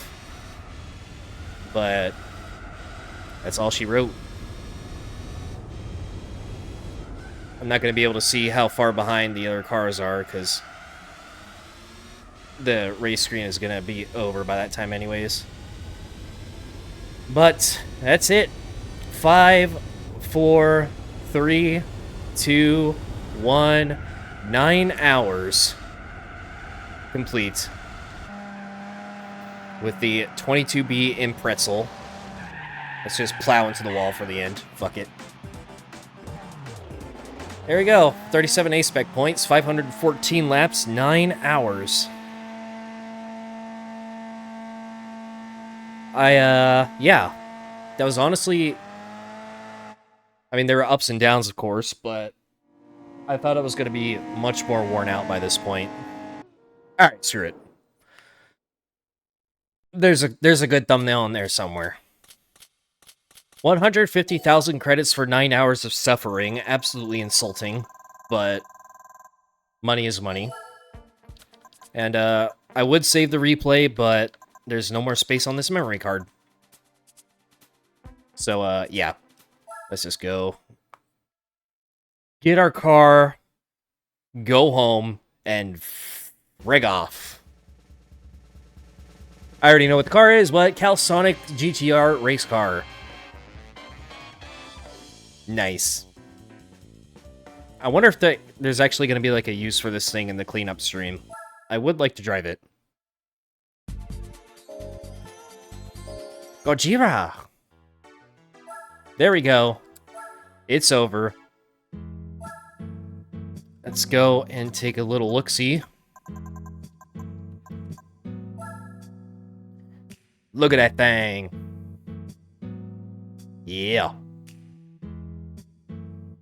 And with that, Tsukuba has been beaten. And all that's left... Next time...